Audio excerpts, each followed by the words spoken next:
10 years since becoming a fully accredited university.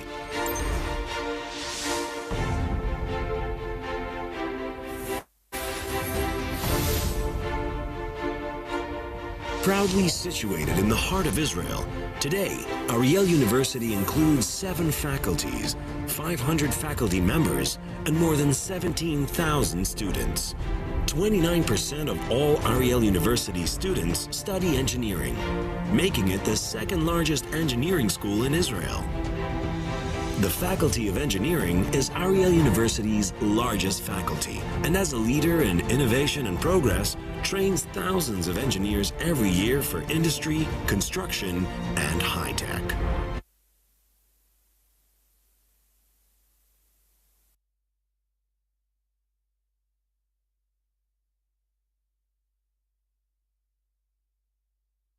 Communication skills.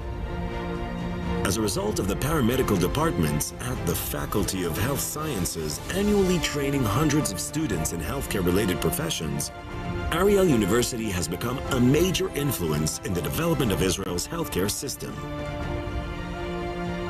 The Faculty of Natural Sciences is harnessing science for breakthrough discoveries while developing new practical applications.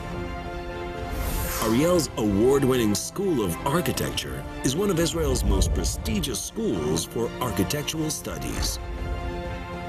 The Moskowitz School of Communication is Israel's only university school of communication that provides practical and professional hands-on training. The Faculty of Social Sciences and Humanities is a wellspring of experiential learning. The Simulation Center promotes innovative and practical teaching methods in a wide variety of departments and tracks.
Коллеги, собираемся, усаживаемся. Через буквально 2 минуты мы начнем.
Good morning, dear colleagues, dear friends.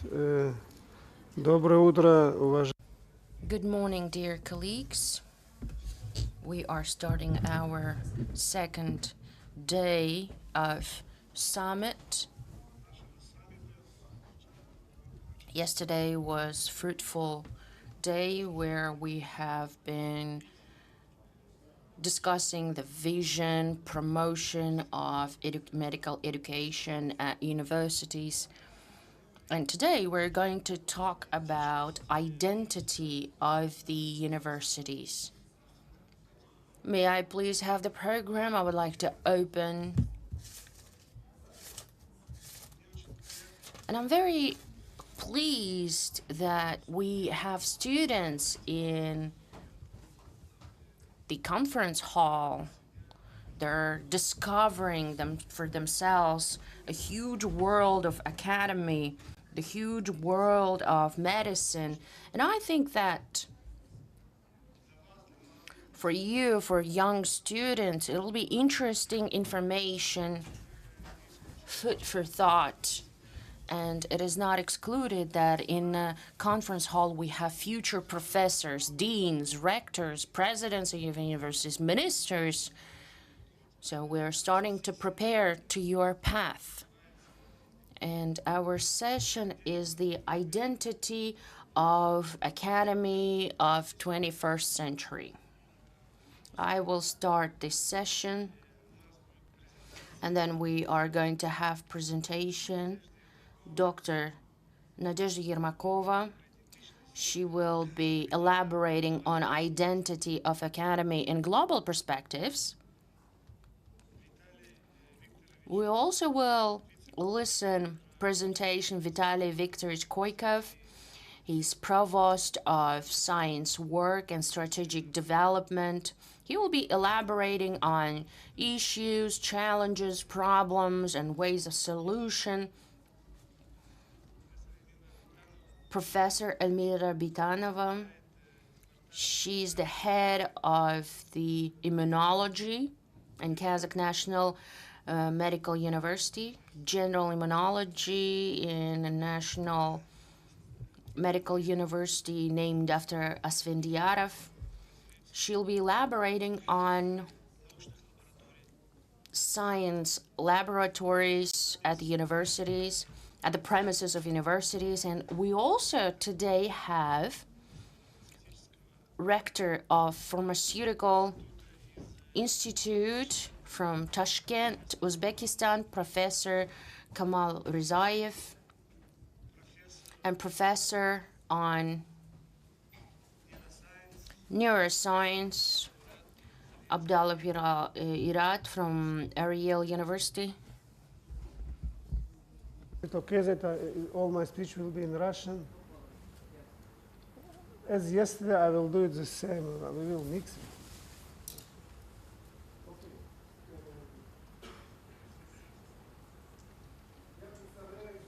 it. Arielский университет. I represent Ariel University here. Ariel University is quite young university in Israel. University, in order to become university, you have to showcase a strong. Please raise hands who speak English and understand what I'm saying now. So I see that everybody, yes. So sometimes I will speak in Russian and sometimes I will speak in English, okay? And you will translate to each other. In Israel, we have 9 universities. The last time that a university was established in Israel, it was 2 years ago, but it was a private university. Ariel University was established in 2012 as a university. Before this 40 years, no new universities in Israel. Why? Because in order to receive university status, you need to show solid academic and research excellence. And after 40 years, we were able and capable to do this. And today I will share with you about our university. what are the uniqueness of our university, and I will be glad later on to answer your questions. We will start with very short video which concisely represent our university. Please, if you can show a video file.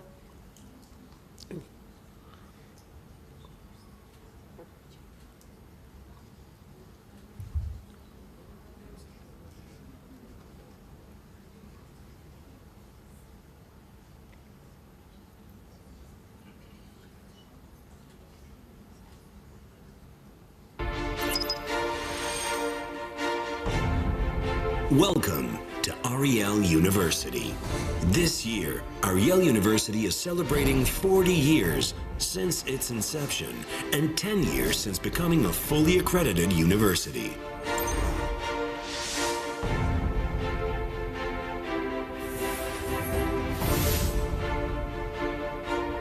Proudly situated in the heart of Israel, today, Ariel University includes 7 faculties, 500 faculty members, and more than 17,000 students.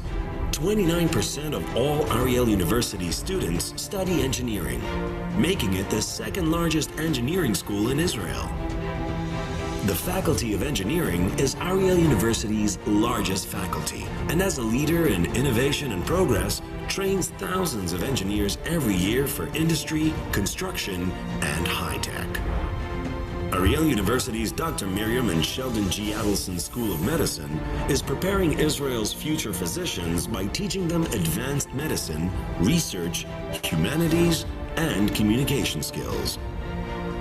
As a result of the paramedical departments at the Faculty of Health Sciences annually training hundreds of students in healthcare-related professions, Ariel University has become a major influence in the development of Israel's healthcare system.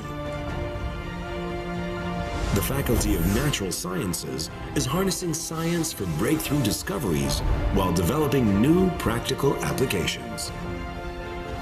Ariel's award-winning School of Architecture is one of Israel's most prestigious schools for architectural studies. The Moskowitz School of Communication is Israel's only university school of communication that provides practical and professional hands-on training. The Faculty of Social Sciences and Humanities is a wellspring of experiential learning.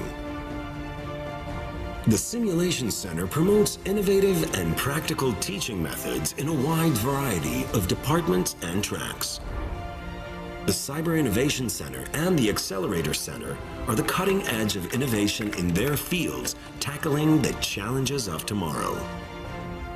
Ariel University is evolving into a world-class institution through its groundbreaking research and academic excellence, and by means of innovative interdisciplinary and international collaboration. The university has a profound positive impact on the entire region, improving the health and environment quality of all its residents. With 2,700 employees, it is the largest employer in Samaria. Ariel University's diversified student body presents a microcosm of the great and unique variety of the people of Israel. Our students enjoy the benefits of extensive resources, unique programs, and student services on a warm and embracing campus. 40 years of vision and serving as the region's human and academic bridge, the impact and influence of Ariel University extends far beyond our campus. Through academic excellence, pioneering research, visionary innovation, Ariel University is creating a better future for the region, for Israel, for the world.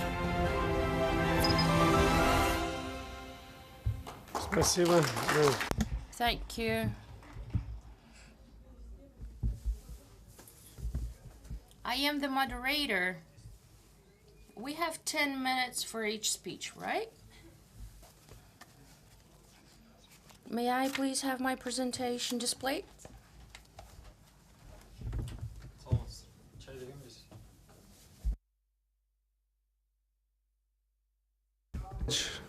Ariel University was founded in 1982, and as I already said, we recognized as a university in 2012. We have 32 departments, 16,000 students, and more than 500 faculty members. I know that Astana Medical University mainly concentrated on medicine. But at Ariel, we have several departments and faculties. We are very strong in engineering, architecture, communication, and indeed, several years ago, we also established medical school. And inside this medical school, we also have pre-medical department, both in Hebrew and in English. Faculty of Natural Sciences, represented by diverse department, and Dean of the faculty, Professor Geli Gellerman, is sitting here. Faculty of Health Sciences, represented with strong department of health management, physiotherapy. Dean of the faculty, Professor Ofira Wanshin, also with us. Head of the Department of Physiotherapy, Professor Silvi Toledano, also with us. Communication disorder, nursing, and occupation therapy. And we have very strong faculty of social sciences and humanities. We are growing. And if your faculty want to join us, we are still hiring. So please join our faculty. Even Hebrew is not necessary because we have several tracks also in English. We doubled our faculty during these 10 years. So we have more than 500 researchers. Our students come from all over Israel. When we started this conference, I just asked several students, so I understand that also to Astana Medical University, students come from all over the Kazakhstan, from Chimkent, from Kustanai, yes, and Semipalatinsk, yeah. Also in Israel, people come, Israel is a very small country, and students come also from north and also from south.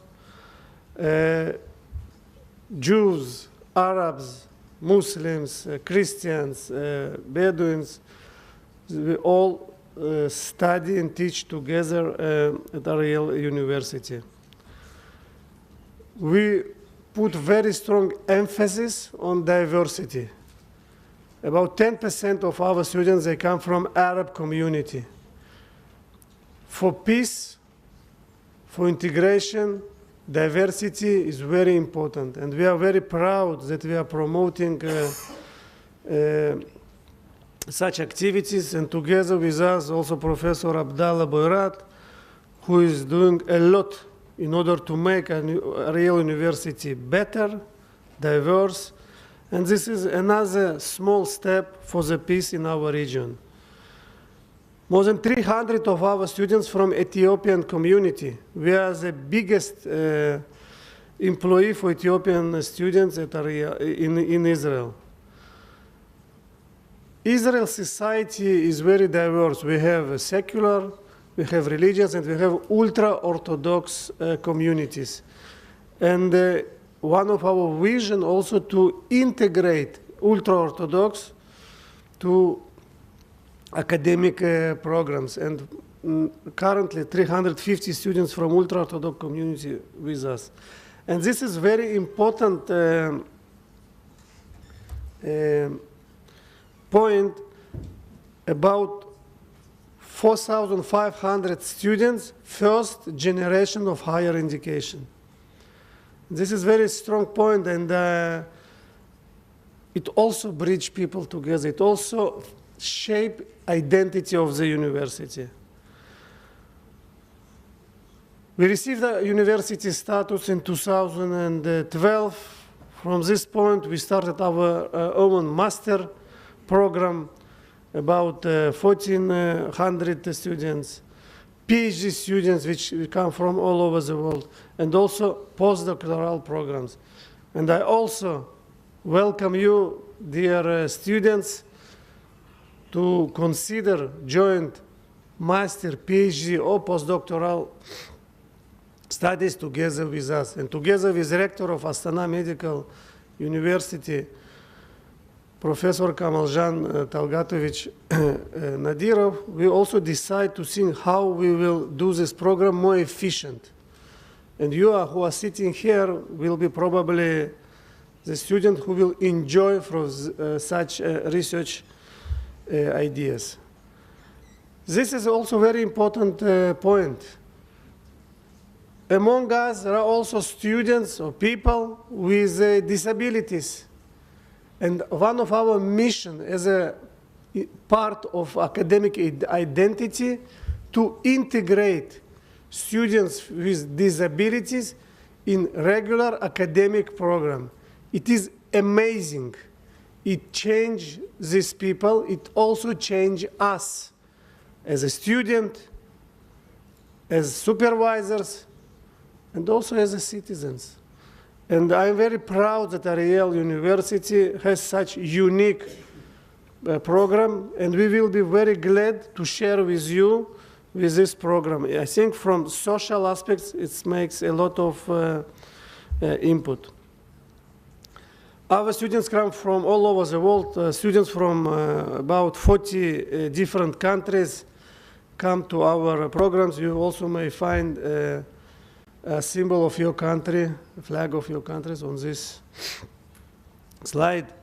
So I have only 3 minutes left. I will concentrate on research. 150 research labs, 25 research centers, and I will little bit tell you about research centers. We are located in a medical university, but these days, medicine is not only anatomy, it's not only biology, it's even not only surgery. It's physics, it's bioinformatics, it's computer science, it's engineering, and that's why we strongly believe in research centers. I will show you a few of them. We have very strong center or institute for archaeology, and I invite you for the digging, на раскопки. We invite you during this, every summer we are doing digging in Ariel, and you are all joined. Welcome to join. We have Institute for Personalized and Translational Medicine. As a doctoral or MD students, you will expose to this term, personalized medicine, more and more. Institute for Grape and Wine Research, the only academic winery in Israel, it's in Ariel University. Cyber Innovation Center with very strong emphasis also on big data and medical research. We have Brain Science Research Center, which is headed by Professor Itzhak Michalewski, who also attending this meeting. Schlesinger Family Center for Compact Accelerators, Middle East Research Center, Material Research Center. We put very strong emphasis on energy. We have different activities in the field of alternative energy with very strong research publications and grants. Yesterday, we were visiting a simulation center at Astana Medical University. We also have very strong center at Ariel. Some of our colleagues who already visit us were also exposed to this center. We are very strong in technology transfer. As I said yesterday, we have technologies, also medical technologies, that come from the bench to the market. Sorry if I'm saying it again, but MEMIC, for example, if you see here, MEMIC is a very strong alternative to the surgical device Da Vinci, which is also already integrated in different hospitals in Israel, United States, and Europe. And it's also on stock market. So may I ask for another 1 minute, Vitaly? Yes. Yeah. We have Center for Entrepreneurship, which we also may share with you. For identity of universities is also very important to expose students not only researchers, to technology transfer. And we have Center for Excellence with also different good ideas. University clinics. Inside the university, we have clinics, and every month more than 2,000 students visit these clinics, and our researchers from the Faculty of Health Sciences actually regulate and monitor these clinic activities. And this is, I'm very proud of this slide. I said it on different occasions.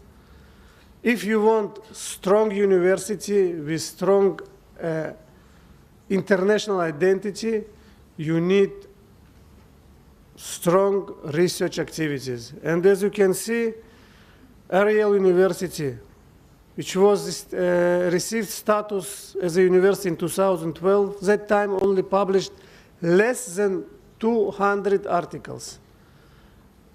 I'm talking about peer-review articles which are recognized by Web of Science. 2021, it was more than 1,000 articles. Most of these articles in the Q1 and the Q2 journals. I think that I will finish here. I will be glad to answer your questions, and you are dear students. If you have any questions, I will be glad to meet with you on coffee breaks or after the meeting. And not only me, together with us, researchers from different countries, from Uzbekistan, from Czech Republic, from Lithuania, and also many researchers from Israel will be glad to share with you these ideas. You are doing your first steps towards academic degree, medical science degree. And this is very inspiring when you are exposed to the researchers from different countries with different point of view.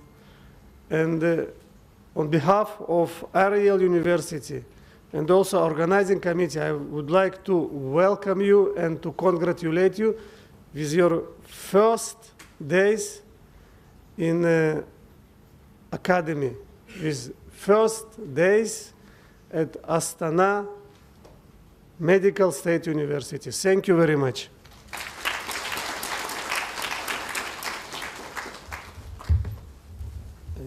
So our next speaker, Dr.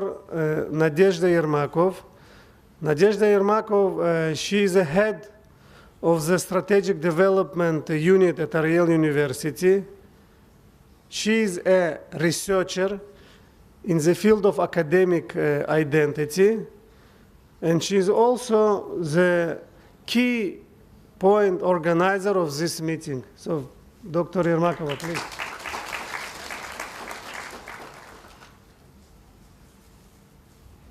10 minutes, please. Yes.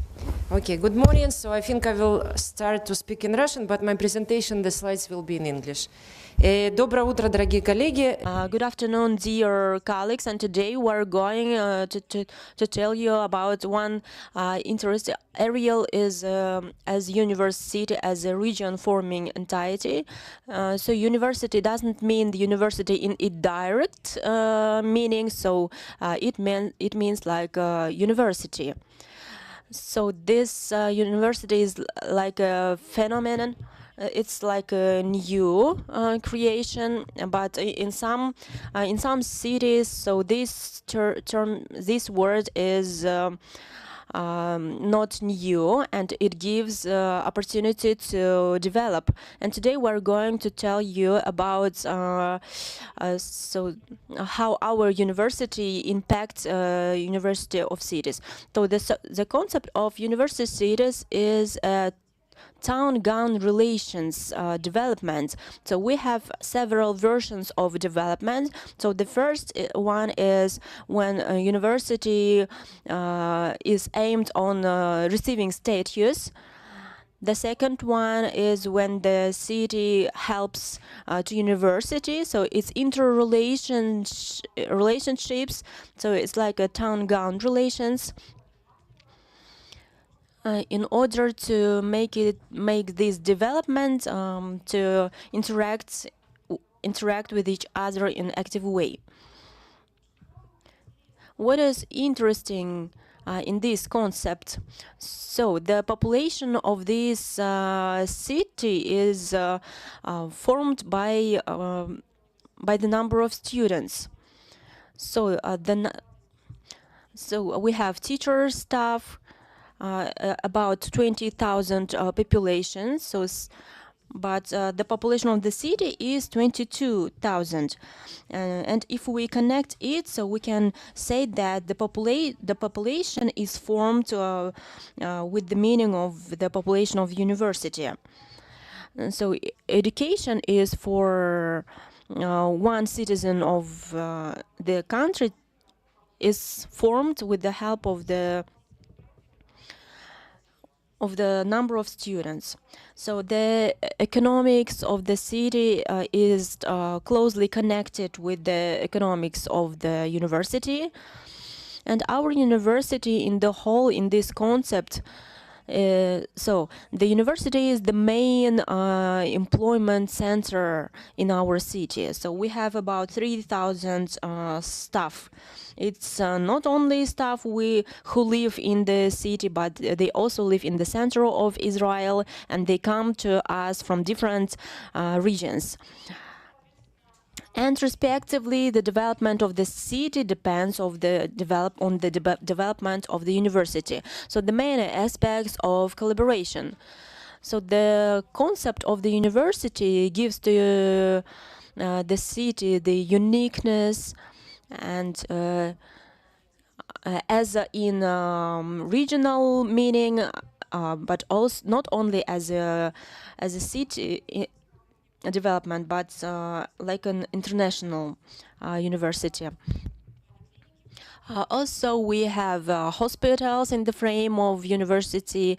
Monthly, we have about 200 children who come to visit this hospital. And we serve these children, and we have interesting versions for these children, and we have summer campus for children, for elder students.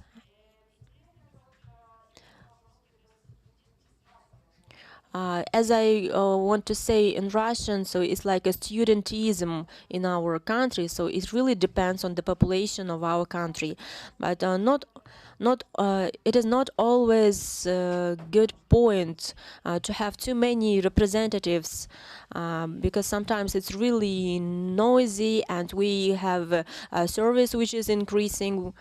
And as I said before, so a high population is created. It is very important.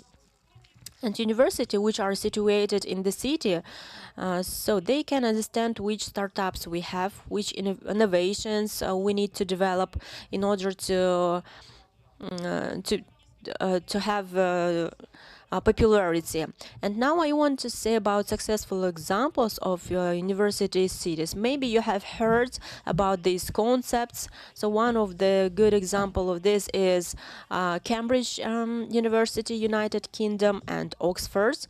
So when you are in this university, you have the feeling that everything is created for students and for teachers, and that is really interesting, and it the university receives status, and not only for teachers but also for community. And here are some examples from the USA, such as Washington University. So it's like a city, and there are buses for students and teachers, and it's a huge campus inside the city. It is really important to say that university is a campus which creates a new unit inside the town, and it is very interesting to be inside this town as a student and as a teacher, and to create a new city, and you can feel how your initiatives make an effect to the city development. So So it gives such a flexibility, and you have the feeling that you're moving in advanced world, and it's in the whole it is a very good experience, and it can be implemented in the frame of other universities, so scientific centers, startups, which can be implemented in the frame of scientific frames. So today, nowadays, the world is so global and open, and so you can easily check in the internet, so does this initiative exist or not. So in my point of view, no one university today have the willingness to exist alone. So this concept that we are creating, so it is called agile. It's like a flexibility. So any success can be implemented in the frame of scientific institutes, and we need to create collaboration. Especially if in the frame of this collaboration several countries take a part. So it gives flexibility and understanding how your project can be implemented, and you can receive additional bonuses in development. Developing a city and university, so we build the university's identity. It's a historical path of the region and the city. It's a mutually unique experience, and everything is really important. Some interesting data about our city. So we will be really glad to see you face to face. It is better to see you than to hear you, and when the city considers the opportunity to give the status to universities, so we apply on this data that Israel is really different in city population. So as I said before, that city population is almost equal to the population of the university. The city population is 22,000 and the university population is 20,000. In our city, you can hear English language, French language, and many other languages, and respectively, more than 80% of the universities is administrative staff. So they live in the city or in the region. More than 40% of citizens are new immigrants from the Europe. So important historical milestones. So we are quite a small country. In comparison with Kazakhstan, so we're really a young country, and we were founded in 1978. So more than 40 families came firstly, and after that about 6,000 new immigrants arrived in Ariel. So now we see different branches in the frame of our city, how we develop our city and university, and development of green development. We can say in the frame of such projects as water cleaning, creating of green campus, which raise the awareness among students, and now we're planning to finish the developing of medical centers, and now I can repeat that we are creating the quality of service. So the youngest students in our university was 13 years old. So and also the oldest student which had PhD degree was 88 years old. By this I want to say that we are developing and increasing our developments during doing this. And so we have a personalized hype. Unfortunately, I don't have any time to say in details about this hub, but I want to say that this hub consists of personalized medicine and primitive medicine, different medical centers, schools, and different faculties, and so on and so forth. As you see, I said that sustainability as a part of university is the most important development in our university. And to come to the conclusion, I want to show projects which are developing. So we have sewage treatment facility, and it is working not only with the city but also with the regions, and it is headed by Dr. Yakov Anker. And you can see that on the right angle you have filters for water, and it gives us clean water in campus. And also we have such a progress which is headed by Oren Ackerman. So in the frame of campus, we build special system how the water during the rain is filtered and how it is cleaned. So it is really necessary to tell you about this project, because this project was created by historical people, because water is a very essential resource, and we need to save water. And this is one of the bright projects where not only students but also teachers participated. So I'm going to finish, and also it is very important for us to integrate with international students in the city, because they need to feel themselves as a part of the city and as a part of Israel culture. And in several cultures we have annually holy holiday. We invite professors and students to take a part in this holiday, where it is the holiday where there are many bright colors. You can see this photo in the middle of this presentation.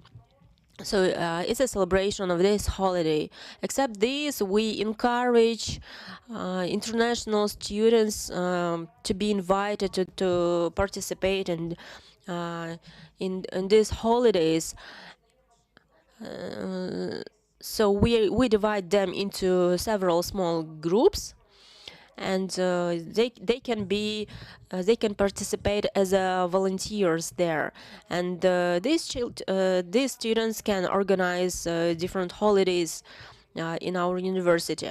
So Indian guys, they celebrate Holy students, and other students can organize and celebrate a New Year holiday. So it's a unique international identity.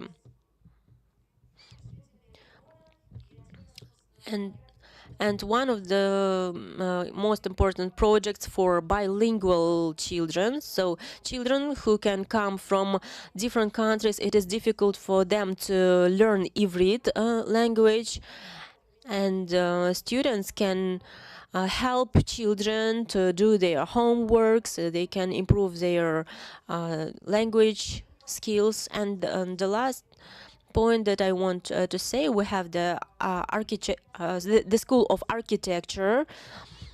So it should be implemented, and 2 years ago there was a competition to project a park in the frame of the city, and the best project won our student. And one girl from architectural school, so she is making this project in the frame of the parks. It is active interaction among students. Actually, we have about 10 projects which is called Make Your Dream Come True. In order to make this dream come true, you can create special commands which can help you to implement this into actions. Come to us. Thank you. Thank you very much, Nadezhda Yermakova. So our next lecturer is Professor Vitaly Viktorovich Koykov. So he is Provost on Scientific Work and Strategical Development, Medical University of University. Dear colleagues, in my presentation, I would like to stop on questions of transforming of development of university on the model of in investigation universities and which challenges and problems you can face. First of all, we have said that in the frame of the previous session, so that paradigm is changing of paradigm of university, and it just stops being just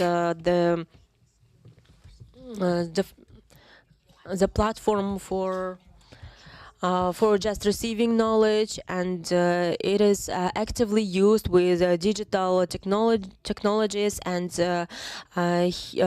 from this we can, so in the research from the research we can develop digital technologies, and the mission of our university is university, education, and science. So we are oriented on citizens and on staff of university for creating all the necessary services. For creating the favorable conditions in the region where the university is situated. And of course, I would like to talking about the research universities and the models that we are following, and all of the Kazakhstani universities are developing forward. The bright example of these example is the Ariel University. And first and foremost, what is it? It's the biggest vast center of the science and research. It is efficient, broad spectrum university which is integrating organically harmonizing studying, learning, teaching technologies, researches, and would provide transfer of technologies and provide practical application in the manufacturing, in pharmaceutical sector, as well as application of the knowledges in medical healthcare is key for the success. And of course, university becomes the platform for the technological parks as well as the researchers, and that is why we need favorable conditions for the transformation of the research university into research universities. It's the unique research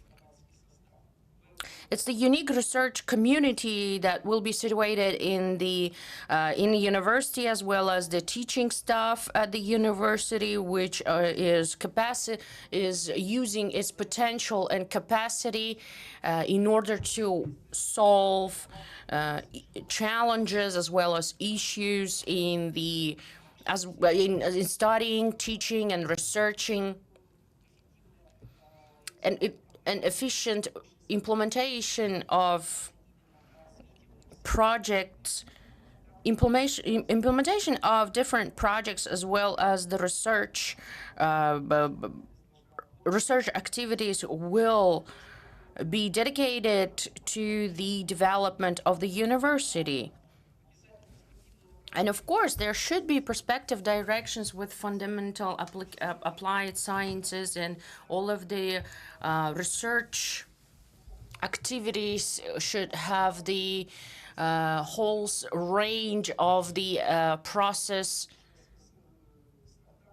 starting from the bench and going to the market, let's say, or startups, and the material, technical, informational basis or platform will be very important. Commercialization, academic honesty, integrity, all of these things is important in Kazakhstan, Uzbekistan. This practice is still ongoing and developing, and one of the examples is the Ariel University for us, because we're striving towards the example of the Ariel universities. And when we talk about the platform of the practical application of the knowledges, which is the knowledge translation platform, or knowledge for policy, K4P, for example, as we call it as well, is something that we are trying to achieve.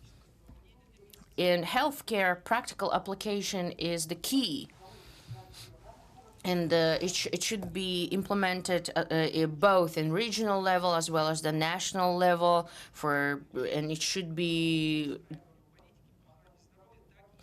also dedicated in order to develop the city policy, municipal policy, regional policy, as well as the country policy.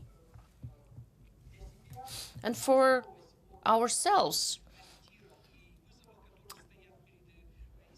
grounding our giving justification for the strategical references for the development of the scientific innovational activity, we decided to identify 6 pillars. It's the mechanisms of the management, it's the organization of the activity. In order to have effective environment, we should have young researchers, we need to have young teachers, we should have cooperation with other both organizations and universities. We also have to marry the peculiarities of private sector as well as the government sector, and we should also have cooperation and partnership with the financial institutions so that we can use our technologies that we have developed, but they would financially invest. And that is why it is important to actively build capacity, stimulate, give an impulse, and as the teaching staff, both for teaching staff as well as the students, engaging to science environment, creating trajectory, effective trajectory, and conveying message effectively that in order to have a successful career, you need to start from the basis so that you will have a trajectory of your career path with mentors on every single level or stage of your path. You will have good mentors, good supervisors, and you will be broadening and deepening your perspectives as well as your work. So we will start from the student, being a student, let's say bachelor's degree, then you will become master's student, then resident student, PhD student, postdoctorate student, then you can become a teacher or science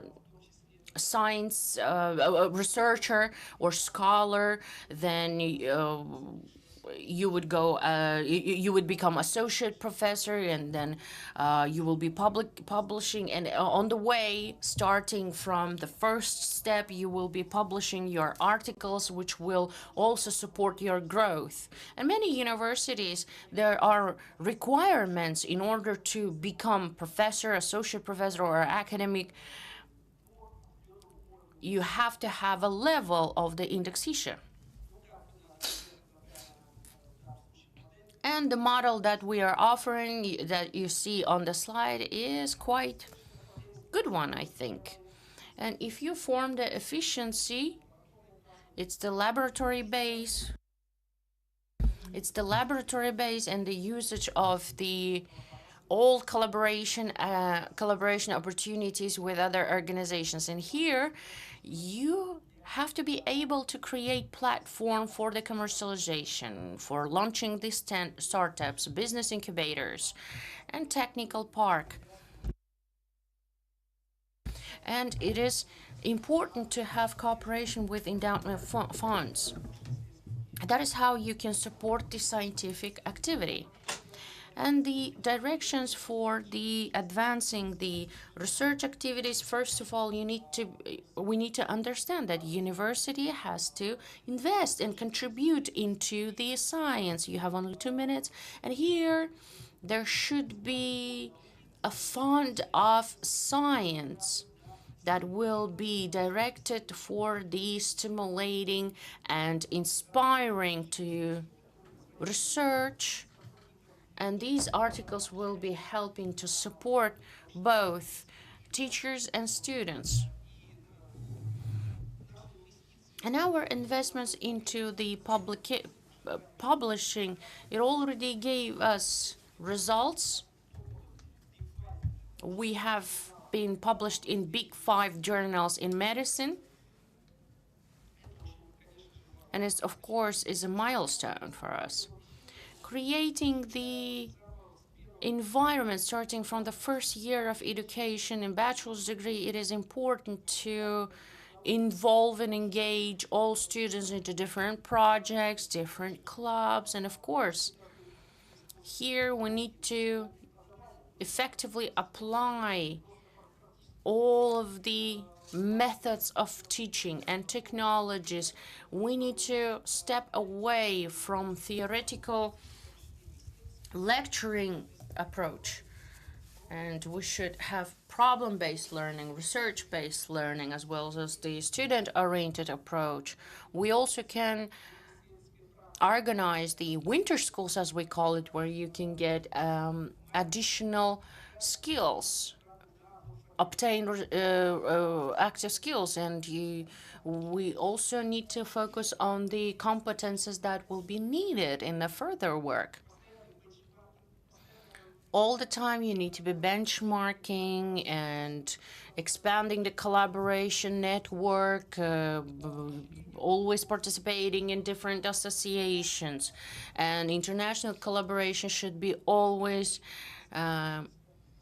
appreciated and supported. All of the internships all over the world should be also supported, as well as let's say assured.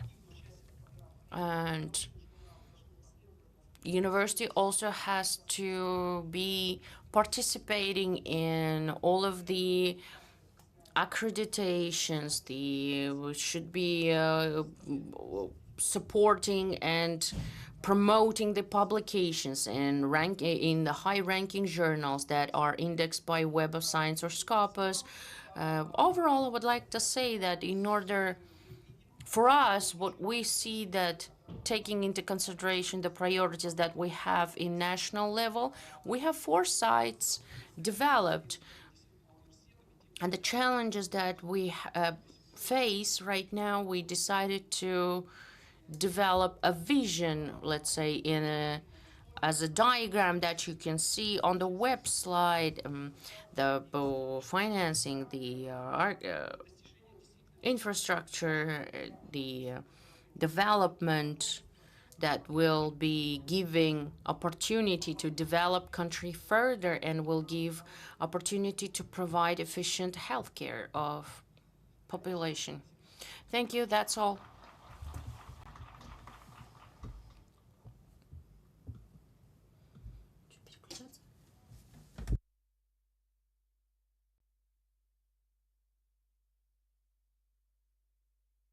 Our next presenter and speaker is Shamila Asakenovna Nogmanova, head of the course HIV Infection, Kazakh National Medical University, named under Esfandiar of Kazakhstan.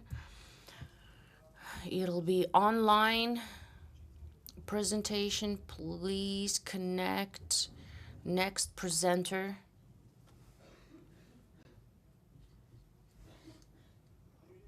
We don't see you.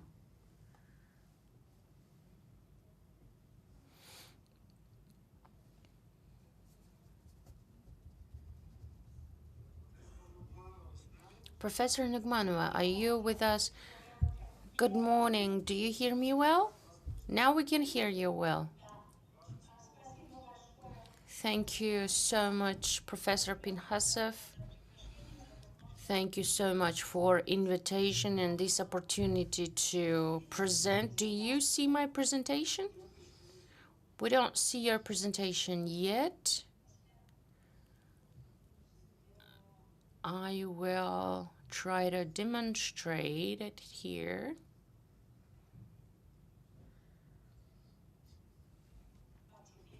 And now, yes, now we can see it.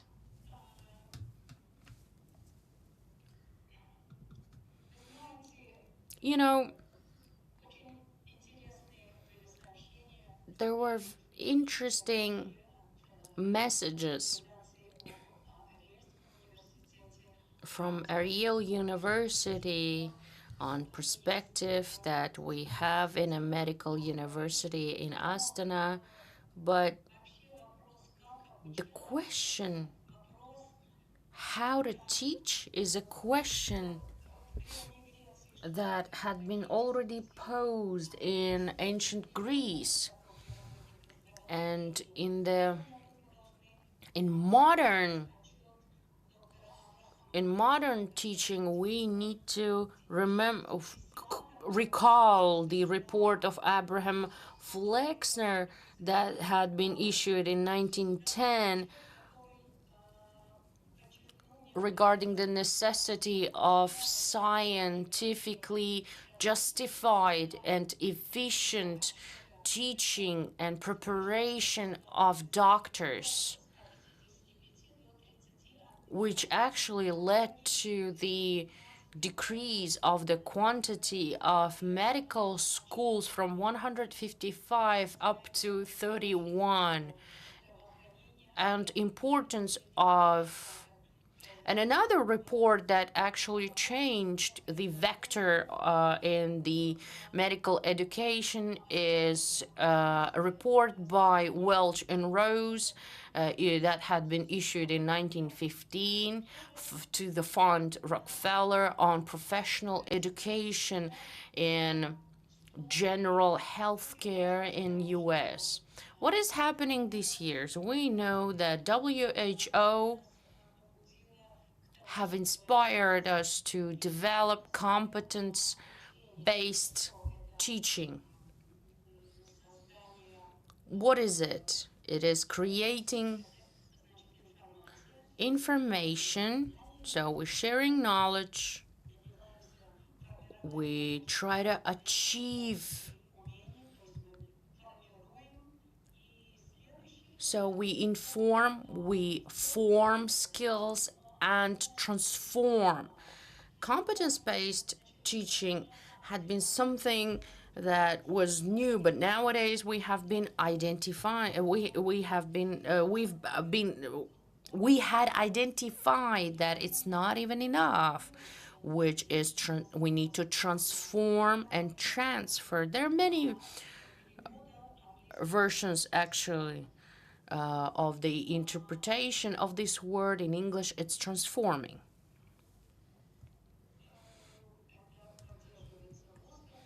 It is supported by World Health Organization, also United Nations. They also participate in the issue of transforming, and it had been already providing us 5 recommendations in introducing these transforming principles into education system. What is the key characteristics and principles of teaching as transformation? So in the result of in the process, in the course of teaching, and we need to be able to not only form the skills and competences, but also form skills to be the ability to change the visions, change the perception, do self-reflection on daily basis, let's say, or regularly. So whenever we are teaching in HIV, We need to be changing this attitude towards HIV or negative attitude of the society. All of this is necessary and must be changed. Am I with you? We hear you very well, don't worry. Unfortunately, I received a call. I received text messages. I thought you're texting that you don't hear me. I'm sorry. How can we do that? And how this theory could be transformed? So the theory of transforming teaching based by Jack Mesereau. He's famous American sociologist, theoretical teaching and learning of adult. And this notion had been introduced by Jack Mesereau, which means that transforming experience of learning will be shifting the paradigm, shift and change the attitude, vision and identity. So this kind of transforming learning, it's deep structural shift that will bring from thinking to acting, and it could be done thanks to reflection. If we are bringing specialists and professionals who shall be able to analyze every single stage of their actions, it's a difficult process, because through self-reflection, only through self-reflection, our students shall be able to be changing the paradigm, changing their views. And of course, this kind of transforming learning will need respective teaching, which is transformation-oriented teaching. So how can we support teachers so that they could understand it is important not only evaluate knowledges, but also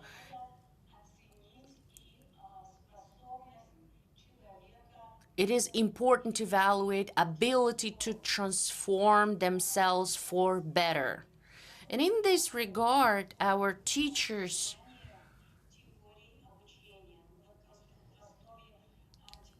and in order to do that, our teachers should be knowing theories of constructivism, Jean Piaget,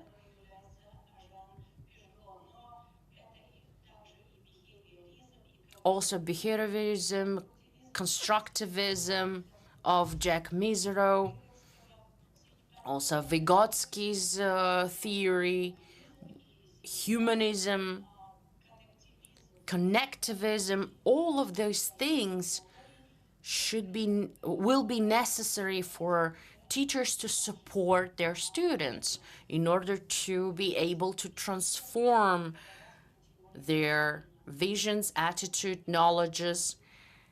Why do we need this information? Because teachers should be understanding how exactly we learn. How do we come to the solution? And it is necessary to know that in order to do that, teachers need to know the level of students. They have different levels from beginners to advanced, and it is very necessary for teachers to choose the right method of teaching for achieving this transforming studying. Except evaluation of knowledge and skills, it is very necessary with the help of integration on reflexive situations to evaluate the opportunities of students or capabilities of students. Let's say so to be able to evaluate reflection, and all students have to think by themselves. And one of the approach of forming this reflection is to recommend students to have a diary with their thinkings, with analysis, what have been done and what are their next steps. You have 2 minutes left. And interprofessional, so as we said before, we need to check not only knowledge level but also critical thinkings and be able to change your points of view. And on these tasks, so medical tasks, our big goals are to create the first, the second, and so, but on the whole, it is to create the environment in order students be able to change their thinkings, their paradigms. It is difficult, so we're constantly in creating process of development. But on the other side, if we remember this this side of Einstein, so it is very simple. So we need to teach students to have critical thinking and to have social-oriented thinking also. Thank you for your attention. Thank you for your presentation, Jamila Sakenuna. It was very interesting that you are a participant of our conference. And our last lecturer on this session is Professor Elmira Женисхановна Bitanova. So she is a dean of the Department of Immunology of Asfandiarov University in Kazakhstan. And thank you very much. So I'm really glad to be here among such professors. It was very pleasant to meet you. So how much time do I have? 10, okay. And I will shift my presentation. So today we have very important talk, and we are on our way of researching universities, as we understand from our experience. So we shouldn't have other universities. If we have universities, they should be investigative or researchers university. So university usually work on staff in order to prepare them for practicing. So as you remember, we had separate investigative institutes, and it is very strange that they were working separately. And these two communities, they didn't have enough communication, so they had some common staff and management, but we didn't have such integration, which we can notice in the leading universities of the world. And the leading universities in capital cities, and I'm sorry, it's not me. So this paradigm, so I think that it, my dear colleagues, I would like to say,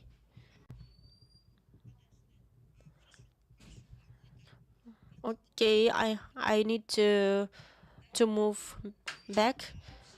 I'm sorry. So we have so our university is moving to this direction. So we have fundamental applied medicine. So there are many conditions for scientific research. And so we are proud of our genetics laboratory. So it has good quality, and it has been working for more than 15 years. And it is very important. So one of our new laboratory of collective using is one of new creation. So for one department or one laboratory, so when we counted money, so we come to conclusion that it was too expensive, and we had laboratories for common using. But unfortunately, for modern investigations, for biomedicine investigations, we didn't have any conditions. So we had a diagnostic laboratory which was oriented on making orders from university clinics, and it was working for practical health care.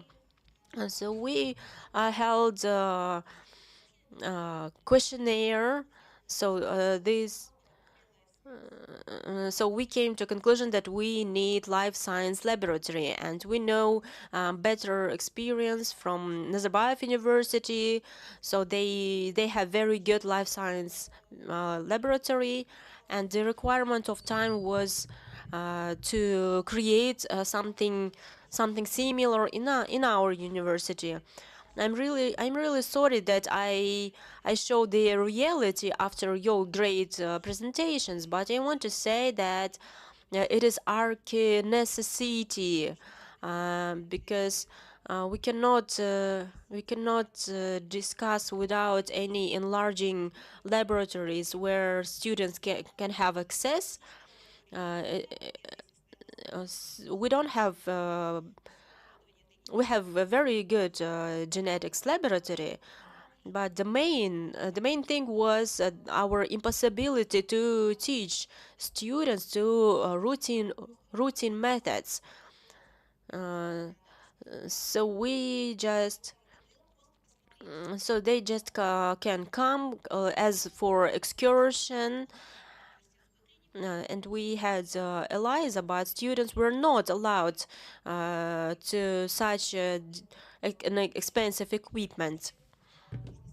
So we can say that it's our pain, our weak side, because on our projects we were needed to attract other universities which had better equipment, and but we paid money to these universities for doing this work. And also I want to say about initiative group. So it's our pharmaceutical department, pharmacology department, pathology department. So I was asked to tell.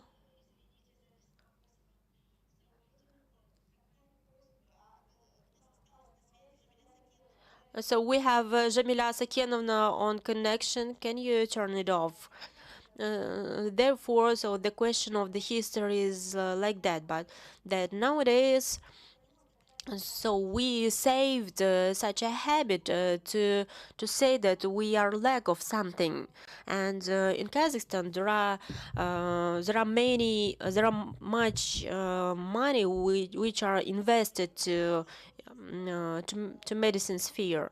And I want to say that we have results. So we have connected these three departments because we're situated in our school. So we're together on institutional level, and we have life science committee and all the staff and all the department staff are situated here. But we were talking about our failures, so we understood that we need our own laboratory. So we applied to our head department, and we asked for budget. So this budget was quite small, but it was enough to buy needed machinery. And nowadays we have life science laboratory, but it is not quite big as we wish, but it has all the necessary things. And the mission for us is providing the development of educational process and scientific investigations in life science areas. And our committee separated these processes, how to say, for example, as 10 years ago I went to buy something, they answered me that when you give me the price, when you can give the reasons of the benefits of it, and after that we can let you do this. And if we create this vision, with the help of this vision, I think that we will be able to have highly prepared staff which can own all the modern laboratory methods. And in addition to this, our mission is to gain to help students to gain manual practical skills. So I really hope that we can implement all these missions, but everything, so it is clear that it has to be implemented. But you need to understand that we have such kind of problems in our university. But I want to mention that I have been working for 26 years in my university, and these days we have very intensive changings. And in addition to our mission, so high production of scientific investigative work and intensive results are really important, and also international cooperation. So we have tasks, but I think that I will not explain it in details. So, and in this photo you can you can see so what kind of equipment we have. It's the equipment is quite old, but it works quite well. So you can say the cytometer in the process of working. PhD dissertations are being made on this equipment, and so because of the reason of collective usage, so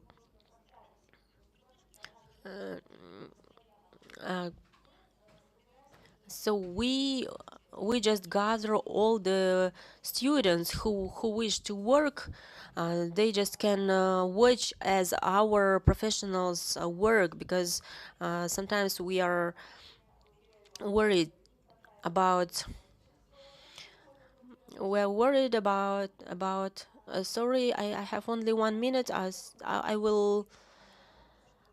I just wanted to share about the information about this printer. So it is called Thermo Fisher Scientific. It's like a printer which is movable. And here I thought, what is it for? So this my presentation is presented here. I hope that it will be interesting for everybody.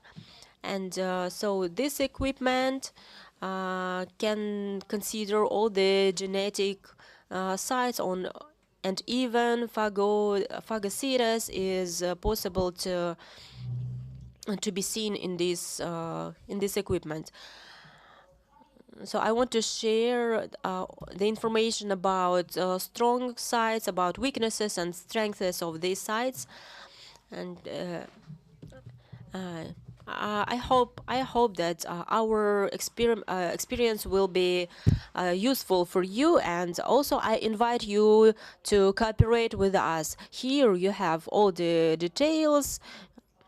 We can work in collaboration and to become to be on international level. Thank you. So we know this Chabarov Center of Asfandiarov University, and I visited this center. And your vision is the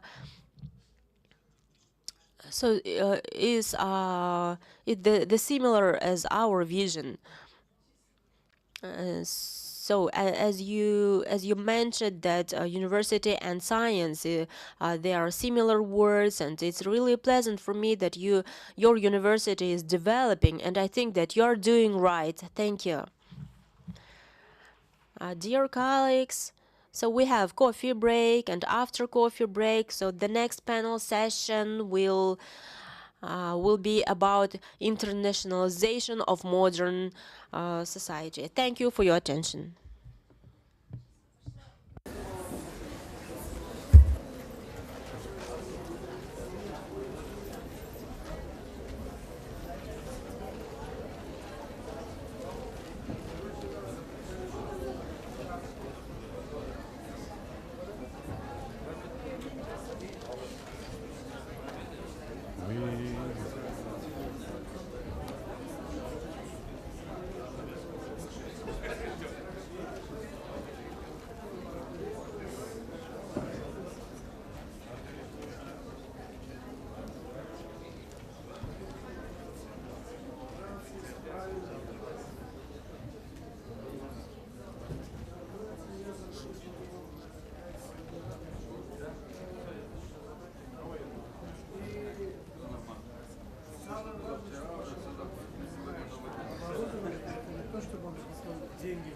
Вот.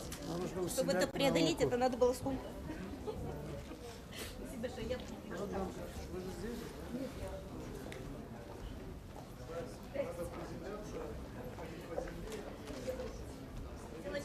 Делать маленькие шаги. Хорошо.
Куда на регистрацию посадить?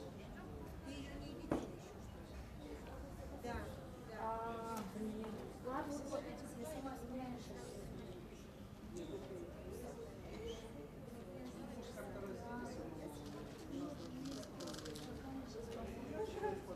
Ну, так не оставляйте.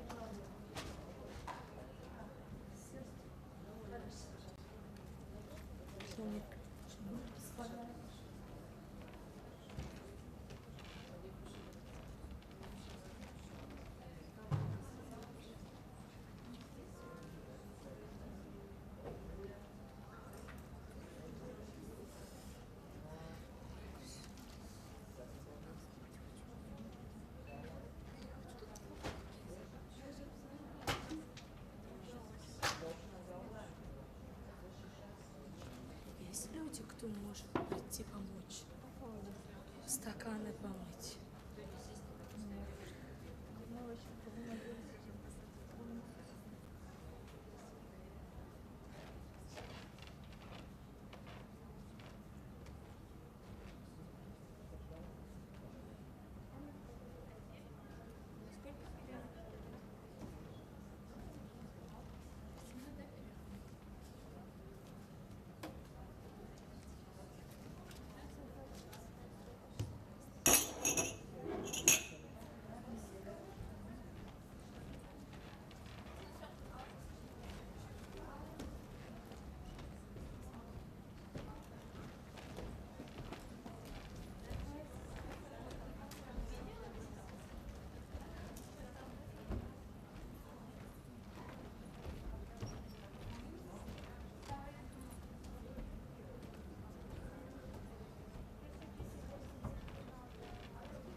А4 бумага хотя бы.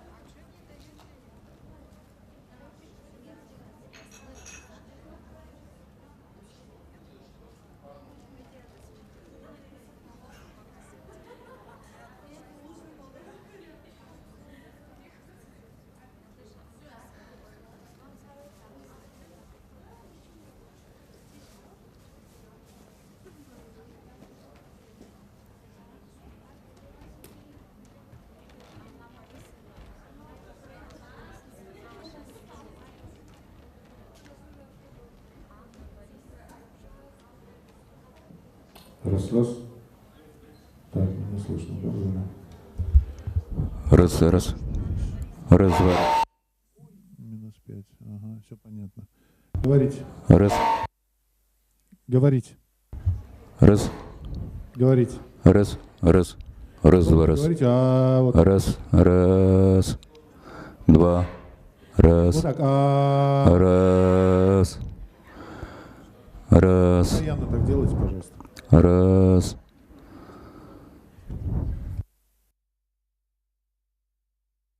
Продолжительно. Продолжительно. Раз. Два. Раз. Вы можете посчитать? Раз. Что такое, меня не слышишь, что ли? Раз, два. Посчитать до 100. Раз, два, три, четыре, пять, шесть, семь. Ну, нету звука. Раз, два, три, четыре, пять, шесть, семь, восемь, девять, десять. Раз, два, три, четыре, пять, шесть, семь, восемь, девять, десять. Раз, два, три, четыре, пять, шесть, семь, восемь, девять, десять. Раз, два, три, четыре, пять, шесть, семь, восемь, девять, десять. Один раз. 12, 13, 14, 15. Раз, два. Раз. Раз. Раз. Раз, два, раз. Раз. Пожалуйста, раз. Далеко лицо от микрофона. Раз, два, раз. Раз. 10-15 сантиметров. Раз, два, раз. Раз. Вот так вот говорите. Раз. Раз, два, раз. Раз, раз. Два, раз. Раз. Не останавливайтесь. Да подожди. Ну, вы можете постоянно говорить? Раз, два, раз, раз, раз, раз, раз, раз. Раз, раз, раз, раз, раз, раз, раз, раз, раз. Раз, два, раз, раз, раз, раз, раз, раз, раз, раз. Не-не-не, 10-15 сантиметров от головки губы. Раз, два, раз. Губы Раз. 15 сантиметров. Раз, два, раз. Микрофона. Раз, два, раз. Раз, раз. Раз, раз, раз, раз, раз, раз. Раз, два, раз, раз, раз, раз, раз, раз, раз, раз. Два, раз, раз, раз, раз. Раз, раз, раз, раз, раз, раз, раз, раз. Раз, раз, раз, раз, раз, раз, раз. Раз, раз, раз, раз, раз, раз, раз. Раз, раз. Сейчас звука нет. Вот. Раз, раз, раз, раз, раз. Раз, раз, раз, раз, раз, раз. Раз, раз, раз, раз, раз, раз, раз, раз, раз. Раз, раз, раз, раз, раз, раз, раз, раз, раз. Раз, раз, раз, раз, раз, раз. Да, да, да, да. Раз, раз, раз, раз, раз, раз, раз, раз, раз. Раз, раз, раз, раз, раз, раз, раз. Раз, два, раз. Раз, раз, раз, раз. Раз, два, раз, раз, раз, раз, раз. Раз, два, раз. Раз, раз, раз, раз, раз. Раз, раз, раз, раз, раз, раз, раз, раз, раз. Два, раз, раз, раз, раз. Раз, раз, раз, раз, раз, раз, раз, раз. Два, раз, раз, раз, раз, раз, раз. Два, раз, раз, раз, раз, раз. Раз, раз, раз, раз, раз, раз. Два, раз. Раз, раз, раз, раз, раз, раз.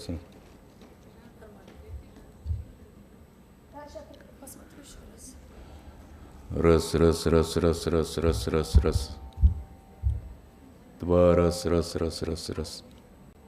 Раз, раз, раз, раз, раз. Раз, раз, раз, раз, раз. Раз, раз, раз, раз, раз, раз, раз, раз, раз. Два, раз, раз, раз. Два, раз, раз, раз, раз. Раз, раз, раз, раз, раз, раз. Два, раз, раз, раз, раз, раз, раз.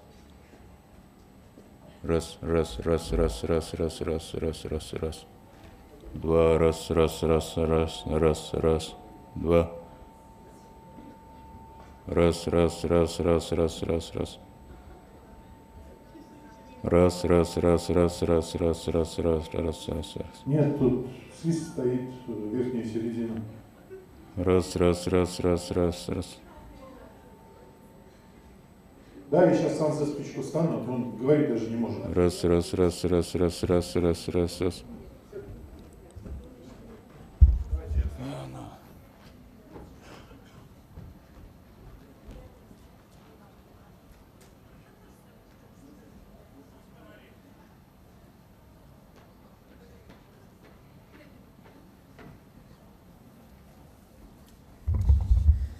Один, два, три, четыре, пять, шесть, семь. Один, два, три. Один, два, три. Ри, ри, ри.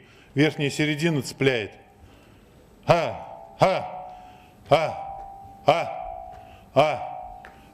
Раз, два. Раз, два. Раз, два. Если его линия разогнана, весь эквалайзер вверху, то это в ноль надо ставить. 7-й канал. Ха, ха, ха, ха, ха, ха, ха, ха, ха, ха, ха. 1, 2, 3, 4, 5.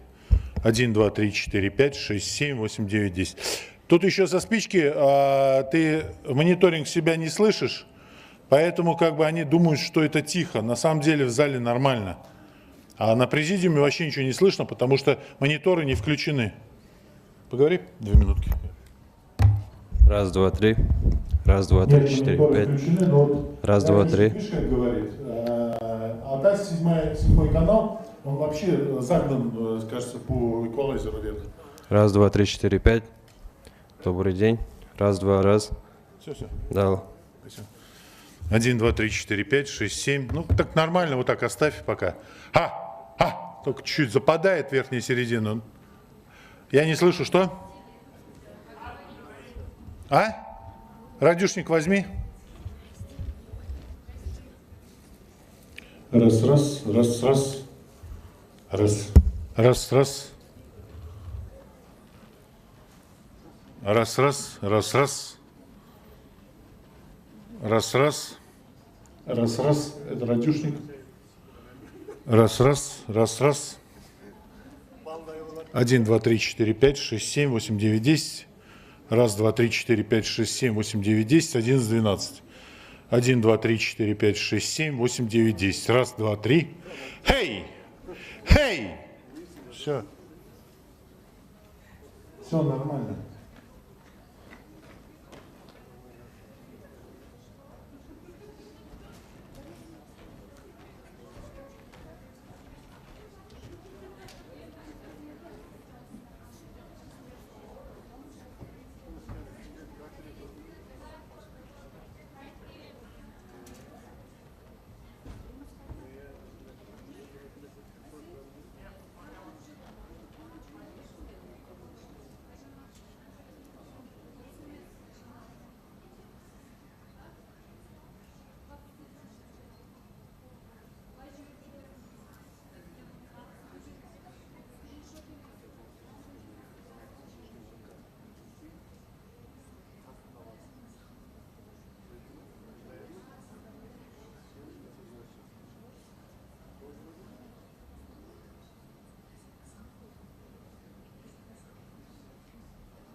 просыпаемся для того, чтобы сделать возможным то, что еще вчера казалось невероятным. Мы прокладываем путь туда, куда другие боятся смотреть. Изучаем и воссоздаем сам код жизни, чтобы лечить, помогать, исцелять. Мы открываем двери для сотрудничества, а умы и сердца для пациентов, чтобы наши успехи в лабораториях спасали жизни. Мы создаем инновации в лекарственной терапии и делаем их доступными для всего мира. Мы Янсен, фармацевтические компании Джонсон и Джонсон. Это наша жизнь и мечта, в которую мы верим. Мы будем использовать науку для борьбы с заболеваниями, изобретать, как помочь тем, кто нуждается в помощи, исцелять безнадежность человеческим теплом до тех пор, пока самые тяжелые заболевания не останутся лишь на страницах истории. Янсен. Создаем будущее, где заболевания останутся в прошлом.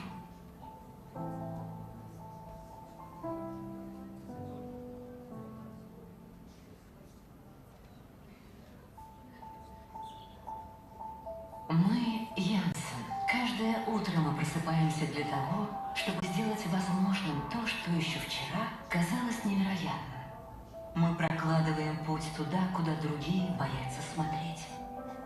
Изучаем и воссоздаем сам код жизни, чтобы лечить, помогать, исцелять. Мы открываем двери для сотрудничества, а умы и сердца для пациентов, чтобы наши успехи в лабораториях спасали жизни. Мы создаем инновации в лекарственной терапии и делаем их доступными для всего мира. Мы Янсен, фармацевтические компании Джонсон и Джонсон. Это наша жизнь и мечта, в которую мы верим. Мы будем использовать науку для борьбы с заболеваниями, изобретать, как помочь тем, кто нуждается в помощи, исцелять безнадежность человеческим теплом до тех пор, пока самые тяжелые заболевания не останутся лишь на страницах истории. Янсен. Создаем будущее, где заболевания останутся в прошлом.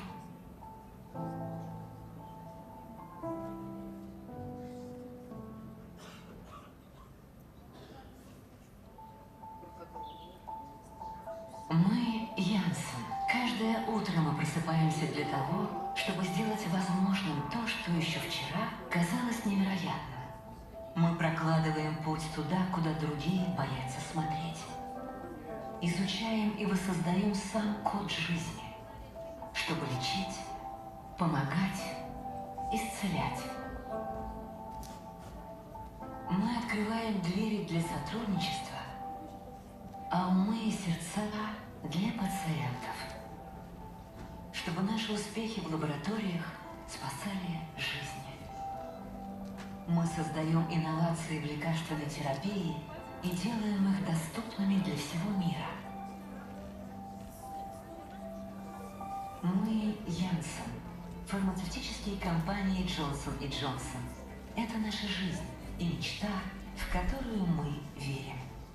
Мы будем использовать науку для борьбы с заболеваниями, изобретать, как помочь тем, кто нуждается в помощи, исцелять безнадежность человеческим теплом до тех пор, пока самые тяжелые заболевания не останутся лишь на страницах истории.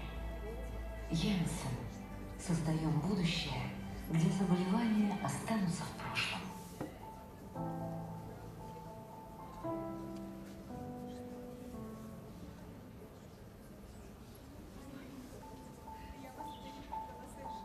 Мы Янсен. Каждое утро мы просыпаемся для того, чтобы сделать возможным то, что еще вчера казалось невероятным. Мы прокладываем путь туда, куда другие боятся смотреть. Изучаем и воссоздаем сам код жизни, чтобы лечить, помогать, исцелять. Мы открываем двери для сотрудничества, а умы и сердца для пациентов, чтобы наши успехи в лабораториях спасали жизни. Мы создаем инновации в лекарственной терапии и делаем их доступными для всего мира. Мы Janssen, фармацевтические компании Johnson & Johnson. Это наша жизнь и мечта, в которую мы верим. Мы будем использовать науку для борьбы с заболеваниями, изобретать, как помочь тем, кто нуждается в помощи, исцелять безнадежность человеческим теплом до тех пор, пока самые тяжелые заболевания не останутся лишь на страницах истории. Janssen. Создаем будущее, где заболевания останутся в прошлом.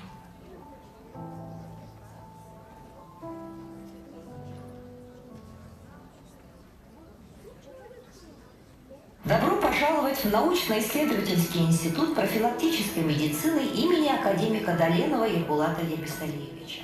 Место, где наука спасает жизни. Научно-исследовательский институт был создан 6 апреля 2023 года, основной целью которого является научно-образовательная деятельность и разработка опытных конструкторских работ в сфере профилактической медицины. Идея создания научно-исследовательского института принадлежит основоположнику научных основ профилактической медицины Республики Казахстан, академику Академии профилактической медицины, первому выпускнику Целиноградского государственного медицинского института, заслуженному деятелю Республики Казахстан, лучшему преподавателю вуза Министерства образования и науки Республики Казахстан, известному специалисту в области науки о жизни, авторитету в сфере здравоохранения, доктору медицинских наук, профессору Доленову Ербулату Еписалиевичу. В настоящее время в составе НИИ работает 39 человек, из них 2 профессора, 2 доктора медицинских наук, 6 кандидатов медицинских наук, 2 PhD, 4 магистра медицинских наук и 6 научных сотрудников. Наш институт нацелен на предотвращение заболеваний и поддержку здоровья. Мы ценим научные открытия и активно применяем их для блага общества. Научным исследовательским институтом разработаны пищевые продукты лактобапол, бапол-М, Милки-Бом Плюс. Разработаны меню раскладки в разрезе сезонов года, возраста и контингента для школ города Астаны, паспорт здоровья, кодекс здоровья, учебники, нутрициология, валиология, патофизиология вопросов, гигиены питания, основы традиционной медицины, разработана концепция здорового оптимального питания, разработаны критические периоды развития организма. Научно-исследовательский институт реализовывает такие международные проекты, как разработка бальной системы критериев установления инвалидности с учетом положения МКФ, разработка системы социальной реабилитации, улучшение качества медицинского образования ТГМУ имени Абу-Али ибн Сина. Реализованы отечественные проекты с участием наших специалистов, такие как комплексная оценка состояния питания и параметров здоровья, разработка и внедрение научно обоснованных рекомендаций по здоровому питанию населения города Астаны, Центрального и Северного региона Республики Казахстан. Проект Министерства здравоохранения Республики Казахстан услуги по проведению информационно-пропагандистской кампании по вопросам здорового питания, услуги по формированию населения навыков здорового питания и безопасности пищевых продуктов, разработка и внедрение системы повышения качества жизни граждан за счет профилактики заболеваний и оптимизации питания в зависимости от периода жизни. В нашей команде собраны выдающиеся специалисты в области медицины, диетологии, исследований гигиены питания и других научных направлений. Наши эксперты делятся своим знанием и опытом. Основные направления научной деятельности – это фундаментальные исследования в области персонализированной медицины, прикладные исследования в области профилактической медицины, обучение специалистов медицинского и немедицинского профиля, разработка новых безопасных пищевых продуктов, фитопрепаратов природного происхождения для профилактики и лечения болезней. предупреждение заболеваний, профилактика и борьба с факторами риска, внедрение и усовершенствование системы ранней профилактики, диагностики и лечения организмов подростков, учащихся молодежи, студентов и других целевых групп населения. Внедрение многоуровневых коммуникационных мероприятий по формированию населения навыков здорового питания и безопасности пищевых продуктов, осуществление мониторинга здоровья населения, качества и безопасности пищевых продуктов, повышение санитарно-гигиенической грамотности населения и разработка принципов оздоровления окружающей среды, механизмы здоровья и болезни, гинекологическая диагностика состояния здоровья, изучение фактического питания среди населения Республики Казахстан и оздоровление школьников, студентов и других целевых групп населения. Научно-исследовательский институт оказывает услуги по проведению исследований в области повышения эффективности профилактики, основанных на современных принципах доказательной медицины, оценку фактического питания для общеобразовательных учреждений, оценка биомаркеров старения и состояния, оценка химического состава продуктов и рационного питания, оценка состояния индивидуального здоровья и разработка систем оздоровления, гинекологическая диагностика состояния здоровья, санитарно-гигиеническая оценка рабочих мест на производстве, разработка меню раскладов, рекомендаций по здоровому питанию, разработка превентивных программ питания, разработка новых безопасных пищевых продуктов, разработка научных основ первичной, вторичной, третичной профилактики заболеваний, разработка научно-технических документов, клинических протоколов в области профилактической медицины, проведение сертификационных курсов по нутрициологии, диетологии для работников медицины, проведение краткосрочных курсов по современным методам диагностики и лечения нарушений питания для населения с немедицинским образованием, проведение научных мероприятий, конференций, круглых столов, мастер-классов, симпозиумов по направлению профилактической медицины, информационно-пропагандистские услуги по вопросам здорового образа жизни для различных групп населения, консультативно-диагностические услуги в поликлиниках по оказанию нутрициологической помощи. Редакция журнала «Палеология здоровья, болезни и выздоровления» выпускает периодические номера журнала. Мы верим, что профилактика – это путь долгой и здоровой жизни. Научно-исследовательский институт профилактической медицины имени академика Ирботади Васильевича Доленова в своей деятельности сотрудничает с Управлением образования города Астаны, с Национальным центром общественного здравоохранения Министерства здравоохранения Республики Казахстан, с Казахской академией питания Республики Казахстан, Центром здорового питания, Академией профилактической медицины, с Назарбаев университет, больницей медицинского центра управления президента РК, Национальный научно-профилактический центр физической культуры, Центр активного долголетия акимата города Астаны, Казахским агротехническим исследовательским университетом имени Софии Севкулина, научно-исследовательским институтом фармакологии Республики Казахстан с кодексом алиментариуса. Наши исследования приводят к инновациям и новым открытиям. Мы гордимся нашими достижениями, которые вносят вклад в мировую медицинскую науку. Мы также работаем над образованием будущих поколений. Наша цель – передать знания и навыки, которые помогут создать более здоровое общество. Научно-исследовательский институт профилактической медицины имени академика Ирботади Васильевича Доленова – это путь к здоровью через прошлое.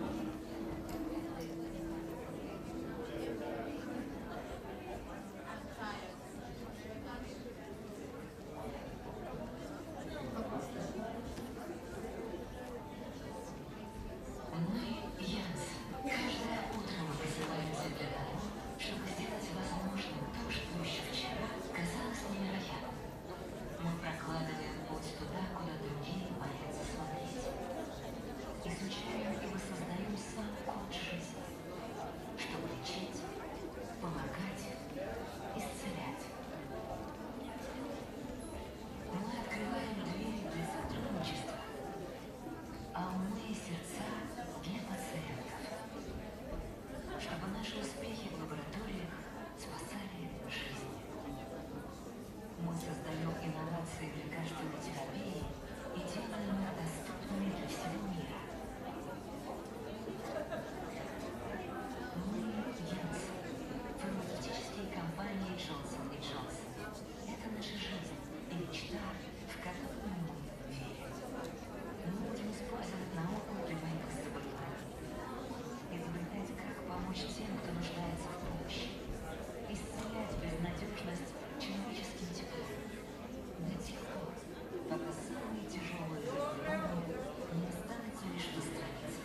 Научно-исследовательский институт профилактической медицины имени академика Доленова и Булата Геписалиевича.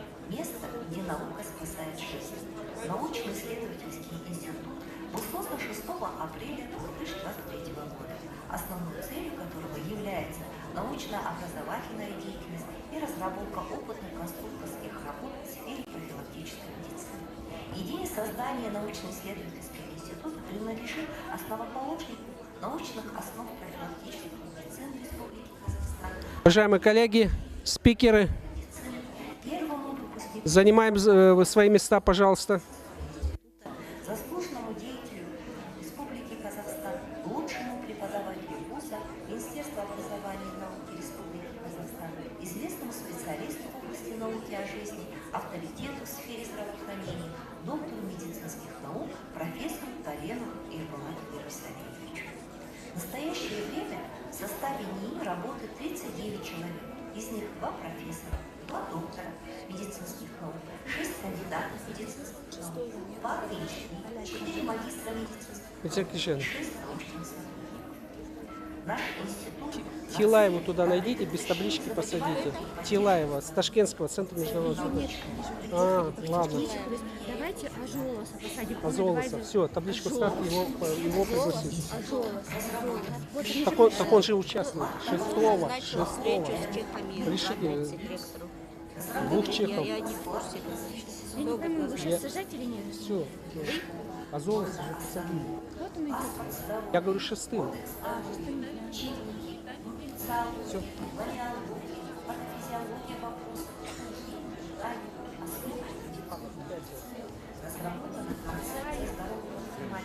Section.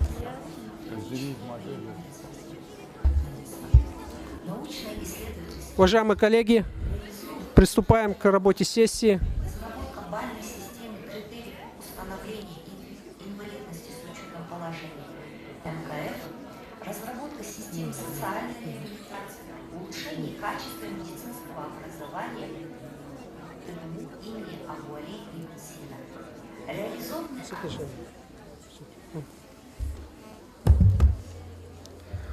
Уважаемые коллеги, Dear colleagues, let's work with our next panel session, which is devoted to international cooperation questions and the role of academy in international sphere in the 21st century in university academies. Internationalization is has the key meaning in our country and worldwide, and globalization is a key trend in the development of any university and in the medical system. And university are trying to build up their strategies, and they have to pay attention actively to questions of internationalization, science, and implementation of those aims of university as servicing to population and society. And a good example of this is Ariel University. They showed experience today how they attract students in different social activities. And this collaboration and international cooperation is important today. And in the frame of today's session, Viktor Petrovich, Provost on Strategic Development and International Cooperation, Medical University of Karaganda, investigation of different strategies of medicine education and research. So which strategy is the best for Kazakhstan? Dear colleagues, let me present my report I would like to start with presenting current strategies of internationalization, which different university uses not only in Kazakhstan but around the world, and they are trying to build up a model from these strategies. Next slide, please. Talking about strategies, so with the analysis of literature and our experience of the university and personal experience on the whole, so we devoted about 15 different strategies and approaches which allow to make the medicine international to international level. And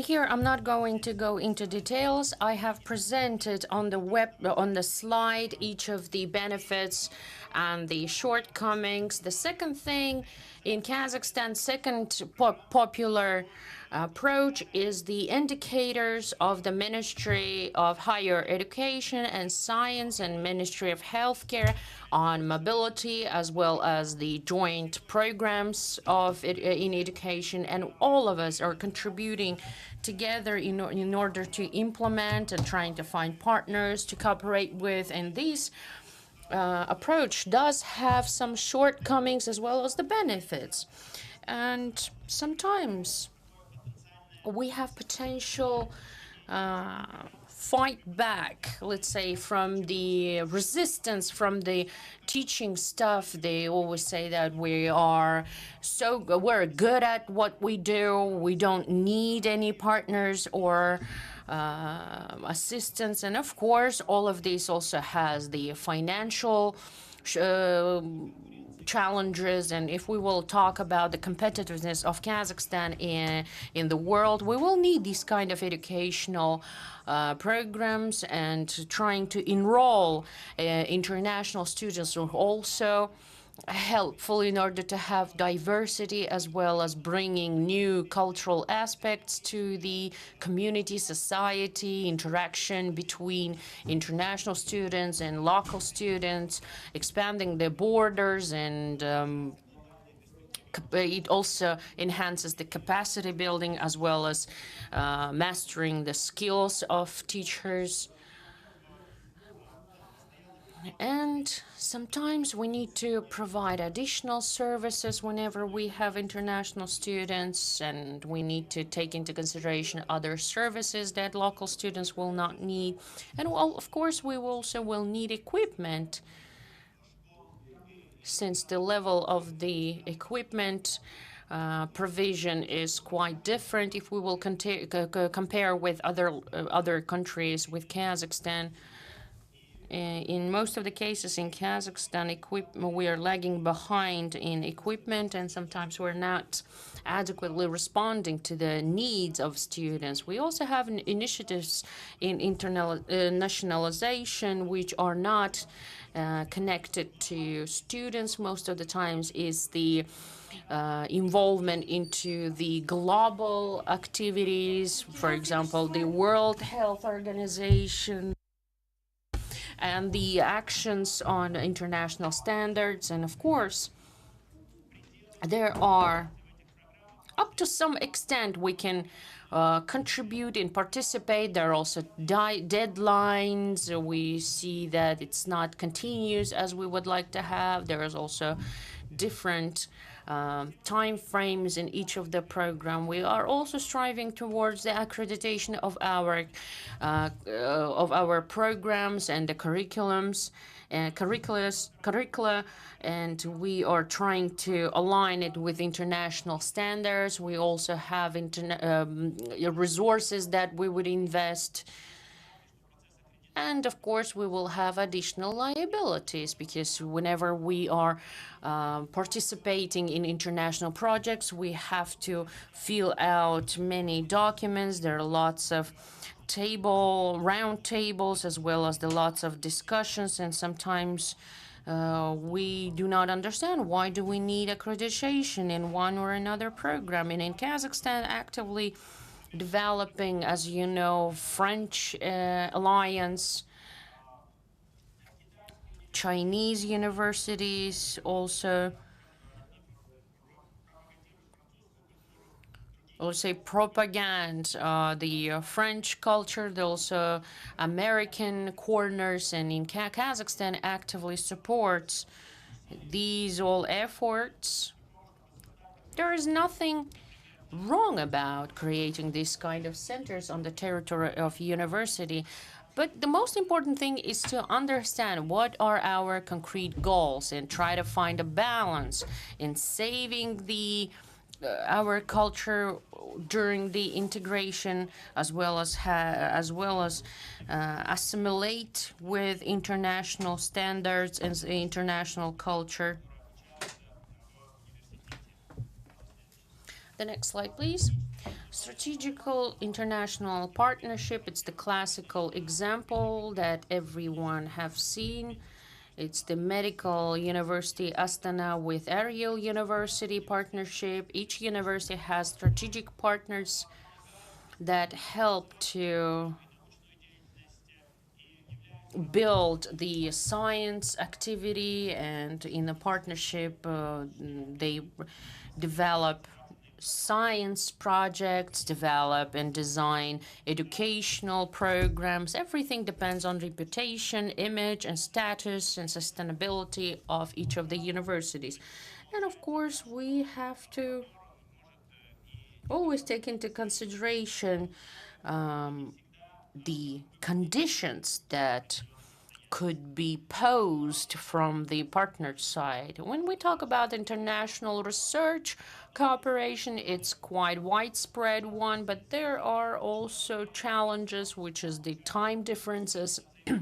Sometimes it is difficult to effectively cooperate because sometimes you write, for example, during the day, the email, you would compose an email today and get response the day after because of the time difference. So that is why it is important to understand the goals, have common understanding, and always, let's say, stand by in this kind of situation.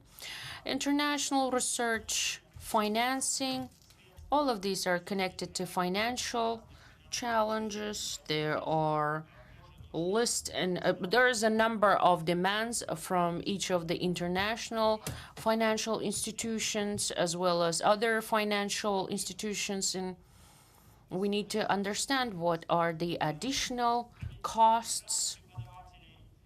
Attracting foreign teachers, international conferences, symposiums, summits, online education, all of these strategies could be used at universities, and the shortcoming, which is common, it will need huge financial contribution. And there are also problems with the institutional support. Yes, you can always visit different summits and international conferences, but the most important thing to make it effective so that your teachers or your workers of university staff would be able to get some ideas so that they can implement. There is also resistance from the local teachers whenever we are trying to attract international and foreign teachers. That's also one of the shortcomings when we talk about the online teaching. We know that it is necessary. In Kazakhstan, there is a limit for online education, which is 20%. Our university, do not support this limit. Another thing, it's the quality, so that it wouldn't become something like marking the papers without seeing students. But on my experience on master's studying, for example, on master's degree, all of it was online. Only twice we could see them offline. but tasks were so prepared so thoroughly that it was impossible to download it from websites. And you had to pay attention on composing those papers, and we had interaction, although it was online. We would like to develop this kind of online education, and it will help us to attract international students and teachers.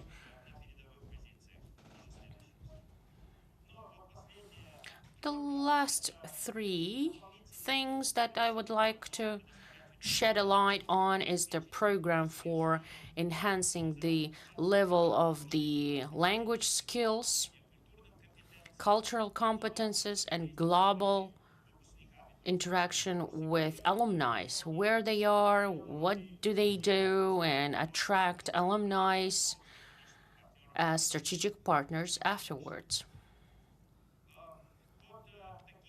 So these are the strategies of internationalization. In all of these 5 strategies that I have mentioned, these are the most important ones. I try to cover uncoverable things in my speech because we're pressed in time. But the most important thing, our university had published in Medical Teacher, Transforming Medical Education in Kazakhstan, Successful Case of Internationalization from Karaganda State Medical University. It had been published in 2018. This is the model that had been published. You can see it online. It's the membership of the in associations, creating new structural divisions, simulation centers, for example. We have based all of it on international experience. So we have created also the timeline. What do we do? Where we are right now? What is the status quo? And where are we striving to? And I think we're quite successful in this field, in this regard. And we also, here you can see time frames up to 2020, but we're still continuing. So all of these diagrams are recommended to make so in order to visualize, and it will be additional simile for you, an aid. So this is the diagram that we're offering. We have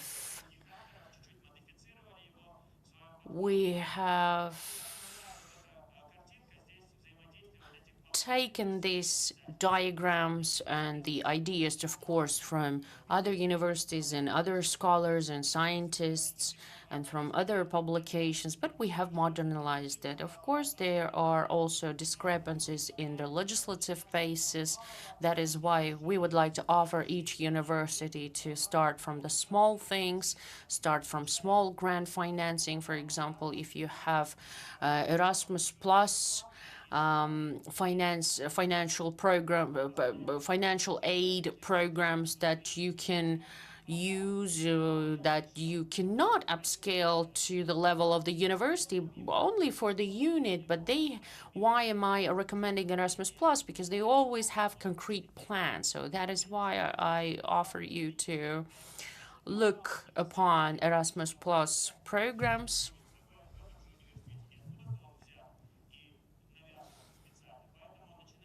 So that is why it is important to start from small things and have strategic plan, the overall picture.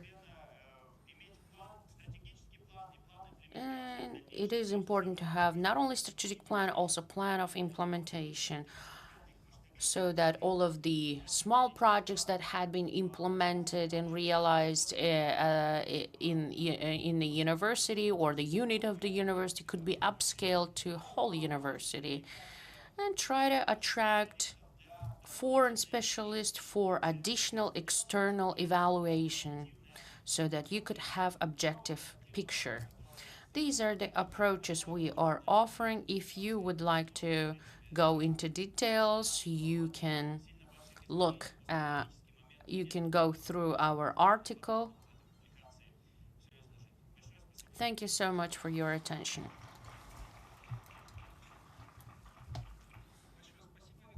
Thank you, Viktor Petrovich. Indeed, Medical University of Karaganda, well, even simply, we were preparing together. We were taking part in Erasmus Plus projects, and I could see that there was a huge collaboration from different regions of the world, from Europe, and as well as the post-Soviet Union region, and it should be actively used and applied. And I would like to give a floor to Mikhail Heitzman, University Yana Evangelist in Perkin, in Ústí nad Labem in Czech Republic. This person that I'm going to talk about is one of the person who was at the beginning of the many branches and fields of medicine. Microphone is turned off. How do you hear me? I'm from Czech Republic. We do not really use Russian language, so that is why I would like to switch to English. It'll be practice for you. I know that you're not practicing your English often. Why am I here? Because I like your culture of the language, and I like what Kazakhstan gave to world and Czech Republic. What did Czech Republic got or gain from Kazakhstan is domestic horses. Then in Russian.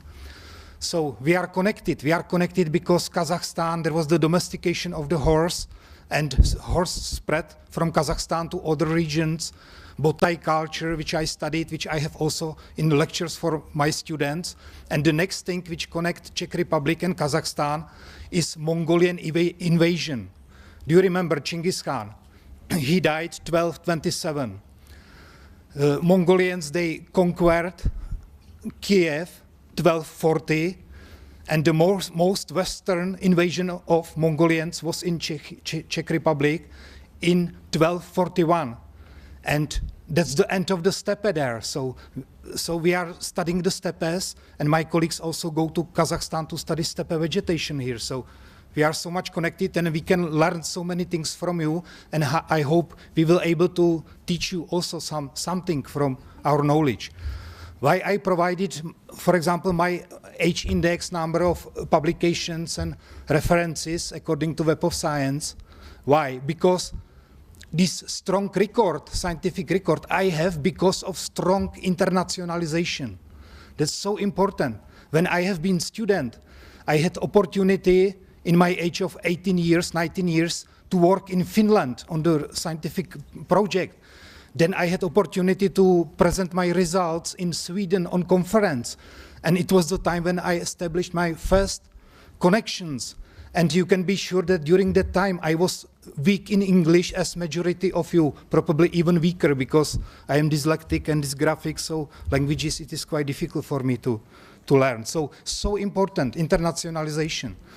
I will speak a little bit about what we do for the internationalization in our university. We have different faculties, and each faculty has different level of internationalization. And I can tell you my experience, because you are studying medicine. I have Filipina wife, so she's speaking English, and if she visits the doctors in the hospitals, it's disaster. Even in the Czech Republic, majority of them, they are not able to speak English.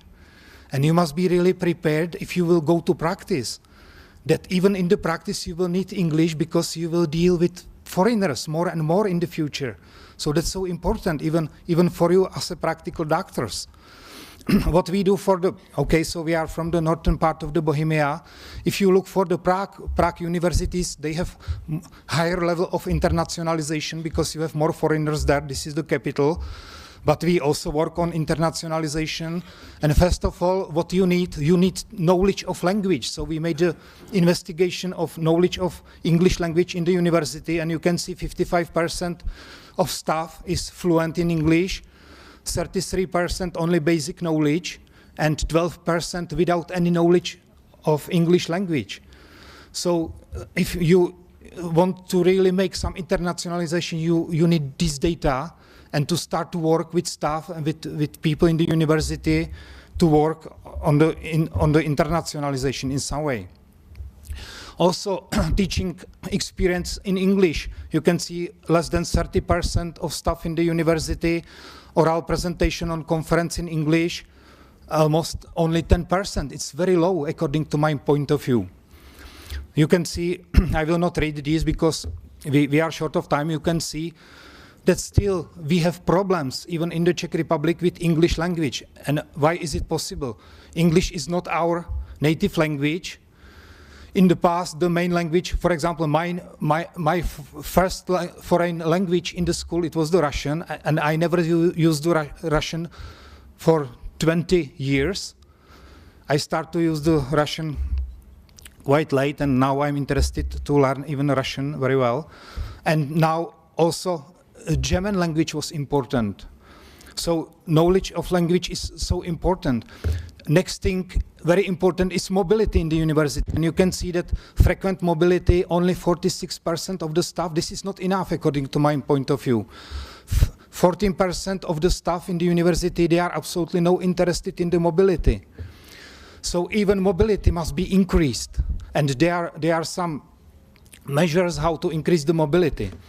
And I'm here to give you my personal example, what I do for the mobility, and I will show you what I do with my students and why my students are so successful. If you are a student, you want to make PhD, it's very good if you have very strong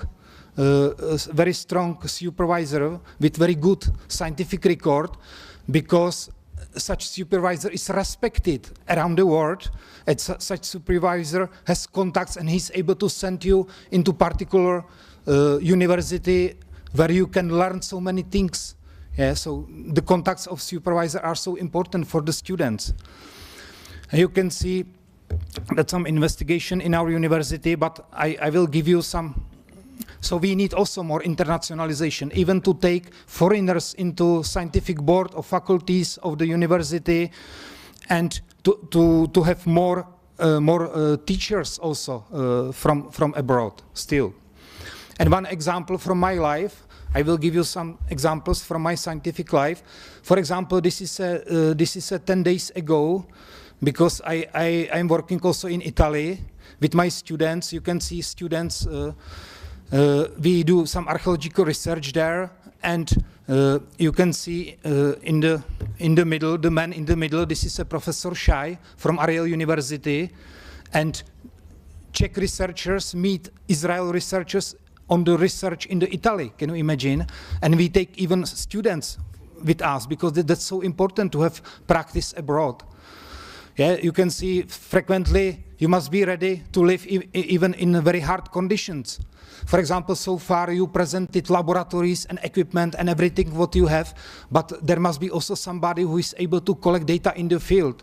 And what is the reason for my success in the research? I had never laboratory, nothing. I had only computer. And if I decided to study something, I find suitable partner around me with laboratories, with all equipment and knowledge how to analyze the data. So I'm collecting data in the field and sending them to laboratories, and we are all together making strong teams, publishing results, like in this case. Frequently, okay, if I'm in Italy, so if I'm traveling, I can tell you about this. It's at the Iceman. Mummy discovered 5,200 years old, and you can see this is the oldest mummy with tattoo on the body, and that's with this mummy. It's connected with very strong medicinal research, also genetic research. So that's so important. And also what I do, for example, if I have been there, I even wrote a song about Iceman. I use this song for the teaching of my students, and I made the video with this song in the Alps, in the territory where the mummy was discovered. So that's the new way of teaching through the music also. Okay, let's go. Frequently, my students, they have comfortable conditions, but frequently I must be able to survive even in the field. So do you see that's from the July when I even took my children to Turkey. So I am ready to sleep even in the nature if necessary. Yeah, you can see what you can see. This is steppe ecosystems in Turkey, which we study, which are in the Czech Republic, Turkey, and Kazakhstan. And you can see this is a steppe, the grass there, steppe kavil. You have steppe grasslands here in steppe. So if you want to be good researcher, you must still study. What I made this June, I work in the Ariel University. I work on the excavation of biblical towns with Professor Itzik Shai, international cooperation. And you can see what I do normally. I take my students with me, do you see? And we use the new methods there, and we apply the new methods in Israel. And we publish the first paper from the biblical land using the new chemical methods for soil analysis. And why soil analysis? Human being, for example, 1 year of the human is connected with deposition of 1 kilogram of phosphorus on the locality. Phosphorus is not mobile in the soil. And if you calculate amount of the phosphorus in the soil, you are able to calculate amount of people which lived on particular site in the prehistory. That's so important method which we developed just now. Next example. For example, you must do something what is not traditional. For example, this is the scientific expedition to Iceland in winter. I was the first one who introduced the scientific expeditions even in winter, botanical expeditions, because I studied the survival of animals in the winter, feeding of animals in the winter, food quality of available forage, and I am there on the photograph with one grass, and this grass was used even for human nutrition. So we are studying in some way human nutrition and use of different plants for human nutrition. If you will travel with me as a student, for example, this expedition was without student because it was so dangerous. You must be ready to survive all conditions, like here, wind over 100 kilometers and strong winter. You can be ready to survive these conditions. So that's the reason why I go everywhere with sleeping bag, for example. I'm equipped with knife all the time, even here, you can see, it's a small one, but still with me. So the students, they teach all these things with me, but sometimes, do you see also what you need? That's also Iceland example, study of abandoned Viking farms. And you need a publicity also, very good publicity. It means if you do something, make photographs about everything. And for example, if I made an expedition into Iceland, I took the men from Czech radio with me, and we had everyday report for the Czech people in the Czech radio. I do the same in Israel, for example. From Israel, we have the reports in the Czech television about our research activities. And this helps so much with everything, with projects. And of course, you see my team and the yellow man, it is the students. So I take my students with me and I try to make good conditions for them, because I cannot ask students to survive somewhere in the nature if there is a -20. Germany, have a look. This is the story. As a student, I was on the conference and I visited the experiment running since 1941, fertilizer experiment, still running. 1941, still every year they put there the fertilizer, cut the grass. And I asked them, how many papers you publish from these? They told me nothing. And I was the student during that time, and I asked them if I can work there. They told me yes, of course. And we made from this experiment the second most known long-term fertilizer experiment in the world. And we use it for the study of fertilizers, content of risk elements in fertilizers, contamination of soil food chain by risk elements, for the evolution of plants, genome size. I work with genetics, because phosphorus availability in the soil is connected with genome size of plants, because if you have enough phosphorus, you have plants with bigger genome. And these plants, they have higher nutritive value, and it is connected with nutrition of animals. And phosphorus is really the element which is moving with everything. In your body, there is a half kilogram of phosphorus, 400 grams in your skeleton. And if you are young, you are selecting even for phosphorus to have good skeleton. And also, what you must do, for example, in this case, I made this photograph which you see. And during that time, there was no drones, so how I made the photograph, I jump on the tree, on the top of the tree, cut the twigs there and made a photograph. The colleagues from Germany, they were laughing that some stupid student from Czech Republic is coming on the tree, and what is the result? You can see it is on the cover page of the best scientific journal in botany, Applied Vegetation Science. So that's the way how to work. And now, for example, University of Bonn used this photograph for the promotion. Yeah. So we must still have idea. And also, what was there? My students with me. Next example from the Africa. You can learn so many things in Africa. That's completely different environment than here. And also, that's connected. If you study nature, you must learn also the human environment. So I start to study French language also to work there. And sometimes even to behave in the nature. Because if I go with students to the nature, I tell them, take good clothes to the mountains, because even in summer there can be snow. They do not believe me. They believe me after they have some experience. So I'm taking my students. For example, this is my PhD student which worked there with me. And really there is a hard condition, so you must be ready. For example, 10 liters of water per day to survive in temperatures over 40. I was the first one who introduced the winter botanical expeditions into Altai Mountains. I put the photograph here because it was so, do you see, so hard conditions that even my horse died there. That's the joke, because the horse was there before me. But why I introduced this? Because if I study the nature in the Czech Republic during the Ice Age, the same conditions which were during the Ice Age in Czech Republic, you have in the Altai Mountains now. Probably you know the town Košagač. It's close to the border of Kazakhstan also. And there is a rain shadow and typical Pleistocenic climate, very cold climate and rain shadow. So, and this knowledge which I obtained here and data we used for the perfect scientific papers. And it was the most difficult expression in my life, so I didn't take students with me because it's not easy to sleep outside if there is a -30, do you know? Okay, so let's go something what will interest you. What do you think? What is this? Next example. This is a graveyard 2,000 years old on the arable field. Graveyard, so you have graves, individual graves there. And why? This is a bread wheat, pšenice, the crop which is growing there.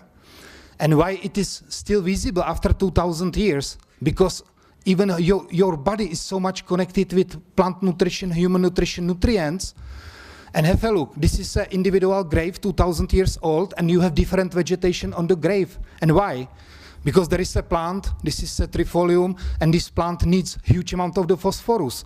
And your body is perfect source of phosphorus if this is in the grave for the plants. And if you want to study roots of the plants as a botanist, you must study graves. Mikhail, 1 minute. I'm just finishing. So you can see how it is connected. Your nutrition by phosphorus with nutrition of plants and archaeology. So that's the reason, for example, why I study also the graves. If I am studying the plant nutrition, human nutrition, everything is so much connected. Next way how to make internationalization, the most easy is to introduce the PhD students, foreigners, because they are not teaching and they can use the English language. So I frequently have foreigners. You can see Mike, he's from Ghana, perfect student. Also, for example, another example, genetical research, moving of the people, migration of people with plants. So we made a genetic research of Rumex alpinus, that's with my student, data collection in Austria and in Italy and in Bulgaria also. And finally, Kazakhstan is so interesting country, so I had some time in the hotel, so I wrote my song about the Kazakhstan for my students. So if you are interested, have a look on my Facebook and you can listen a song about the Kazakhstan in Czech language. And finally, how to learn languages and different cultures. You can see that this is not only on the level of my work, but it's also on the level of my private life. So I have a wife from the Philippines and we use the English language at home. And we have so nice, beautiful daughter. And also mobility, if you are speaking about the mobility, you must be ready to solve all problems in the field. So I solved the problem that I bought military truck and I can live inside and I have everything there, even my field laboratory. Thank you for your attention.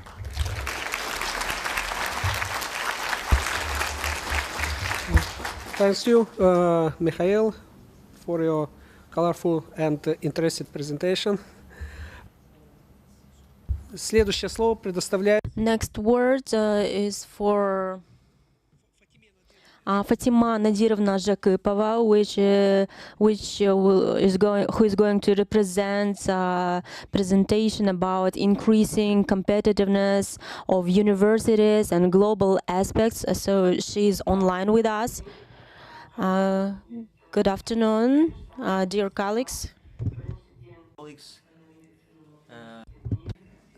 Hello, everybody from Astana Medical University. And I would like to congratulate you with the successful beginning of the summit.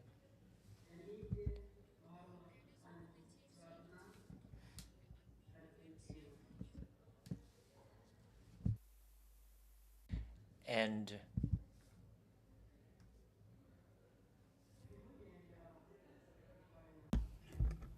so today, in terms of the time that I have, I would like to talk on global competitiveness, competition. Firstly, before starting our moving into increasing the global competitiveness and all the aspects which were discussed in this summit, I suppose that my colleagues stopped and paid their attention to this. So we have to compare our time and compare what priorities do we have towards each universities and institutions in the frame of planning and strategic planning of our government. It is necessary to mention the concept of science, and in the frame of this concept, we defined all the priorities which you see on these presentations now.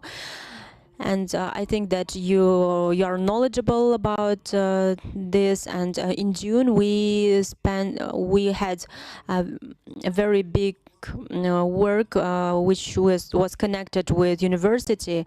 How do we need to synchronize our plans with those priorities which our management gives to us, and in the system on the whole.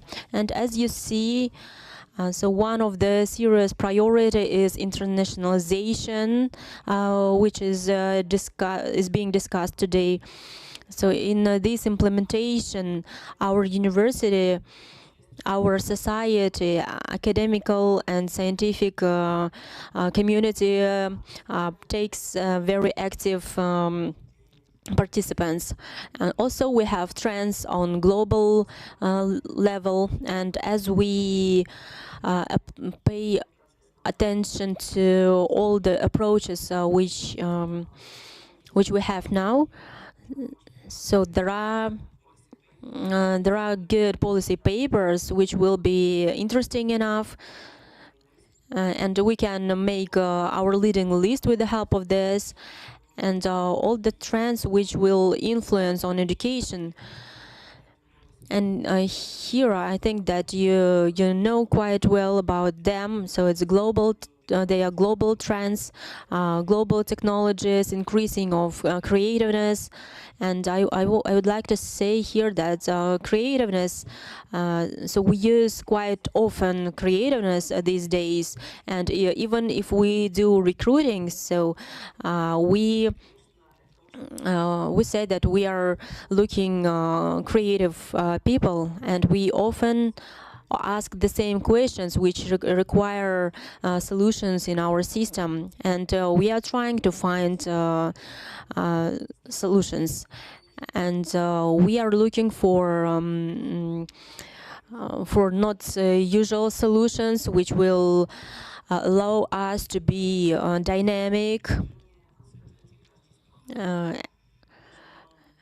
So we're living in the era of serious turbulence changes, and this is due each spheres. And I think that in our university we have just the starting level, so the understanding how can we implement this kind of trends and serious competence for our university colleagues. As for mobile technologies, so it's a fact. So we had this situation, faced this situation these days, and during this summit, many of us use these technologies, so it became a daily fact, and we're living with the current in current situation. So active project work is project management, which is commonly used in each sphere of our state management. And I am also the representative of I'm a manager of scientific department in the frame of project office, and I understand that project management is really important for us, and it is not the only solution. It's not a unique recipe.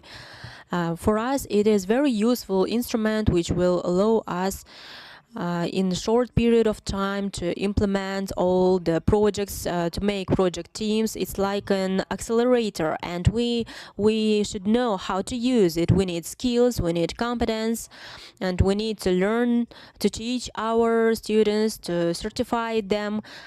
We have different kind of certificates, IPMI, Prince2. There are some standards that can be taught, and we can do it the part of educational programs. And I think that we will get good results. So this education without any borders, and my previous speakers had mentioned it before. And in my point of view, the labor of my colleagues is also interesting, which my colleagues prepared. So it is one of the organizations which is actively participating in Bologna Declaration. And for us, it is really a valuable experience. And what is our view? So we are working out on strategies, on strategic plans. So we are implementing cooperation. And what is the most important? I think we need to see the finish line which we are aiming on. And Universities Without Walls, a vision for 2030. This program is really interesting and useful. It's a good policy paper, and here our colleagues try to give vision of universities in 2030. You can see that it is said about open, transformative, and transitional, sustainable, diverse, and engaged, strong, autonomous, and accountable skills. So this here we can predict the future of universities, and we have to be involved, fully involved, and to build up our future plans and actions. And sometimes they cannot be effective, but I cannot say that they can be totally ineffective, but they can be they can predict our success. For a long period of time, we are discussing innovations. So we are creating research institutes, and we see that more than 80% of science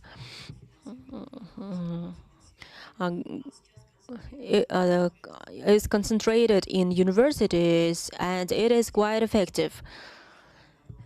And along with it, so there are some parallel moving among education and science policies. And sometimes we are trying to manage to synchronize these two branches, and it gives us additional resource in competitiveness in developing all the projects, and such as mobilization, attracting international students, foreign students. And in this policy, they quite often publish such policy, and here are different kind of questions are presented. And there are some interesting research agenda of different countries in order to be on the same wave with other colleagues and to have international results and scientific projects. And I think it will be very important and interesting for reading and learning. I'm sure that that it will be implemented by all my colleagues, and I want to focus on these aspects. One of the serious instruments of measuring competitiveness on international level are ranking. So ranking is not only for ranking. So we are participating in ranking in order to win, to have some good places.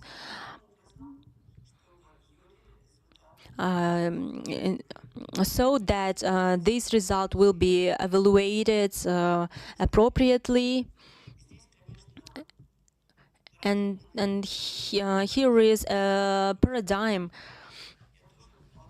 I suppose that my colleagues know about international ranking.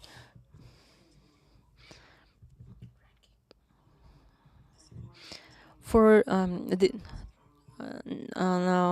during 2022, there are 15 ratings, 15 global ranking. QS, time education, and we have such ranking that our university is not aware of, about increasing scientific potential, which measure only scientific and result indicators.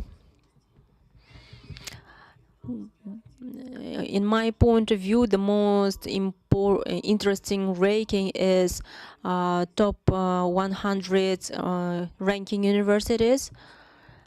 It's an instrument that measures the result. Resultness, and each of these ranking has its their own indicators, data resources, and the way of university participations. And there are rankings which doesn't request any informational data from universities.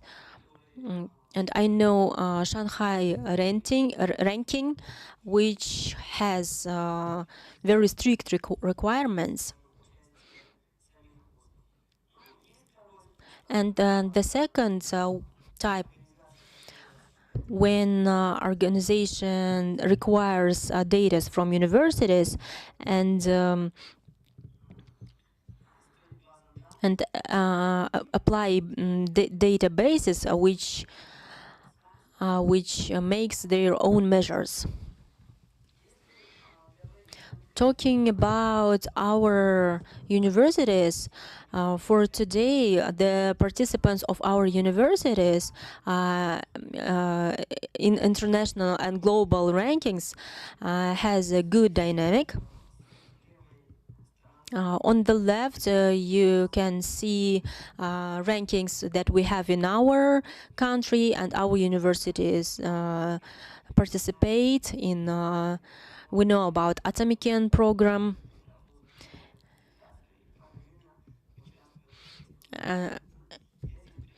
Here are the main ranking which we have these days, but actually there are more ratings which are held by different organizations. I think that this full picture we can consider in the future. On the right, you can see the example, the ranking of global level. So as I said before, the dynamic is quite frequent. So last year we mentioned 14 universities, but this year 21. The next question is what is further? So as I said before, ranking is not sufficient, and now I can see that we on the level of on international level we can make strategic plans. So universities can make their actions on global level, and I can see active moving of management staff of university, which try their best in order to build up their competitiveness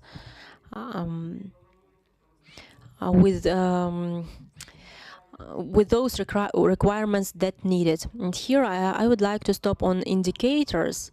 So there are 15 global rankings, and each ranking has its own methods. Unfortunately, experience and analysis show that in most universities there are special departments which work in ranking spheres, and in most cases it is aimed on fulfillment databases, or decompose it to the actions and the activities, or sometimes they have their own development plan, and they are trying to fill in these rankings. Before starting participation in ranking, I would recommend, in the frame of August conference, which was held on 24th August, before starting participation in a ranking, it is really necessary to learn the methods. It is a good instruction in order to do all the working with databases in correct way. And the most important thing is when you learn these methods, so you can use useful steps in order to apply it to your social and educational and scientific activities, and to involve all these indicators in KPI sphere. So why do we need this? Because ranking can evaluate your result, which universities can achieve. And the final aim, this is the final aim, and if we know our final aim, we can get the result easily. the quality of our activity will be better, and as I said before, all the positions in ranking we are planning to achieve, we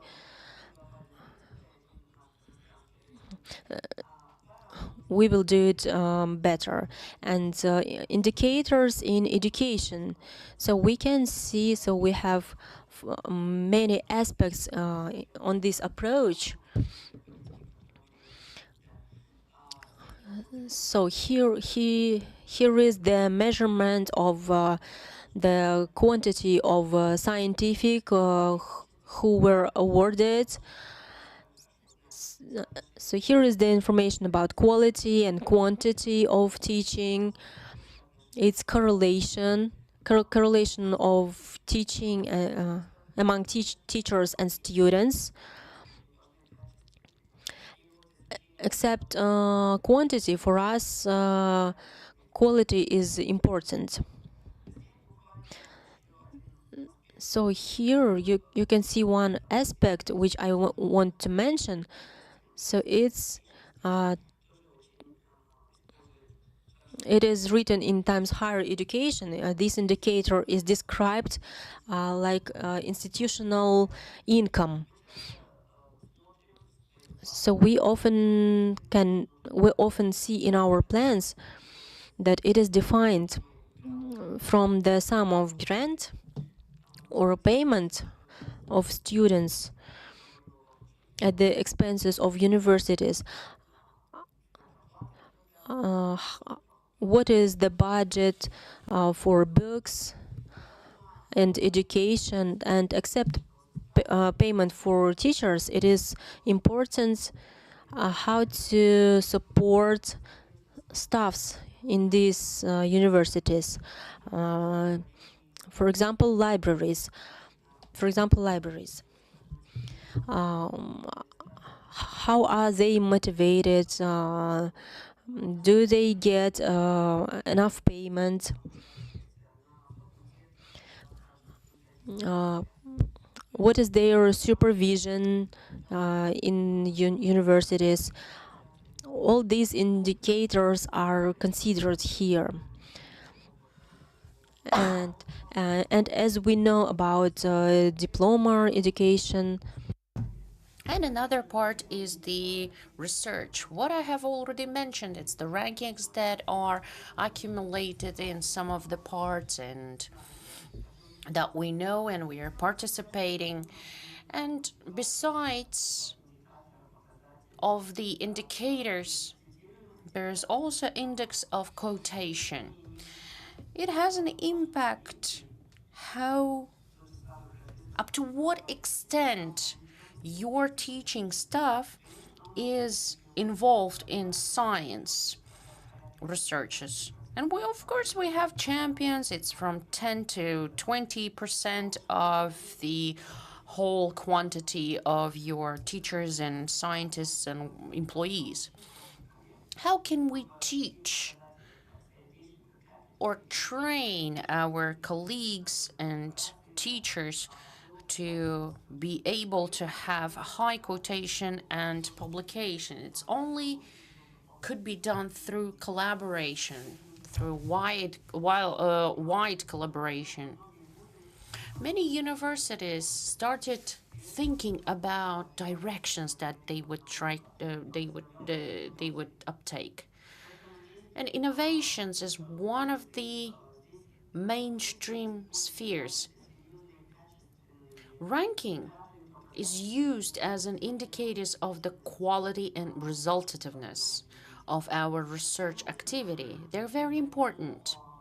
That is why whenever you are developing your programs of development, whenever you are interacting with the provosts on research, on development, on strategic policy making, it is important. All of it is about one thing: how our teachers could become largely involved in academic and research activities so that you could have good results and productiveness. Quality of the publications, for example, is also important. Some of the journals only would measure the quality, and they would look at who is exactly quoting your articles, what level or status of the scholars and scientists are quoting your articles. It is important not only for research, but also for practical application in our activity. The last aspect that I would like to shed light on is the reputation and your career. Colleagues had been already elaborating regarding this. First rating is Shanghai ranking. We know Shanghai ranking history. It's the issue that had been risen publicly when Chinese universities were given a task to become world players. And there had been identified zones or gaps that should be filled. And of course, once Shanghai University had done analysis and there had been decision made to have index that we know is the Shanghai ranking. It's academical ranking of the universities. And nowadays, this ranking, I would say, became accelerating factor that would boost the competitiveness of Chinese universities. Of course, being in the ranking, being in the top, it's not the only goal. First of all, ranking is needed for our students, for their parents, so that there will be opportunity to choose the most competitive programs. It's also reference for our employers, for future employers of our students, in order to hire graduates. And I would say on national level for a university is also the metrics that would measure competitiveness of the university that could be integrated to our activity. We also know how to work with employers, with graduates, with alumni. We also look at the geographical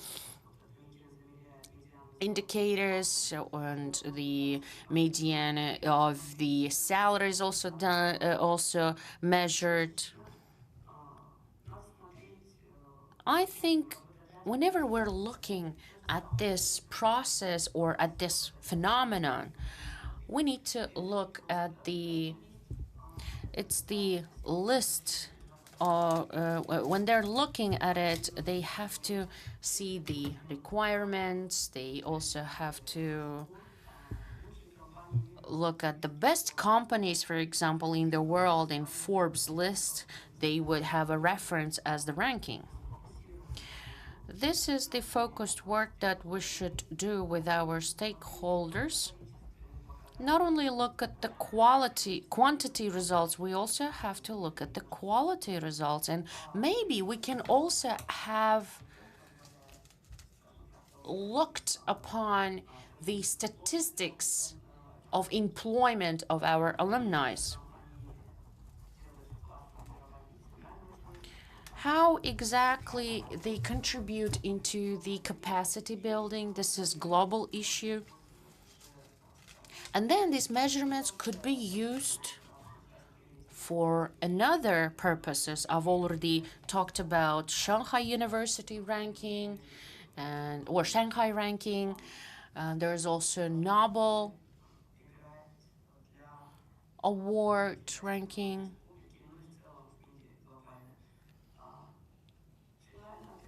Finally, what are the recommendations? First of all, is the strategic planning. It is very important that every single university would be tackling appropriate tasks And all of these should be synchronized on a national level, and we need to step away from looking at the problem in a short-term perspective and try to look at our development strategies in a long-term perspective. As practice shows, many indicators that I was mentioning before, mostly not relevant for our teachers. Sometimes we understand that they cannot even meet the requirements of ranking, but sometimes this verticality will be also needed. And in this regard, I would like to say that independence and autonomy is important factor. It's also important look at the institutional ranking by subject ranking. Here we can draw serious conclusions and we need to remember, whenever we're looking at any of the rankings, any of the experiences, we shall not update for the sake of updating. We always should be striving towards enhancing the quality. And I would like to draw your attention on the strategy of publicating. Of course, academic writing, research skills and researching processes and activities is good, but at the same time, university shall have publication strategies. So university should know what authors, what publications, how should be promoted, and how citation is done, citation per capita, citation per publication is actually a whole publication strategy that should be taken into consideration. Unfortunately, we still are not thinking about this, but nowadays I see a shift of some of the universities towards this vision. Unfortunately, our teachers and our colleagues are still bearing a burden of bureaucracy.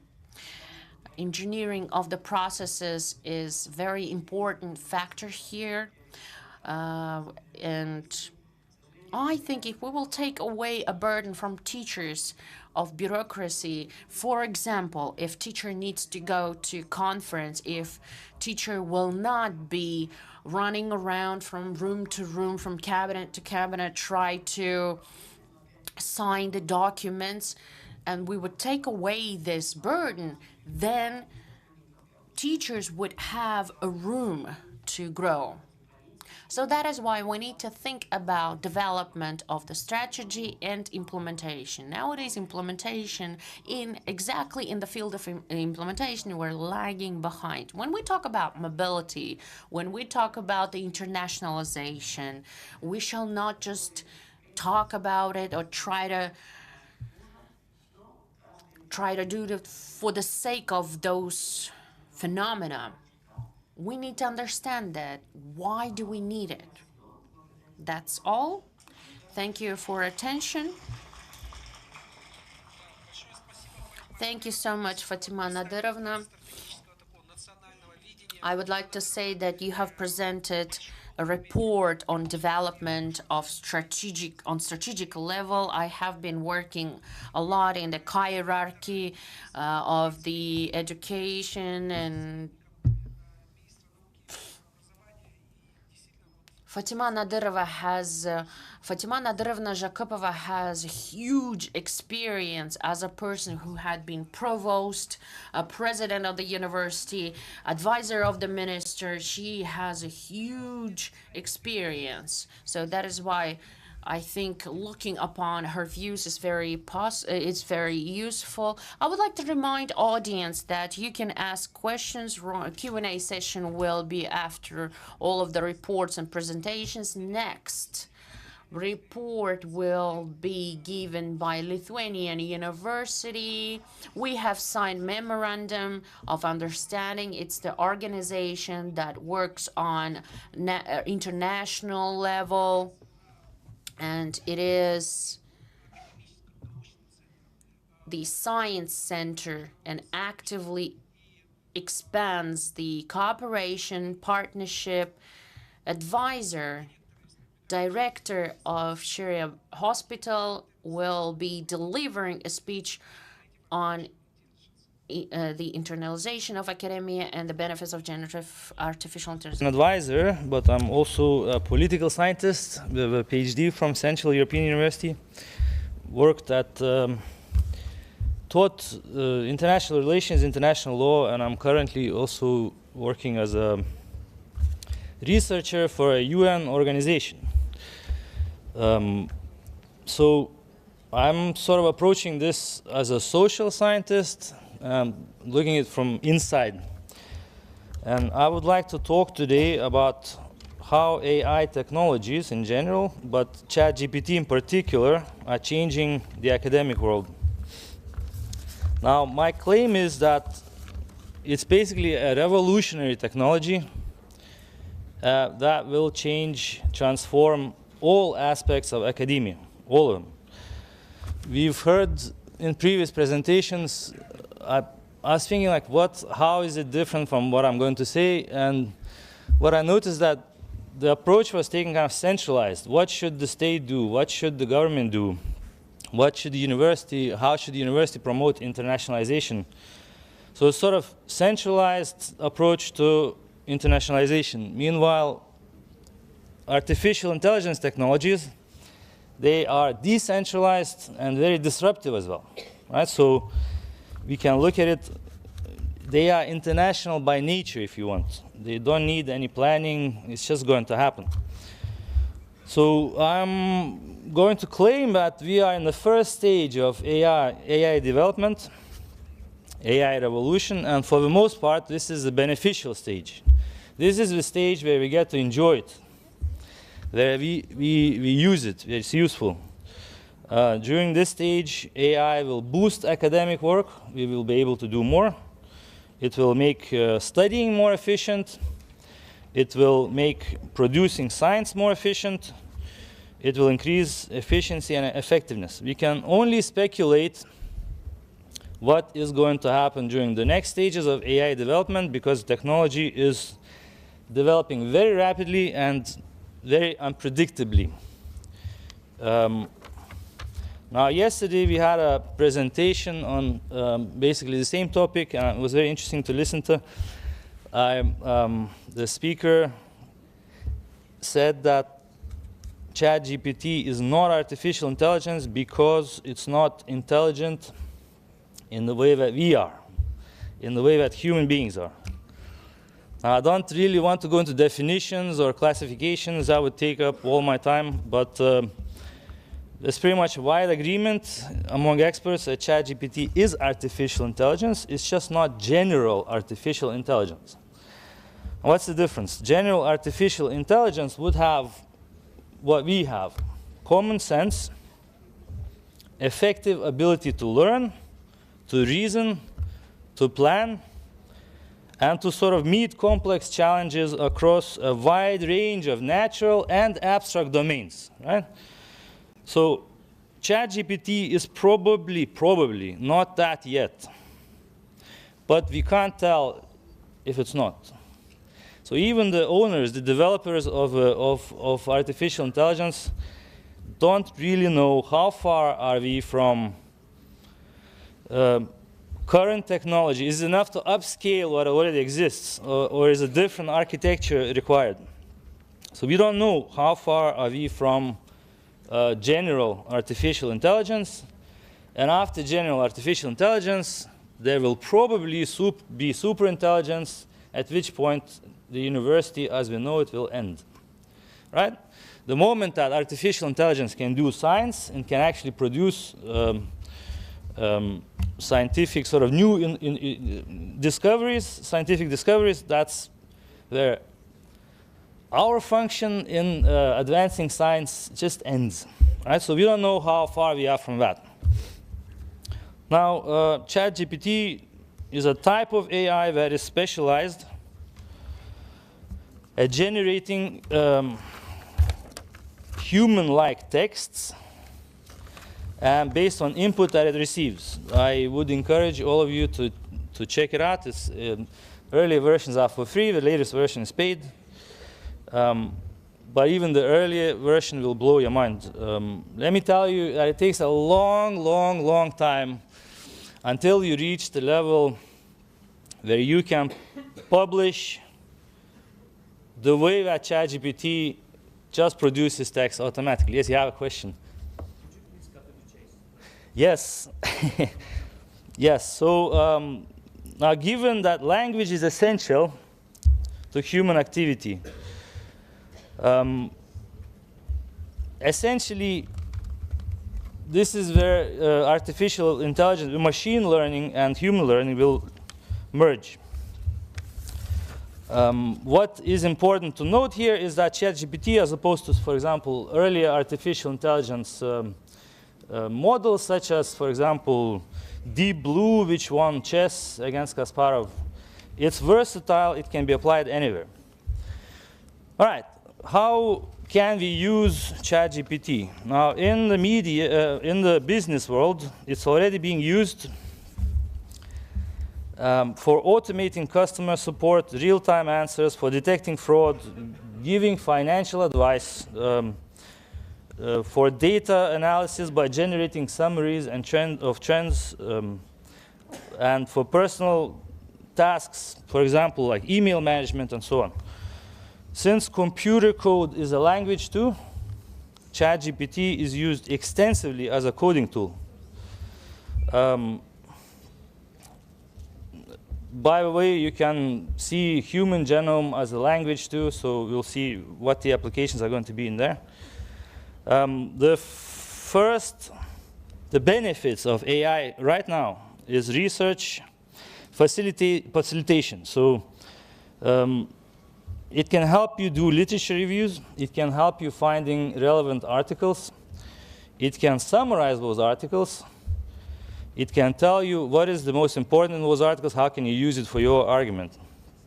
It can look at large data sets and find patterns, and it can simulate data.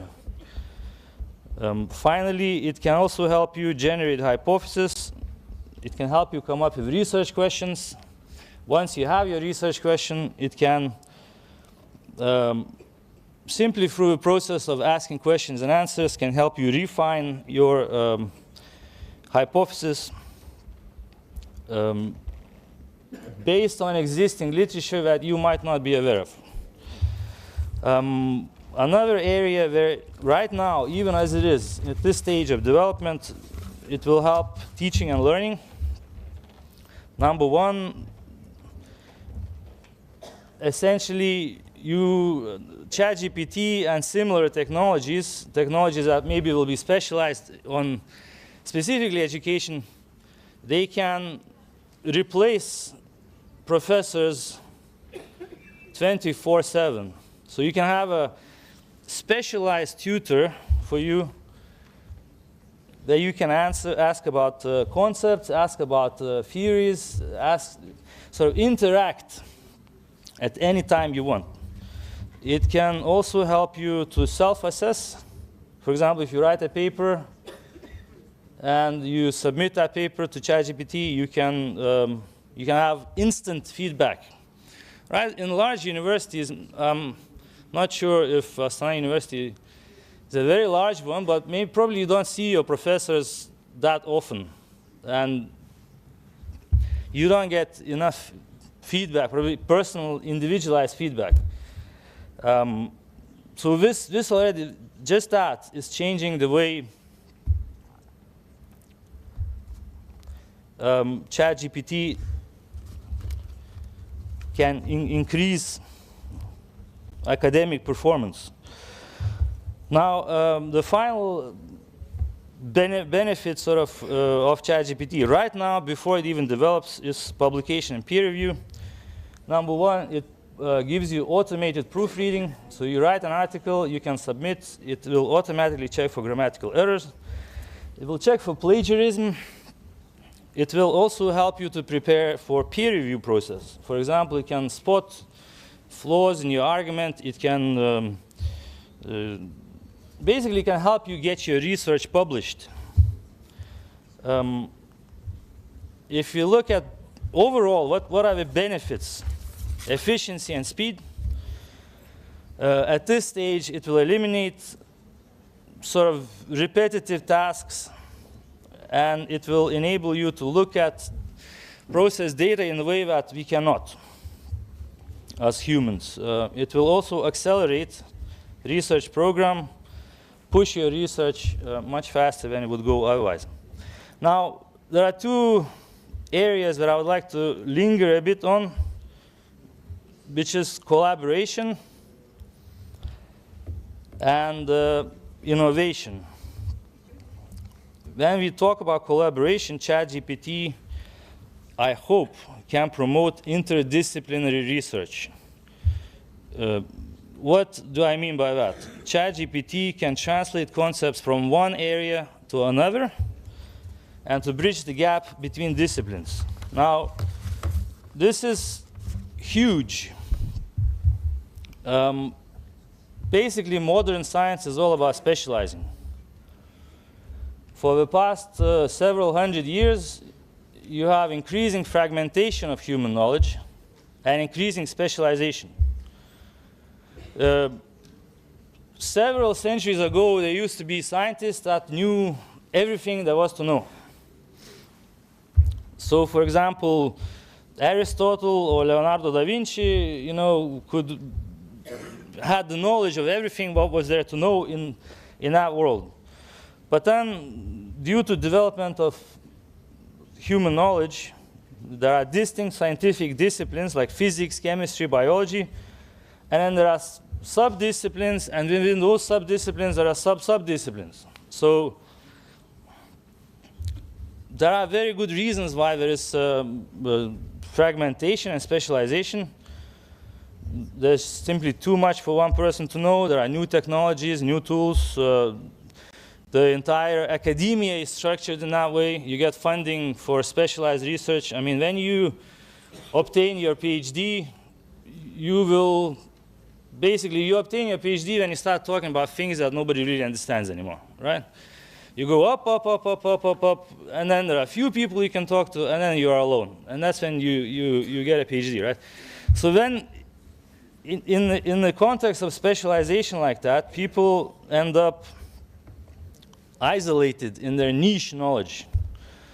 Like scientists who are deeply specialized can become focused on their niche, and they can miss broader developments and perspectives. So now deep specialization can also lead to development of jargon that nobody understands. You're basically talking to very few people when you are a top scientist, right? And over-specialization is basically a problem because for multiple reasons, but basically you can end up doing the same research, you miss the broader perspective, it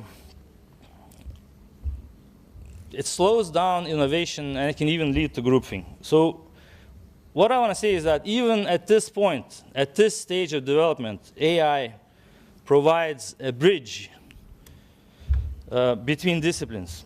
It's not a super intelligence, it doesn't do science, but even at this stage, it's a major unifier of human knowledge, of scientific knowledge. If you want, it's a kind of reincarnation of Aristotle and Da Vinci.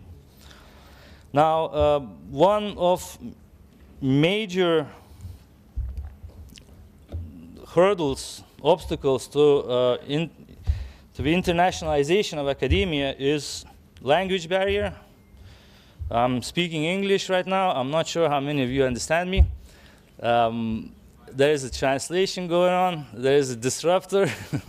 At least one person is understanding. Good. Now, ChatGPT can basically act as your personal translator all the time. Right? That's a huge thing. What does it mean? It means that you can access research papers in other countries with no problem. You can hold discussions with other scientists in other countries. Like a person in Japan can collaborate with a person in Brazil real time reading their papers in their native tongues. In the future, I expect that AI-powered platforms will match academics based on their interest, so as a kind of will emerge as an alternative to universities.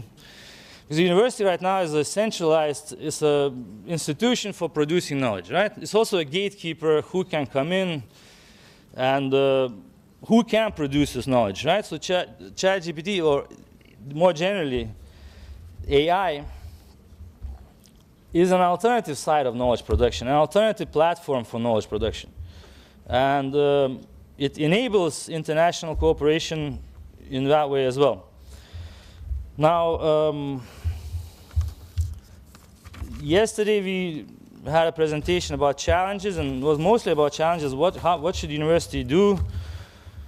How should university respond to this problem of, to the negative aspects of the ongoing revolution? So these concerns are real. There's a concern of reliability. Basically, ChatGPT sometimes just hallucinates and talks, makes up stuff. This is less of a problem with the latest version, but it is still a problem. So you can, for example, ask it to summarize existing research, and it will summarize, and it turns out that there is no such research, for example. So you have to be aware. There's important that humans use their general intellect to control. There is also a problem of plagiarism and misuse. This is a huge problem because all modern science is based on essentially the idea that we are striving to produce new knowledge and that there is ownership, right? We acknowledge that while it's a collective enterprise, but still we acknowledge individual input into that collective enterprise. The potential for plagiarism and misuse is huge, and the potential for sort of disrupting the foundations of scientific endeavor is also huge. But this is pretty much, I have to disappoint you, it's like trying to contain a flood. It has arrived, and so maybe we should ease up on plagiarism and academic integrity. Job displacement, I have no good news. As yesterday the colleague explained, there will be fewer jobs in academia, but there will be different jobs centered around essentially teaching, training people how to use artificial intelligence. Now, what about future outlook? And this is where I'll end. First of all, the technology is rapidly evolving. There will be more advanced models. Like the last 3 models came out year after year after year, and there are people calling to stop, to suspend the development of AI, primarily because people don't know when this generative, let's say, silly AI, right, that sometimes hallucinates, will reach the threshold of general AI. And once it reaches the threshold of general AI, who will stop it from reaching super intelligent? So technology will develop fast. Very likely it will combine text, voice, image.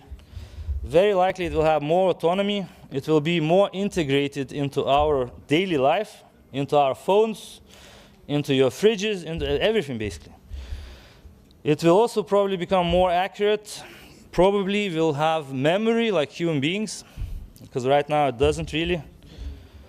There will be more specialized artificial intelligence programs. For example, I would expect that there will be MedGPT, not chat, that will be specialized in giving medical advice.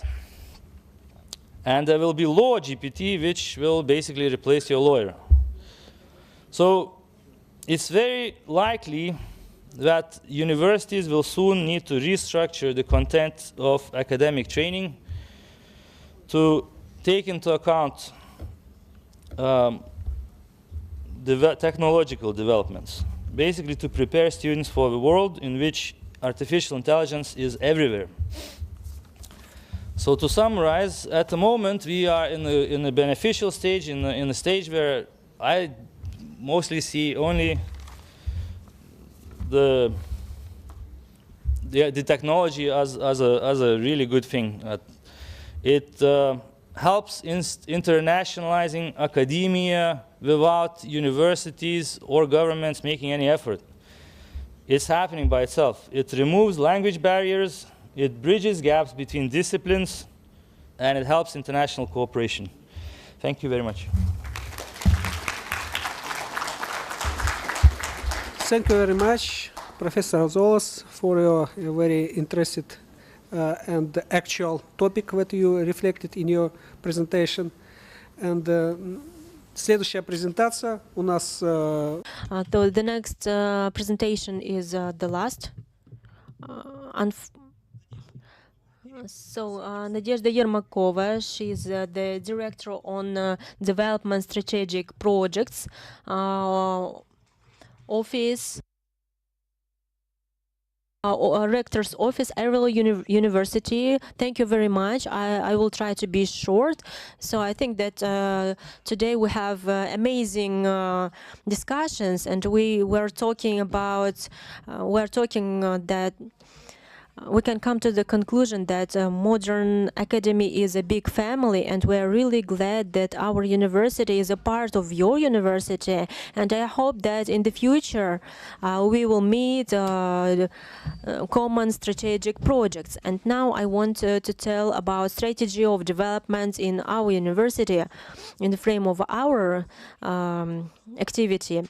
So, and the introduction, what is happening in the world. Pay your attention to what is happening in 2022 and 2023. What is the correlation of university per one citizen? So what is the development of startups and different factors? Pay your attention to the open information. You can find it in each browser, even in Google, so you can find these numbers and the ranking of it. Pay your attention to India. So we have one university for 2.6 million people. So you can see that it is almost unreal to enter to the university. In comparison with other countries, you can see that correlation of university is 1 to 2 or 1.5 million to 2 million. And in Israel, you can see that we have one university to 1 million people, and you can imagine that in this million, aging for university is not satisfied to the number.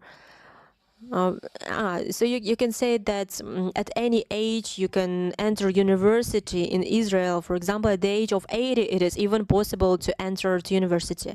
And now let's imagine what is the big number of universities and how to promote strategically and what to do in order to universities, as my colleagues mentioned, to have a good position on international level, and students from foreign countries can easily enter universities. And there are many discussions on this topic, how to support international students and how to invest to students who are not in your country.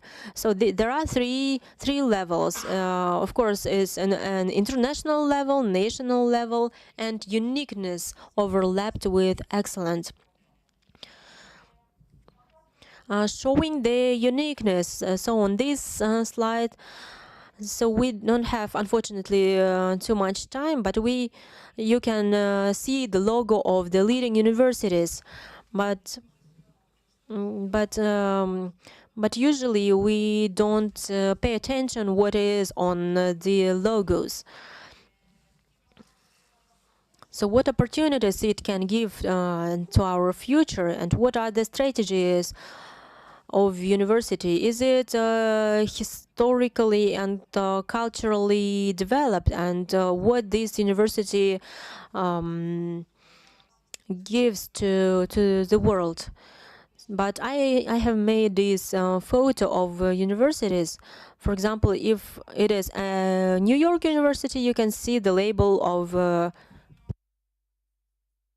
torch. You can see NYU torch.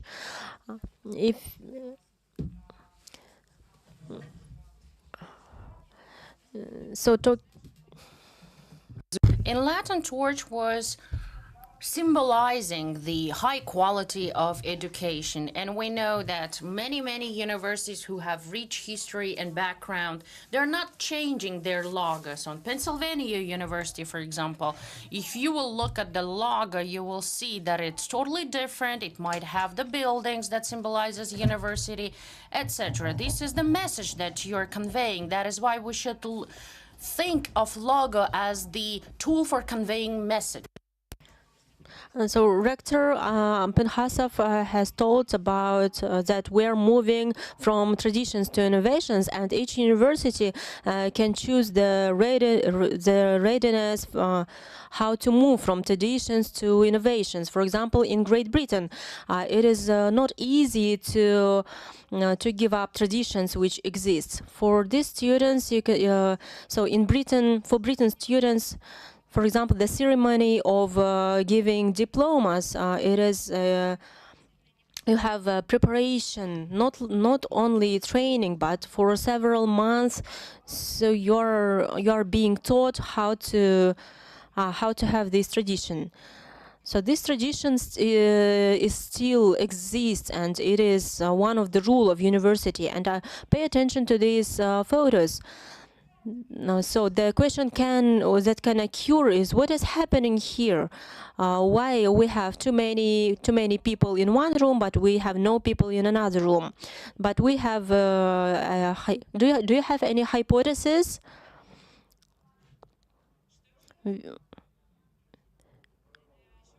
More versions, please.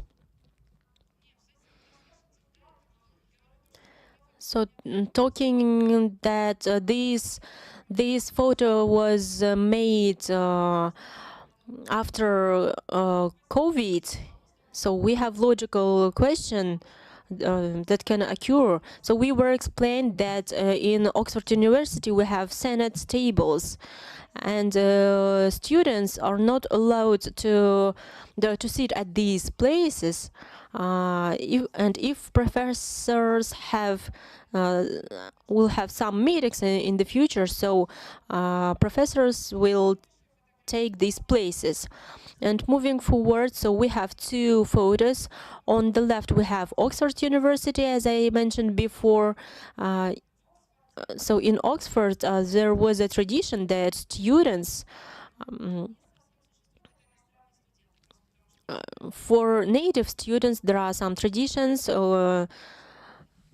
in comparison with foreign students. So on this photo, you see no students because only PhD students can. Another tradition that universities have, for example, the Oxford University that you could see, is that you can walk on the grass only when you will get doctorate degree, PhD degree, or if you are the teacher of the university or professor of the university. If you see on the picture that there are students that are sitting on the grass, why they're there? Because they didn't get the rules. And now we see the graduation ceremony photo. Not all of us know that Mantis, for example, we know that it was actually dedicated for only the mantle was only for the teachers of the university and professors of the university. And we see that change in the shift in the tradition. And we see the competitiveness, how to coexist, what's the coexistence concept. And I think that we can have a justification how exactly the development of the universities are happening in the global trend. Universities are always signing the memorandums of understanding. I think that you're happy students because you can share experience, you can actually learn from each other, you can pick something that you will find beneficial for you. When I was studying at the university, it was something that we couldn't even dare to dream. A program of academic cooperation we cannot actually go around from country to country, but we see that nowadays we have lots of short-term internships, and you can go to the lab and learn from the best students and have the successful scientific degree. Сегодня очень распространено. I would like to tell about my university. So we created one of the project which is moving strategically in the frame of internationalization. So it's about virtual tour. So while it's one of the tendency which is developing globally, and if the student doesn't have any opportunity to come and to see how the campus looks like, and to hear his own language, and virtual tour lets come and see your campus virtually, and this tour is on 5 languages. You can see the historical levels, how it was built. And as we know that young universities, they are trying to do identical building, and it is possible to see the historical history of each university. In the frame of academic collaboration, we can see for us strategic plans, master's degree, PhD, postdoctoral fellowship. So we call our students ambassador of our university, because when they come back to their native, so they can tell about his university. So it's collaboration and integration. So our university participates in ranking. As it was mentioned in several reports, it's one of the strategy how the university shows its uniqueness. So we have joint conferences, joint researches, and papers. Also, we have visiting professorship when a professor gives lectures to our students, or our professors go for 1 year to other universities. One of the common and unique project in the global sphere, it's a dual degree. In scientific mean, so you have opportunity to practice in 2 disciplines, and laboratories present microspace,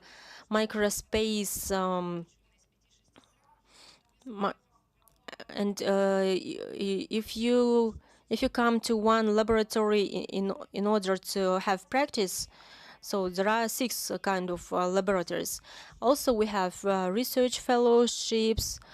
For example, if you don't have an opportunity to go for a long period of time to another university, but you are allowed to have affiliation of this university. Joint researchers map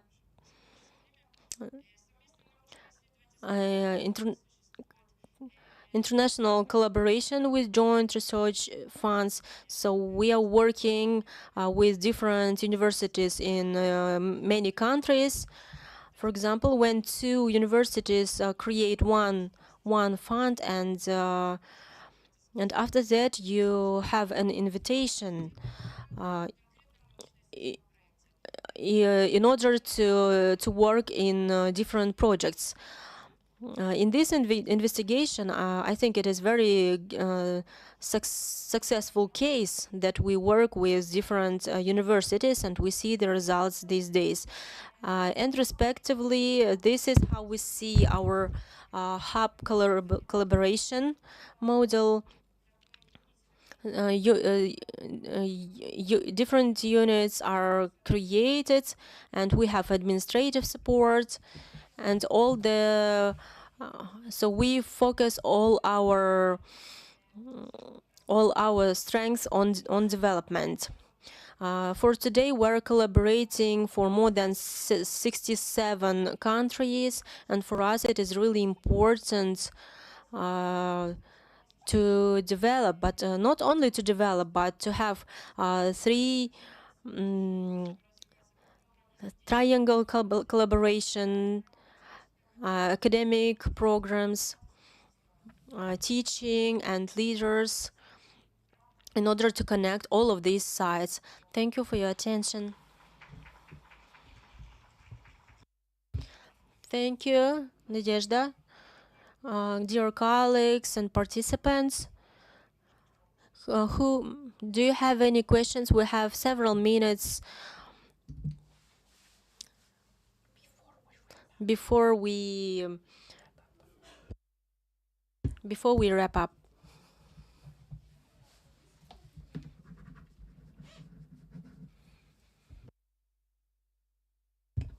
Speaker is using microphone.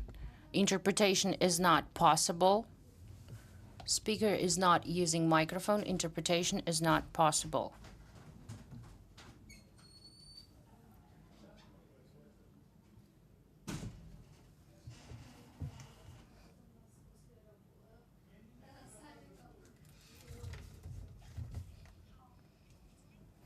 Oh, thank you for your medicine use, because it's very important for really medical students and future doctors. I have a question about Ariel University. Ariel, yes? Yes, my name is Amantayeva Marhaba Askarovna. Now I am first year oncologist, yes, in Astana Medical University. And if be honestly, today I'm firstly listening about Ariel University. And I have a question. As I'm nervous, sorry. As you said before, yes, Ariel University involves School of Energy, School of Medicine, Architecture. And I have a question. If, for example, freshmen want to choose medicine and engineering. For example, he or she wants to create something new, technology, medicine equipment, yes? What can you do, for example, for freshmen? You prefer for student, or like you prefer medicine legal rules in your university?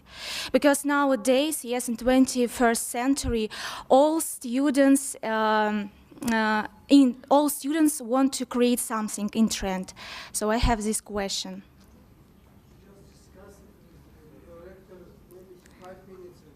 Mm-hmm. You can also join us, yes, yeah, but if you wish to no, just yeah, it's very important to say that, of course, we support a wide range of student activities, and we always encourage students to take part as much as possible. And we have entrepreneurship center for students in the university, as well as Ariel Scientific Innovations. And if our students or international students have brilliant ideas, of course, we always will support it. And you will get the full range of support, I mean, from the level of your colleague students who are maybe for instance, on second degree, like master degree, or PhD studies, or postdoctoral fellowship. And of course, you will get experience from the experienced scientists. It means young scientists like PhD, or experienced professors from different departments. And I think what is very important to say that today academia is very global and interdisciplinary oriented.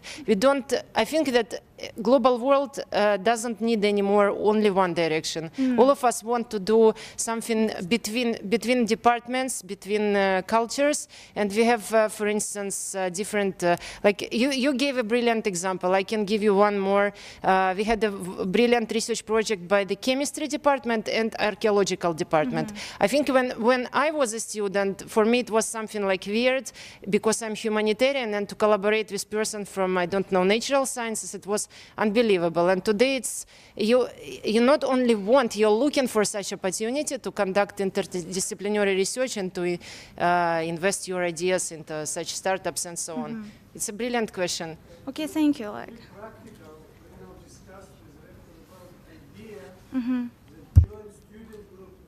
universities will meet together and will do so-called hackathons from all joint projects. interdisciplinary project. Mm-hmm. Probably already in upcoming year we will make this idea as a reality. Yeah, thank you. I understood. It depends on students, yes, on students' opinion. I understood, like, and experience, yes. But yeah, we will make same collaboration hub. Mm-hmm. Mm-hmm. We made both projects with Ariel University. Mm-hmm. That's why you are welcome. Okay, thank you so much. And и у меня есть второй вопрос. Вот Виталий. I would like to ask another question. You were showing on a screen the career path, or I would say staircase even, starting from the bachelor student up to the highest level academy member, let's say. What does it give to the student? It doesn't really matter how many articles you're going to publish.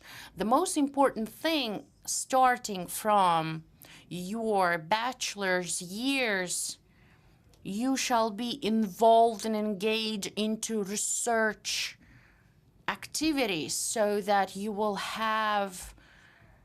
obtain researching skills from the earliest years of university, where you will be experienced while you're studying, so that it'll be easier for you to write your thesis. When person is not conducting research, becomes a mentor, is one of the element of learning, because mentoring is the element of it's the tool for mastering skills, because you're always getting prepared, you're seeking new knowledge in order to translate this knowledge. So that is why it will give, these kind of model will give opportunity to work, first of all, with qualified professionals and grow and obtain professional growth for yourself. It's a trajectory of your professional activity. Well, publications and exercise is something that is integral part of your academic path. Thank you.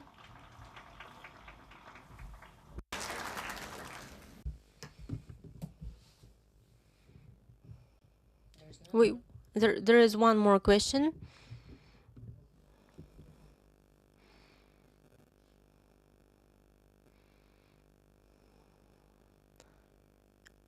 Let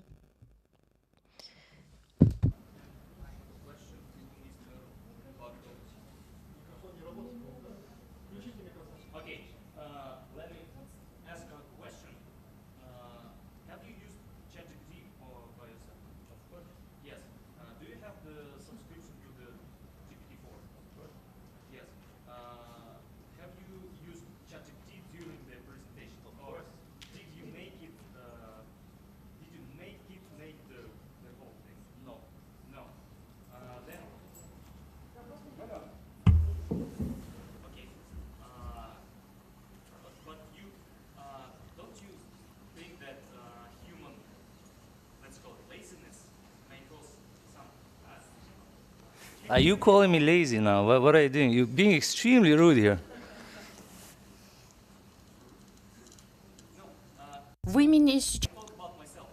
Since I use ChatGPT too, then I made it make almost everything that I do. So that's an easy. But what is the question now? Yeah, and you claim that the latest research results can be combined, or say, make analysis. But since ChatGPT has a limited knowledge in its place, limited knowledge since 2021, how do we manage this? So let me see, practical question. You can find ways if you want. You can upload databases to ChatGPT. You can adapt it for your needs, whichever way you want. It's a question of skill. And what my presentation was about essentially pointing out that it's a beneficial tool right now. It's not like we are very scared at universities that, like, we are very scared that now students are going to cheat all the time. Now we are going to plagiarize. Nobody's going to work. Nobody's going to learn how to write anymore. Nobody's going to learn how to think for themselves. But this is not the case. I would compare ChatGPT to something. ChatGPT and other technologies that are being based on that. So artificial generative at this stage, they are pretty much like what a calculator was for mathematicians, right? You don't need to do the counting in your head anymore, right? I remember I spent, I don't know, first 2 years at university, I would spend training students how to make an outline. Because without it, you cannot coherently sort of express yourself, right? ChatGPT does it in 1 second. Now, 2 years or 1 second, which one? I mean, universities should just, in my view, adjust, adapt, and move on. I think that the university should buy a commercial subscription for GPT-4 in order to make students more to use knowledge. Not to be misunderstood, I think I made it clear in presentation that at this stage, it's not capable of performing any kind of original research, if you want, right? 1. 2, it sometimes talks nonsense, right? So at this stage, human supervision, human involvement is necessary, yes? But it can help you write emails, it can help you write presentations, it can help you do summaries, all the things that I said. And we shouldn't be scared of that. I think we should embrace new technologies, yes.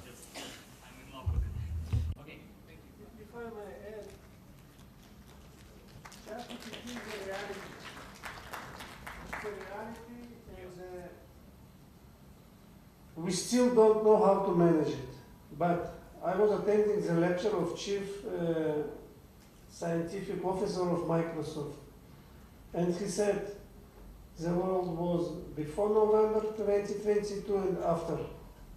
And now let us talk about medicine, let us talk about personalized medicine. I asked him, look, it was almost 1 year that ChatGPT on the market, what happened with medicine? And he said, during the last several weeks, there is a huge changes. Not years, not decades, weeks. We are talking about days and weeks. It's so dynamic changes, so we still don't know how to manage it, but we definitely need to learn how to use it. Of course, it will be ethical issues. It will be maybe some scientific issue, but our life changed. This is, we may say, affirmatively. And I think all of us, students, supervisors, we need just to learn it. And that's what we learn also from your lecture. Maybe we would add it to the educational program as a Absolutely, yeah. absolutely. There are, should be courses or even lectures about different aspects of ChatGPT. Yesterday it was also it was a great presentation, I forgot the name of the lecture, about exactly the same issue. To integrate ChatGPT, not into academic program, but to learn about what it is, how to manage it, and absolutely. I already yesterday asked my assistant at the university to just prepare elective course for the students, everybody who want to attend, it doesn't matter, for medical students, archaeology students, or engineering students. But I'm very glad that you're asking such questions. Thank you. Since I'm a practitioner, I use it on my during the job. So I suggest us let us talk about this is the purpose of this conference, to make it open to raise questions and to see how to manage it. Do we have another time for the questions?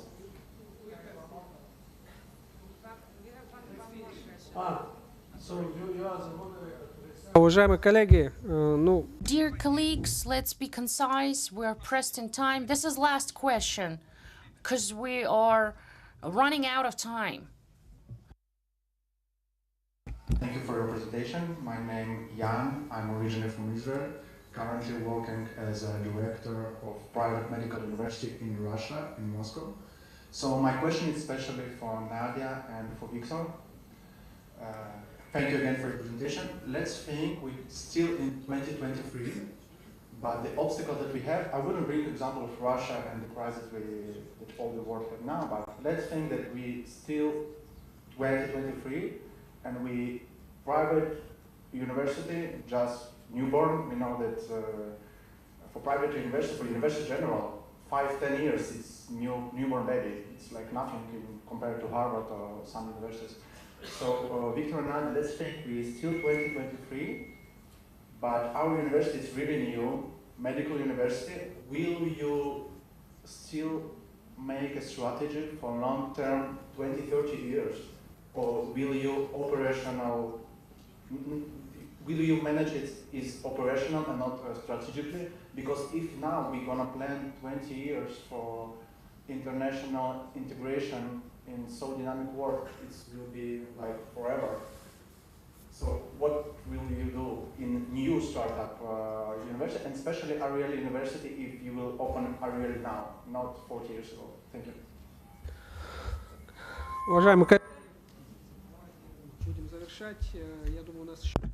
We need to wrap up. I'm so sorry for saying that. We have 1.5 days ahead of us. I think you will have opportunity to ask speakers. You can talk to them in the corridors during the coffee break. Colleagues, thank you so much. I would like to announce a lunch break. Please come back here at 2 o'clock.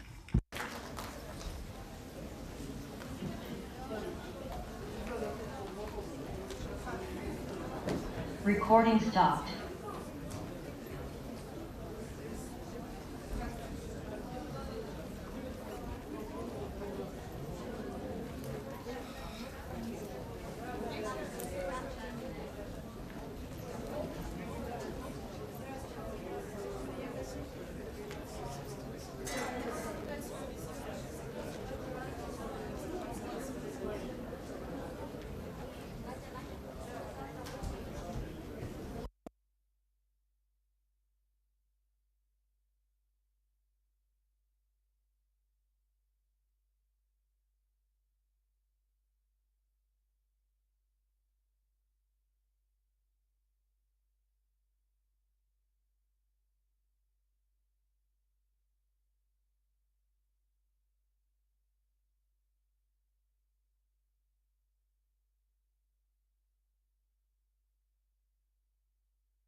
Эй.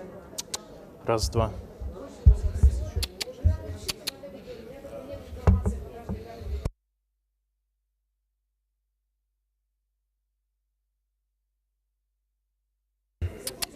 Эй.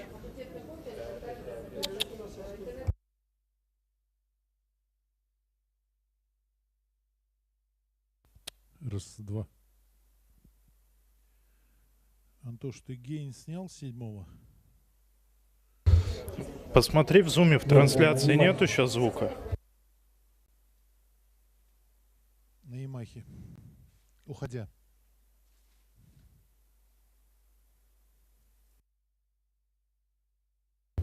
Один.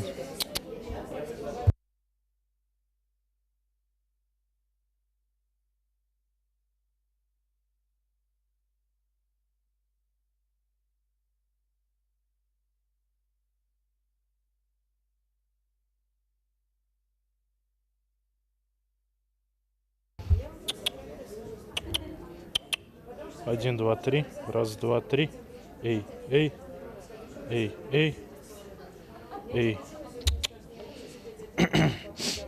Раз, два, три. Один, два, три. Раз, два, три. Эй. Один.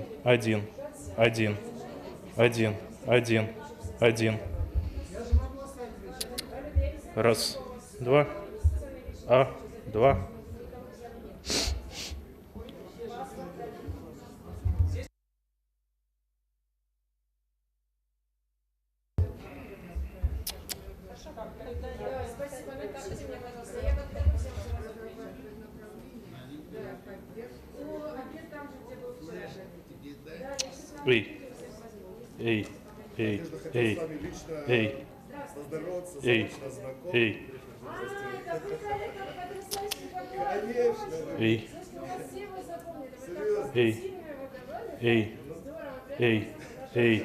Эй.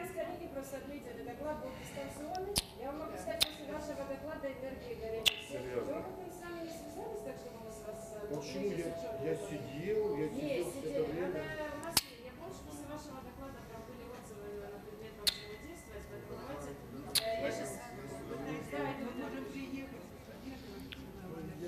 Я уже как бы возрастной, поэтому я переживаю. Я вчера была на ужине, значит, вышли совершенно замечательный преподаватель с вашей стороны пел. Он говорит, вспомним годы нашей молодости. Я говорю, что вспоминать, это же сегодня.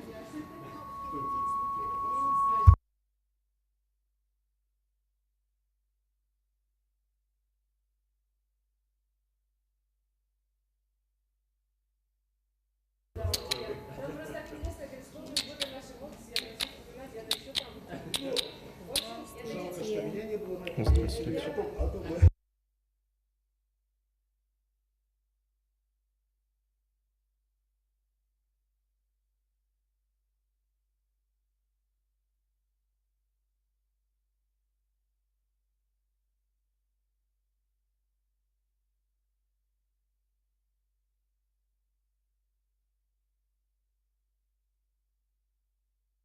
Раз.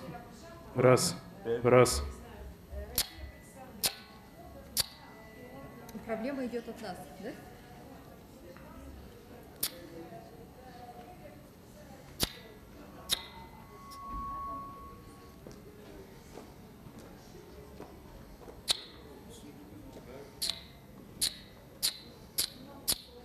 Эй. Раз, два.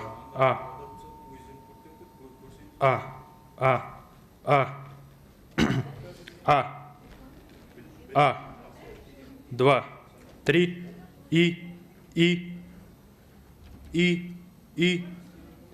раз, два, три. Сейчас монитор работает, нет? Какие те? Вот эти вот. Не, они не работают вообще. Может, включим их?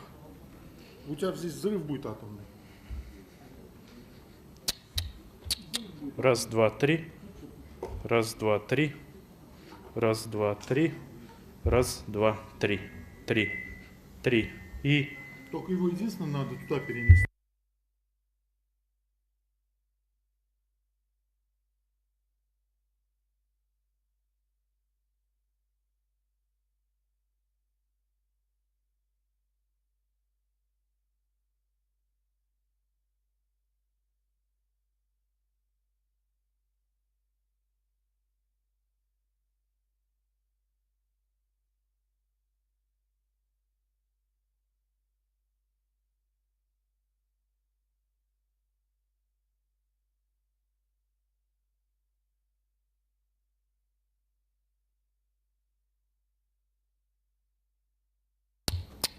Эй. Эй. Эй.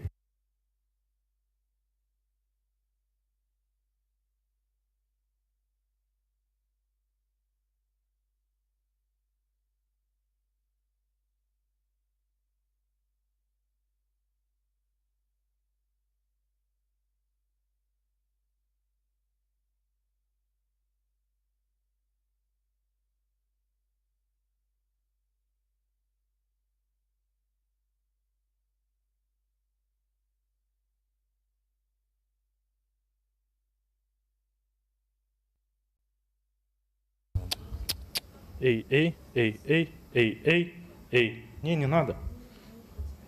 Тут тогда тоже давай включим. Эй. Тут тоже включен. Тот включен, да? Да. Раз, два, три. И.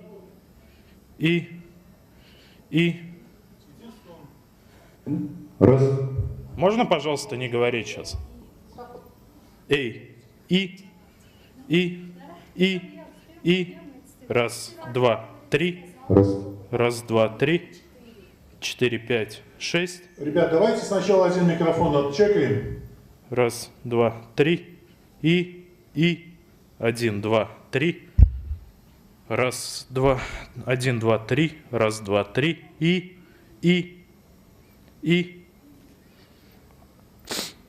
Раз. 1, 2, 3. Раз, два, 3. 4, 5. 1.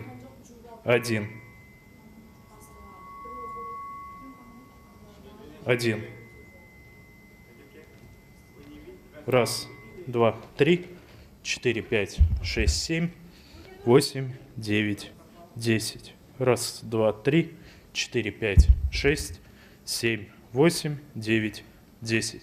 А можешь в зал сесть? Раз, два, 3. Ну, послушай, сейчас по уровню как. 1, 2, 3. Раз, два, 3. 4, 5, 6, 7, 8, 9, 10. Раз, два, 3. 4, 5, 6, 7, 8, 9, 10. Раз, два, 3, 4, 5, 6, 7,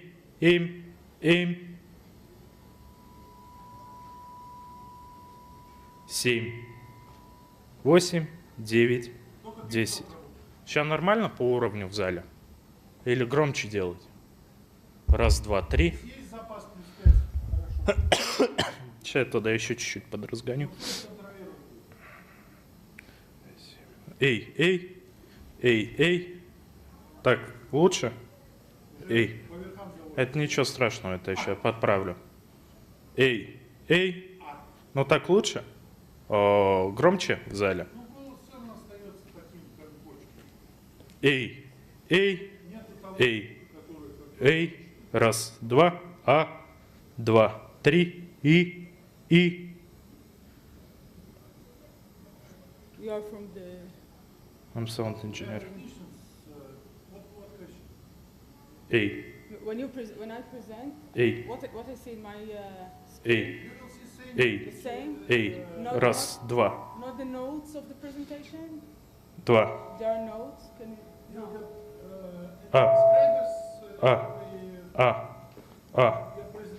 Раз, два, 2, 3, 2, 3, 4, 5, 6, 7, 7, 8, 9, 10. Раз, два, 3, и 4, 5, 6, 7,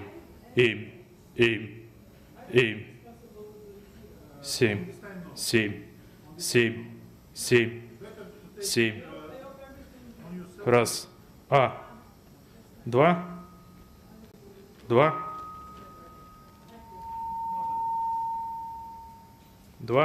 3, 4, 5, 6, 7, 7. Раз, два, 3, 4, 5, Сейчас голос естественный. 1, 2, 3. Раз, два, три. И. Это не верно. 1, 2, 3, 4, 5, 6, 7. Раз, два. 2, 3. И. Раз. 1, 2, 3, 4, 5, 6, 7, 8, 9, 10. Раз, два, 3, 4, 5, 6, 7, 8, 9, 9, 9, 9, 10. 10. 10. Раз.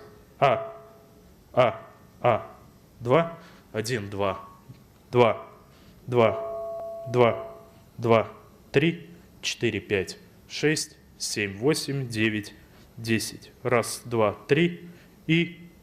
Так, теперь. Фиг ты. Ну, это в ноль. Сейчас, это в ноль.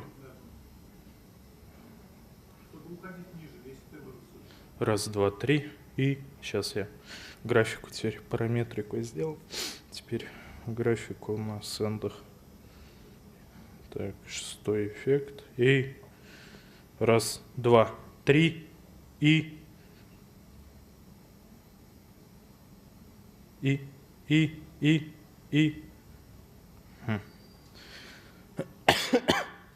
Так. И. Странно. И. 3. Так.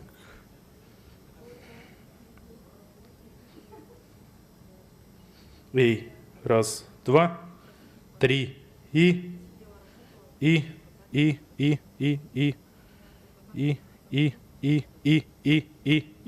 Раз, два, три. И.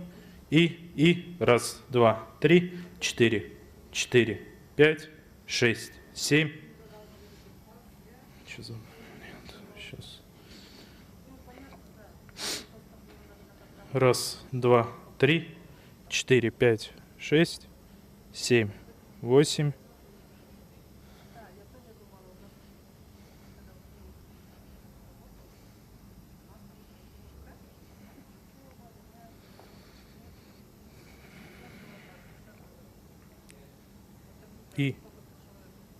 И. Раз, два, три. Раз. Раз,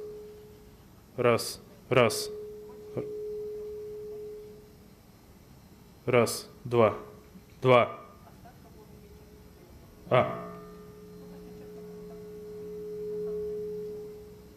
Раз, два, три. И. Так. Пусфейдер. Теперь эффекты. Эй.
Раз, два, три, 4, 5, 6, 7, 8, 9, 9.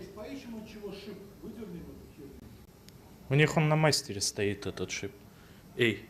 Раз, два, три, 4, 5, 6, 7, 8, 9, 10. Раз, два, три. 3, 3, и, 3, 3, 3, 3, 3, 3, 3, 3, 3,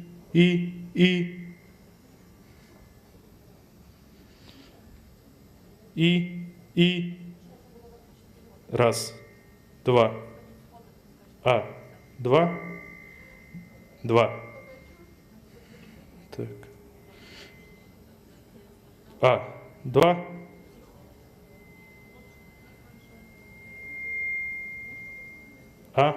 два,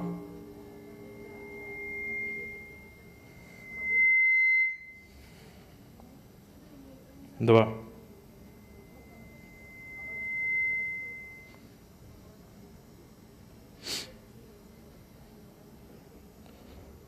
Два. Раз, два, три, 4, 5, 6, 7, 8, 9, 10. Раз, два, три, 4, 5, 6, 7, 8, 9, 10.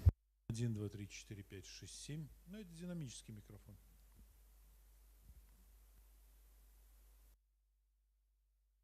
Раз, два, три, 4, 5, 6, 7, 8, 9, 10. Раз, два, три, и,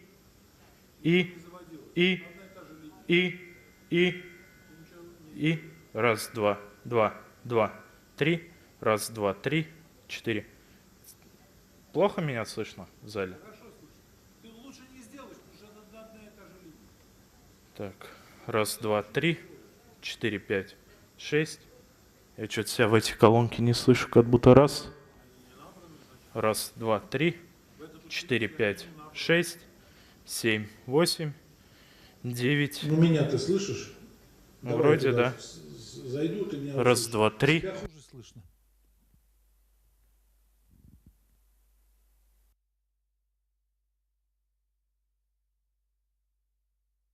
Раз, два, три, 3, и. Раз, два, три, 4, 5, 6, 7, 8, 9, 10. Раз, два, три, 4, 5, 6. 1, 2, 3, 4, 5. Меня-то лучше слышишь? Да. Ну, поэтому Сильно лучше. Раз, два, три, и. Сейчас у тебя чувствительность повысилась, когда я выключил.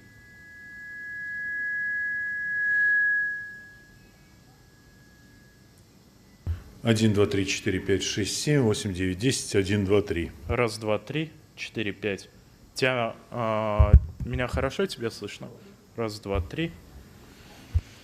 Так, в графике, в принципе, не сильно, но порезал кое-что.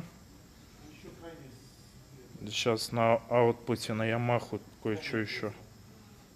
Эй, эй, эй, эй, эй, эй, эй, эй.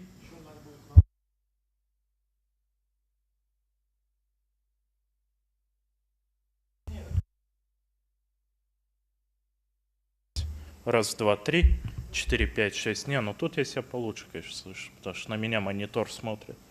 Эй, эй, эй, эй, эй, эй. А смысл больше делать есть? Эй, эй. Вот это плюс 5, но тут... Что за частота? Эй.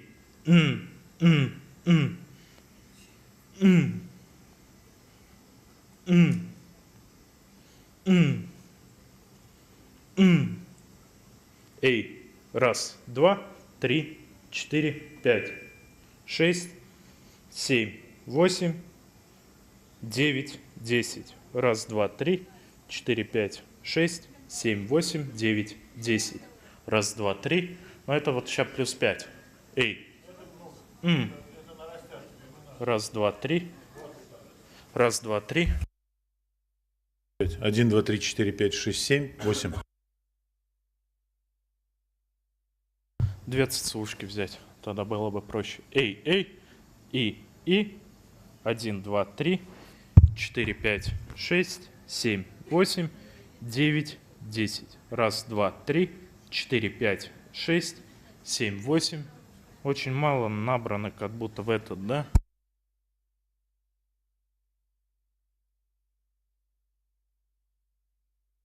Почему-то. Раз, два, три.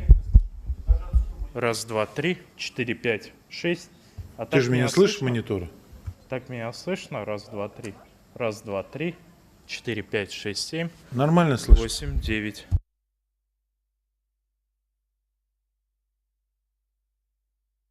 Раз, два, три, 4, 5, 6, 7, 8, 9, 10. Меня там как слышишь? Хорошо. 1, 2, 3, 4, 5. В зале послушай. 1, 2, 3, 4, 5, 6, 7, 8, 9, 10. Раз, два, три, 4, 5, 6, 7. 1, 2, 3, 4, 5, 6, 7, 8, 9, 10. И эти мониторы не работают почему-то. Они на пульте не набраны у него в зал. Это 7-й канал не набран в эти, в SX 300-е. 1, 2, 3, 4, 5, 6, 7. Не, мы радиошники сейчас ниже сделаем. Мы сейчас все... Ты пройди на пультовую, я тебе скажу. А? Радиошники в SX есть, Вот они набраны. Они только туда и набраны. А и здесь их нету. А здесь есть. 1, 2, 3. Но они прям задраны, жесть. Их надо убирать. Когда на пультовую пройдешь, баланс сделаем между этим дискуссионкой и радиомикрофонами.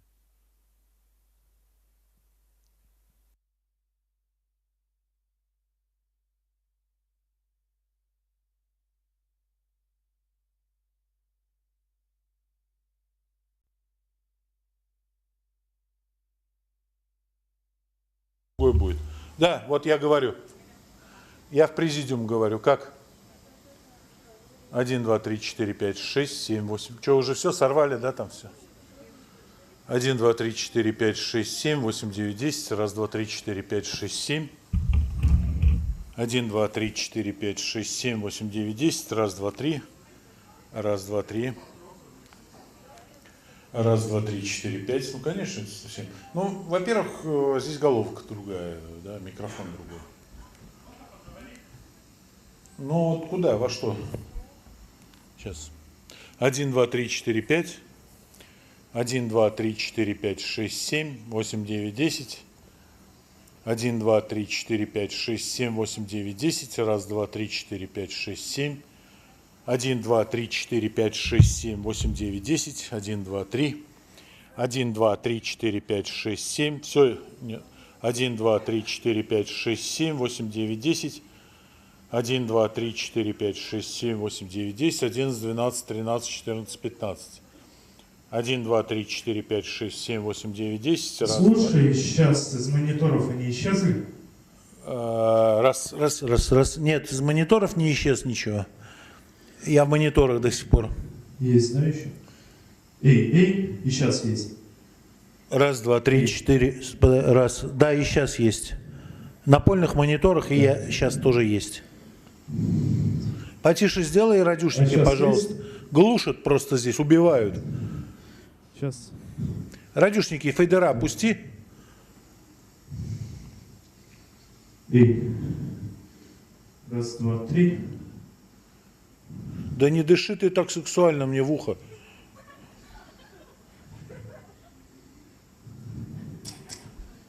Эй. Антош, убери чувствительность микрофонов. Я радио. уже прибрал. Еще убирай.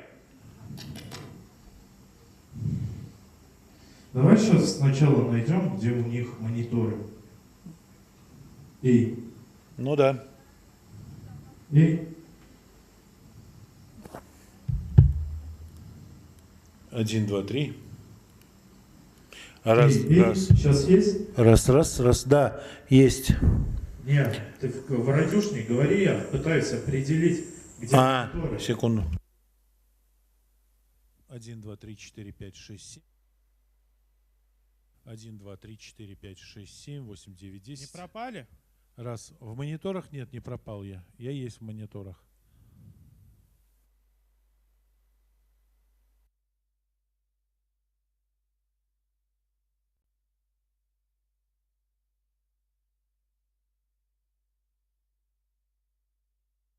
Есть в мониторах, есть. Я в монитор... А чуть... Сейчас вообще Ну нет. все, полностью исчез. Так. 1, 2, 3, 4, 5, 6, 7. И в зале меня не было, и в мониторах не было. 1, 2, 3, 4, 5. Сейчас я в зал выйду, поговоришь в этот. В дискуссионку? Да. Хорошо. Сейчас. Усилы вот стоят. Эй, эй, эй. О, меня в зале, я похоже, не слышно, да? Стало. 1, 2, 3. Вот я говорю в дискуссионку. 1, 2, 3, 4, 5, 6, 7. Ну значит не так явно, как в радиомикрофонах. 1, 2, 3, 4, 5, 6, 7. Ну и теперь я и плохо себя здесь слышу. 1, 2, 3, 4, 5, 6, 7. Ну, в зале, я плохо себя слышу. В мониторах. 1, 2, 3. Сейчас намного уровень слабее стал. Или оглох уже от этих радюшников. 1, 2, 3, 4, 5, 6, 7, 8, 9, 10. 1, 2, 3. 1, 2, 3, 4, 5, 6, 7, 8, 9, 10. 1, 2, 3. 1, 2, 3, 4, 5, 6, 7, 8, 9, 10. 1, 2, 3. 1, 2, 3, 4, 5, 6, 7, 8, 9, 10. 1, 2, 3. 1, 2, 3, 4, 5, 6, 7, 8, 9, 10. 1, 2, 3. 1, 2, 3, 4, 5, 6, 7, 8, 9, 10. 1, 2, 3. 1, 2, 3, 4, 5, 6, 7, 8, 9, 10. 1, 2, 3. 1, 2, 3, 4, 5, 6, 7, 8, 9, 10. 11, 12. 1, 2, 3, 4, 5, 6, 7, 8, 9, 10. 1, 2, 3. 1, 2, 3. 1, 2, 3, 4, 5, 6, 7, 8, 9, 10. 1, 2, 3. 1, 2, 3, 4, 5, 6, 7, 8, 9, 10. 1, 2, 3. 1, 2 раз, 1, 2 раз, 1, 2 раз. 1, 2, 3, 4, 5, 6, 7, 8, 9, 10. 1, 2, 3. 1, 2, 3. Ты в ЦЦУшку, да, сейчас? Да, это в ЦЦУшку я сейчас говорю. 1, 2, 3, 4, 5, 6, 7. 1, 2, 3, 4, 5, 6, 7, 8, 9, 10. 1, 2, 3, 4, 5, 6, 7. 1, 2, 3, 1, 2, 3, 4, 5, 6, 7. 1, 1, 1, 2, 3, 1, 2, 3, 4, 5, 6, 7. 1, 2, 3, 4, 5, 6, 7. 1, 2, 3, 4, 5, 6, 7. 1, 2, 3, 4, 5, 6, 7. 1, 2, 3, 4, 5, 6, 7. 1, 2, 3, 4, 5, 6, 7. 1, 2, 3, 4, 5, 6, 7. 1, 2, 3, 4, 5, 6, 7. 1, 2, 3, 4, 5, 6, 7, 8, 9, 10. 1, 2, 3. 1, 2, 3, 4, 5, 6, 7. 1, 2, 3, 4, 5, 6, 7. 1, 2, 3. 1, 2, 3, 4, 5, 6, 7, 8, 9, 10. 1, 2, 3. Но я могу еще себя плохо слышать. Вот в чем проблема. Если ты бы говорил, я бы тебя по-другому слышал. 1, 2, 3, 4, 5, 6, 7, 8, 9, 10. 1, 2, 3, 4, 5, 6, 7. 1, 2, 3, 4, 5, 6, 7, 8, 9, 10. 1, 2, 3, 4, 5, 6, 7. 8, 9, 10. 1, 2, 3, 1, 2, 3. 1, 2, 3, 4, 5, 6, 7, 8, 9, 10. 1, 2, 3. 1, 2, 3, 4, 5. Ну все, нормально. Давай с радюшником. 1, 1. Радюшники поднять надо. Это там, с пультовой.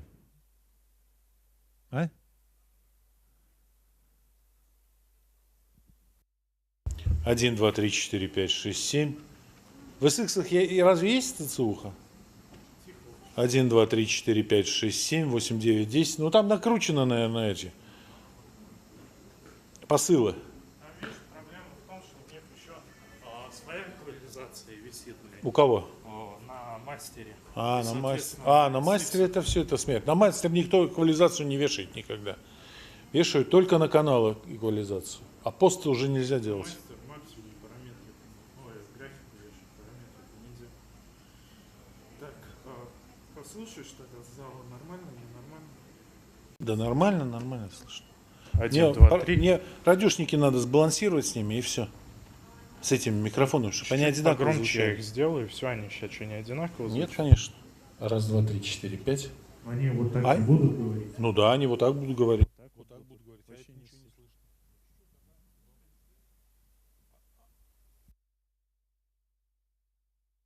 Его надо по правилам вот так говорить. Вот так.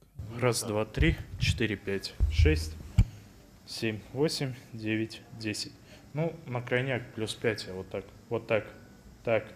Это уже все цепляет. Так. Сейчас посмотрю, что цепляет.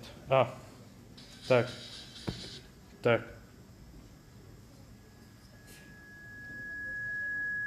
11,6 притопим. Все равно он лезет.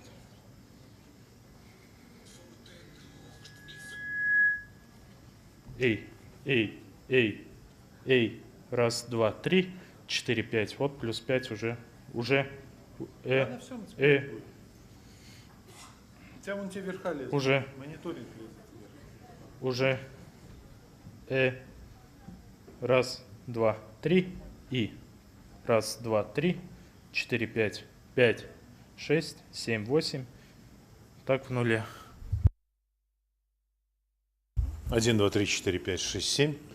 1, 2, 3, 4, 5, 6, 7, 8, 9, 10. Вот он, если плохо себя слышит, начинает тянуться сюда. Вот, теперь я в зале себя слышу. Но это никуда не уйдешь от этого. То есть, если человек себя неуютно чувствует, он по-любому тянуться будет к этому.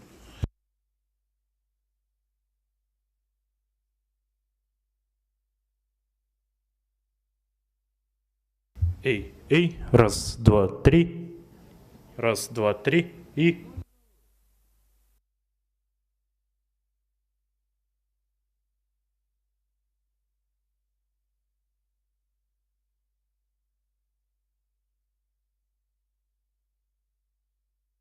Один, два, раз. 1, 2, 3, 4, 5, 6, 7, 8, 9, 10. Раз, два, три. 1, 2, 3, 4, 5, 6, 7, 8, 9, 10. Раз, два, три. 1, 2, 3, 4, 5, 6, 7, 8, 9, 10. Раз, два, три. 1, 2, 3, 4, 5, 6, 7. Так, что, громче, тише? Вот этот вообще тише делай. Не слышу. Вот этот свой вообще тише делай. Я уже оглох здесь. Ну, это я потому что вплотную говорил. Давай, поднимай вот этот вот. Раз, вот этот вот. И раз, два, три, 4, 5, 6, 7. Раз. Раз, два, три. Вот так, все, оставь вот так. Раз, два, три, 4, 5, 6, 7. Нормально. Вот этот нормально. Вот тот предыдущий, поговори в свой. Раз, два, три. Чуть-чуть ниже свой делай. Свой ниже чуть-чуть делай. Раз, два, три, 4, 5, И 6. не вплотную говори, а как, 1, 2, 3. 10. Вот. Раз, два, три. Раз. Раз, два, три. Еще на 1 децибел ниже свой. 1, 2, 3, 4, 5, 6, 7. Говори. 1, Раз, 2, все 3. нормально. 4, 5. Выключаем. 6. С ноутбука. Шестой микрофон. Микрофон номер 6 нормально. Вот этот хорошо микрофон. То есть они у тебя на одном уровне сейчас все, фейдера? Или разбросаны? Нет, все одинаково выставил сейчас. Да? Угу. Нет, в смысле, фейдера физические на одном уровне сейчас? Да. Ну, значит, у них вся одна настройка на все. 1, 2, 3. Все нормально, хорошо. Теперь надо тех, кто будет в зале подавать микрофон, обучить их, как подавать микрофон. 1, 2, 3, 4, 5, 6. Еще раз поговорить. Да. 1. Нам осталось, знаешь, что в Zoom, чтобы шел оригинал нормальный. Вот он по уровню ниже. Нормально. Ну, сейчас он нормально идет. Раз, два, три, 4, 5, 6, 7. Ну все. Что, мне подниматься? Да. Все.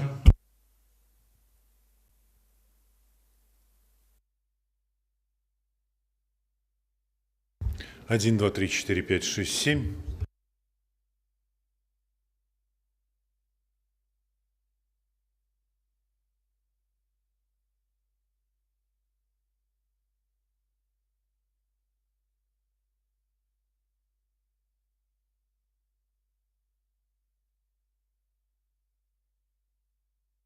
1, 2, 3, 4, 5, 6, 7. 1, 2, 3.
Recording in progress.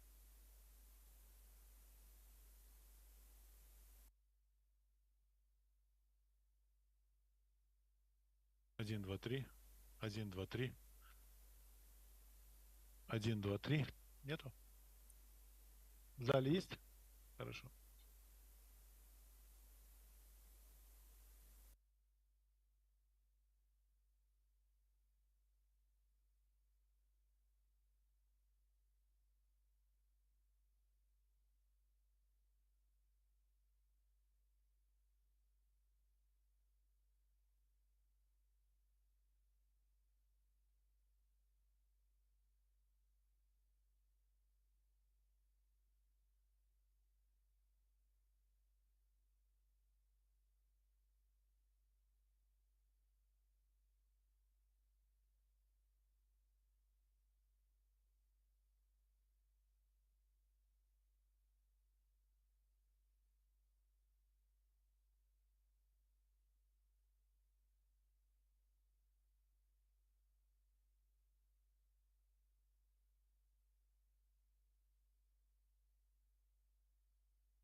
Ladies and gentlemen, distinguished guests, speakers and colleagues, good afternoon.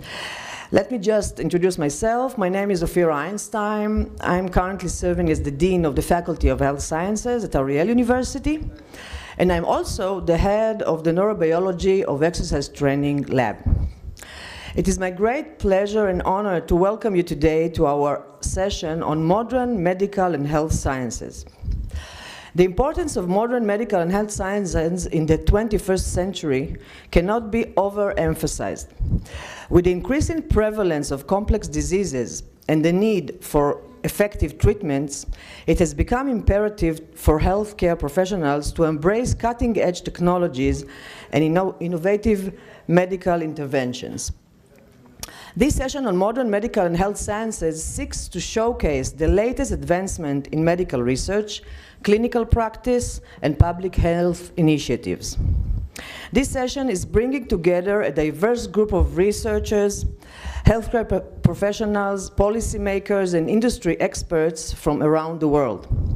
Some of the key topics that will be covered in this session include personalized medicine, drug development, basic medical research, clinical trials, and global health issues.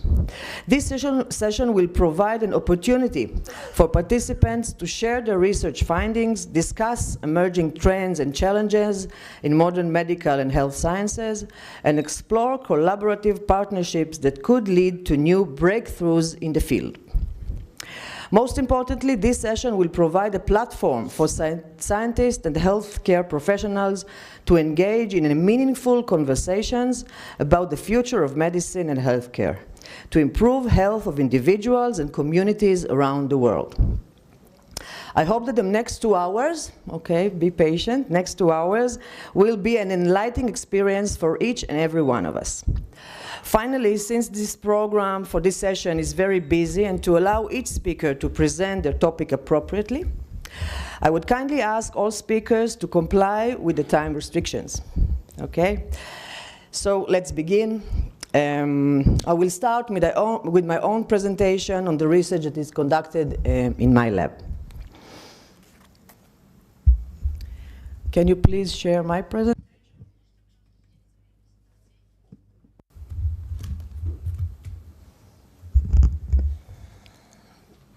Okay, so the title of my talk today is Physical Exercise Therapy for Autoimmune Neuroinflammation, Application of Knowledge from Animal Models to Patient Care. So exercise training has long been acknowledged as beneficial for health, leading to the concept of exercise is medicine. Accordingly, beneficial effects of training are well documented in various autoimmune diseases, as well as in neurodegenerative diseases. Multiple sclerosis, MS, is a disease that combines both autoimmunity and neurodegeneration. So MS is an immune-mediated demyelinating disease of the central nervous system. In the context of this work, it is important to emphasize that in MS, autoreactive T cells are activated in the peripheral lymphoid organs and migrate across the blood-brain barrier to induce inflammatory lesions within the CNS, the central nervous system. This inflammation causes demyelination and axonal damage, leading to chronic neurological deficits.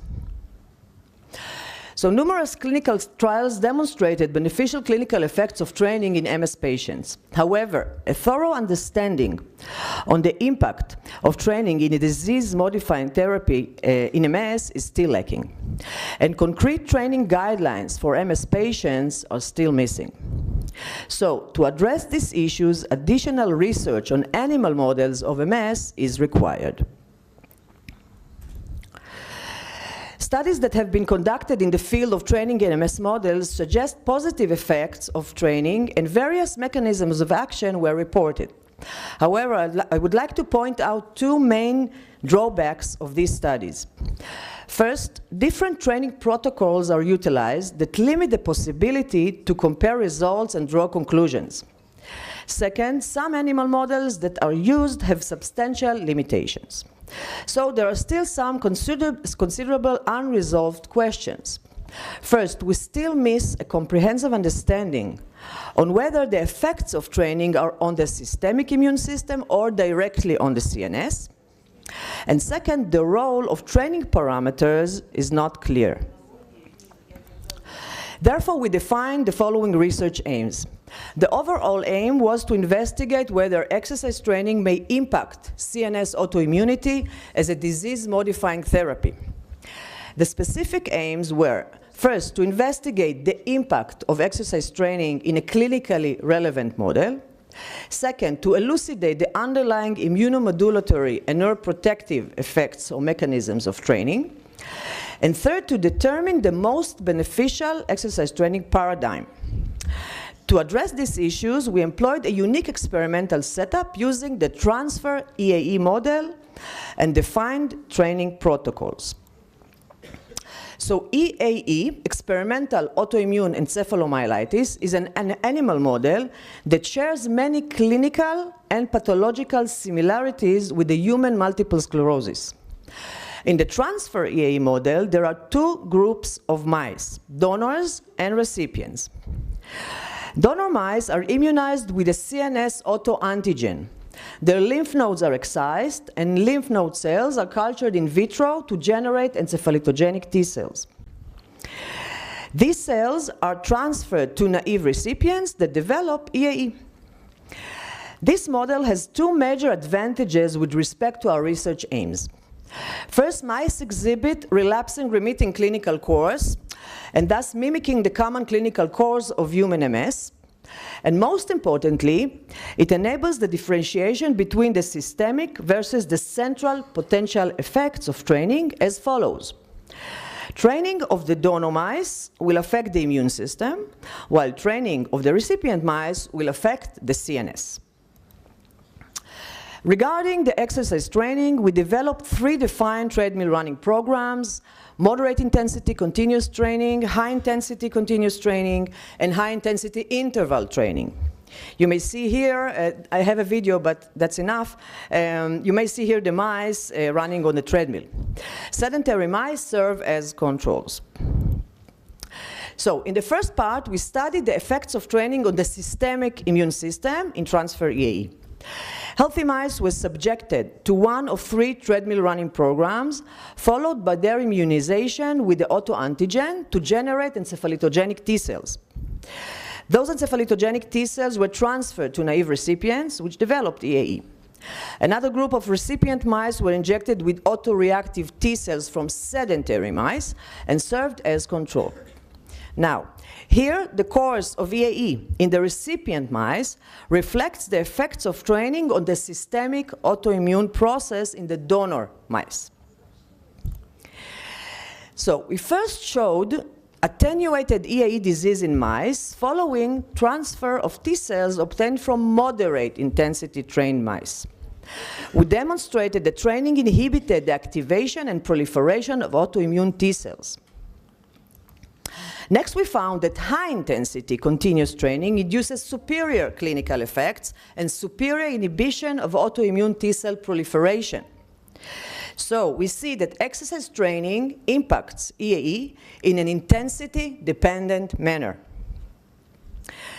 Lately, we demonstrated that while high-intensity continuous training causes inhibition of T-cell proliferation without affecting the T-cell profile, interval training does not alter T-cell profile, but rather inhibits T-cell polarization into Th1 and Th17 autoreactive populations.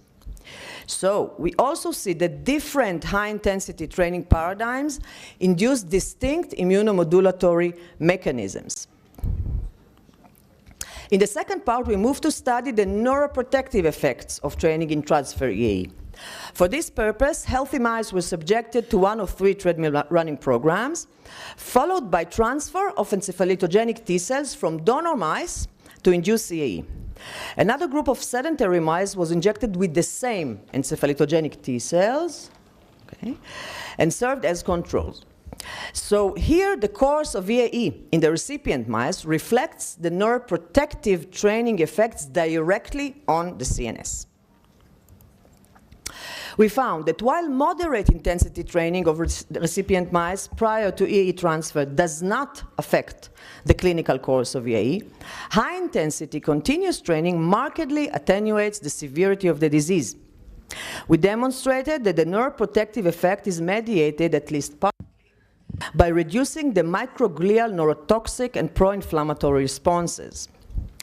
So these results highlight the concept that high-intensity training is crucial to induce direct neuroprotection.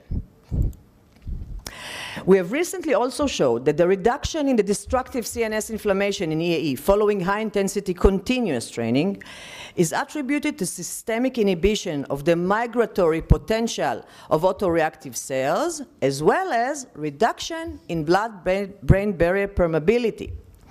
Thus, high-intensity continuous training attenuates EAE via both immunomodulation and neuroprotection. On the other hand, we demonstrated that interval training also induces systemic inhibition of autoreactive cell migration, but does not induce direct neuroprotection. Thus, the beneficial effects of interval training on EAE is attributed solely to systemic immunomodulation. So to summarize, our studies indicate differential effects of training paradigms on autoimmune neuroinflammation.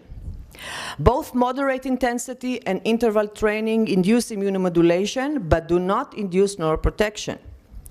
Both high-intensity continuous and interval training induce immunomodulation, but they do so by separate mechanisms. And high-intensity continuous training induces superior effects on both systemic immunomodulation and neuroprotection. And if we think of training therapy for autoimmune inflammation and ask the question, does one size fit all? The answer is no. One size does not fit all. The parameters of training are highly important in inducing different clinical effects and distinct mechanisms of action on CNS autoimmunity. Taken together, our studies indicate that high-intensity continuous training is the preferred training paradigm to attenuate autoimmune neuroinflammation. And to conclude, our studies indicate that exercise training is not only a way to improve well-being and general health, but it impacts autoimmune neuroinflammation as a disease-modifying therapy. The data obtained from our studies serve as a basis for further studies on the cellular and molecular mechanisms whereby training affects systemic autoimmunity and CNS protection in EAE. Generally, the data obtained so far from animal models support the idea of personalized training therapy for CNS autoimmunity. However, there are still some clinically relevant questions on how to tailor a personalized optimal training and determine the training parameters that induce the desired effect. We believe that our studies may lay the basic biological rationale that can be further translated to clinical trials for defining specific exercise recommendations for MS patients, as well as other patients with autoimmune and neurodegenerative diseases. And finally, I would like to thank my collaborators, my group in the lab, and colleagues from Ariel University, my collaborators from Hadassah Hospital in Jerusalem, Sweden, and Greece, and to the financial support of the Israeli Ministry of Health. And thank you for your attention.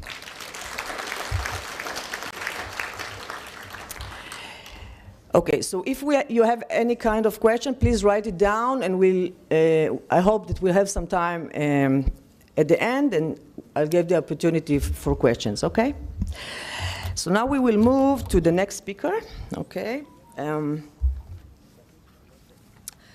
Okay, so I would like to invite Almaz Sharman, right? Professor Almaz Sharman.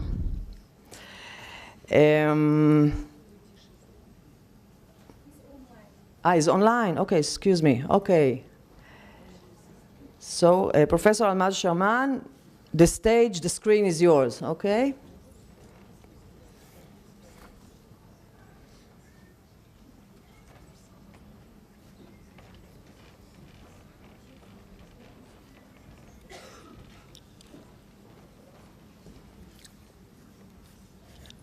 Is everything okay? Should I do something to No, okay, I got it, because I was on mute. Ah, okay, good. Welcome, welcome. Thank you. So I will be speaking in Russian because I assume the majority of audience are Russian speaking participants. So thank you very much, Dr. Einstein, for very important communication. And I'd like to speak on somewhat similar topic, relevant topic, which is obesity and modern treatments of obesity. Hopefully the translation will be appropriate, and I'll be happy to answer any of the questions if those will be arised. Можно включить презентацию мою? Please, technical specialist, connect my presentation.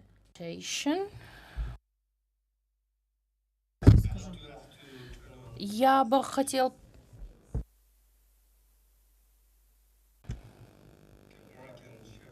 И... Can you see my screen? We see your presentation. Okay, great. Yeah. Thank you. So my general presentation is the destructive medicine or constructive health. And in terms of this presentation, I'm going to talk about mostly about how energy exchanging processes are changing, especially with obesity.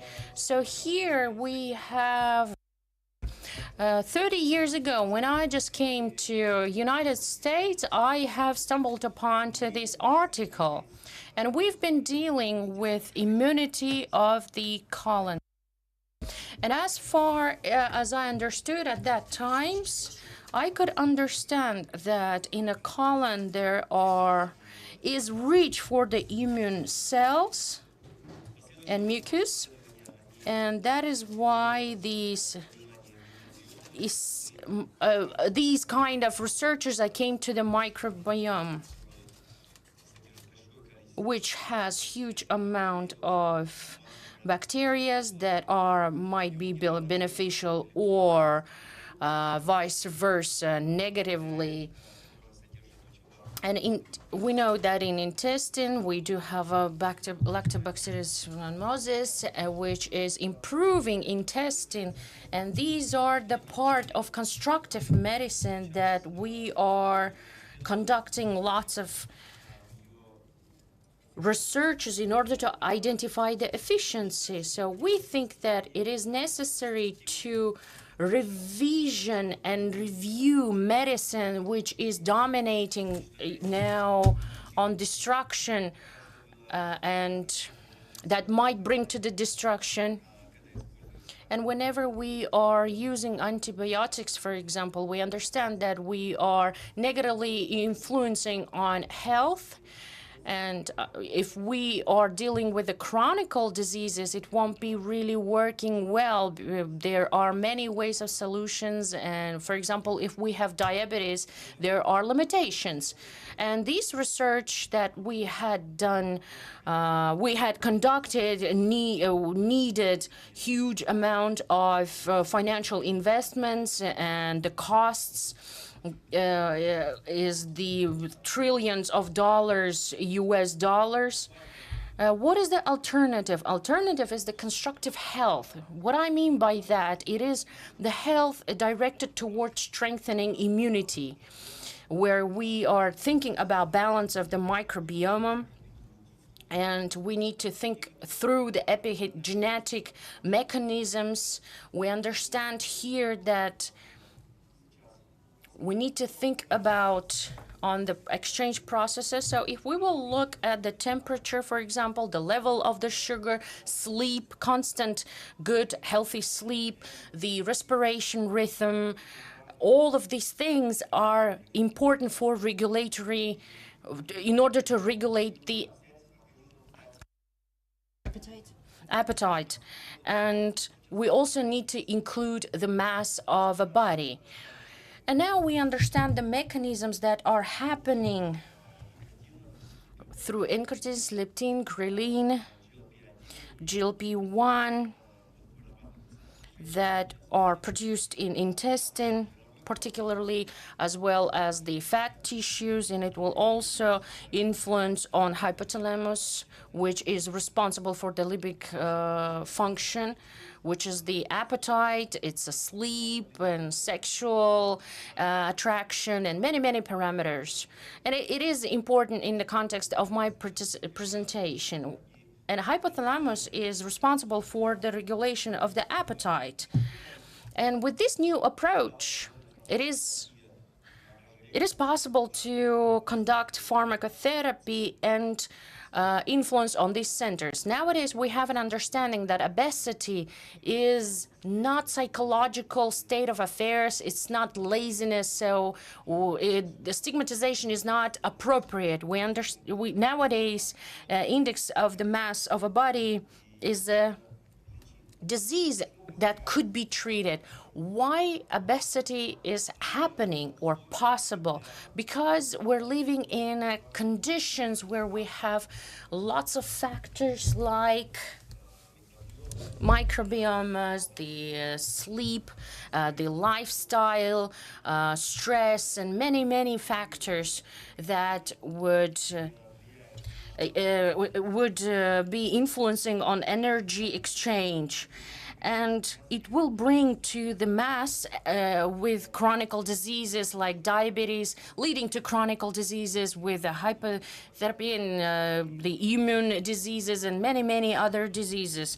And it will be a burden in the healthcare system generally. The last 5 years, we have identified that we can influence on these processes. I think that it's a revolutionary discovery, which is organic GLP-1 receptors.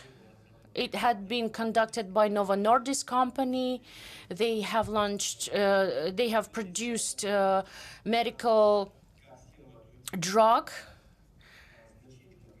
It significantly can decrease within 12 weeks a mass of a body mass.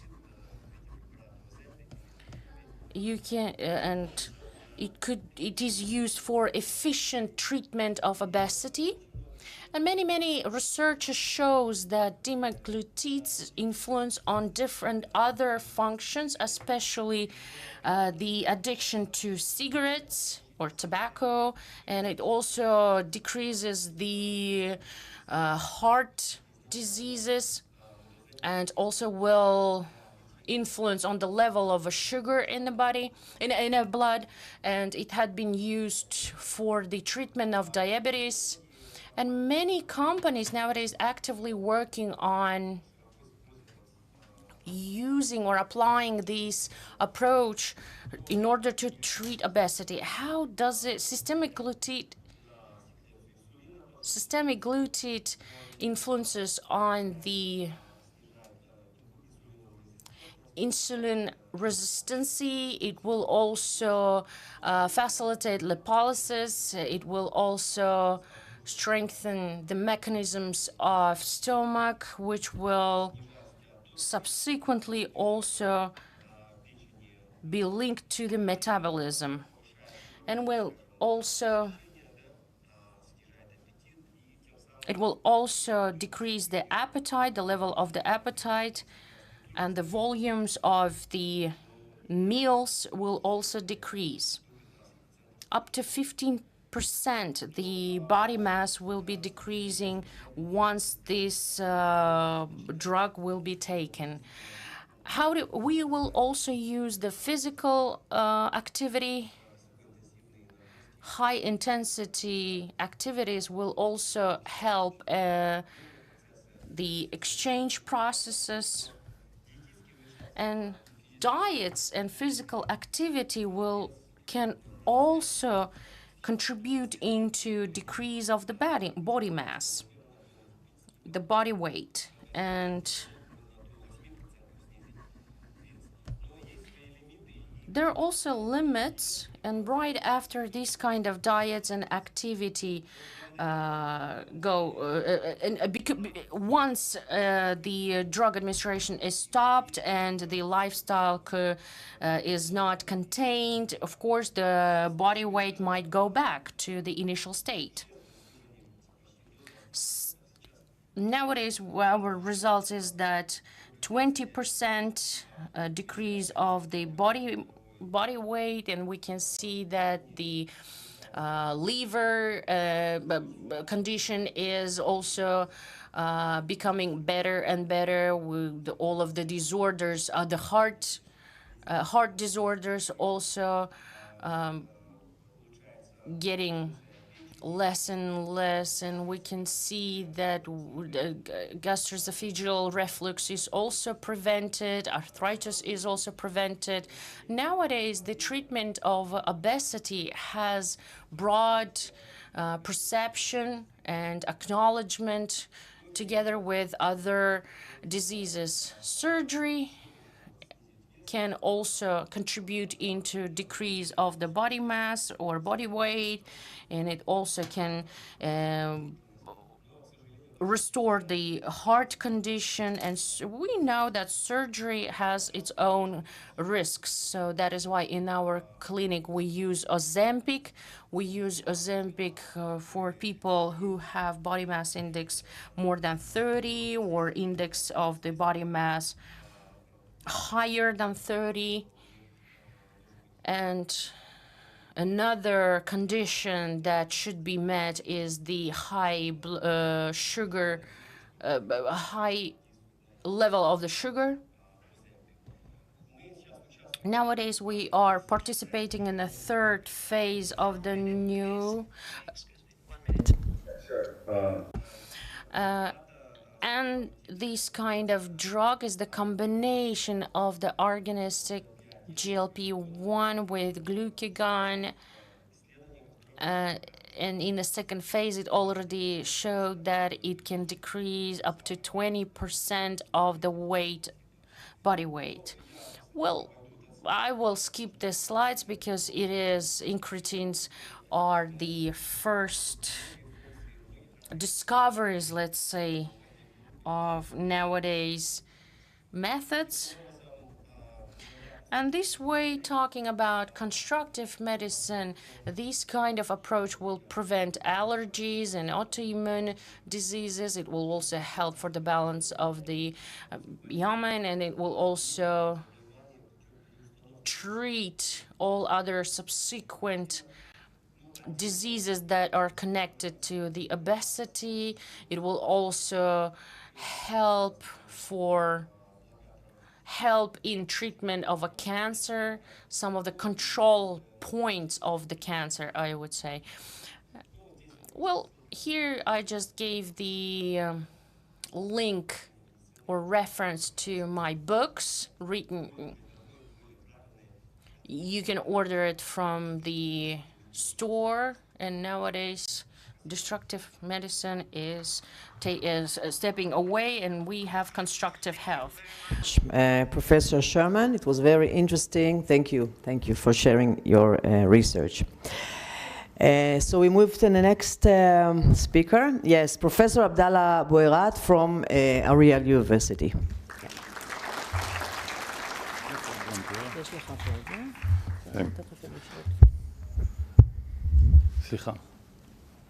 Oh, okay.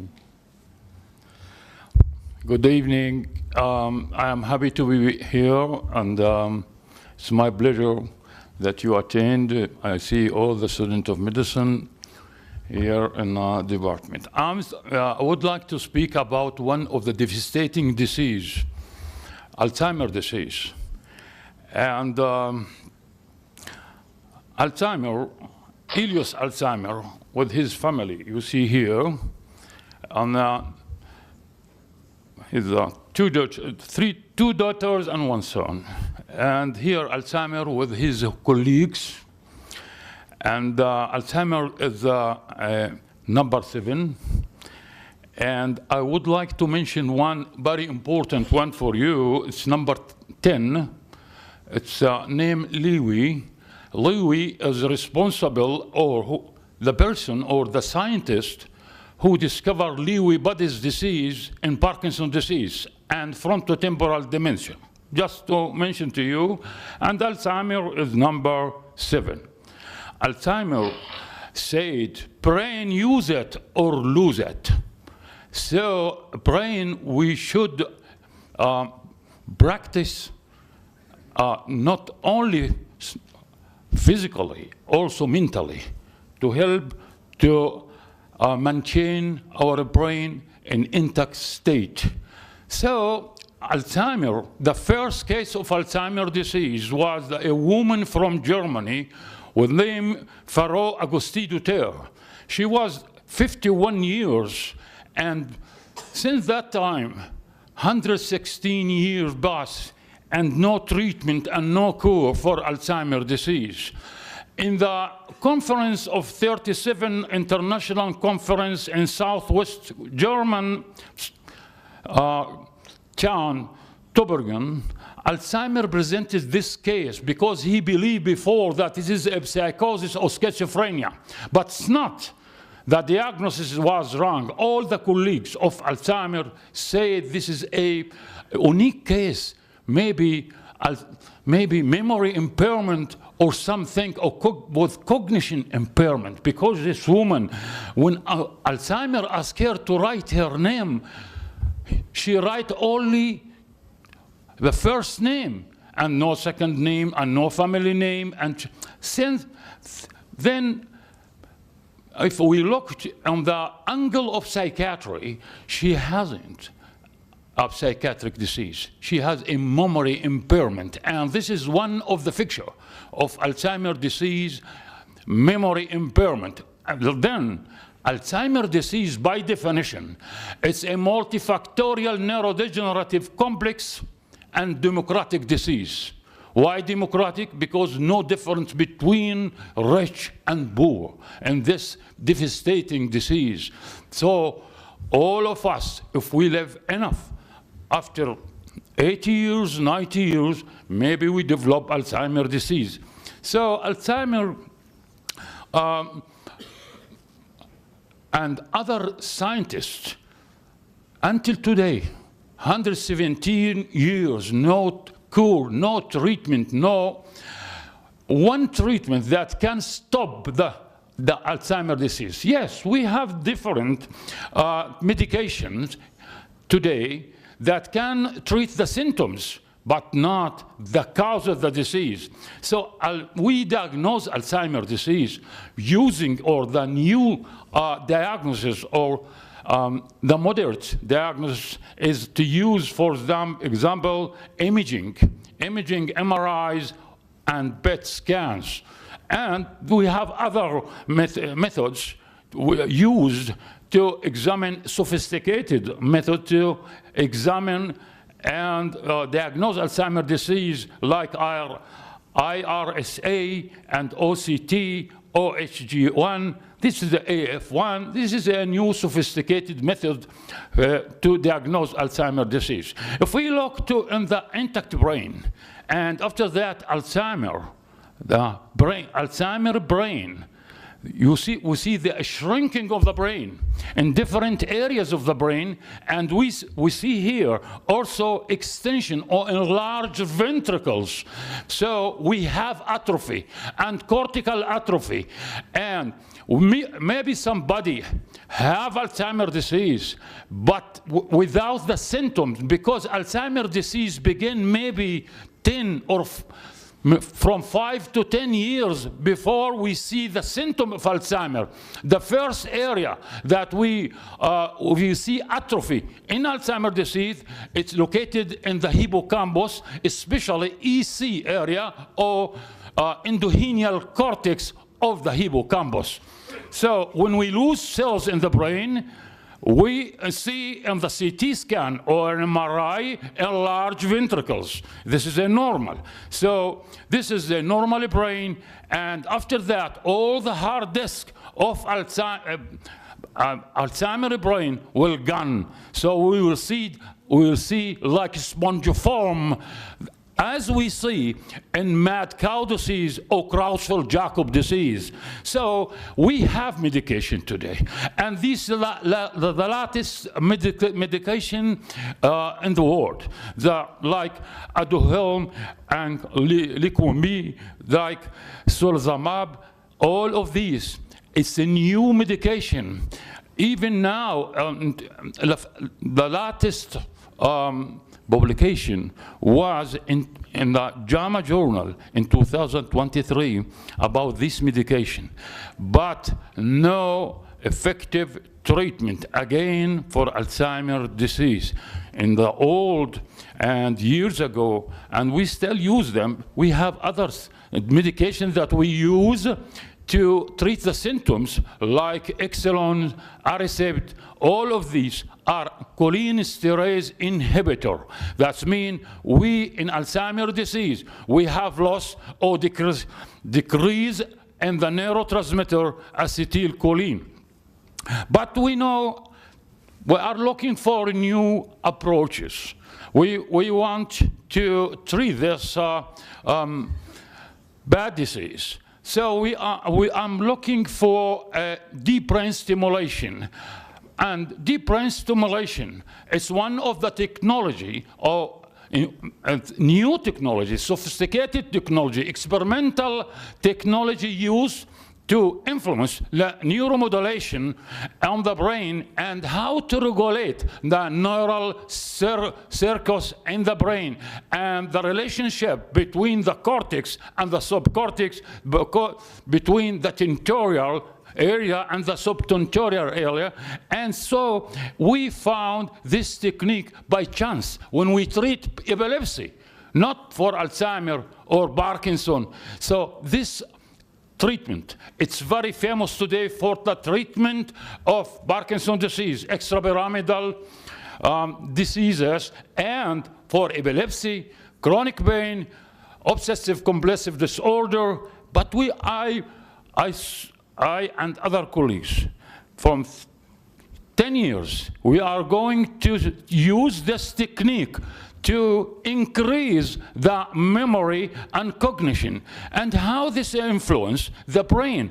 You see, here you see, for example, the electrode, 2 electrodes, and this is the deep brain stimulation. We insert 2 electrodes, and with the extended cable, and with the pacemaker you see in the front of the chest.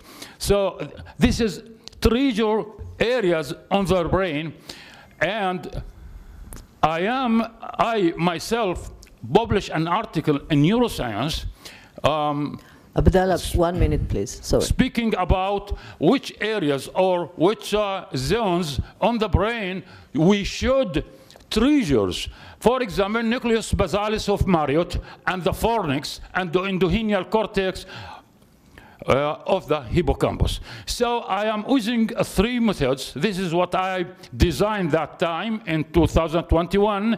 I have 3 electrodes, and I have connected with a cable, and these connected also to the pulse generator, which means a battery. For 10 to 15 years, this gives electronic stimulation to the brain. We stimulate 3 areas, so 3 areas with 3 electrodes. And after that, we see, this is the model, how I did it. And this is procedure. We are doing that's in an intraoperative room, under the supervision of the MRI.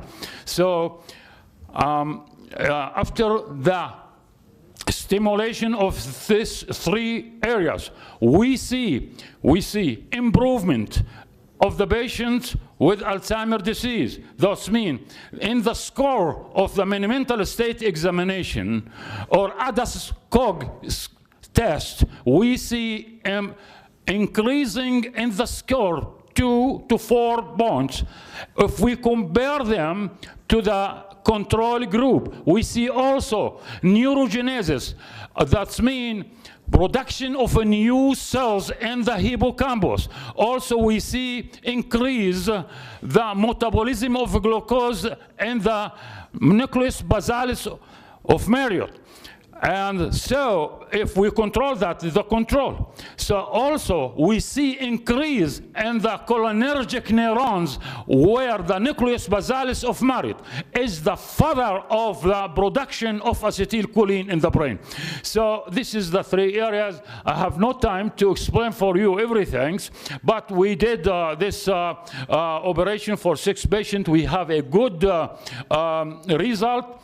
We use the electricity of 3 types of electricity and 3 types of structures, 130, for example, 130 hertz and 50 hertz and 100 hertz.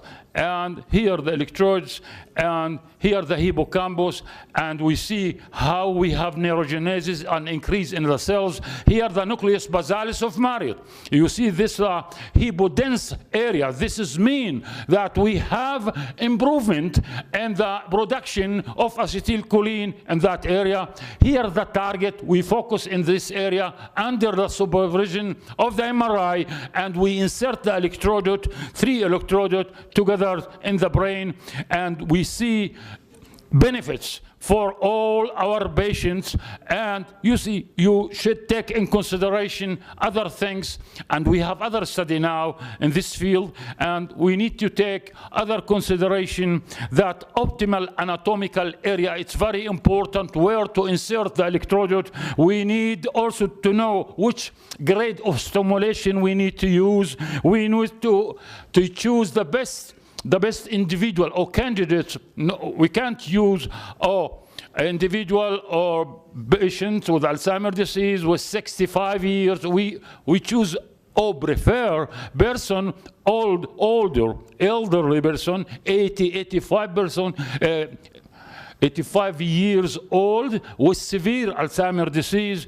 We see here also, just to mention that in the hippocampus also we see also the increase the function in the brain and the neurotrophic factors in the hippocampus and neurotrophic factor, vascular factor in the hippocampus. That means we have revival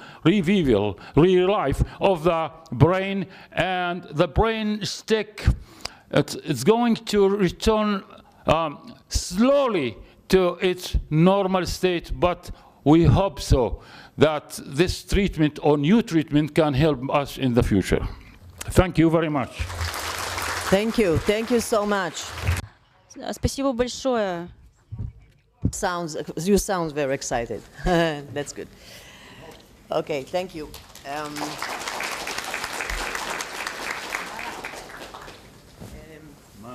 Now our next speaker, Professor Orna Reges from the Department of Health System Management at Ariel University.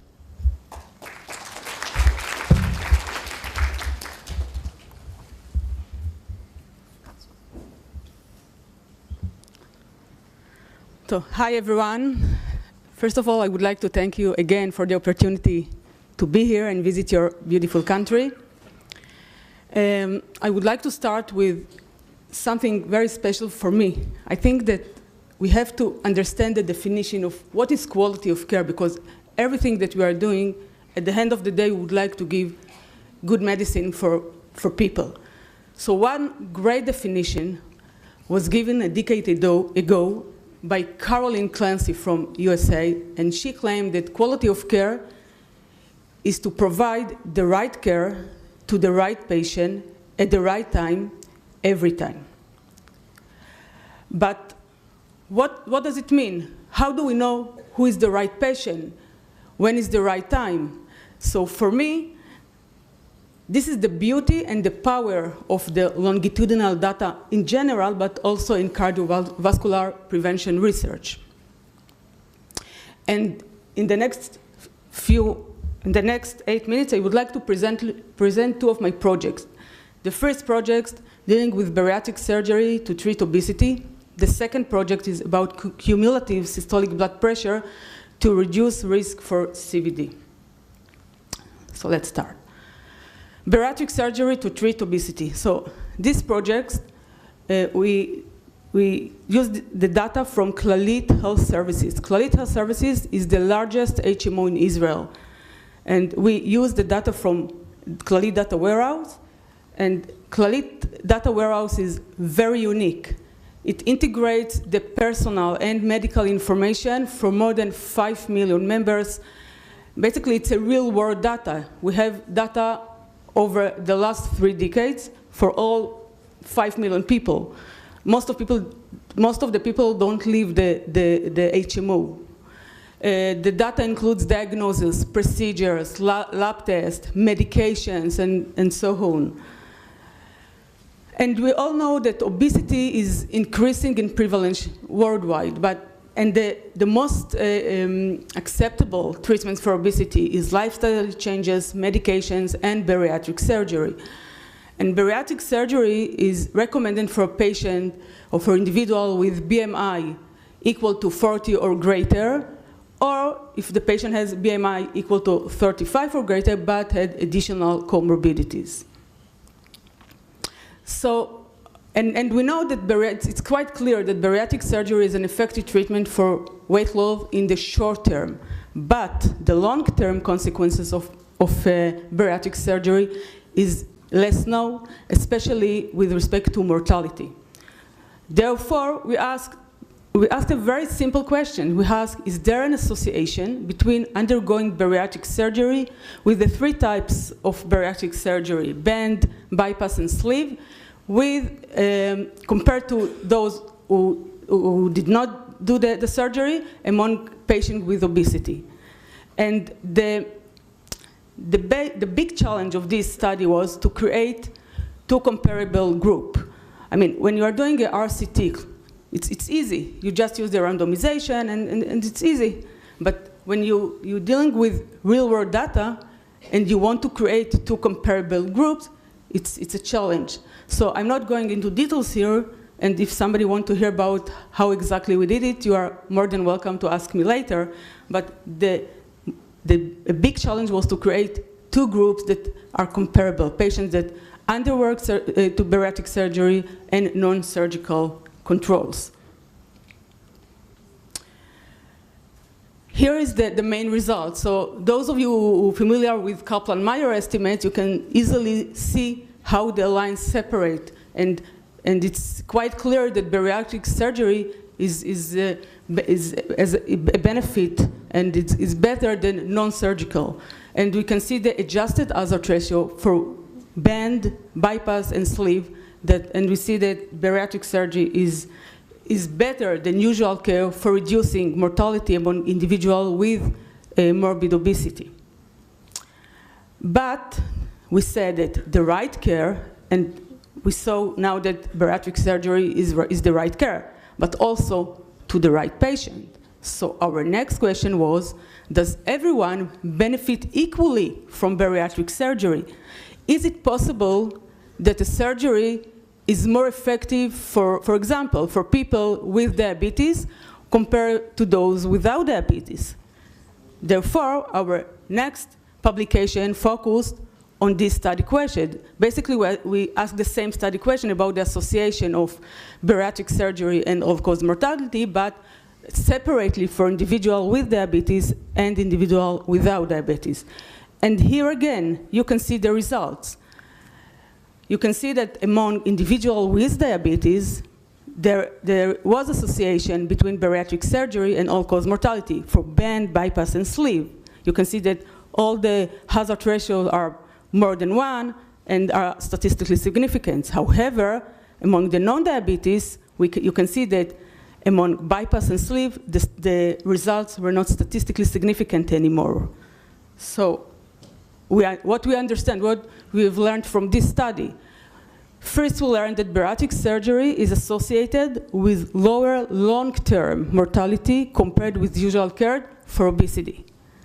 We also understood that bariatric surgery is more effective in reducing long-term mortality among patients with diabetes than among patients without diabetes. Let's continue with the second study. The second project is about the association of cumulative systolic blood pressure with long-term risk of cardiovascular diseases. This study was done with a collaboration with the Department of Preventive Medicine at Northwestern University. And we all know that hypertension is a well-known risk factor for CVD, but most prior studies on systolic blood pressure as a risk factor for cardiovascular disease focus or on a single measurement of systolic blood pressure, or they used some measurements, but usually they use simple average or change over time, and they did not take into account the exposure time of each systolic blood pressure level. So therefore, we assess the association of cumulative systolic blood pressure in middle age with lifetime risk of CVD. And here we use the individual level pool data from 5 US cohorts, very famous cohort, the Framingham study, the ERIC study, MESA, Cardia. We included in the analysis individual age 45 to 60 years with no history of CVD, but they had at least 3 measurements of systolic blood pressure.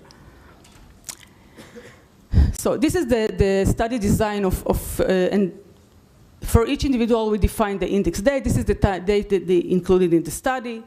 Then we had the exposure period, the time that we measured the systolic blood pressure, and of course the follow-up period, the time that we measured the outcomes, which was CVD in general and all the components of ischemic heart disease, also stroke, congestive heart failure, and also all-cause mortality. In this slide, I will try to do it briefly, but this slide, you can see how we calculated the cumulative systolic blood pressure. So, for example, we'll take individual age 55 and index with 3 systolic blood pressure measurements. So his blood pressure measurement at age 55 was 140. But he had also 3 previous systolic blood pressure measurement at age 52, 49, and 45. This is the observed systolic blood pressure, okay? But we want to calculate the cumulative systolic blood pressure for the 10 years. So we predicted the systolic blood pressure based on the observed data for all the cohort, okay? So now we have systolic blood pressure level for each year. And you can see that the observed systolic blood pressure are very similar to the predicted. And next, what we did, we calculated the area under the curve.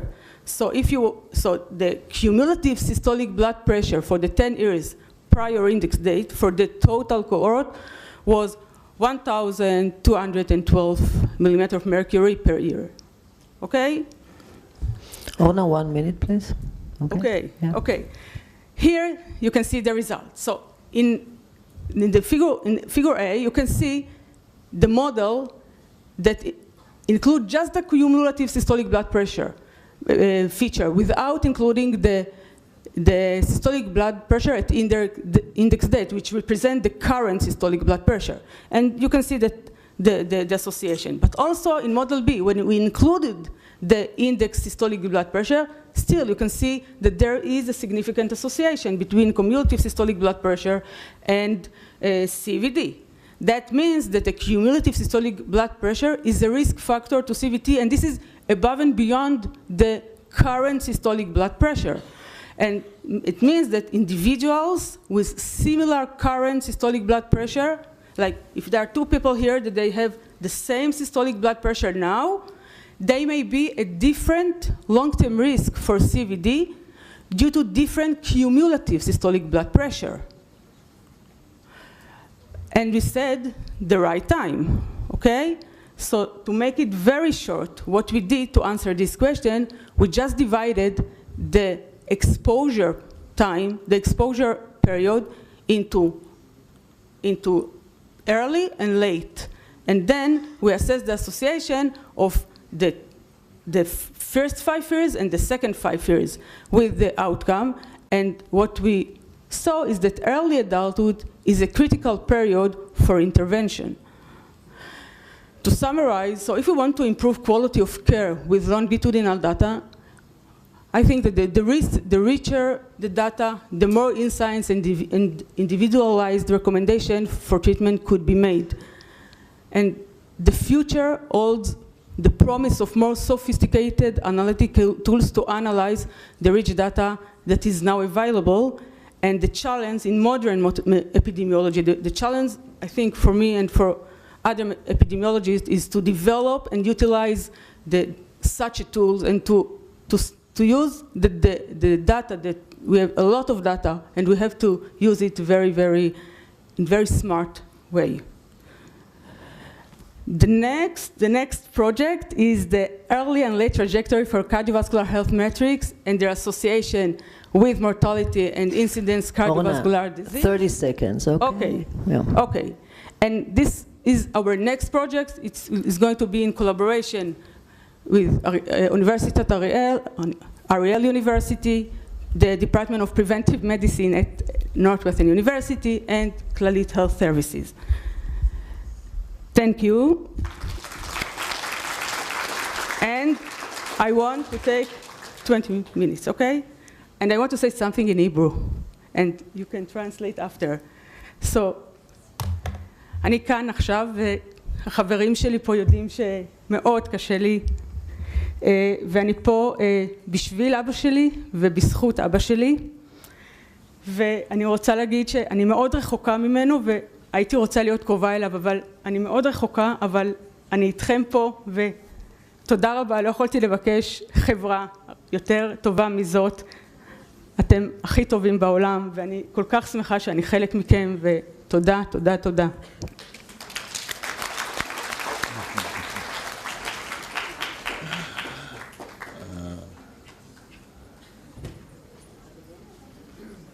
כל הכבוד.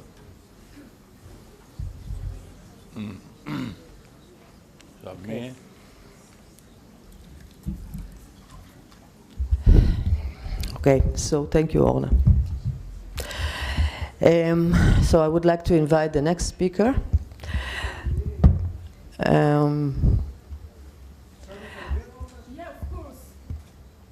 Okay, so actually what Professor Reges said, that her father, his health condition is not so well. She came here after all. He was hospitalized, and today in the morning she heard that his condition is going worse. And she said that everything she get to until now is thanks to him. And she dedicated this lecture for him, and she's happy to be with us anyway.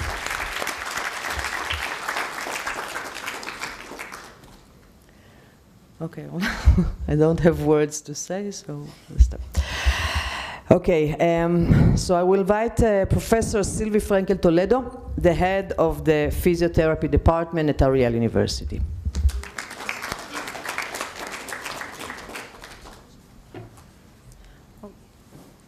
Forgot my glasses. I hope it will be okay.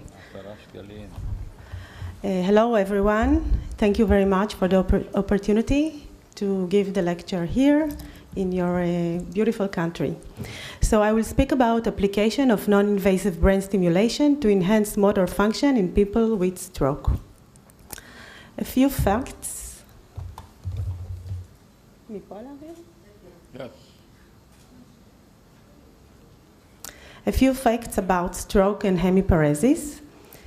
So stroke occurs when a blood vessel to the brain is either blocked by a clot or bursts.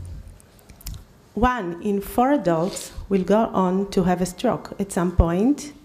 There are over 100 million stroke survivors worldwide, and hemiparesis, as you can see in the picture, is a motor disorder in half of the body that consists of changes in posture, reduced strength, and impaired voluntary motor control.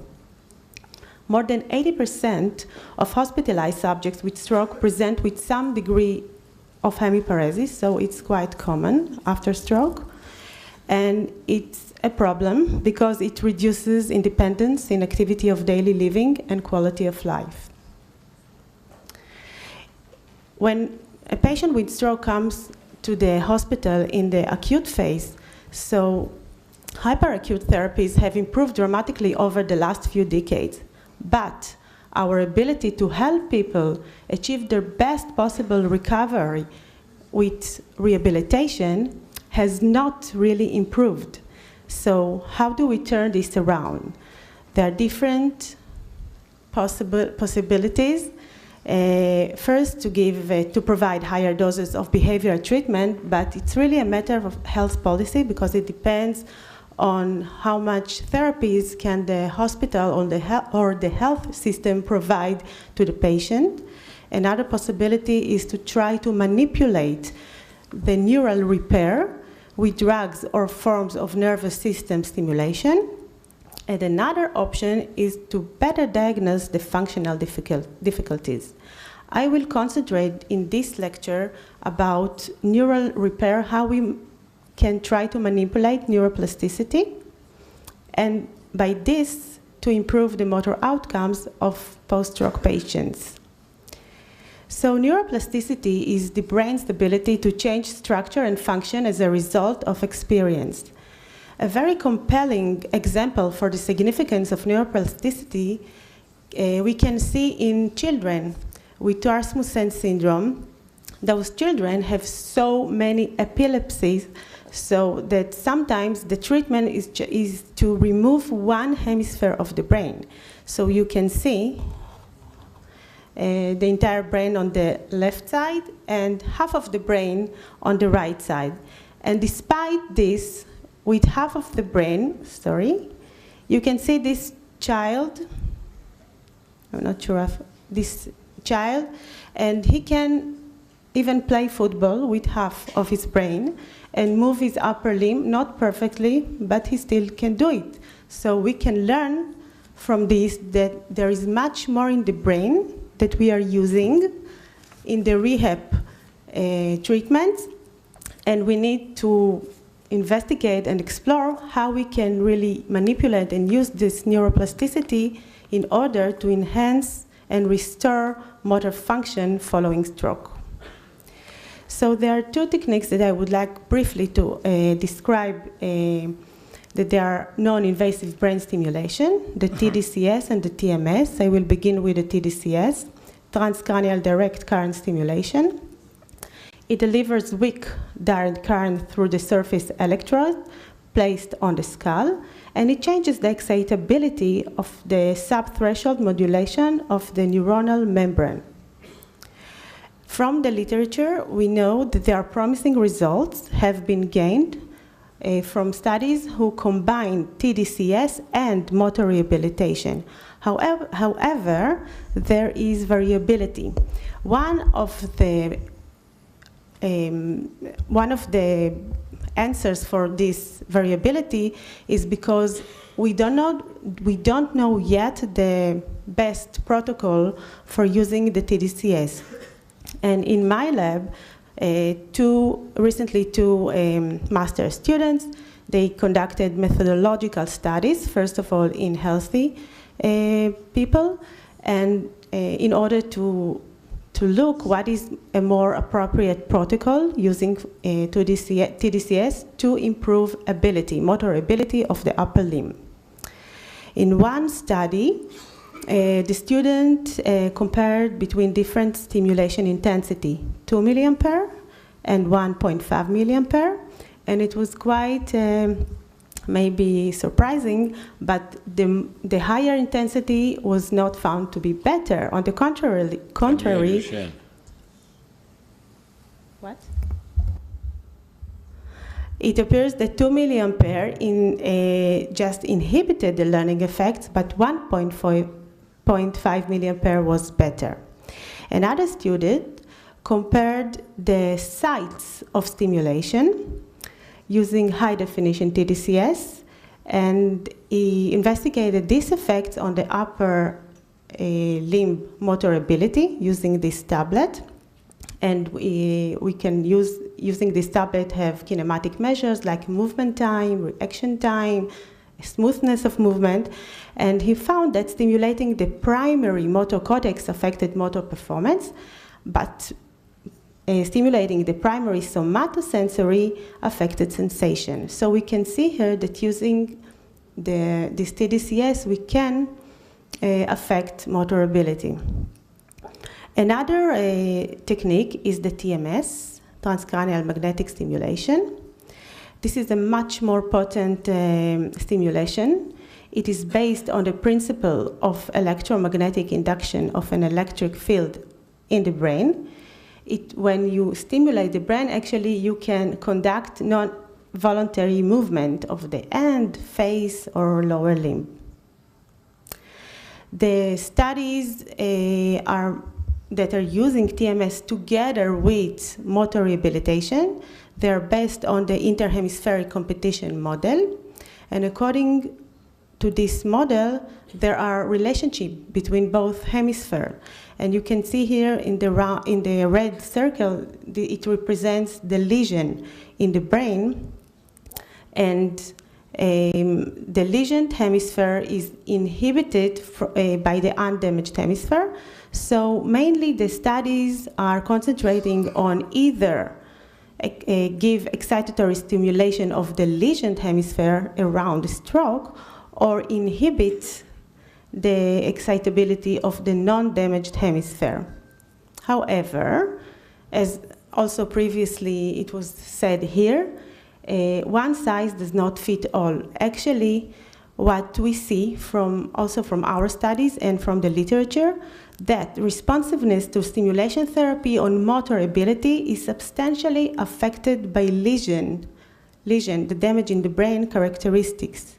And indeed, in some studies that my group and I conducted in the last years, we investigated the effects of lesion characteristics, especially the location of the stroke on motor ability, upper limb or lower limb, and it really matters. So we cannot take all the stroke patients and just give them the same treatment.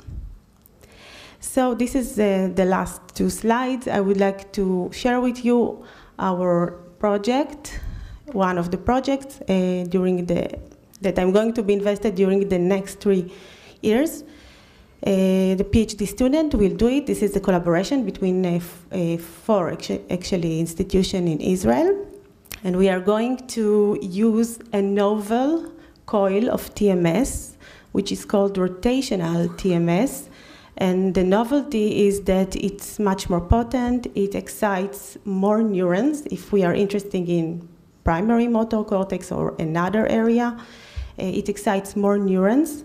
And we are going to investigate whether it can restore the movement in stroke patients.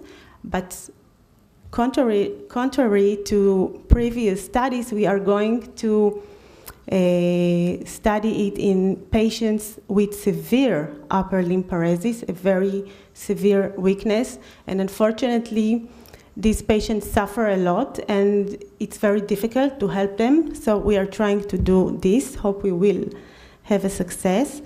And in this study, we are going to compare between the classical stimulation over the lesioned hemisphere versus different stimulation of the non-damaged hemisphere because of the lesion size. And we are going to characterize the stroke patients who are responsive to this treatment with neuroanatomical, neurophysiological, and clinical markers. Thank you for your attention, and I would like to thank also the students and my collaborators.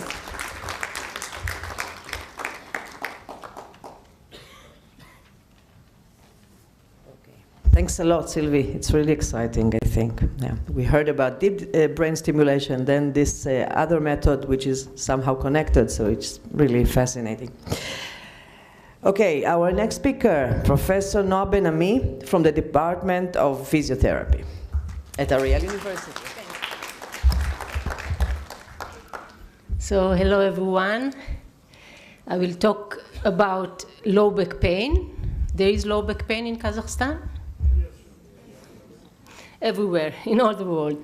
So we'll talk about the evidence-based treatment about low back pain, and I will introduce you the enhanced trans-theoretical model intervention.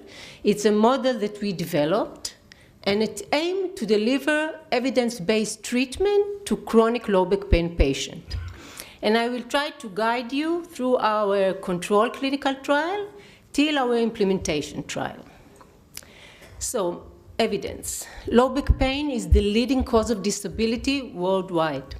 Disability is just increasing. We are not helping our patients. There is inappropriate imaging for low back pain. We now know that there is no correlation between the imaging and the disability.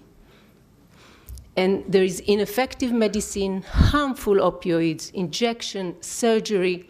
And in 2018, in the Lancet Low Back Pain Series, through big trial, called for an urgent need for action to reduce the disease burden and the ineffective and harmful care of low back pain. I will talk about non-specific low back pain. When we're talking about low back pain, we have to remember that there is 1% of our patients with specific spinal pathology, with like vertebral fracture, malignancy, or cauda equina syndrome. This is just 1%. We have 10% of patients with radicular syndrome, the really painful nerve root involvement in the leg, radicular pain, spinal stenosis, but all the rest, 90 and 95% of our patients, they are non-specific. We don't know the cause of their pain. So if you look at the major international clinical guidelines, they will say that low back pain needs little or no formal treatment. And the evidence supports self-management of symptoms. So we, as a therapist, just need to reassure our patient that they will go back to their routine, normal life routine, healthy lifestyle, and regular physical activity. So this is the evidence. And it's not simple. This is a very challenging message to deliver to patient, because when you see patient with back pain, it's very painful. Okay? So we invented the enhanced trans-theoretical model. It's a behavioral model that we can deliver the message in an appropriate way. Okay? So we base on trans-theoretical model, motivational interviewing. I don't have time to explain all this, but there is 5 important domains. The first one, you need a very good therapeutic alliance with your patients. So you need active listening. You need to know how to reassure patient. You need to know how to validate the patient, validate their pain and suffering. Then there is some mandatory message. Again, I don't have time. Mandatory message that you need to deliver to patient. And the main mission is to increase recreational physical activity of the patient. Recreational, leisure time activity. They will choose what they want to do, not exercise. This intervention is also physical. So we expose our patient to fast walking or running hand in hand with the therapist. Just run with them or bend with them. Things that they are frightened of to reduce their fear avoidance. And the last thing, we give them a lot of information, booklet, infographic, video. If I want that a patient with back pain self-manage himself, he needs to know about back pain like I know about back pain. So we're trying to reframe their beliefs and myths. There is a lot of myths about back pain. Don't run. They're all myths. You have to be strong. And we want to instill facts, okay? So this was our first controlled clinical trial. It was in the second biggest HMO in Israel. We have in Israel 4 HMO, big HMO. All citizens can come to these HMOs. So it was a big district, a multi-center perspective. There was 8 clinics. It was on chronic low back pain patient and treated by 34 physiotherapists. It was very big. So in the intervention, they got at me. So it's just explanation, okay? 109 patients. In the control, they got physiotherapy as usual. So we followed them a year. And the most important thing for us is to see how they function. So we use the Roland Morris Disability Questionnaire. So 0, you are perfect, and 23, you are really, really disabled. Our patient started with 10, you see? And you see after 3 months and 1 year. So the ATME group in blue, they go from 9 to 3.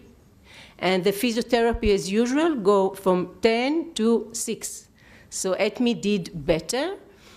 On top, that ATME, we gave, the physiotherapy gave just 3.5 sessions. And the control group, the physiotherapy, as usual, give more, like 5.1. And we saw it also on pain and also in well-being. And we published this article in JOSPT in 2017, and he got an excellent award.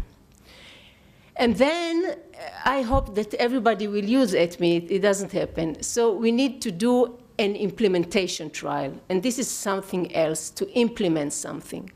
So we did a 3-4 qualitative study to think what patients think about ATME, about this treatment, what physiotherapists think about ATME, what patients, after we treat them, think about ATME, and we did a study protocol, and the result, because we don't have time. So it was in 13 physiotherapists clinics, so 109 physiotherapists participate in the ATME training. It was 2 staff meetings, like 3 hours, and we saw that 64% of the physio gave ATME to the patient. They gave it right, and we have the analysis of 1.5 years, so it's more than 1,000 chronic low back pain patients. So you can see in the ATME group, 200 patients. So physiotherapy visit was just 5 physiotherapy visits versus 6.9 in the non-ATME, okay? And for the outcome, the disability was better in ATME, 16 points versus 12 points, so it's statistically significant. The fear avoidance was better in ATME, -9 versus -4. And the pain was the same. You see, we reduced it 1.9 point, and non-ATME 1.7, didn't reach significant. So you see less visit and more health. So in conclusion, so based on this domain, it's feasible to implement ATME. Implementing show positive patient outcome, shorter treatment session. Still, we have much work because not enough patients got ATME. And for collaboration with you, I will be happy to implement ATME here, include methodology, outcome research, back guideline implementation, and so on. And this is my lab. This is my PhD student and master student, and I will be happy to collaborate. Thank you.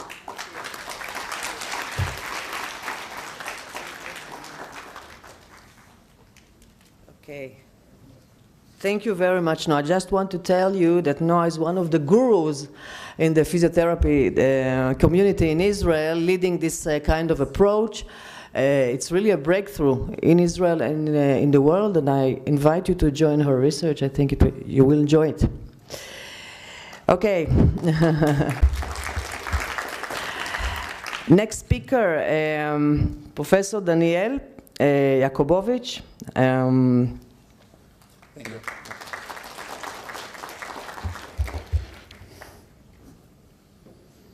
Okay. Dear colleagues, really pleased to speak to you. We are going to leave for a couple of minutes the vanguard and the purity of the science. We are going back to the hospital, to the dirt, to the flesh, to the blood, and to neonatology department. So,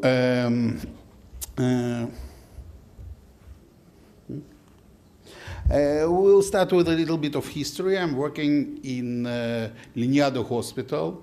Lignado Hospital has very, very touching history, and it started during Holocaust. Rabbi Kutiel was on march from Warsaw Ghetto to Dachau concentration camp, and he was shot. And while he was bleeding, he promised to God that if he will survive, he is going to construct a facility which will save people. And miraculously, the bleeding stopped. And so when he arrived to Israel, he spent almost 20 years, from 58 to 76, raising funds and build a hospital. Now it is a full functioning secondary hospital, which treats about 400,000 people just north to Tel Aviv. And we have a very nice new neonatology department with 36 hospitalization beds, 3 full certified attending neonatologists and 1 fellow, and preterm follow-up clinic, and full subspecialty consultants, and about 40 nurses. Sorry. Good. These are the pictures. Our chief nurse, my colleague, the head of the department, and the very peculiar and special thing about our hospital is that our hospital treats Orthodox Jewish community. And this community lives by rules. It depends by somebody's beliefs, but probably those rules origin about 5,000 to 3,000 years old. And this is the Bible, and these all kind of commentaries to the Bible which were written since then. And these are the rules which are good for this community, and nobody is going to change them in the visible future. And there are us, doctors, which treat according to what we described here for a couple of days. And these are the evidence-based medicine from the 21st century with all the literature and all the guidelines. And our biggest challenge is to provide the 21st century quality treatment to people who prefer to live according to 3,000 to 5,000 years old rules. And we will start about a little bit about going deeper into the disparities between the 21st century and something which happened before. So our population absolutely objects to any kind of abortion, and thus most of our population doesn't follow any kind of prenatal follow-up, which is quite well organized in Israel, and actually it's free of charge. So as it is expected, this population is quite in danger, and it is in danger with a lot of possible genetic problems which can be overlooked during the unfollow-up pregnancy. And actually, this problem existed for many years, but since 80s, there is a great breakthrough, and this breakthrough started with what we call Dor Yesharim. Dor Yesharim is a semi-philanthropic organization which actually deals with genetics before conception. It will maybe seems weird to some of you, but some people actually before getting married want to have a very, very strict answer whether there is a risk of having an autosomal recessive disease of lethal kind which will happen during this pregnancy. And in this case, probably the marriage would be aborted. And this organization, Dor Yesharim, provides this kind of service with full anonymity.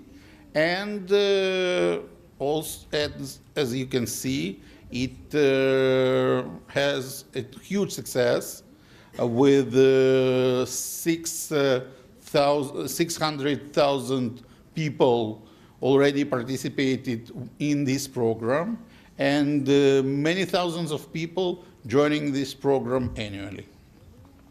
Actually, this is the standard panel of the Doria-Sharim program. As you see, most of the diseases are autosomal recessive. Some of them are of mitochondrial kind, and actually they provide very, very good service, which, as you can see, bring those rules near to something which is close to 21st century. Okay, another thing which we actually are very different from all over the world is the parity. Our patients, and I'm talking about the mothers, are actually they give birth many, many times during their lifetime. And as you see, according to the graphs, for instance, when we compare the data from our hospital to that of the United States, it's the same year, we have about 5 times more grand multipara patients than those patients in the United States. Another thing, and this is a very, very interesting thing, and it is very, very characteristic for our community, is the food. As you know, preterm babies and newborn babies need to receive certain amount of calories and certain amount of protein and certain amount of fatty acids, and all this goes in order to allow normal growth. And what is even more important is that they will become, at the age of, let's say, 8, 10 years, the genius of the mother. And unfortunately, if you look at the list of neonatal formulas, most of those formulas do not fit into those rules of feeding which are allowed by our community. So in this situation, sometimes we do succeed to manage with the foods which are allowed, and sometimes we make a big council with the leaders of the community, and we decide what is more important for that family. Another thing, and this is another thing which is quite characteristic for the Jewish community, is the male circumcision. As you know, male circumcision procedure is now recommended as a prophylactic procedure to prevent STD infections, especially HIV. And in our community, male circumcision is a rule, and fortunately or not, male circumcision cannot be provided to every person. First of all, male circumcision is extremely problematic for people with coagulability problems, and in these cases we actually cancel the circumcision. And male circumcision also is quite problematic with anatomical defects of the male genitalia. In these circumstances, actually the decision is to make a substitute procedure. It's very, very minor kind of circumcision, and our patients do agree and do cope with this procedure. Another thing, and it is very, very interesting thing, and it is the question, most common question we respond when we discharge our male patients, is whether there is any kind of linkage between the circumcision and neonatal jaundice. And fortunately for us, there is an answer, and there were studies which were done in Turkey, and fortunately, circumcision doesn't aggravate neonatal jaundice, so actually it's an allowed procedure. Daniel, just 1 minute. 1 minute, okay. So, it's fine. One second. Good. Okay, so now we'll discuss a little case. I have only 1 minute, so we'll do it rapidly. And I think it is good for young physicians to hear about this case. Imagine the situation, peak of COVID, the mother is COVID positive, and the mother is developing respiratory insufficiency, and she is on the verge of intubation, and she undergoes cesarean section, and she is 45 years old, and the child is born with a lot of visual, obvious skeletal defects. And the mother is taken to the ICU, and the mother is being intubated, and the child collapses.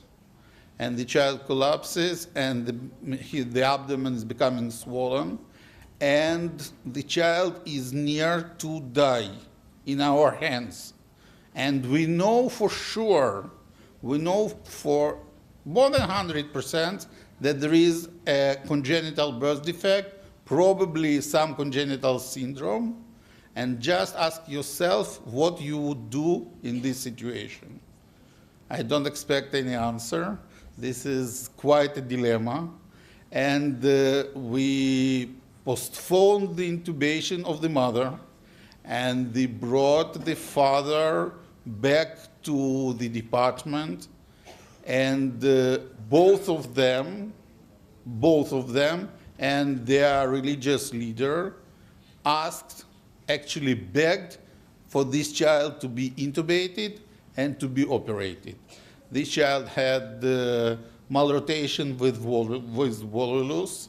The operation ended with 2 very, very large stomas, and the child also had very large ventricular septal defect and a lot of brain defects. And when we've done the qPCR analysis, the child unfortunately had trisomy 18. Trisomy 18 with the general statistics says less than 5% chances to survive.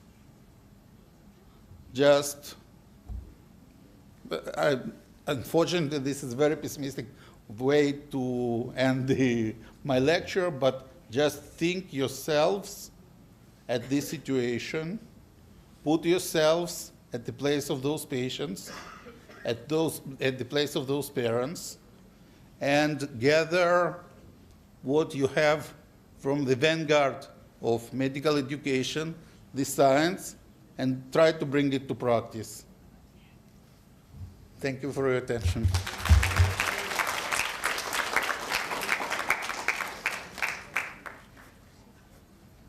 Thank you, Daniel. Very dramatic end of the lecture. Okay, we'll think about it. Right, thanks.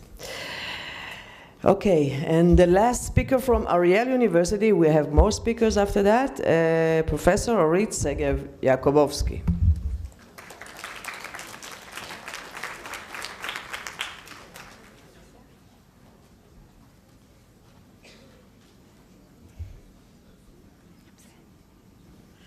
Okay, thank you. I'm very exciting and nervous to be here, and I'm glad to be here in Kazakhstan. I'm going to talk about things that already mentioned here, and I will try to do connections. And I will talk about preliminary results about diabetic self-care activities, occupational participation, and quality of life among patients with type 2 diabetic. And I will try to, I hope I have time to talk about adults versus older adults. And this is a research with collaboration with the University of Illinois in Chicago. And also we are doing the data collection in the third HMO in Israel, Meuchedet Healthcare. So first of all, I would like to say that I'm in my profession, I'm an occupational therapist, And what is occupational therapy? As you see, we have three circles. The circles of the environment, circle of person, and circle of occupation. And in the basic of this theory is the theory of occupational therapy, is that we look at the person, we look at his environment, and we look at his occupation, his activity, daily living. And we want to see what people do with their lives and how we can affect their life through occupations, through engagement in occupations, and to achieve quality of life and health. My research interest focused on quality of life, as I already mentioned it a few times in the 1 second that I talked. And I look also at a biopsychological perspective. I look at the person, and I look also about his psychological sides, forces, and also about activity, daily living, what people do, what their functional ability. And the main population that I work with is a geriatric population, rehabilitation population, and also people in the community. So a few words about diabetic. So we all know that diabetes is a chronic condition. People will live with their diabetic all their life, and it affects millions of people worldwide. And the most challenging and important is to control the blood glucose level. People with diabetic have to learn how to live with this, how to adapt lifestyle, and we saw the words lifestyle here in the previous presentation. So people with diabetes have to do self-care, self-management, and it's really a work. They have to work on it. They have to do glucose management, to check the glucose blood level before meal, after meal, 3 times a day. They have to go to their physician. They have to take medication. They have to do physical activity in order to reduce their glucose blood level, and they have to control their. They have to take dietary control in order to have a balanced glucose blood level. So in this research, what I would like to show you is it's try to expand this view of diabetic self-care activities and try to see if there is other activities, other occupations that can enhance, that can help people to control their glucose blood level, or maybe to help them to do more activities, more self-care activities in their daily life, because this is their routine. Routine is another definition that we want to talk about. It's habit, routine. The purpose is to make some of daily living that a person with chronic disease will do it in a routine way. So the design of the research that we are now doing, I'm doing it, it's a prospective cohort study. It's taking place in a medical diabetic clinic where people with uncontrolled glucose blood level come and have a treatment. We got the Helsinki approval, and now we have 85 participants. And of course, it's people without any serious other medical problem, people after 25 age and older, and this is a type 2 diabetic. So we looked about clinical variables, the BMI that already mentioned here, and the hemoglobin A1C. Hemoglobin A1C, it's the glucose blood level at the average glucose blood level in the 3 previous months, and it's a gold standard in the clinical of diabetic, and also the glucose blood level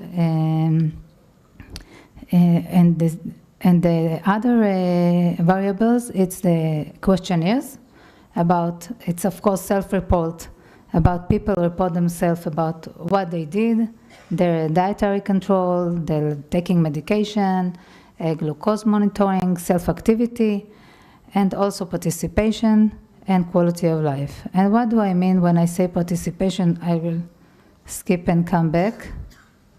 When I say participation, I mean many, many activities that people do. They do domestic. We know we work very hard at home. We do leisure activity. We do activities with children. We learn. We come here to university. We do physical activity, which is not only exercise. It's taking the dog outside. It's treat our garden. We do self-care activities like going to hairdresser. And we do quiet activities, a lot of quiet activities we do. Spiritual activity, go to mosque or synagogue, going to work. So all of this, I will just try to show some anecdotal. The A1C we can see in the yellow is very high because usually it's 6.5, it's normal, and we see here that adult people have almost 8.6, and older adult is 7.5. And important thing is the people here is living community, regular people like all of us. And we see a quarter of them report they have a memory problem, 41% reported they have disability. And this is the people that come to work. This is the people that we see every day. Sorry. Okay, I go to the result.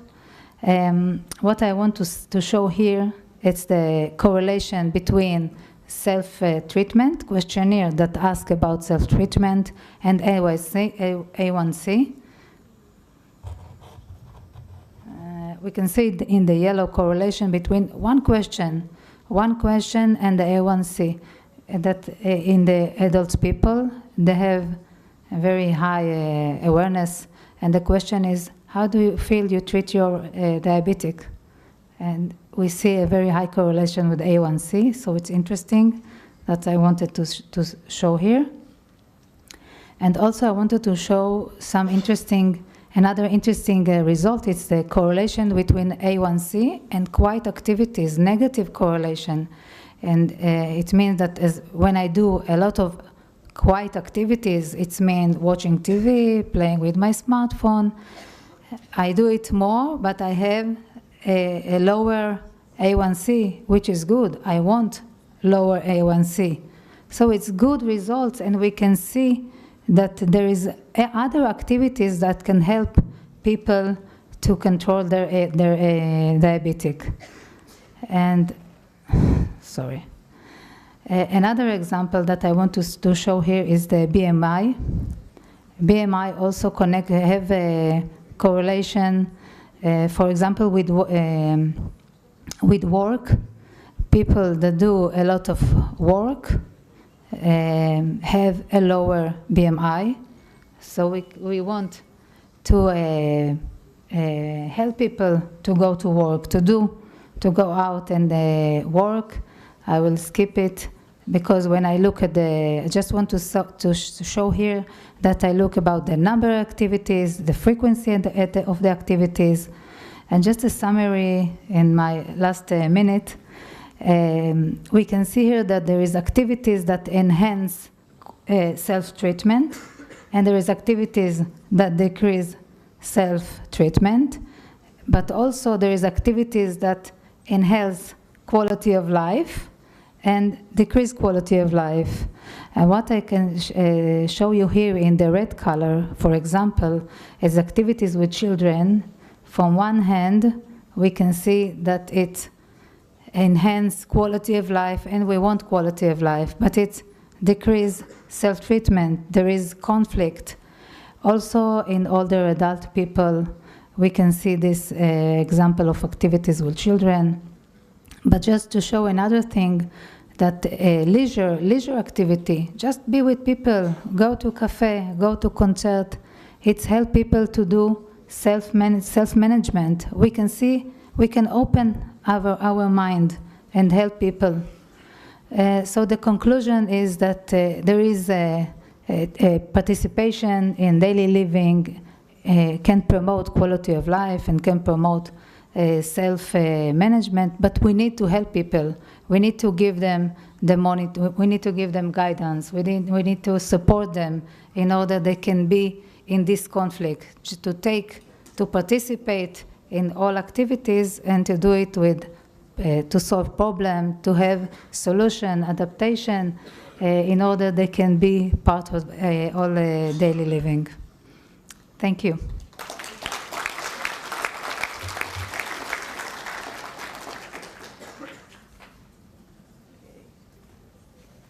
Thank you, Orit. Last but not least, from Ariel University. And now we have 3 more speakers from Japan and then from South Korea. Okay, so yes, well, we welcome them. We'll start with Dr. Nasifan Arman, right? Okay, welcome.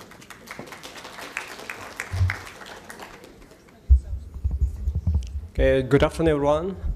My name is Arman. I came from Nagasaki University from Japan. So my title is like predictive value of PET-CT FDG uptake for patient prognosis in superficial esophageal cancer.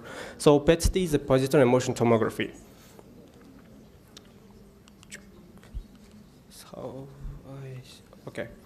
So this is in our campus, medical campus in Nagasaki University. This is where I'm working, is the Nagasaki University Hospital.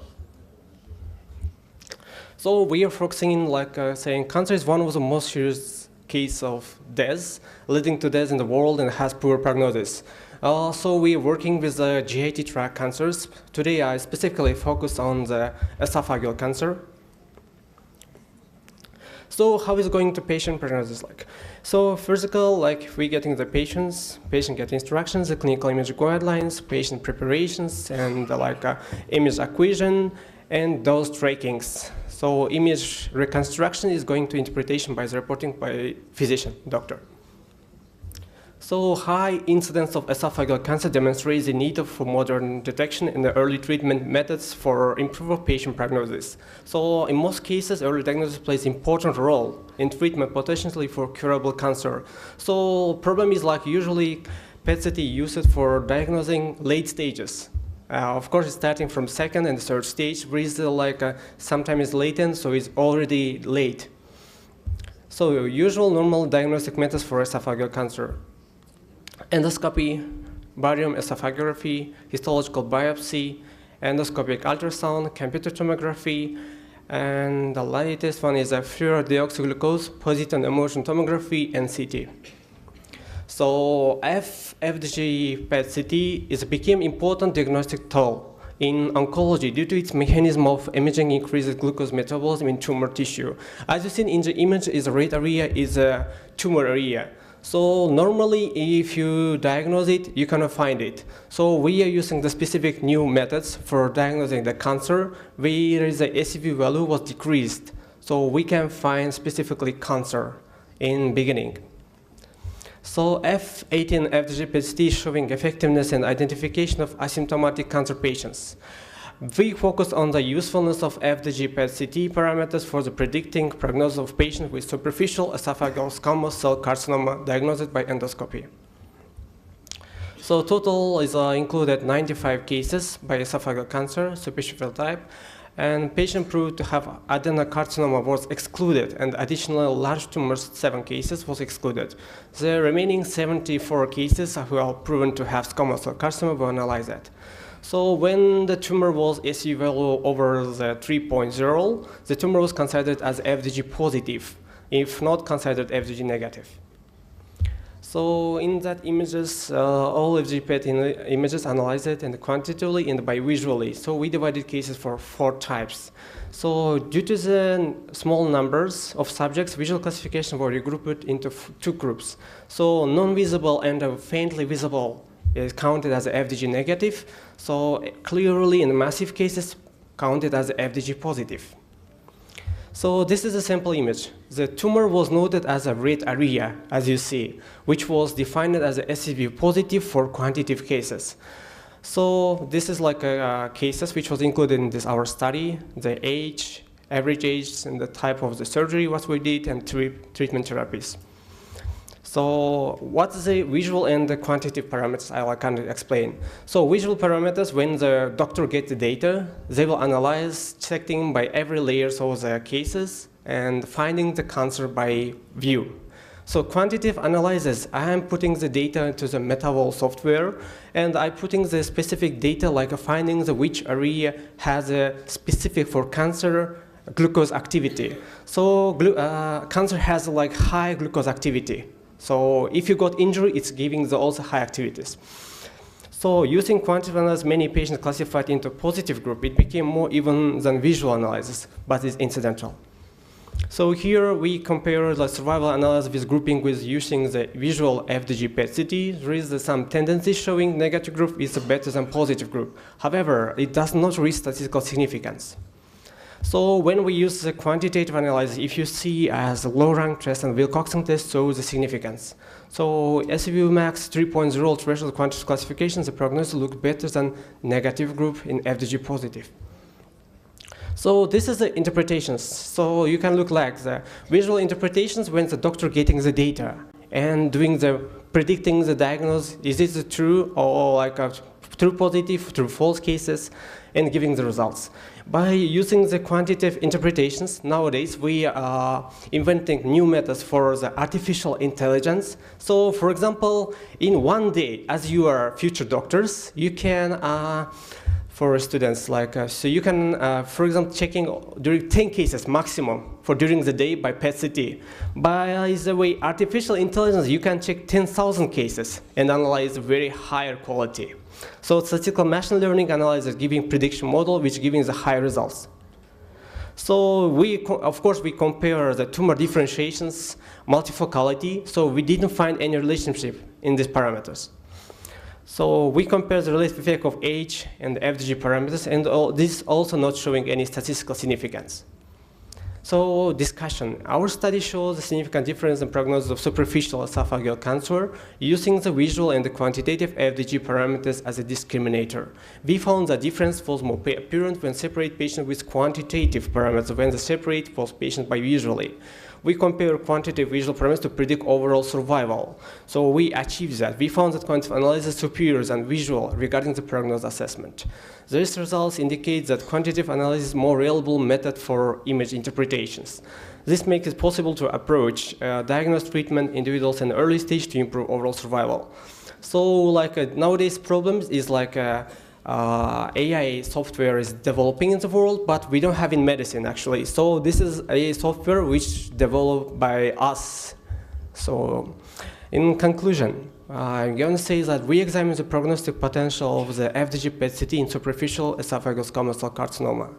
We found that FDG negative patients have a better prognosis than FDG positive. We also compare visual and quantitative analysis images and found that quantitative analysis is better than visuals.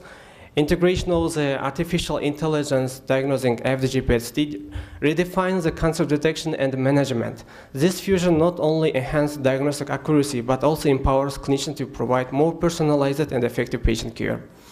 FDG PET-CT may provide powerful prognostic parameters even for superficial stage of cancer. Its multi-dimensional impact on patient management and accurate prognosis potential enhancing patient outcomes. Thank you for your attention. This is our publication. Thank you. If you have any questions, I'm ready to answer.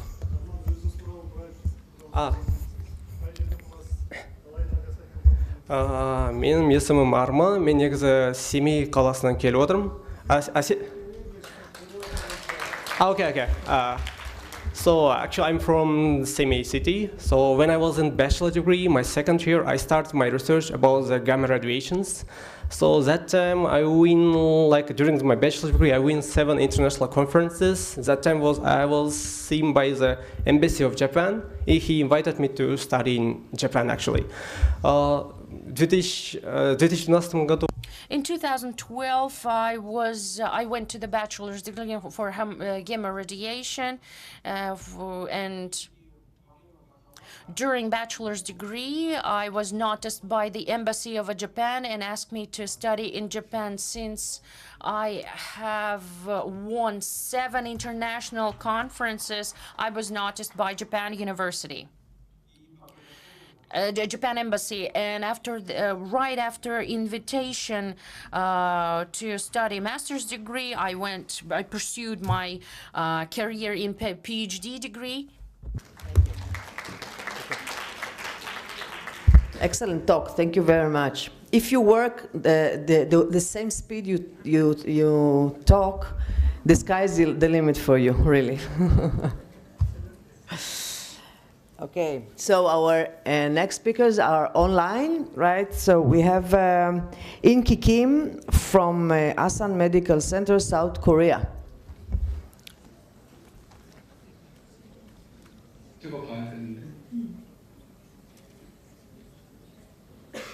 스피커가 되나요?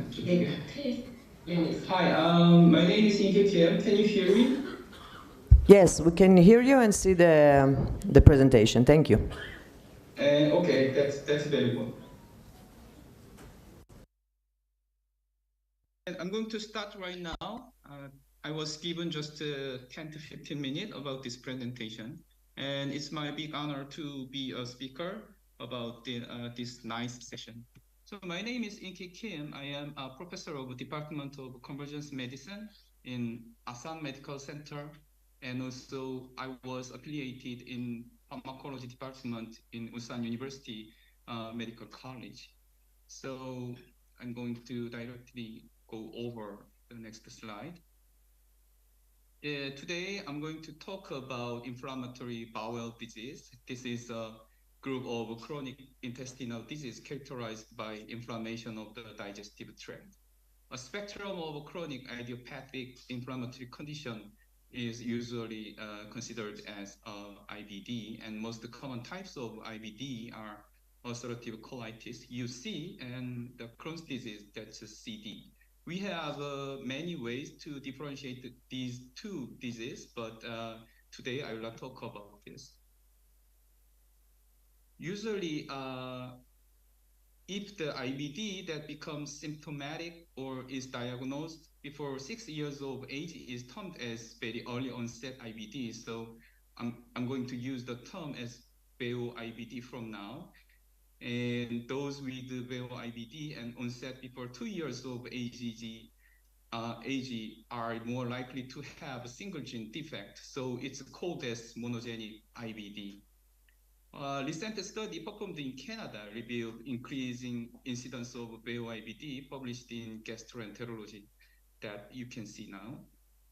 And people can ask me, why do you do research on monogenic IBD? Because it affects the life quality of infants and young children, often in very early age.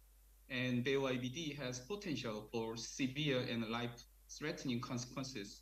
And also, VEO IBD imposes a heavy burden on both of patients and families.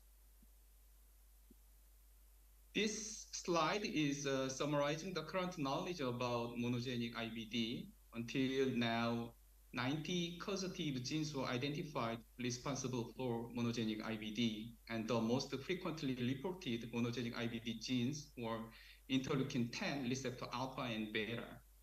More than 60% of patients developed IBD before 60 years of age, but most of them, the IL-10RA, interleukin receptor 10, onset age of IL-10RA mutant is less than 2 years.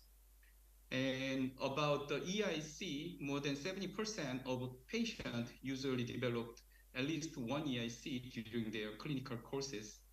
And in many cases, these patients' symptoms are refractory to conventional therapies, including antibody and cytokines.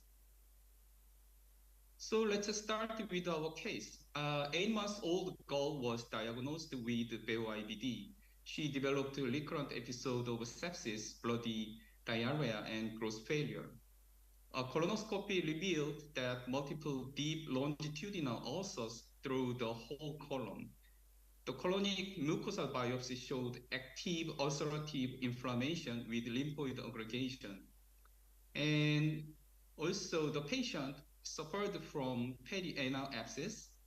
We performed the targeted exome sequencing using Sanger method and identified that she was carrying compound heterozygous variants in IL-10RA gene with valine 100 position to glycine and threonine 84 position to proline.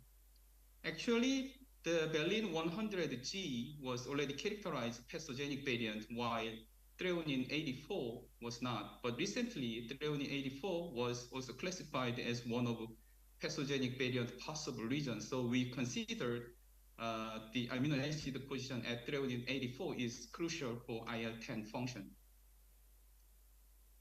So in next step, we performed interleukin-10 induced STAT3 phosphorylation test in the patient PBMC in response to IL-10. As you can see, wild type and mother's PBMC were very responsive for IL-10 stimulation, but the patient PBMC was not. So in next step, we examine the cell surface expression level of IL-10RA on lymphocyte and monocyte. The APC conjugated IgG isotype was used for control in upper panels. As the graph shows, you can see patient's IL-10RA surface expression level was quite low at 1.4%, comparing the wild type control shows 11.5% positive population. This data suggests that both of valine 100G and threonine 84 proline mutant IL-10RA protein cannot localize on membrane surface of cells.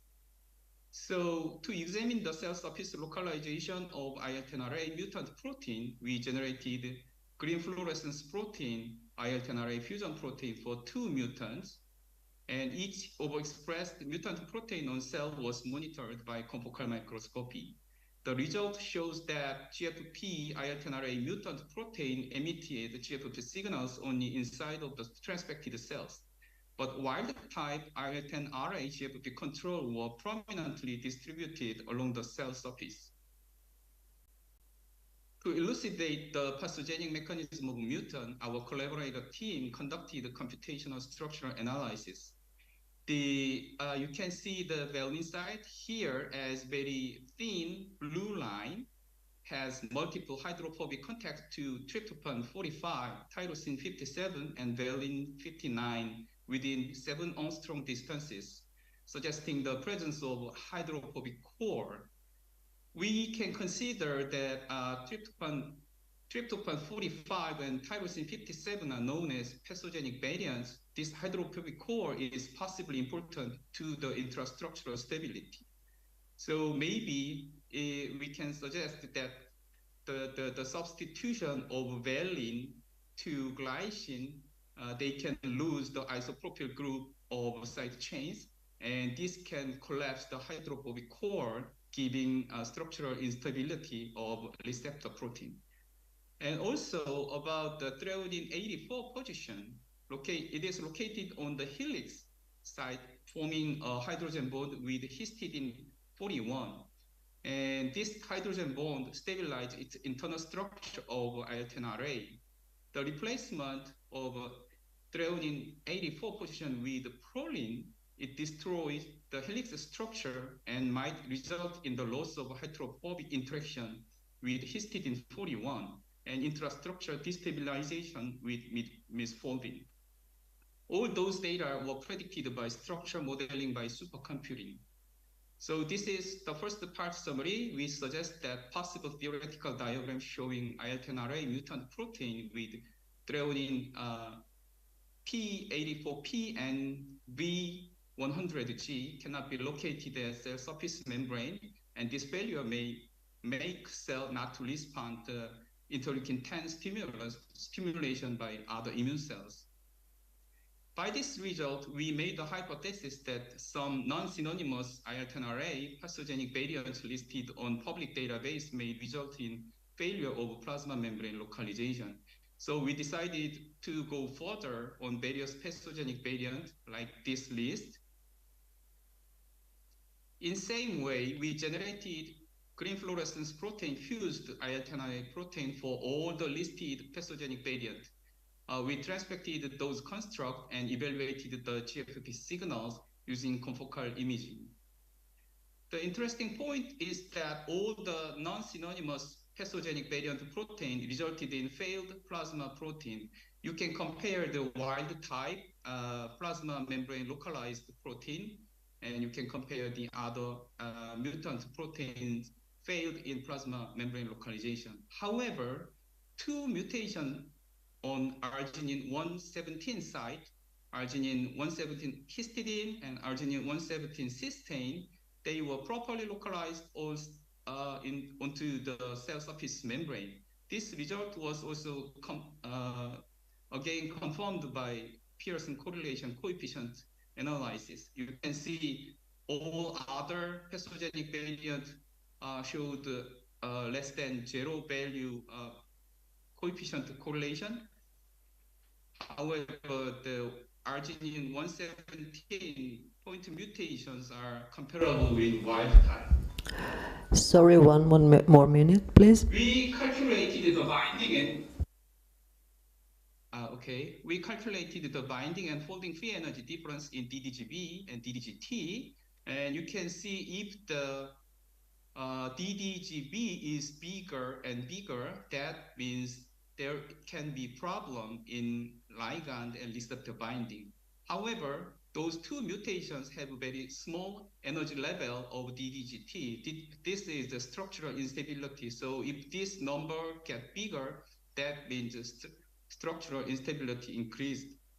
So by those analysis, we could differentiate those pathogenic variants in two types. First is type 1, membrane localization failure mutant, and second is interleukin-10 binding failure. And although we do not have direct evidences that those type 2 mutations cannot bind interleukin-10, this notion is supported by recent publication in 2018 and 2023 this year by Holm Uli, who is very pioneering guy in this area. So this is my summary of my research.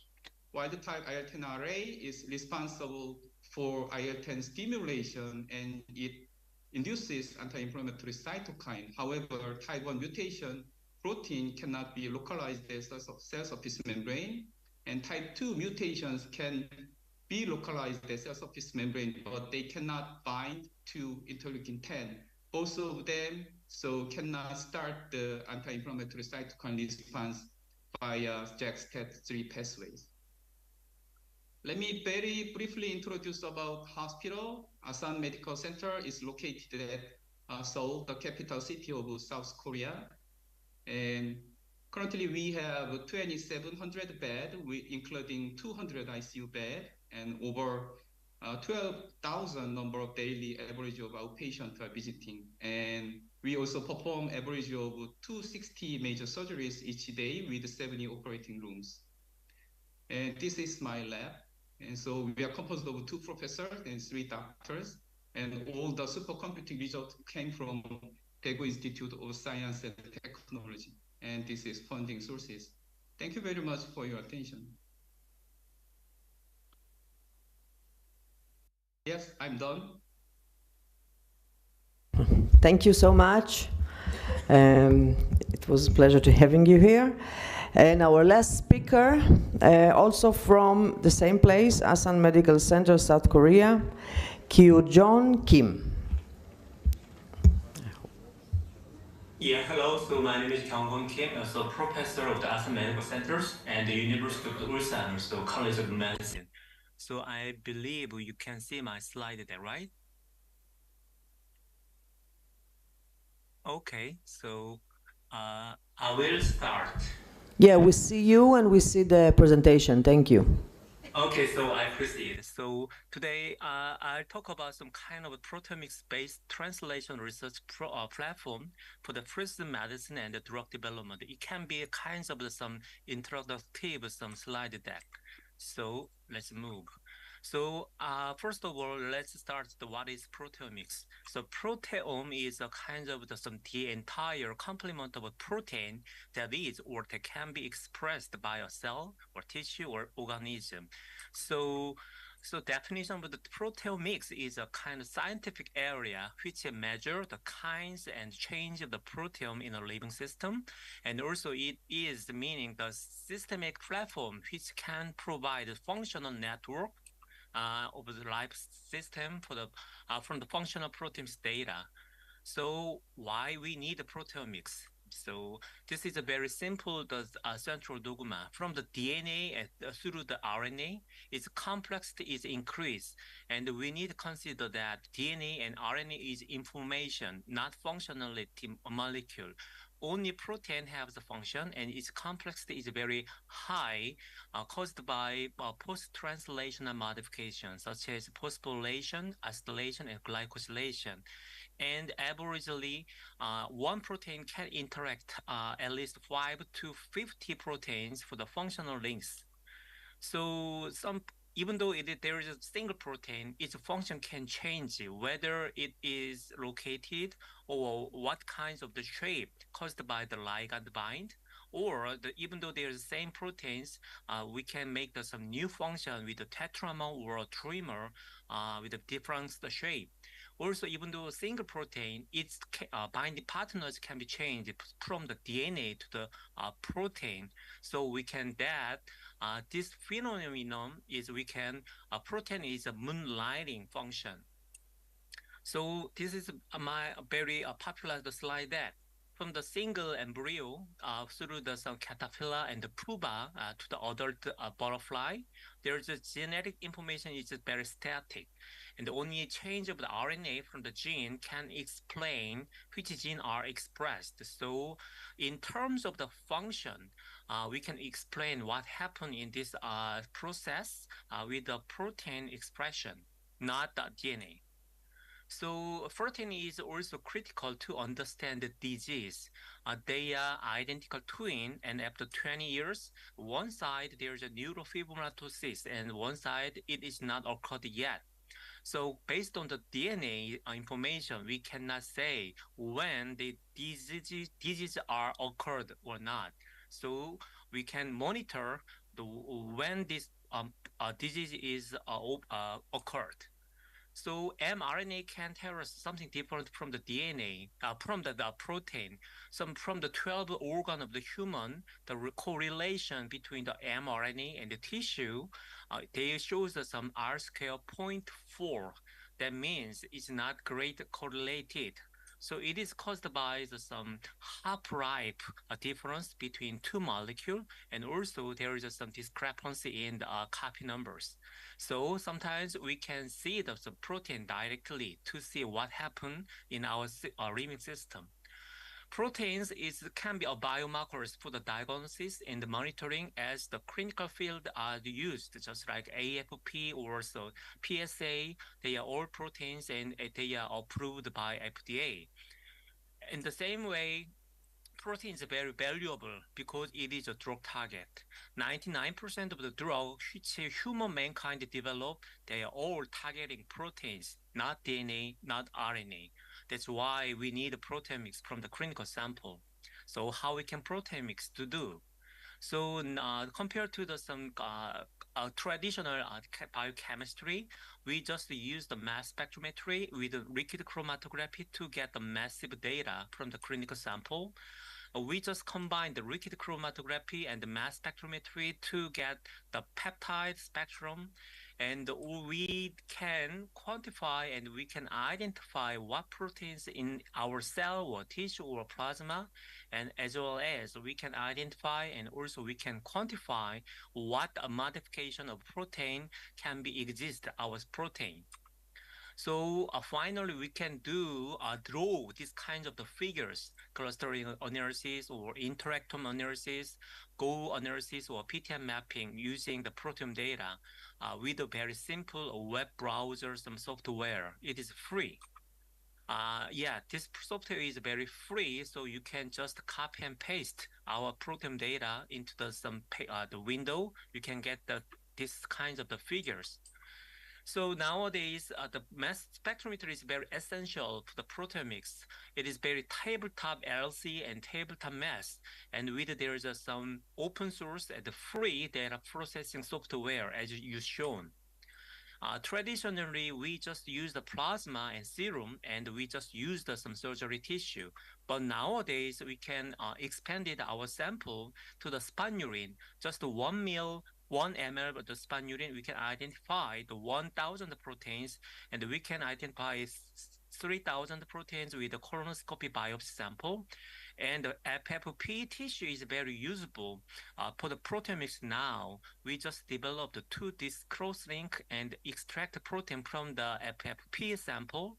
And also we can apply this proteomics approach on extracellular vesicle exosome. And nowadays, a single-cell proteomics is available. And I want to tell you that there's a simple example of some pancreatic neuroendocrine tumor to discover the drug target. There's no target therapy and there's no drug target, and it is the death cause of the Steve Jobs. So we identified about 10,000 of the proteins in the tissue from the 10 of the PNET and the 10 of the normal tissue. And we can identify differentially expressed protein among them, and we can identify the 1,400 highly expressed in PNET tissue. And we also identify increased proteins are involved in angiogenesis and biogenesis, also EMT, as well as pancreatic beta cell differentiation. And we also identify some proteins which expressed in PNET tissue. Among them, we can select some druggable target, 37 kinase and 23 channel proteins, including 15 cell membrane-bound receptors. And also, we can do the very similar approach using the phosphoproteome from the tissue. Using the TI autochemistry, we can enrich some phosphopeptide, and we can identify the 1,000 some PNET-specific the phosphopeptide, and through this one we can identify phosphorylated protein which exclusively expressed in the PNET. And from some phosphopeptide, we can identify the kinase which phosphorylated this peptide. That from some phosphosite plus or network IN network, we can identify which increased in PNET tissue and decreased kinase as shown. And we just identify this kinase, and we are developing some inhibitors which increased in the PNET tissue specific. This is a very simple example, and I'm very sorry to some time of limit. I could not introduce many kinds of the good application of proteomics. So in Astana Medical Centers, there's a very well-established proteomics core lab, and if you need any collaboration or if you need any help for some omics data, including the proteomics, please feel free contact me. So I'm very happy to hear, and thank you for your attention.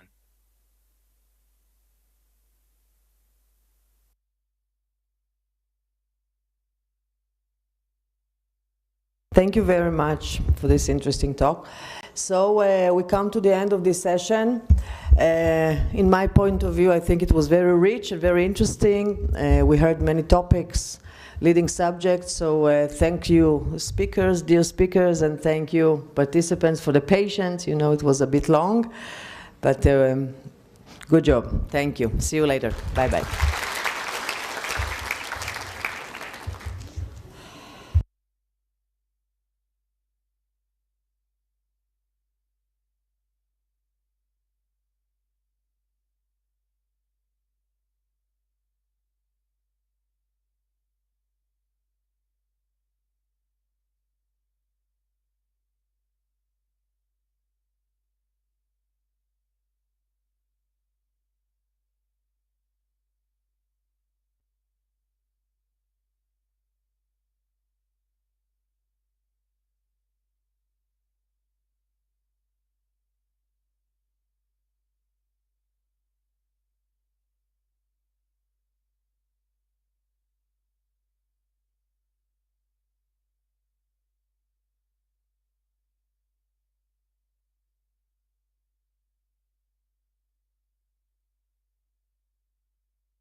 Добрый день, уважаемые гости.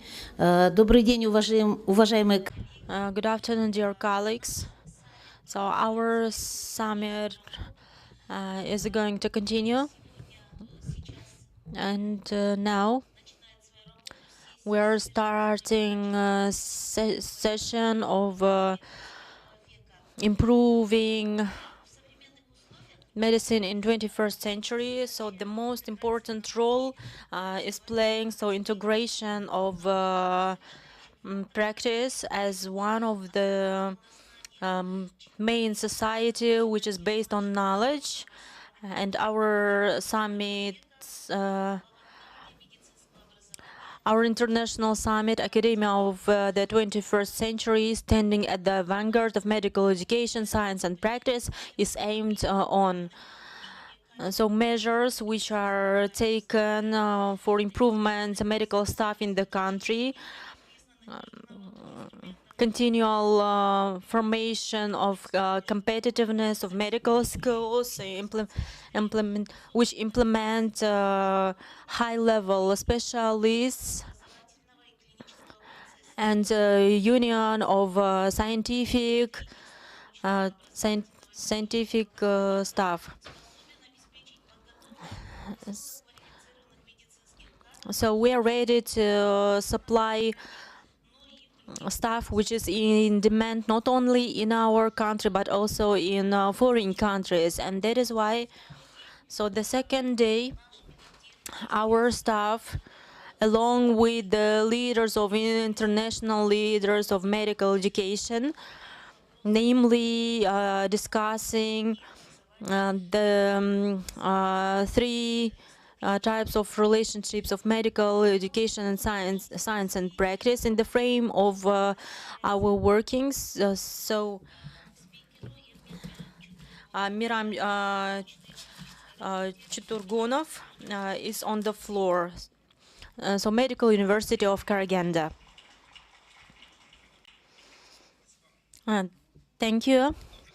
Good afternoon, dear colleagues. Firstly, I want to gratitude all the organizers for invitation. For me, it's really honor to perform in this hall, and I want to share our small experience in studying in modern residential on clinical basis, and which difficulties we face, which opportunities we have, and how can we solve these challenges. How can we face all these challenges? Firstly, let me get you acquainted with the contingent who are studying in the residential over the last 3 years. So the total number of the residents is not changing, and it is constant, and the structure of courses is constant. And moreover, so mostly, this year, we started from the first course, and after that, this structure is becoming constant. So as you see on the first course, we have the little amount of students, and you can see such specializing.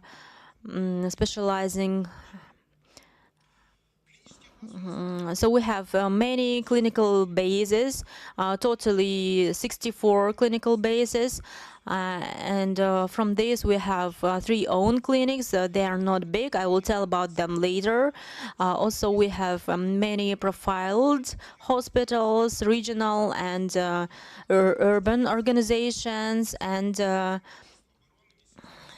and also organizations which concerns Ministry of Internal Affairs, and we're a commercial organization of Pavlodar and Temirtau, private hospitals. So we have there are many of them these days, and here I just for an example, I can say about many profiled organizations as regional hospital and regional children hospital.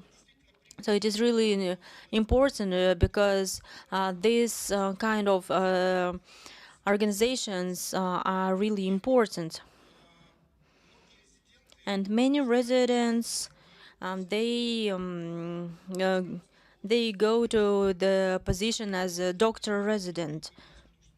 And when they go to another hospital, so it's a really big problem because he needs to get fired from another place, and when he returns, his place is already busy. And the advantage of many profiled hospitals, so they have many advantages.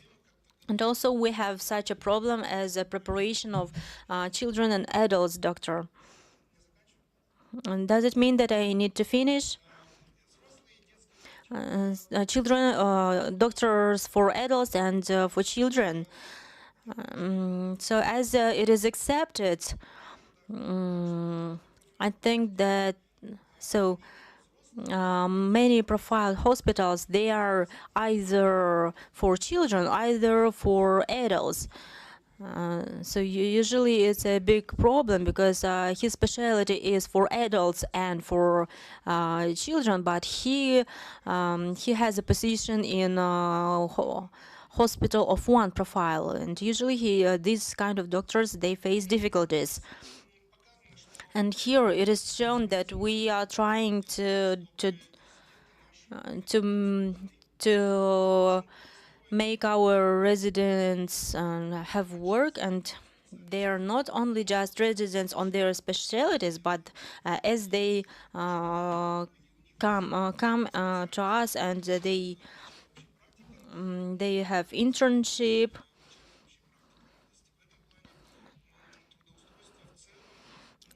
So employment on the whole, so the number is equal to 65%. So usually they have positions and they work.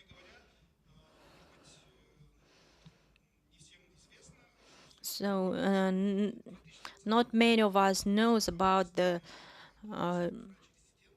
existence of the position of a doctor resident. So we had some problems with the employment of residents because we cannot give them position on their specialty because they don't have a certificate of a specialist. But they have opportunity to work as a doctor resident. And also we have mutual benefits as for hospitals and for not only for hospitals, but also for students and doctors.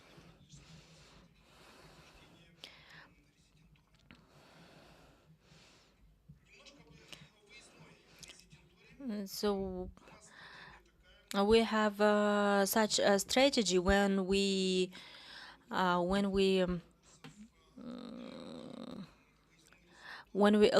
our students to have business trips, but usually they are given work which are near to our hospitals. So as it turns, so usually medicine for helping to adults. So we don't have many organizations in Karaganda which can help children. So we have very big hospital, modern regional hospital, but we have only one of such hospital. I would not repeat about this component.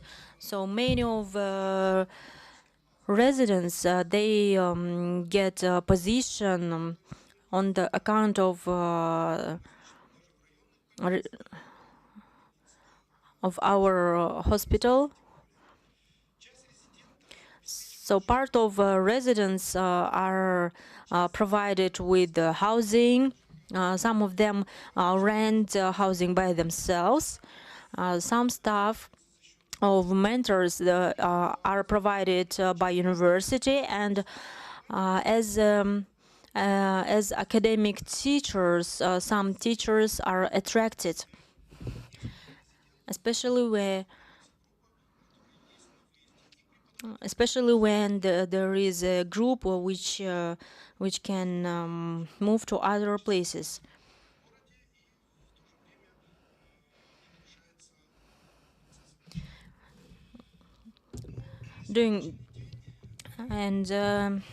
These days for us it's a pity because we don't have centers which can go to other places. This is a big disadvantage because students should see all the levels starting from governmental centers, state centers. But unfortunately, we have only not many groups which can go to other places.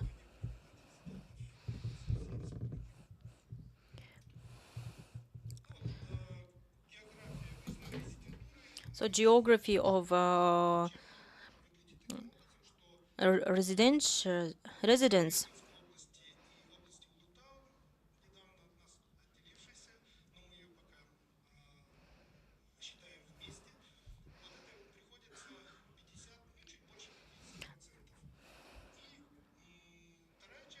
So the second part of the 50%, different other regions and other cities where they have visited residential from our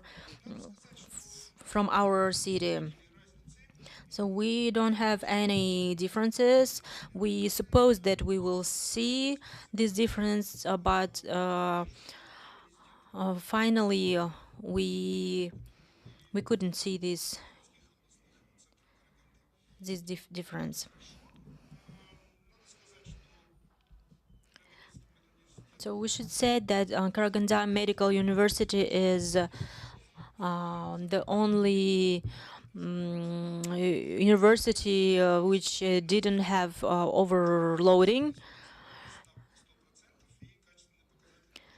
So the quality indicator is about 90%, and I want to pay attention to the second stage of independent examination, which is based on a clinical basis. They are stable. Comparing these 3 years, the results are stable. They are higher than 90%. What other problems and perspectives of clinical teaching and developing of teaching? So we have 3 clinics, but they are not big. Clinics of professional health with hospital and areas for population and consulting staff. So implementation of process through practice, through scientific research. So we have a problem such as overloading of teachers, but also we have a problem of not high power and wideness of the profile. Question of building in our region. So this question, when it occurs, so working with the government, so it would be 21 years this year. So last year, during the business trip, the president of the Republic of Kazakhstan gave an order to build up a hospital. So it is not built clinics, so it is step right now there. But we believe that it will have a positive effect. So what we were talking about of medical education, science and practice, of methods of diagnosis and treatment. And here I want to pay attention to regulations which ministry requires. Ministry of Health, Education and Science, such as clinical step of studying. So the doctor resident, 90% have mentors, and residential tuition, it is practical oriented or clinical oriented, and competence investigation. So this component should have take place, but educational activity. So for today, they are overloaded with scientific components from our point of view. In this document, so doctor is a mentor at the first place. So he or she should be well qualified, but are 5 years enough for preparation? And is scientific level important, or isn't it necessary? So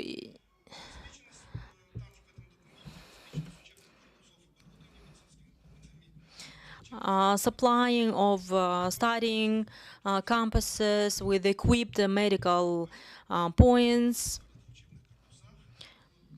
and presence of license on medical activities.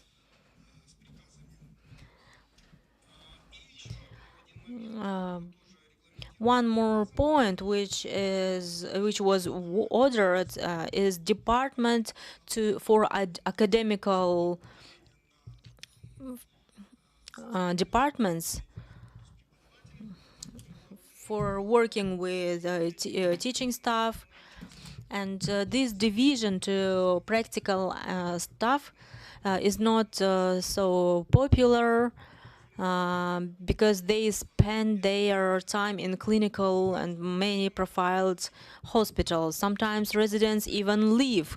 So Israeli people can confirm this information. I think that they almost live in hospitals, and there is no need to divide components on sub-components. So, and it doesn't mean if the time is finished that we need to leave.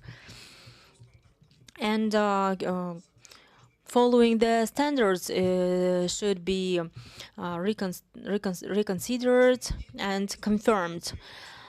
So the place of residential for today, if we take, for example, residential, so we are on the level of master degree. In the frame of qualification, it is equal to 7. So we will be near master degree, a little bit higher, and who the residents will be. So what are the problems of preparation on specialty we should have as for children, as for students? For today, it is not defined what they can do by themselves or under the supervision. So transferring to integrational programs and risks that we can face. So during 2 or 3 years, we will not have specials because it will be a transitional time. So we will not have common doctors, and there will be lack of specialities, and we will have lack of regulations. And a person we will have after completion master degree, bachelor degree diploma, master degree of diploma, and internship, but he will not be allowed to work in residential spheres.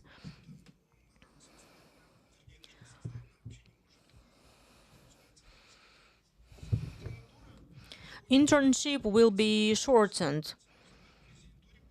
So in a residential sphere, so we are not ready for clinical activity. Thank you for your attention. If you have any questions, thank you, Yermek Miranic, for such a detailed overview of all problems and perspective of clinical tuition in residential sphere. Dear colleagues and guests, do you have any questions to Yermek Miranic?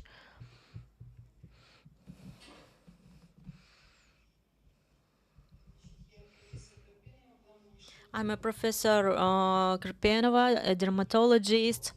So I have a question. Why there is no department of dermatologists in Karaganda? So it's such a big university. Why don't you have these departments? So from my point of view, it is impossible. And as I know, your medical organizations are needed in specialists. Thank you for this question. Yes, this question is quite popular. So there are many departments that we don't have, but so we used to like. So we have 14 departments.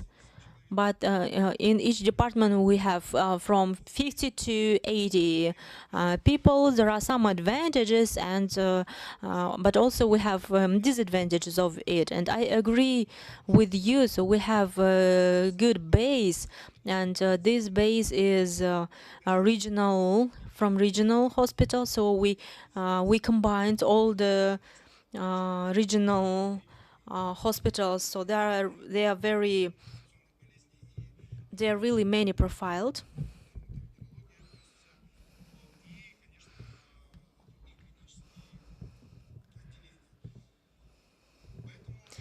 That is why, yes, we have some problems. We have staff situations, because we have many visiting specialists, and they are visiting Astana, by the way. Sometimes they go to Almaty and to other regions, and Medical University in Karaganda. So it's like a point of staff, but too little number of specialists stay in Karaganda. Everybody would like to work in huge centers, but unfortunately in our region we cannot have such modern clinics due to equipment, but we are waiting right now. So we have hope, and as it can be said, we have this hope. So we have the wishes from Karaganda students, and I think that we will find the solution to this answer.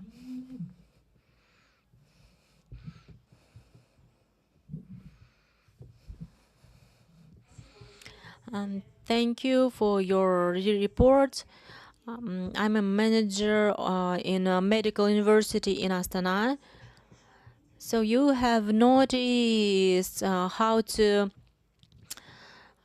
be equal with master degree level students. and residents, they learn for a long period of time rather than master degrees. And how can you solve the task on scientific preparation residents for entering PhD?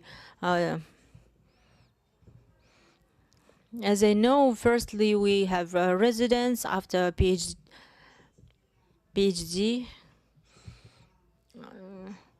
and how we should evolve ours on scientific preparation.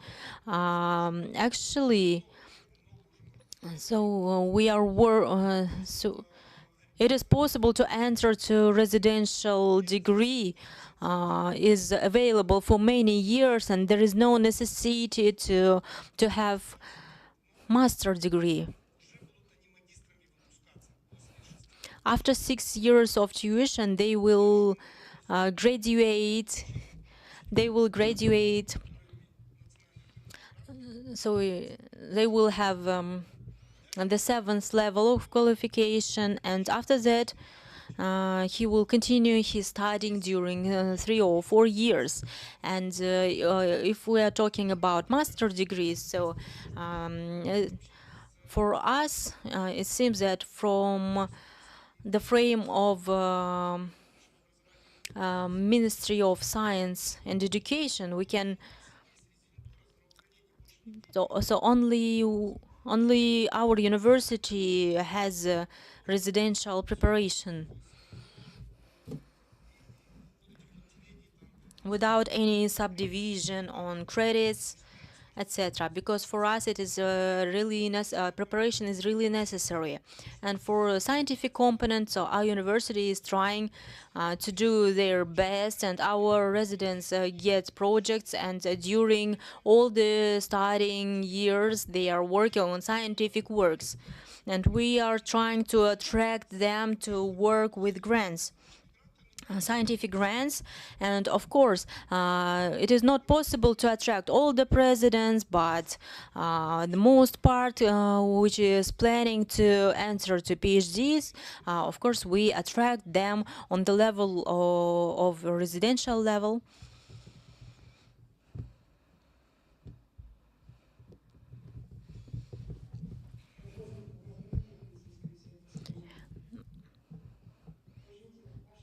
Can you tell me your opinion for the future?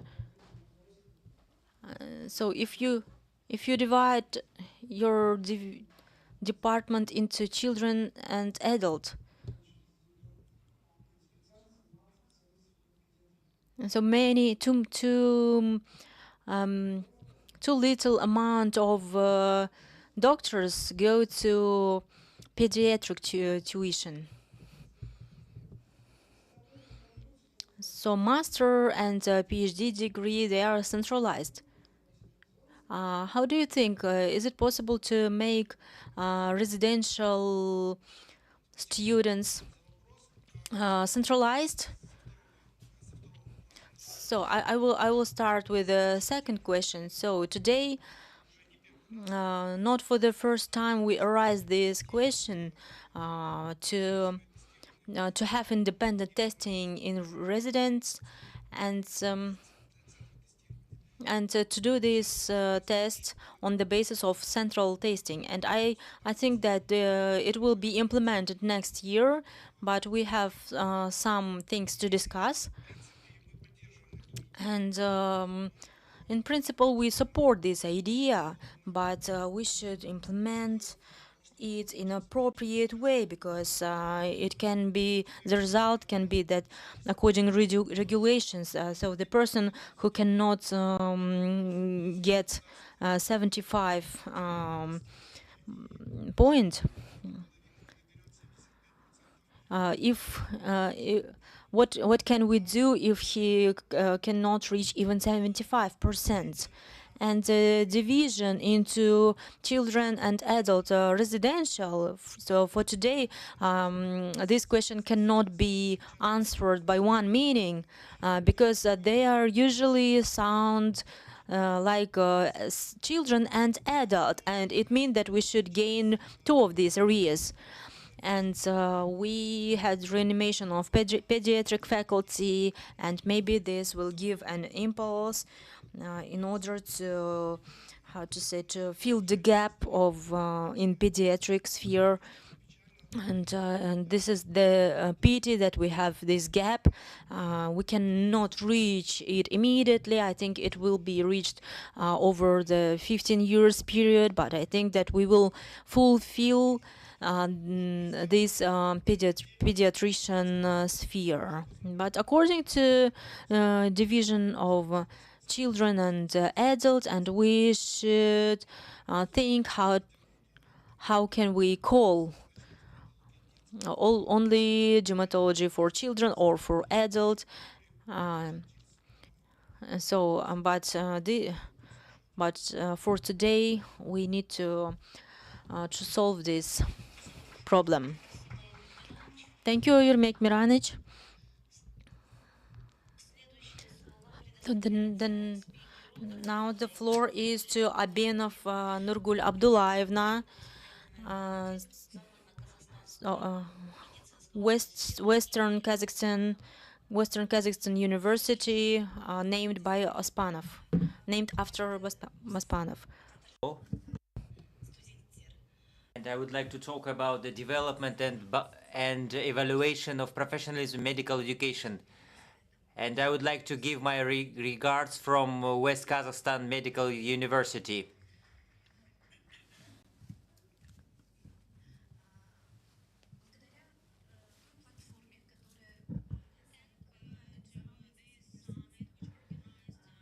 В эти дни мы все имеем такую великолепную возможность обсуждать основные тренды современного медицинского образования. И неоднократно уже все многоуважаемые спикеры говорили о значимости академической триады в подготовке будущих специалистов, и что это необходимый минимум, да, в подготовке специалистов. Говорили о таких трендах, как академическая свобода, сочетание теории и практики, интернационализация медицинского образования, о компетентностном подходе, о стимулировании критического мышления у студентов, о студентоориентированности, развитии цифровых технологий и науки. Но все-таки, да, почему я все-таки решила больше говорить о профессионализме, несмотря на то, что сегодня... Why should I say about these meaningful trends? I think that is because all the topics of modernization that occur in modern education got their beginning when in all universities strategic planning started with all the schools, with the best medical schools. And I remember when in 2016 we firstly turned in a Eurasian school, and we were discussed about what competence should graduate receive in the final course. And professor said that the main competence that the gratitude should gain is to be a professional, and our community were surprised, because how can we be professionals because we just finished our university? And as it turned out, so we have the different meaning of the word professional. So in Western countries, so this word is understood in another meaning. So when we are talking about professionalism, so in this competence, so we mean clinical competence, and we think if the person has good clinical competence, then we can consider him as a professional. And after that, we asked a question: what is medical professionalism? Because if you remember, when the first competence from ministry, so one of the competence that each student should reach, so it was a gratitude. And so we were hesitating, how can we teach it, and how can we evaluate and implement it in our studying processes. And we asked this question for several times, and when we started thinking about that, so we would like to ask, do you remember your teacher from your student life who was for you like a role model? Who influenced on your tuition, on choosing the direction in your tuition? And if you understand, can you name what qualities did you remember mostly? And when you remember, what qualities of professionals can come to your mind firstly? Maybe you can say that he was a doctor from God, or maybe he had a unique base of knowledge which was updated all the time. Or maybe he served and he had some special ethic principles. And in which way medical professionalism has different definitions. And here I chose different definitions which were formed by professionalism. It's like a mix of values, behavior models, and attitudes. So the second definition, so the first definition was made by College of Kingdom of Doctors in London. So the second definition is building such relations and behavior that will influence on their future. And the main principles who can be named as a professionalism. So was published in a newspaper where the main elements were formed, such as altruism, autonomy of a patient, and social fairness. And one fundamental work which explains the main principles of professionalism is the frame, which was made by Arnold and Stern in 2006, which represented professionalism as a pyramid, and in this base there was a clinical competence, communicative skills, and understanding of ethics. And responsibility master were developed in these spheres. And there is one more work. So the author was Papadakis. So he had an investigation for more than 10,000 graduates during 10 years period. He noticed that students who had disciplinary taking out or about non-professional behavior, so they faced twice with problems in their further practice with state license commission. Talking about medical university, social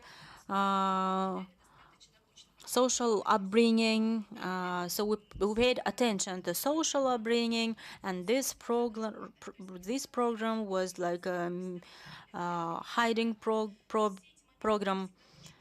So we with many reforms that we had for the last few years, with the developing of digital technology, and with the development of AI, so we are trying not to lose our profession. And talking about our programs, so yesterday I heard my colleagues from Karaganda. They said that they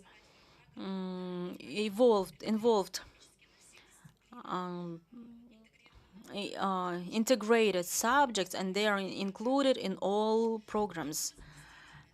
And therefore, so professionalism and all medical schools, Western schools, they include this program and elements of professionalism.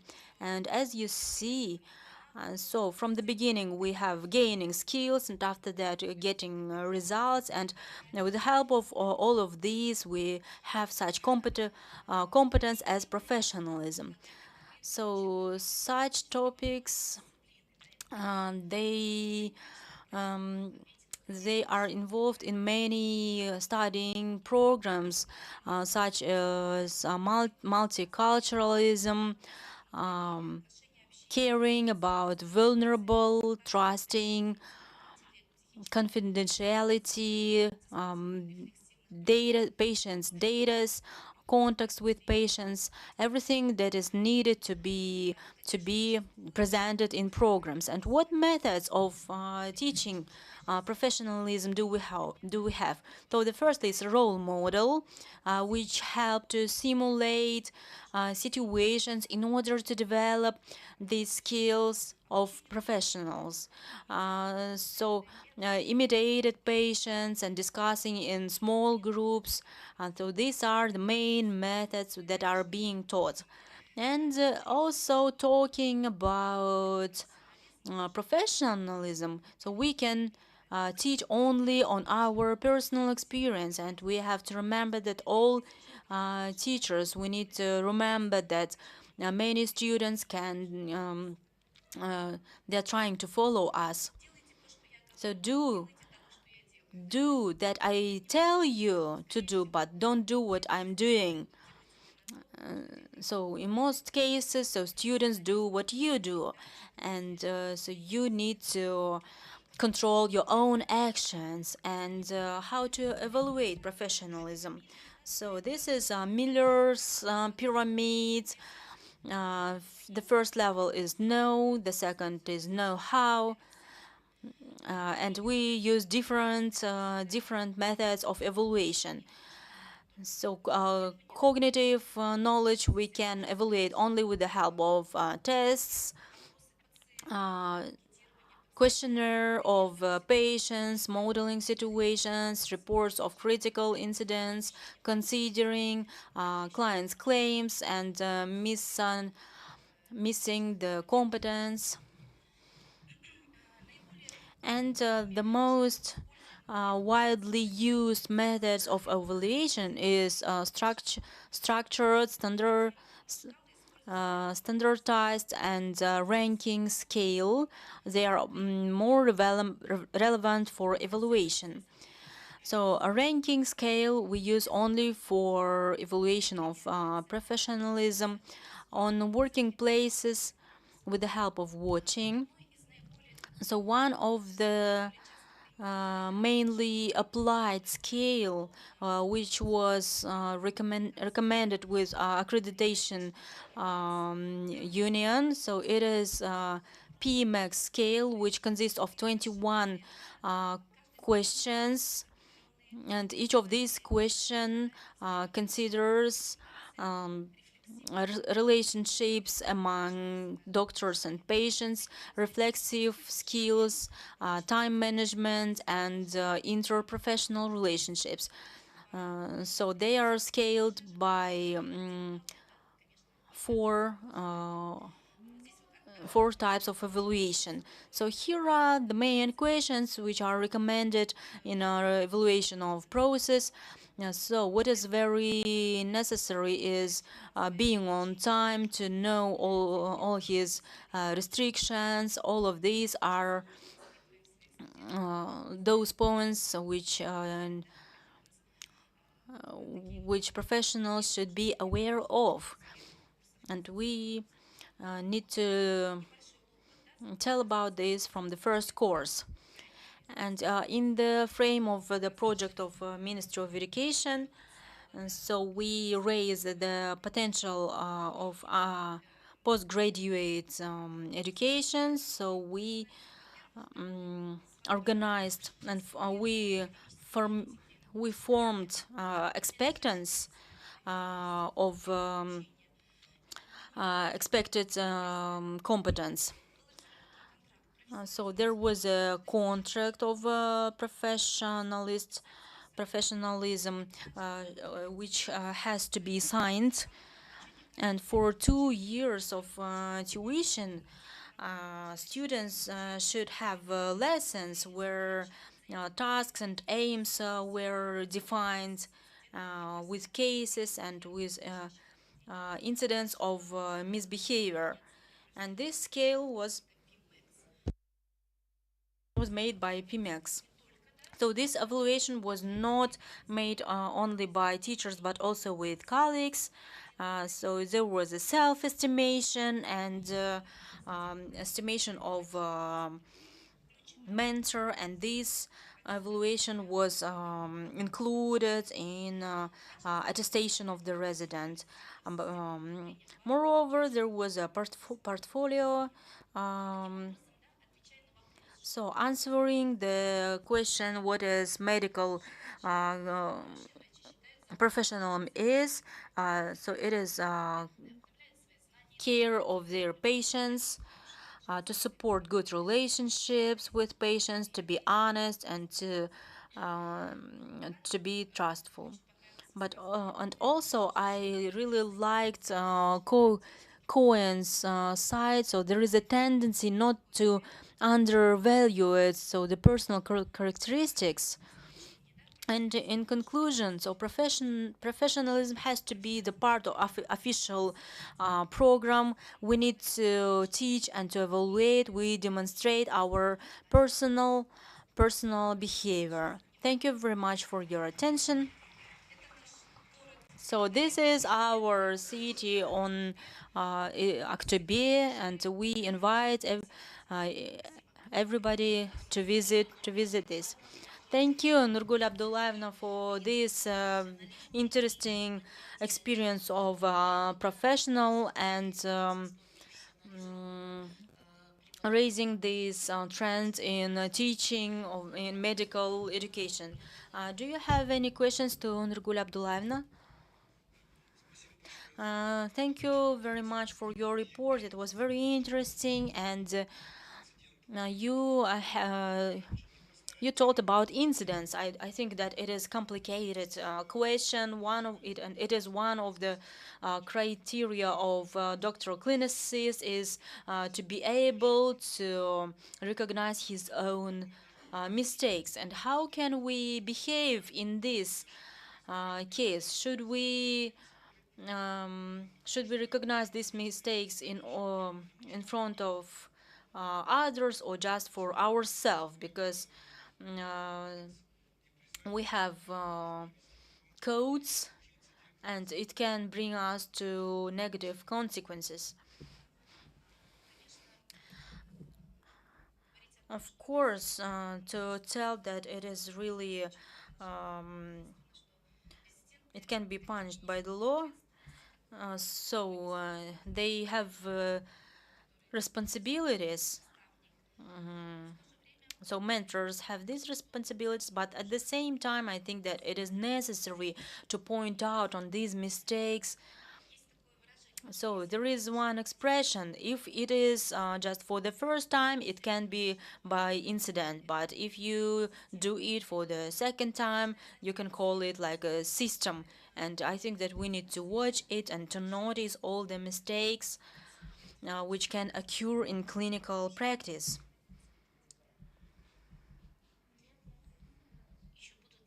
Do you have any other questions?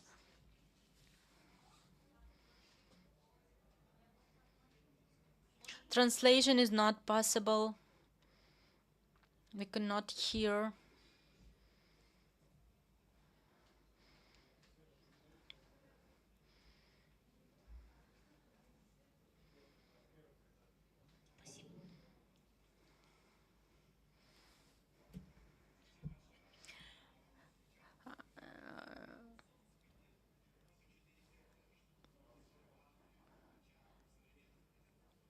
What soft skills are the most important for doctors in modern realities?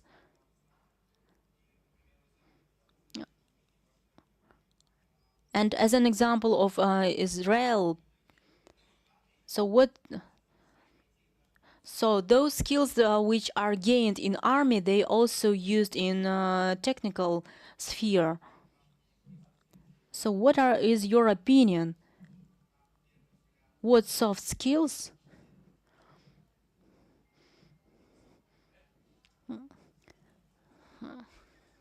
and communicative skills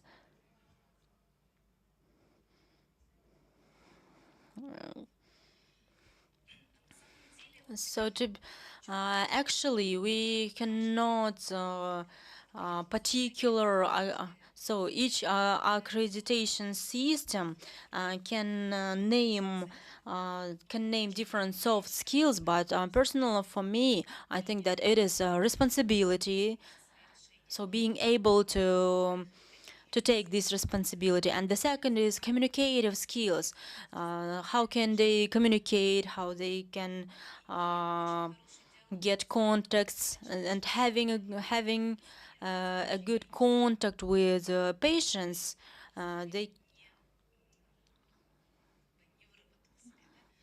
They can avoid some honesty and kindness.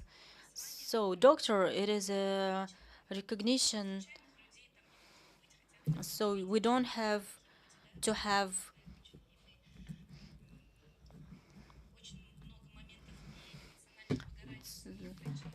so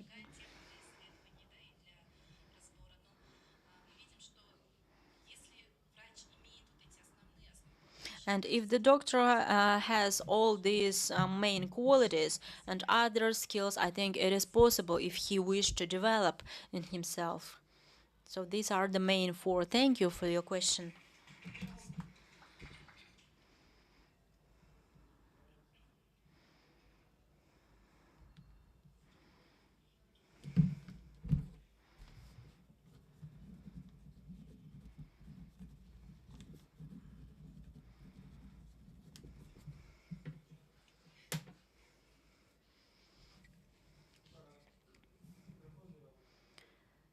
It is not possible to hear. The microphone is off.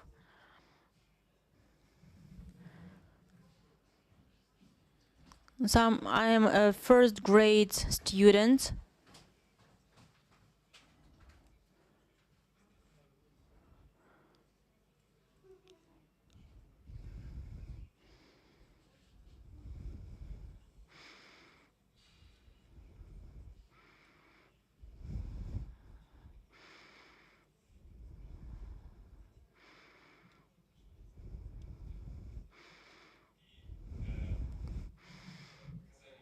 So as to the second question, so I want to combine the first and the second one, and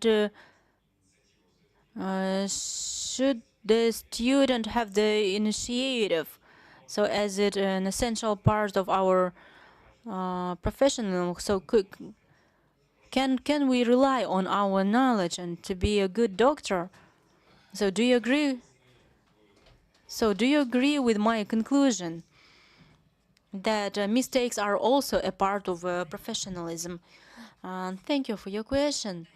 And I wish you good luck in your studying, because you are at the beginning of your way and in evaluation of your professionalism. So we have such point is to understand clearly your restrictions. So you need to know what to do by yourself, and in what cases you cannot do something by yourself.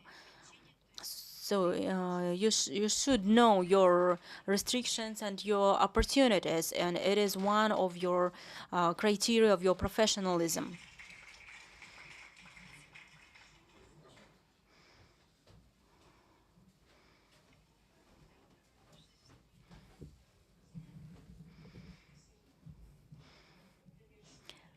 Professor Tajibаева, so I don't have a question. I have an expression of my empathy to you, because you look You look like a person, like people, like theoretical people like to perform. So you demonstrated very high professionalism, and I want to applaud to you standing. So you have made a colossal problem of losing a humanitarian. So developing moral values. It can be like a post-Soviet Union doctor. So you're like a doctor from generation. And so you noticed responsibility, love to clients, and great soul, and any kind of doctor of his specialty has to have. And actually, today we are witnesses of those people that we have. So we demonstrate condition of our society, and we are like an example for our students. And also it can occur because the role of a teacher is not as high as we imagine, but we're more like customers. What can we do? Okay, if you are, so how can you see the opportunity of developing professional competence and moral and ethical norms, and what can we do in each seminars or in the frame of relationships in university spheres? And I want to gratitude you, and I think that you had you just gave like a seminar. Thank you very much.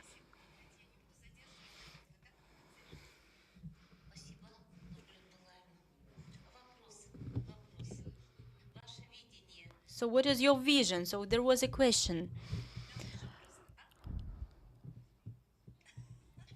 So you can meet after that. So the time is running out. We can discuss it with you separately. Thank you very much. So the next, so the floor is for Kimelova Gulshat Serikbulatovna of Medical University of Karaganda. Good afternoon, dear colleagues. Dear organizers, I want to gratitude for this opportunity, for this invitation to take a part in such a great summit, and I greet all the guests who are presented here. And actually, I really like the theme of medical university, because we discussed not enough this topic. And I would like to tell about local universities in creating ecosystems in a simulation success, and what we achieved in this sphere. If you don't know what is our university is, so you can see our campuses. Students, if you don't know, we want to invite you in the frame of academic mobility. So I'm a manager of simulation and educational technology, and so we're doing transfer on the cycles of pedagogical qualification. Sorry. And we have a huge amount of high technology simulation trainers, and who are studying in our university, starting from the students from the first grade to graduates, starting from doctors, paramedics, residents, So Aspire, it is an international recognition of education in Europe, awards for excellence in medical education, and it is a very big award, and it's a really high point that we achieved for 10 years period of time, and we need to save this award. So Aspire is a high award, and it requires more competence from us. So this theory of practice, so it is the main, so it's like hymn of our center. So requirement level of our competence. So it is achieved by the constant and conscious repetitiveness of actions, which is tied with motivation of learners and feedbacks. And for today, this article is like our table book, and it should be provided to students during all the time. Skills of scientific thinking and other skills. Yesterday we had a presentation, so it looked like a propaganda of simulational center, but listening to the authors of other presentations and other reporters, I wanted to represent it like a student-concentrated approach. So we have three whales: it's education, clinics, and science. And we don't have to forget that they should develop together.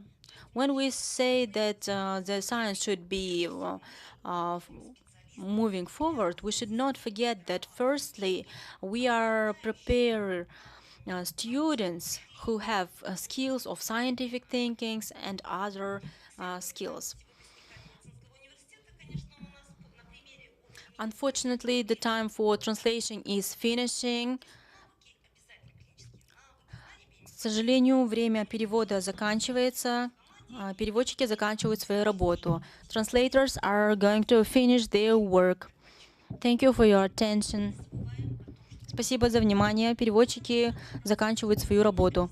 Должны продумать нашу образовательную программу, начиная от понимания, запоминания, понимания, применения, и дальше уже навыки высокого пилотажа, анализ, оценка и создание.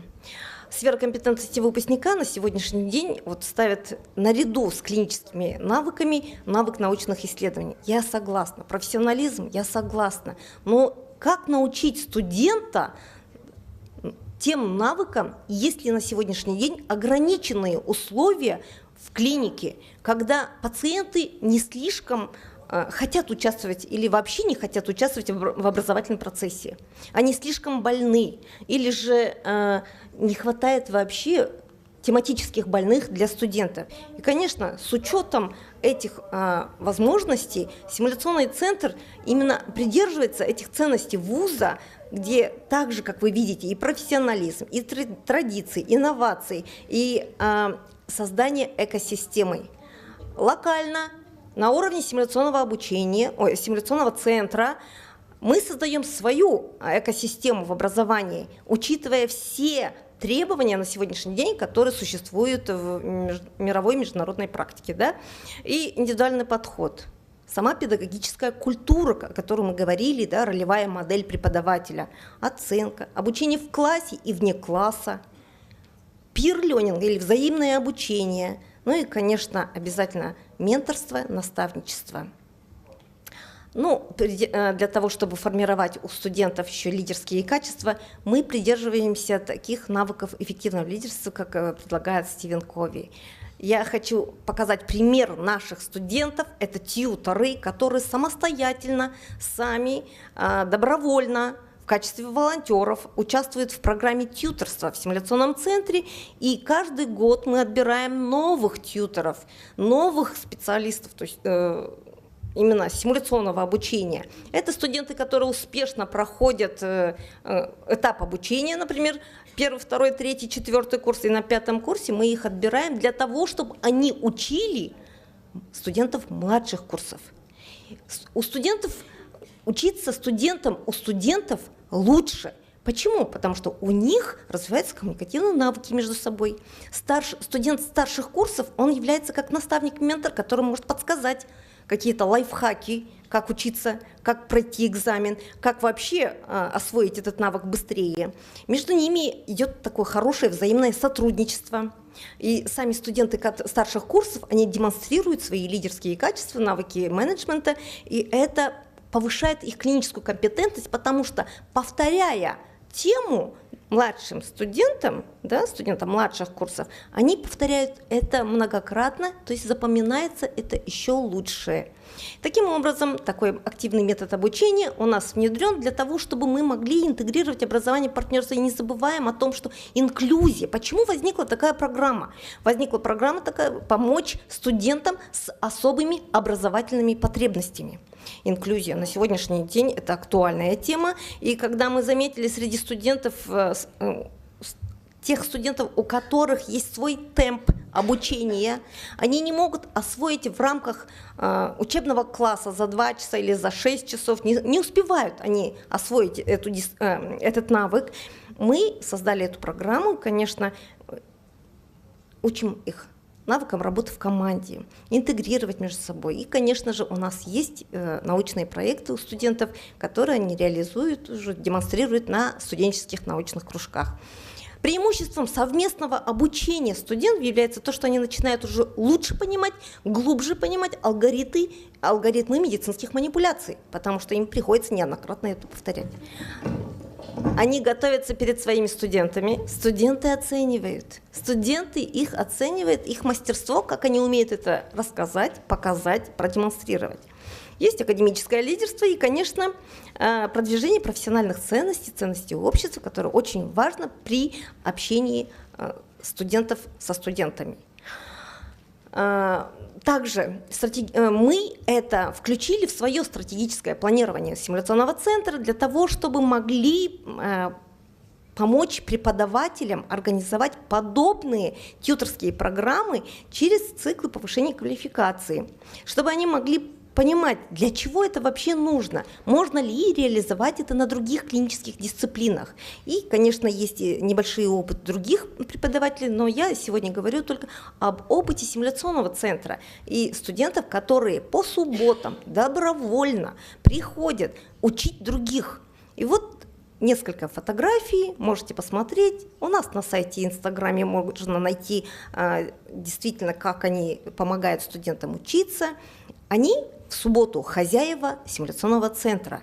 Им позволяется все. Конечно, у них вырабатывается ответственность, отношения. Они начинают готовиться, академично готовиться. И это не просто какая-то демонстрация каких-то презентаций. Они реально готовятся, потому что их оценивают студенты, другие студенты, перед которыми они хотят быть лидерами. Ну и вот на примере этих фотографий вы можете видеть, что каждый год у нас новые лица, они каждую субботу сами объявляют, но это не значит, что они прям самостоятельно все это делают. Они под наставничеством преподавателей, тренеров, и под наставничеством, менторством моей. Мы наблюдаем за студентами. Если требуется какая-то коррекция в подаче материала, конечно, мы об этом обсуждаем индивидуально, во время дебрифинга, обратной связи и вообще личных каких-то встречах. И вот посмотрите, какие интересные темы. Я бы хотела еще обратить внимание на такие темы, как они объявляют студентам на Инстаграм-страницах, да, как сохранить пациенту жизнь до приезда скорой помощи. Вот такие темы. Все, что нужно знать об иммобилизации. Главные ошибки на ОСКе. То есть студент только может рассказать, какие ошибки совершаются, да, и это намного интереснее, чем преподаватель, который больше будет назидать студентам, да, показывая их ошибки. Сердечно-легочная реанимация. Как понять, что вы спасли пациента? Сколько циклов нужно сделать на ОСКе? Через сколько циклов экзаменатор вас остановит? и разбор наиболее частых ошибок при сдаче ОСКИ. Вот такая вот экосистема для того, чтобы, скажем, образовательная такая благоприятная обстановка в симуляционном центре, где студенты могут научиться тому, чему, может быть, не научится у преподавателя. ОСКИ на 100% миф или реальность. Такие темы, да, это то, что могут обсуждать студенты вне класса, и когда они приходят в аудиторию, и начиная уже первокурсники, прямо они влюбляются. Часто раньше был вопрос такой, первокурсники говорят, общеобразовательные дисциплины, куда мы попали вообще, где медицина? И тогда мы с первого курса внедрили базовые медицинские манипуляции, чтобы студент мог уже с первого дня соприкоснуться с этими тренажерами, симуляторами, манекенами. И на сегодняшний день это лучшее решение для того, чтобы подготовить студента с клинически компетентного, да, студента, потому что, как я уже говорила, в условиях стационара просто есть дефицит пациентов, есть недостаток условий, учебных комнат и много другое. А вот в заключение хочется сказать, что участие студентов в совместном обучении повышает возможность передачи знаний друг другу. Это очень хорошо. Студенты более уверены, чувствуют поддержку студентов друг друга. Психологическая напряженность отсутствует, они не боятся, потому что преподаватели чаще студенты боятся. Полученные навыки фасилитации у студентов старших курсов их подготавливает к реальной клинической практике. Повышается коммуникативная компетентность у тьюторов, которая важна для того, чтобы создавать эффективное взаимодействие между медицинскими работниками и пациентами, и формируются лидерские качества. И вот в заключение хочется сказать, уважаемые коллеги, уважаемые преподаватели медицинского университета Астаны и гости, я хочу обратить внимание, что мы очень часто обсуждаем вопросы очень внутри страны, но мы не выезжаем. И на протяжении последних 10 лет, являясь участником конференции Росмедобр, я ни разу не видела других коллег из других вузов, которые бы обсуждали подобные темы. А ведь не только ездить надо учиться, но и показывать, что мы умеем делать, что мы можем продемонстрировать. И на сегодняшний день я призываю вас зарегистрироваться, еще есть сроки, участвовать на Росмедобр 2023 года, который состоится в октябре текущего года, и я думаю, это будет полезно, потому что когда приезжают к нам, это хорошо, когда мы сами выезжаем, показываем, это тоже хорошо, потому что мы уже достаточно за 15 лет реформирования медицинского образования достигли хороших результатов, о чем надо говорить уже за пределами страны. Спасибо за внимание. Спасибо большое, Гульшат Муратовна. Действительно, очень интересный доклад. Он такой, как бы, зажигающий, мотивирующий такой доклад. И действительно вы нам раскрыли концепцию обдуманной практики и действительно создали экосистему в симуляционном обучении именно студентоориентированного направления. И это все очень интересно для наших студенческих слушателей, для обучающихся. Спасибо за мотивацию. Есть ли вопросы? Спасибо. Если нет вопросов, спасибо, Гульшат Муратовна. Следующее слово с докладом предоставляется Каубаевой Ботагос Тулиугалиевне, председателю Газизову Фархат Манарбековичу, заместителю председателя Центра аккредитации по качеству в здравоохранении. Добрый день всем, коллеги. Ботагос Тулиугалиевна нет, сегодня я представляю ее Фархат Манарбекович, заместитель председателя Центра аккредитации. Уважаемые коллеги, я думаю, то, о чем пойдет сейчас речь, как раз-таки самым неочевидным образом ведет нить между образованием, наукой и медициной. Это аккредитация. Многим из вас знакомо это слово. Кому-то в науке, кому-то в образовании, кому-то в медицине. Но на самом деле оно имеет очень разнообразное направление. В целом аккредитации подлежат более 40 видов услуг и товаров. Это и не предел. Аккредитация есть в совершенно различных областях, потому что основное обозначение термина аккредитации – это доверие. То есть доверие к тому или иному предмету, товару, услуги. И все в нашем мире так или иначе подвергается оценке данного предмета. То есть аккредитация есть в авиации, в лаборатории, в вузах, в школах, складах, заводах, журналистике и много чем другом. Здесь почему я выделил авиацию? Основной момент того, что риски, которые учитываются во время аккредитации, как раз-таки пришли к нам из авиации. Вы, думаю, понимаете, да, насколько множество нужно рисков учесть в сфере авиации для того, чтобы совершить тот или иной полет. Поэтому многие риски как раз-таки пришли в авиацию, в медицину из авиации, и в целом как раз-таки направления и основа были взяты оттуда. Касательно самой аккредитации, коллеги, у нас в стране есть процедура аккредитации, которой подлежат медицинские организации, проходят ее раз в 3 года на добровольной основе. Однако, если говорить более подробно, в целом есть орган, который стоит над аккредитующими органами всего мира. То есть есть Всемирная организация здравоохранения, которая диктует те или иные реформы, новаторство в сфере качества и как раз-таки через Международное общество по качеству передает другим аккредитующим органам, какие стандарты и критерии нужно внедрять в своих странах для того, чтобы соответствовать мировым нормам. И как раз-таки в целом по миру 38 аккредитующих органов, которые имеют сертификацию данного международного органа по качеству здравоохранения. И на территории бывших советских стран как раз-таки Казахстан является единственным, кто имеет сертификацию по всем 3 направлениям и 3 программам. Как раз-таки благодаря этому на сегодняшний день в целом система аккредитации Казахстана имеет довольно высокий уровень. Нашей системой аккредитации как раз-таки проводится эта процедура и в Российской Федерации, в Республике Узбекистан, Монголии, Республике Азербайджан и Таджикистан в ближайших планах. Но здесь я хотел особо остановиться на Турции, но с особенным учетом. В Стамбуле одна клиника планирует прохождение аккредитации, и как раз-таки аккредитацию она уже имеет даже несколько аккредитаций, международную аккредитацию самой страны, но хочет пройти аккредитацию еще и Казахстана.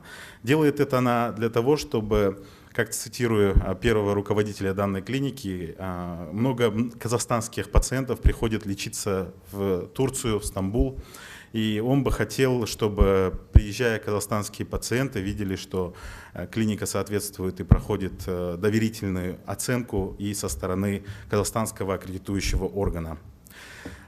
Говоря о статистике, коллеги, хотелось бы остановиться на том, что на данный момент у нас в стране 1115 медицинских организаций, подлежащих аккредитации. На самом деле больше субъектов, которые у нас в целом субъектов здравоохранения, однако аккредитация охватывает те или иные направления, о которых мы проговорим дальше. Поэтому подлежащих в стране 1115. 448 из них только имеют статус аккредитации, то есть это чуть больше 40%. 667 медицинских организаций не имеют статус аккредитации, и отозванных свидетельств отказов 8 и 35 соответственно. Экспертов у нас в стране более 250. И, как вы видите, картину в целом по регионам лидирует у нас Западно-Казахстанская область, Туркестанская область, Жамбылская область, Астана, область Улытау. Ну и в целом картина видна, что Алматинская область, Восточно-Казахстанская область, Жетысу, Шымкент имеют наименьшее количество медицинских организаций со статусом аккредитации. По динамике, если говорить, начиная с 2016 года, как вы видите, 16-17 года – это большое количество проходящих медицинских организаций в год. Однако в 2018 году вы видите просадку. Это связано с тем, что до этого времени аккредитация проводилась на бесплатной основе, то есть за счет республиканского бюджета и денег Всемирного банка. Однако с 2018 года аккредитация проводится за счет средств самой медицинской организации. По этой причине на данный момент в целом данная цифра растет, и это показатель того, что медицинские организации в целом привержены процедурам качества, и что является наглядным показателем. Говоря о категориях, коллеги, есть также градация в получении статуса аккредитации, и это высшая, первая и вторая категория по от наивысшей к наименьшей соответственно. На данный момент у нас в стране 31 медицинская организация имеет высшую категорию, 221 медицинская организация имеет первую категорию, и вторую категорию 195 организаций. Как раз таки тут вы видите, что 31 медицинская организация соответствует лишь 90% тех критериев, которые выдвигает процедура аккредитации медицинской организации, что довольно низкий показатель для всей страны и для всех медицинских организаций. Говоря о самих стандартах, коллеги, как вы видите, здесь у нас стандарты стационарной помощи, амбулаторно-поликлинической помощи, паллиативной, скорой медицинской, стандарты службы крови, стандарты восстановительного лечения. Это виды и направления стандартов, которые у нас есть на данный момент в стране. На наглядной таблице я останавливаться не буду, лишь здесь то, что сравнение пересмотров 2018, 2022, 2023 годов указывается. Интересный факт, коллеги, хотелось бы, на котором мне подробнее остановиться, это то, что к медицинской организации выдвигается очень большое количество требований со стороны нормативно-правовой базы. И, как вы видите, требования есть со стороны профильных стандартов, пожарной безопасности, эпидемиологического контроля, лекарственного обеспечения, коммунальной службы, этических требований, финансовых требований, ну и того самого международного опыта. И согласно нашим исследованиям за 2021 год лишь 732 основных нормативно-правовых акта применительных к медицинской организации. То есть это очень большое количество приказов, которые применяются к деятельности любой клиники, в том числе и государственной, и частной клиники. Поэтому данный показатель как раз-таки отражает то, что очень множество моментов нужно соблюдать, работая в клинике, работая в целом врачом в медицинской сфере. Аккредитация является тем инструментом, который помогает стандартизировать всю эту деятельность. На данном слайде вы видите стандарты, сами стандарты. Синим цветом выделены как раз-таки те стандарты, которые имеют обновление в новом пересмотре 4-го издания. В целом стандарты я как студентам здесь сидящим предлагаю ознакомиться с ними подробнее, потому что это очень интересно. Вы сможете структурировать для себя деятельность всю клиники, начиная от ее административной деятельности, заканчивая ее клинической деятельностью. Из обновленных стандартов это новое, что пришло к нам в этом году. Такие моменты, как готовность к пандемиям и эпидемиям, ну, то есть то, что мы пережили, то, что пришло как опыт.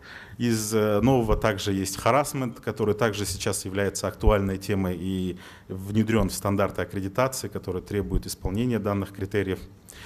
По исполнению, коллеги, как раз таки те новые стандарты и критерии, которые были внедрены, они дали свой результат. И, как вы видите, множество моментов, в том числе такие, как гигиена рук, они исполняются на очень высоком уровне.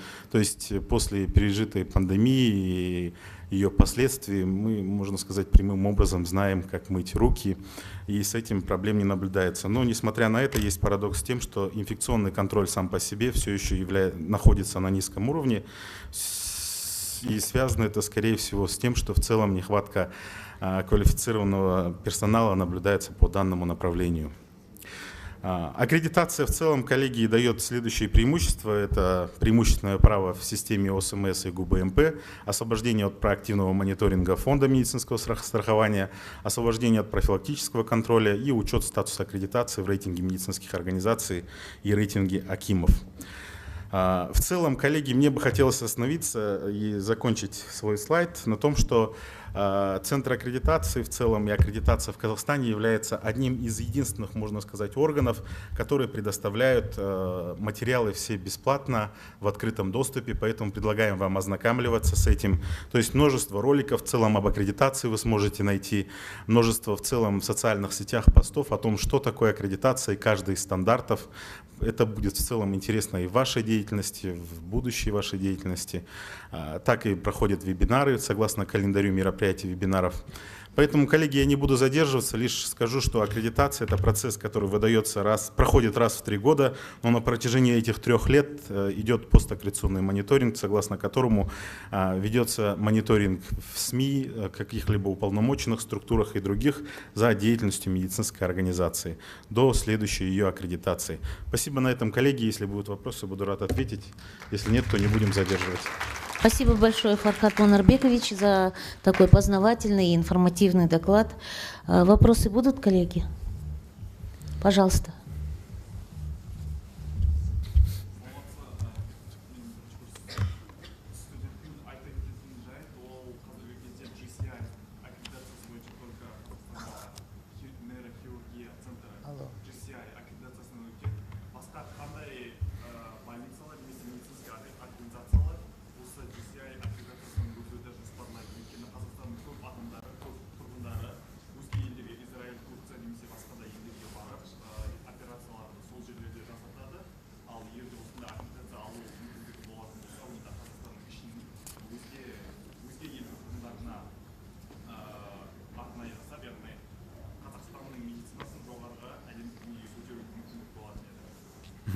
Рахмет, өте тамаша сұрақ. Рұқсат болса презентацияны қосуға бола ма? Мен кішкене айтып жіберейін, GCI туралы әлде біздің ұлттық аккредиттеу туралы. Соған қаратқанда, осы арада көріп тұрсыз, бізде ИСКВА деген организация бар, соның астында GCI тұр и Қазақстанның аккредиттеу центрі. Бізде қазіргі кезде GCI мен өткен организация, 8 организация бар Қазақстан бойынша. Екеуі Алматыда, қалғандары Астанада. Оған қарағанда, я как еще раз, если позволите, объясняю, то есть нету стандартов Америки, например, GCI принадлежит к Америке. Нету стандартов американских, нету стандартов австралийских или казахстанских. Есть один орган, который диктует стандарты для всех стран. Как раз таки аккредитующие органы каждой страны, они адаптируют эти стандарты к реалиям, к нормативной базе, к требованиям и требуют ее с медицинских организаций. То есть условно то, что прохождение GCI не является показателем того, что клиника является максимально, ну, скажем так, впереди идущей. Да, эта процедура является неким золотым стандартом, но и то это на данный момент, как вы видите, есть множество органов, которые предоставляют свою аккредитацию для медицинских организаций. Некоторые клиники проходят ее даже в нескольких видов. Если, я надеюсь, смог ответить на ваш вопрос, но говоря о качестве в целом, аккредитация из года в год как раз таки она ведет к тому, что медицинские организации начинают оказывать качественную медицинскую помощь, но полноценное соответствие стандартам аккредитации как раз таки гарантирует полноценное исполнение с критериев. Как вы видите, у нас в стране всего 31 медицинская организация, которая имеет высшую категорию, то есть это больше 90% исполнения стандартов аккредитации, что является на самом деле не таким-то уж и большим показателем. Рахмет.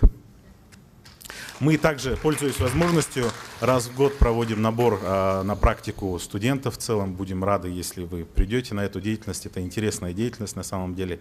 Поэтому в целом будем рады видеть студентов и показать им в целом интересную работу, структурированную деятельность медицинских организаций. Рахмет, тогда сұрақтар.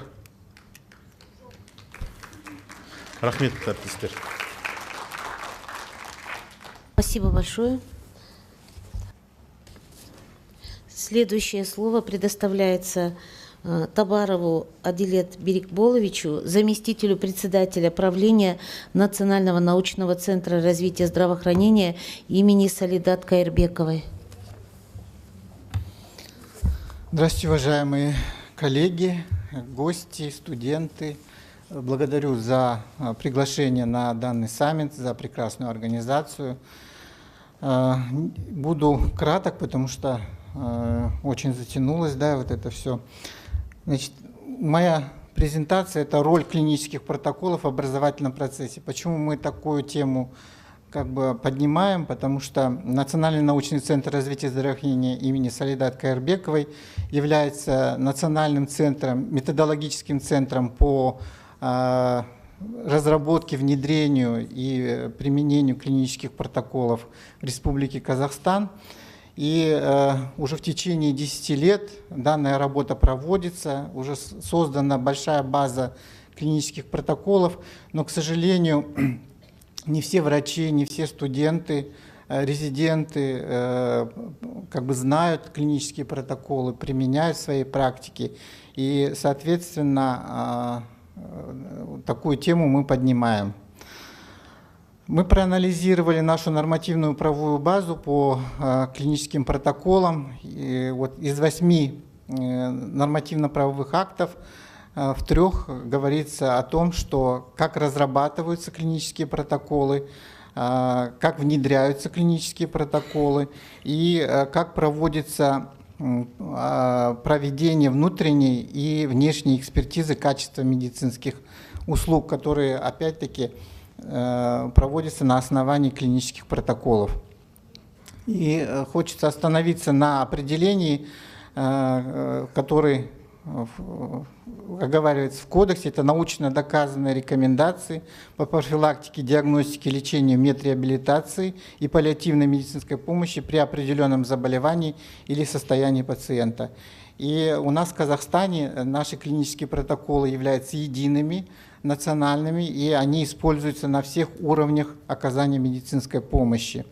И также в кодексе закреплены, что субъекты здравоохранения оказывают медпомощь в соответствии с стандартами, правилами, а также клиническими протоколами. Клинические протоколы взаимосвязаны с не только самой помощью, но и также на основании клинических протоколов разрабатываются различные перечни. Это вот казахстанский национальный лекарственный формуляр, перечень амбулаторного лекообеспечения, тарификаторы медицинских услуг и также перечень высокотехнологической медицинской помощи. И, соответственно, данный документ является очень актуальным, значимым, и, соответственно, его должны применять на всех уровнях. И у нас имеется 4 вида клинических протоколов. Это протокол диагностики и лечения, протокол медицинского вмешательства, медицинской реабилитации и паллиативной помощи.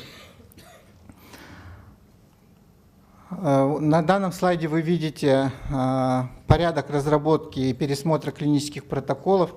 Он, конечно, очень большой, и здесь очень много задействовано участников, но хотелось бы остановиться, что организациями, инициаторами по разработке и пересмотру клинических протоколов являются это профессиональные медицинские ассоциации, профсреда, национальные центры, национальные институты и высшие учебные заведения, которые инициируют разработку и пересмотр клинических протоколов.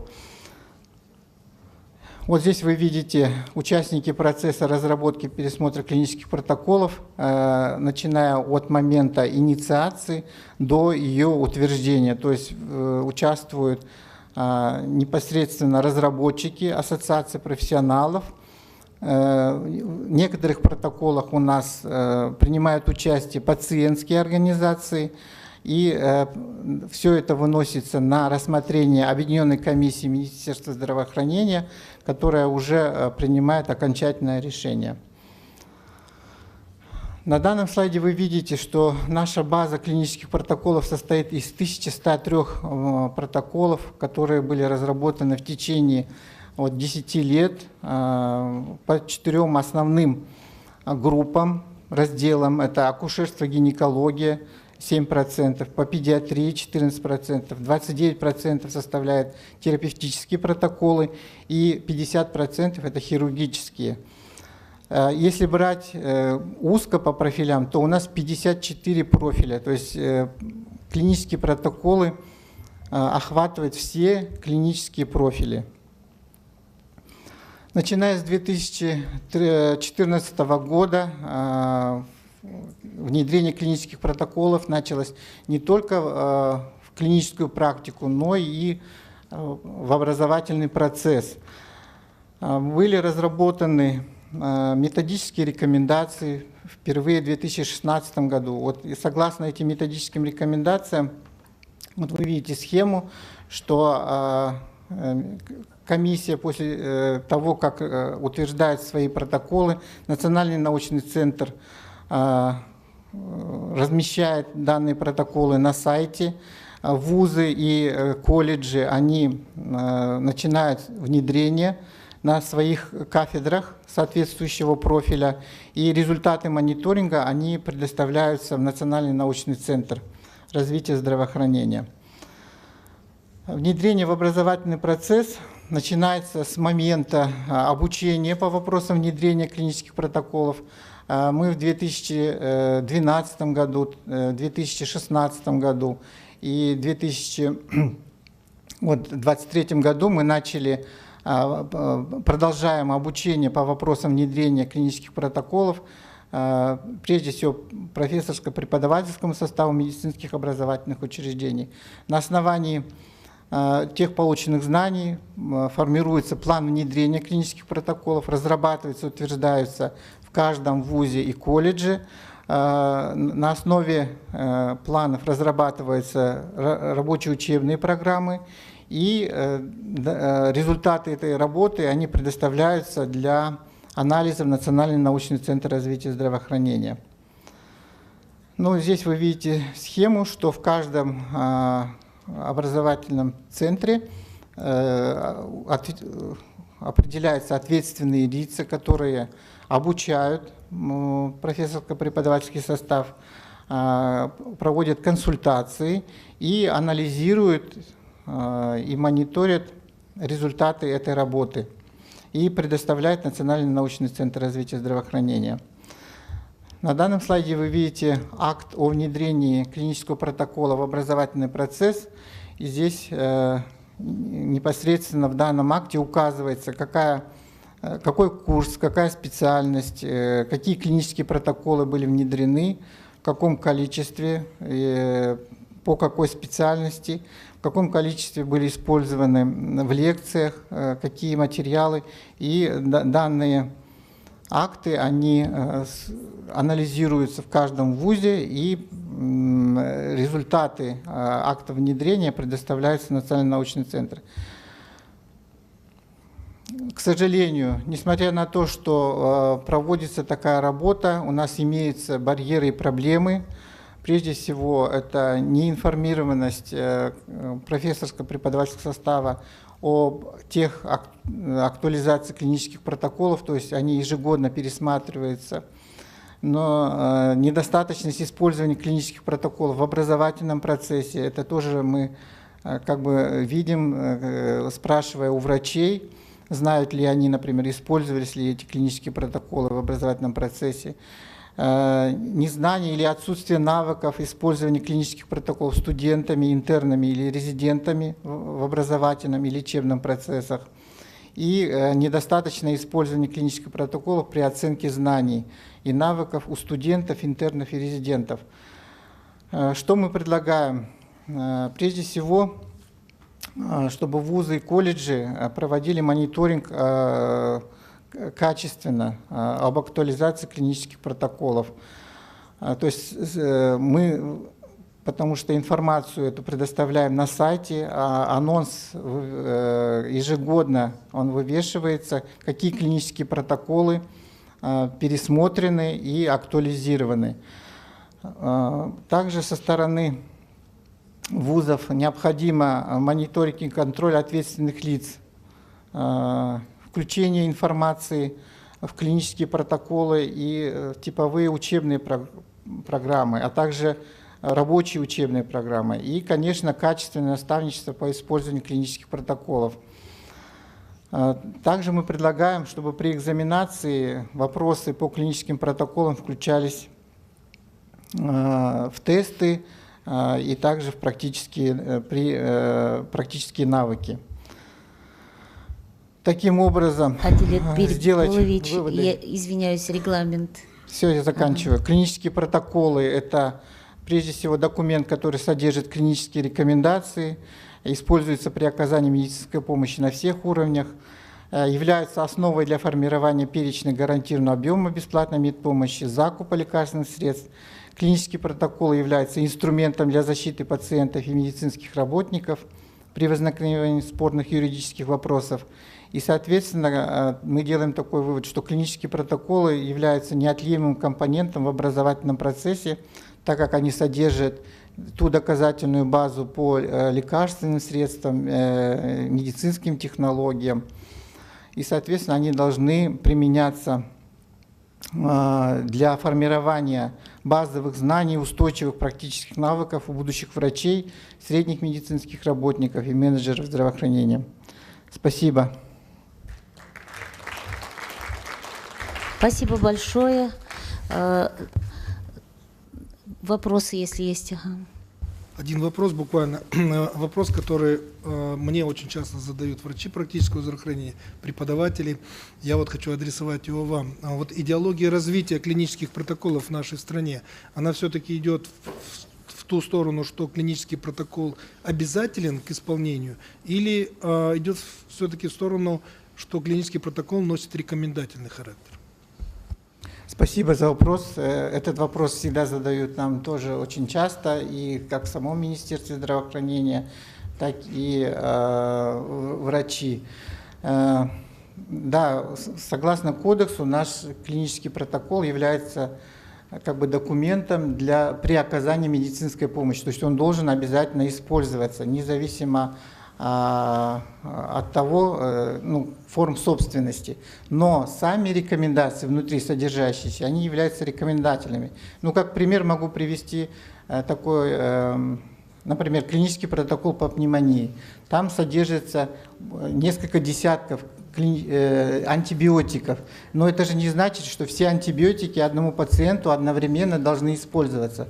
То есть, соответственно, используется какой-либо один или два антибиотик с учетом особенностей течения самого заболевания, сопутствующих заболеваний у пациента, или же возраста и так далее. То есть, соответственно, сами рекомендации являются рекомендательными, но клинический протокол, он должен обязательно использоваться, если таковой есть на эту нозологию. Почему? Как я уже сказал, что клинический протокол еще является документом, который защищает как пациента, так и врача. Почему? Особенно в тех случаях, когда возникают вот такие спорные вопросы, юридические, судебные и так далее. То есть, а почему он еще является защитой для пациента? Потому что если врач сделал все, что вот как бы было включено в клинический протокол, а я еще раз хочу акцентировать, что это научно доказанные рекомендации. То есть наши клинические протоколы мы актуализируем с учетом международных рекомендаций. То есть уровень доказательности там довольно-таки достаточный. То есть там нет, например, лекарственных препаратов, которые не имеют доказанной эффективности, или, например, содержат какие-то БАДы и так далее. То есть там только то, что позволяет спасти жизнь пациенту. Спасибо большое. Тут регламент у нас поджимает. Вопрос еще. Да, спасибо большое за доклад. Попробую сформулировать корректно. Вы показали на одном из слайдов, что вовлечено много стейкхолдеров для развития и утверждения клинических рекомендаций и протоколов. Не считаете ли вы, что это может приводить либо к лоббированию негативному, либо замедлению процессов, либо создать пропасть между доказательной медициной? Я знаю, что вы в прошлом вопросе к этому упомянули доказательную медицину. Наверное, не в области фармакологии, но в других областях может вовлечь стейкхолдеров и сделать лоббирование вместо того, чтобы утвердить либо подвергнуть критике уже существующие метаанализы, научные данные.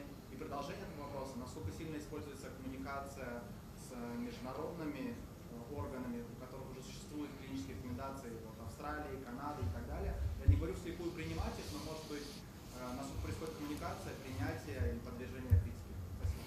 Спасибо за вопрос. Да, при формировании наших клинических протоколов мы обязательно, вот наши разработчики, они используют международные рекомендации.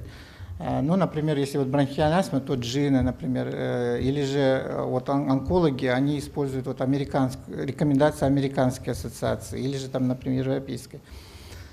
Помимо этого, мы просматриваем каждый лекарственный препарат на их доказательную базу, те же самые систематические обзоры, например, наличие рекомендаций не только в руководствах, вот, например, как какой-то ассоциации, но, например, best practice BMG, да, то есть мы это обязательно просматриваем, и если, например, какой-то включается лекарственный препарат или же какая-то либо технология, то проводится оценка технологий здравоохранения, особенно на технологии, то есть сперва проходится оценка, потом ее включает в клинический протокол. Особенно новые технологии, которые, например, в Казахстане только внедряются, или же, например, только в мире применяются. Соответственно, это такой процесс довольно-таки длительный, и вот почему очень много участников, потому что помимо того, что вот разработчики, потом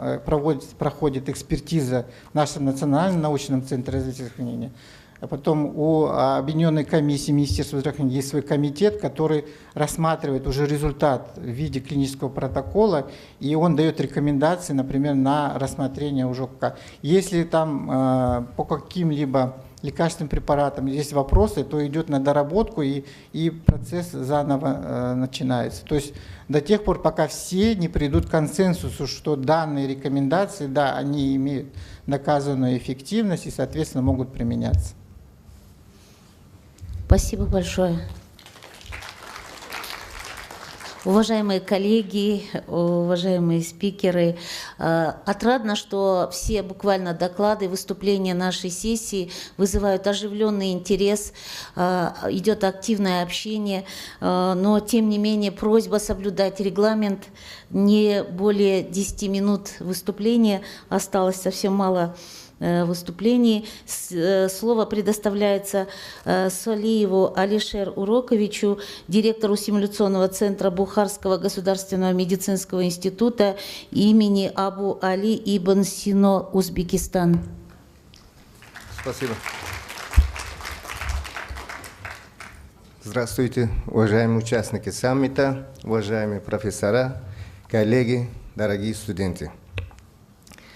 С вашего позволения я начну свою презентацию.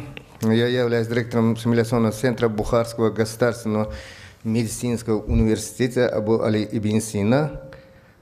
Перед этим я хотел спросить, вы знаете Ибн Сина? О, спасибо. Значит, Ибн Сина родился у нас в Бухаре, который находится наш институт. Это наше главное здание, главный корпус нашего нового кампуса. Это симуляционный центр, трехэтажное здание. Название доклада «Симуляционное обучение практическим навыкам до достижения уровня мастерства». Было несколько презентаций по поводу симуляционного обучения. Симуляционное обучение на сегодняшний день симуляционное обучение является обязательным компонентом профессиональной подготовки. Во всех медицинских вузах мира сейчас имеются симуляционные центры. Освоение клинических навыков, клинических компетенций по Миллеру. Значит, 4 уровня компетентности выделяются в пирамиде Миллера. Первый уровень компетентности студент знает только базовые принципы выполнения практических навыков. Второй уровень студент знает не только базовые принципы, и знает, какие этапы выполнения практического навыка. Третий этап компетентности, третий уровень компетентности, это студент не только знает базовые принципы, но и демонстрирует выполнение практического навыка. А четвертый уровень компетентности, выполнение практического навыка, студент знает, у студента выработан устойчивый навык. То есть он владеет, он выполняет автоматизмом. Так, некоторые студенты, что надо сказать тут, некоторые студенты, значит, останавливаются на втором уровне или, может быть, на третьем уровне, а дальше не развивают свои навыки. Когда студент не развивает свой уровень компетентности, через полгода или через год он забывает, и уровень компетентности может снизиться. Вот кривая нормального распределения Гаусса. Здесь выделяется 3 категории студентов. А-категория – это где-то 10% студентов, они быстро усваивают материал. А категория С – студенты, им нужно очень много времени, много повторов, тоже 10% студентов, а между ними находится 80% студентов. Поэтому любое обучение должно длиться ровно столько, сколько необходимо для достижения заданного уровня компетенции. Наша цель преподавателя и цель студента должно быть 4-й уровень компетентности знаний. Питонская методика обучения практическим навыкам. Первая стадия – это демонстрация, то есть эксперт показывает практический навык, с начала до конца, деконструкция, разъяснять студенту, осмысление, то есть пересказ студентам, следующий этап выполнение практического навыка студентам, следующий этап оценка студента экспертом. Здесь надо сказать, если студент какой-то этап выполняет неправильно, студент должен эксперт должен исправить. А в дальнейшем повторение. Повторение, у нас есть пословица повторение мат учения, репетиция с матер студиорем. Повторение, тем больше повторения, тем лучше. Например, если один студент повторил практический навык 10 раз, другой повторил 50 раз, конечно, между ними будет серьезное различие. Преимущество симуляционного обучения – это безопасно для пациента и для студента тоже. Число повторов не ограничено. Имитация редких случаев в практике мы можем не встретить, а здесь имитируется легко. Обучаемость в центре учебного процесса, эмоциональность сохраняется, принцип осознанной практики, проблемоориентированность, преподаватель замещающая технология. Сейчас имеются симуляторы, которые самооценивают студента. Недостатки симуляционного обучения – это высокая стоимость, недостаточно реалистичность, необходимое обучение преподавателей, инструкторов. Требуется администрирование и техобслуживание, и ремонт. Заключение. Симуляционное обучение позволяет предварительно освоить практические манипуляции без вовлечения в учебный процесс пациентов, без стресса и с меньшим числом ошибок. Так, и симуляционные занятия должно быть нацелено на достижение экспертного уровня мастерства. Спасибо за внимание. Спасибо большое, Алишер Урокович, за краткий, лаконичный и в то время содержательное такое выступление. Спасибо. Спасибо. Спасибо. Так. Следующее слово предоставляется Султангазиевой Светлане Илюсизовне, проректору КАЗНМУ имени Асфендиярова, Алматы.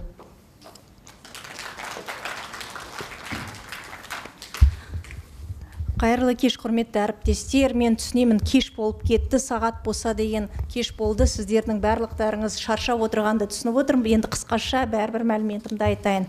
Уважаемые участники сегодняшнего саммита, уважаемые гости, уважаемые коллеги, я вас всех приветствую. Я очень рада выступать перед вами. Я постараюсь кратко, лаконично изложить свою презентацию.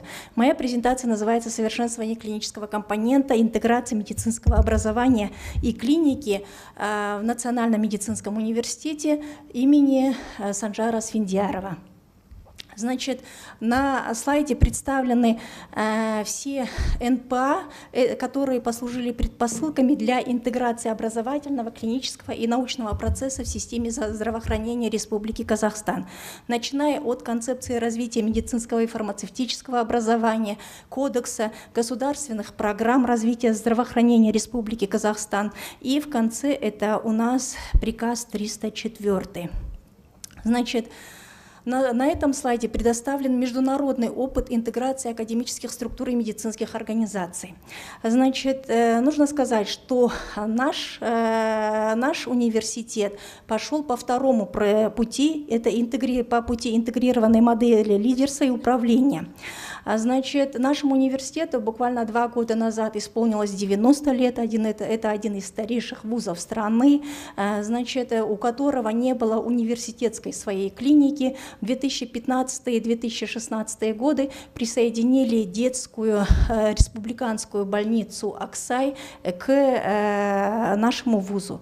Позже, в 2018 году, присоединили 5 научно-исследовательских университетов, и На этом слайде представлена наша структура. Значит, в нашей структуре, как я уже сказала, университетская клиника, которая имеет на сегодняшний день отдельно 3 подразделения. Это детский центр Аксай, она в составе нашего университета отдельным подразделением идет. Центр внутренних болезней, центр ПМСП и диагностики, вот, и плюс 5 дочерних организаций. Это наши дочерние такие организации, это институт, научный центр имени Сызганова, научный центр хирургии, НИИ кардиологии внутренних болезней, НИИ онкологии и радиологии, научный центр акушерства и гинекологии, научный центр педиатрии и детской хирургии. На сегодняшний день на этом слайде более старые данные, это контингент наш на конец прошлого учебного года, но на новый учебный год у нас 15,5 тысяч общий контингент, это бакалавры, интерны, резиденты, магистранты и докторанты. Более 2700 на новый учебный год иностранных студентов из 30 стран мира. И в прошлом году мы выпустили почти 2500 бакалавров, резидентов. Значит, структура университетской клиники. Как я уже говорила, что состоит из 3 больших подразделений. Центр внутренних болезней имеет 115 коек круглосуточных. Детский центр Аксай 180 коек круглосуточного пребывания и принимает пациентов, самых тяжелых пациентов со всей республики. Центр ПМСП и диагностики на сегодняшний день имеет прикрепленного населения около 18 тысяч. Это в основном наши студенты, наши преподаватели. В составе центра ПМСП у нас есть дневной стационар и плюс очень хороший офтальмологический центр. Какие мероприятия мы провели в прошлом учебном году? Это мы провели большие аудиты университетской аптеки, провели аудит школы стоматологии, разделили школу стоматологии, отдельно сделали школу стоматологии и отдельно выделили отделение стоматологии, которые присоединили к университетской клинике. Был утвержден новый прейскурант цен у нас на платные услуги. Прейскурант цен не пересматривался с 2018 года, и в прошлом году требования рынка, действительно затраты очень большие, поэтому нам пришлось переутвердить наш прейскурант в сторону увеличения. Пересмотрено также было штатное расписание. Значит, увеличена была зарплата медиков. В начале года, с января месяца, увеличили врачам на 10%, среднему медперсоналу на 15%, и вот с 1 сентября мы еще раз увеличиваем заработную плату медикам центра Аксай.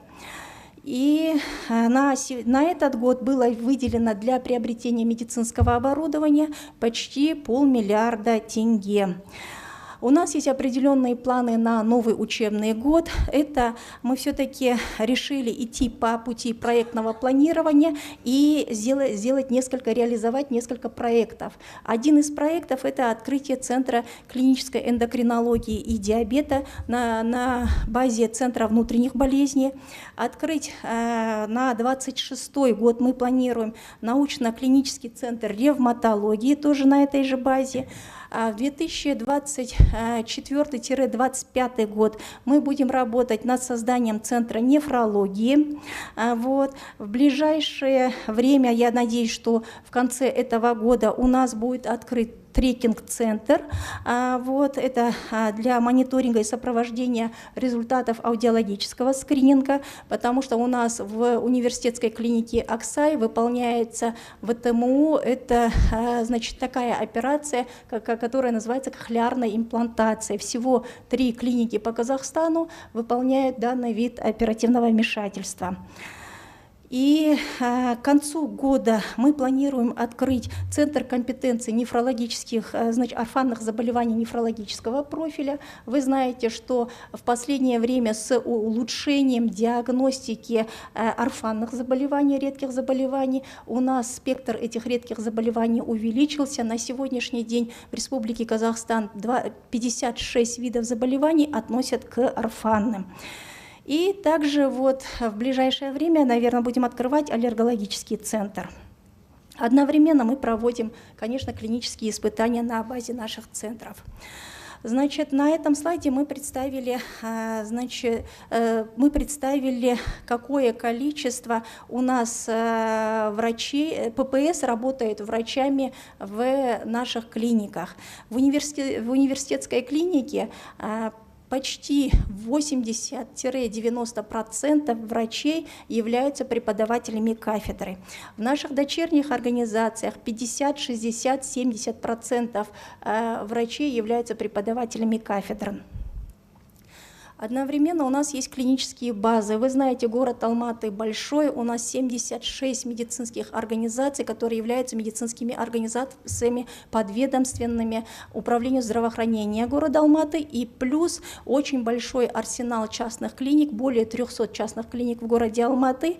И вот на сегодняшний день 147 клинических баз мы имеем, из них 83 поликлиники, стационаров 57 и родильных домов 7. Кабинеты, в принципе, мы везде имеем. Общая площадь кабинетов более 8000 квадратных метров. Это чисто на клинических базах.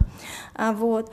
И хочется сказать, что примерно 47-48% из общего числа клинических баз – это частные медицинские организации. Университет наш представлен 76 кафедрами, но клинических кафедр на сегодняшний день у нас 45. Значит, на 45 кафедрах у нас работает на прошлый учебный год 811 преподавателей. За последние годы с увеличением общего контингента обучающихся количество преподавателей повысилось на 20%. 66 преподавателей у нас это основные сотрудники, и 34% это совместители. Значит, большой процент, примерно 50% у наших преподавателей работают еще на 0,5 ставки, на 0,25 ставки на наших клинических базах. Наши преподаватели выполняют большой объем лечебной работы на клинических базах. На этом слайде вы видите, что большое количество плановых обходов они делают. Одновременно проводят сами операции, манипуляции, участвуют в клинических разборах, участвуют в консилиумах, проводят сами консультации, курируют пациентов и так далее. Одновременно с лечебной работой они, конечно, участвуют в методической организационной работе. За прошлый учебный год, например, один из ППС участвовал в вылете санавиации, телемедицинских консультаций очень бывает много. 136 преподавателей за прошлый учебный год участвовали в телемедицинских консультациях. И наших преподавателей в последние годы очень часто привлекают в судебно-медицинской экспертизе. Еще наши преподаватели в прошлом учебном году участвовали в пересмотре клинических протоколов. 21 клинический протокол пересмотрен нашими преподавателями и разработано 2 клинических протокола. Участвовали они также в случаях разборов материнской смертности, и за прошлый год в 52 разборах они выступали в качестве экспертов. Мы являемся кураторами таких регионов, как город Алматы, Алматинская область, Жамбылская область, Жетысуйская область. И наши преподаватели очень часто проводят семинар, тренинги для практического здравоохранения, проводят повышение квалификации для практического здравоохранения. За последний год, вот в этом году, в 2023 году, у нас внедрены такие инновационные операции, это трансплантация роговицы. При поддержке общественного фонда «Казахстан халқына» у нас заключен меморандум на 2 года. Они оплачивают 304 операции, которые мы будем проводить нашим детям. На сегодняшний день более 30 операций мы провели, и в принципе у нас есть большая очередь для проведения этих операций. Также впервые нашими врачами, детскими ортопедами проведены были операции детям-бабочкам с врожденным булезным эпидермолизом. Эти операции были проведены впервые в Республике Казахстан. При поддержке благотворительного фонда «Кубелек Балалар» проведено 3 таких операции. Хотелось бы остановиться на образовательном процессе резидентов, который неотделим от клиники. Большую часть... Извиняюсь, Светлана Елисизовна, извиняемся, регламент. Ага. Значит, вот мои коллеги говорили, что наши резиденты полностью должны быть в клинике. В принципе, этот принцип мы тоже стараемся соблюсти. Мы 105 резидентов были направлены в регионы Республики Казахстан в прошлом году, 37 резидентов обучались в Турции, 6 резидентов наши проходили обучение в России. В этом году, в октябре, мы планируем выезд 25 резидентов в Турцию. Есть у клиник определенные проблемы. Значит, во-первых, надо сказать, что все наши клиники, наша университетская клиника, наши дочерние клиники, они были построены в 60-е, в 1980-е годы. Этим клиникам больше 50 лет. И, конечно, это все здания старые, не типовые, не соответствующие современным требованиям Санпина. Это, конечно, износ инженерных сетей. Вы знаете, что раньше требований к вентиляции таких определенных не было, и во многих клиниках вентиляции только есть, достроенные только в реанимациях и в оперблоках.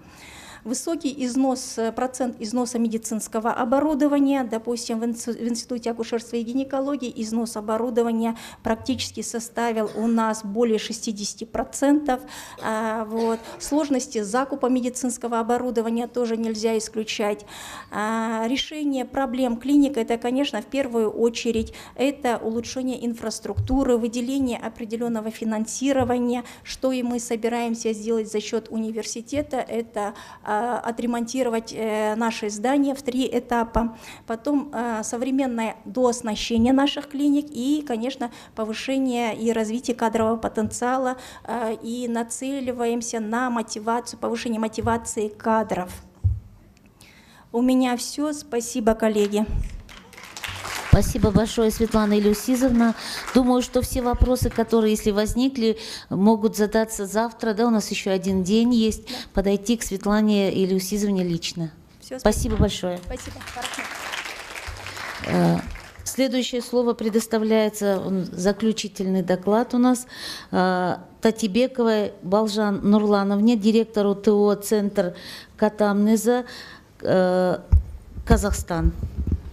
Добрый день, уважаемые коллеги. Я буду совсем кратко говорить, потому что спасибо вам большое за приглашение. Так, аспекты развития модели катамнестической службы в Республике Казахстан. Не буду останавливаться на таких европейских организациях, чем они занимаются, остановлюсь на нашей, что касается нашей страны. Статистические данные младенческой смертности. Если вы видите этот слайд, то мы видели, какие значительные у нас результаты у нас по стране. И получается, мы выхаживаем и оживляем всех детей, которые поступают и рождаются в нашей стране. Естественно, навыки неонатологов улучшаются, медицина наша развивается. Но что дальше будет с этими пациентами и дальше какая нагрузка будет этих пациентов на ПМСП, это очень большой болезненный вопрос.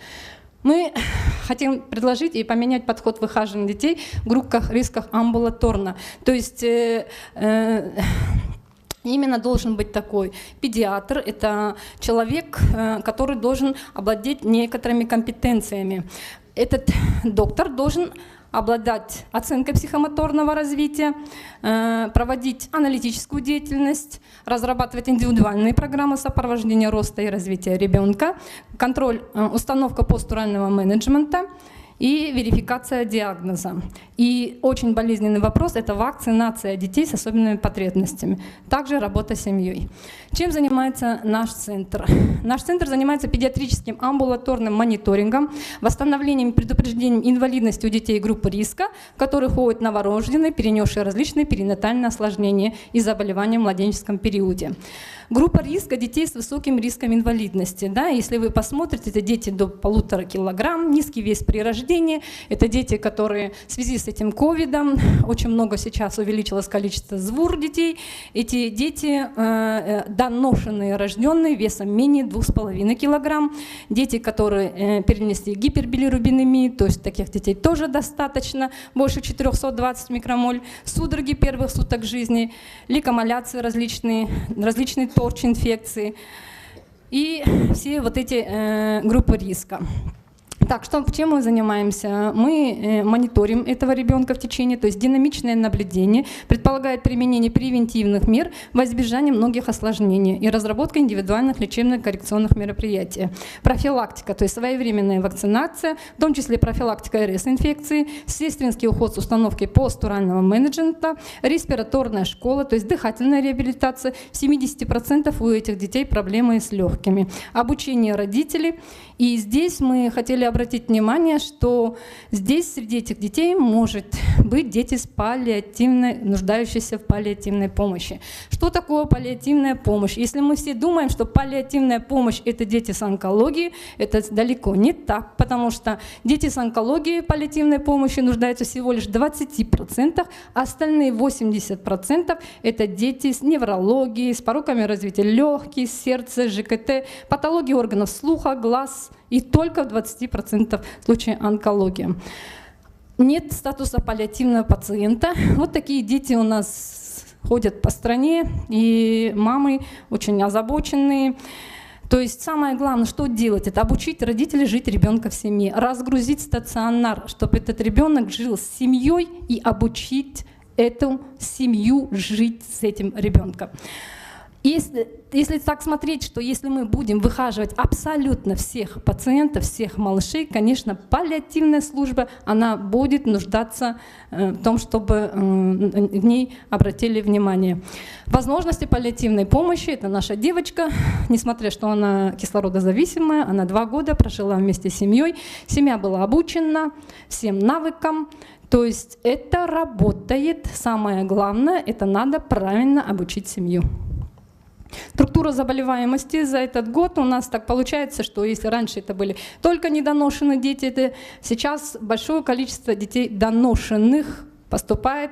И проблемы, вот если посмотрите, это асфиксия тяжелая, в 9 случаях, то есть мы детей оживляем, которые не должны были жить, это с pH 6 и 9 и менее, которые гипотермию получили, не знаю с какой целью, то есть мы в семью даем ребенка-инвалида. А дальше как жить с этим ребенком? Никто как-то особо старается эти вещи не говорить вслух.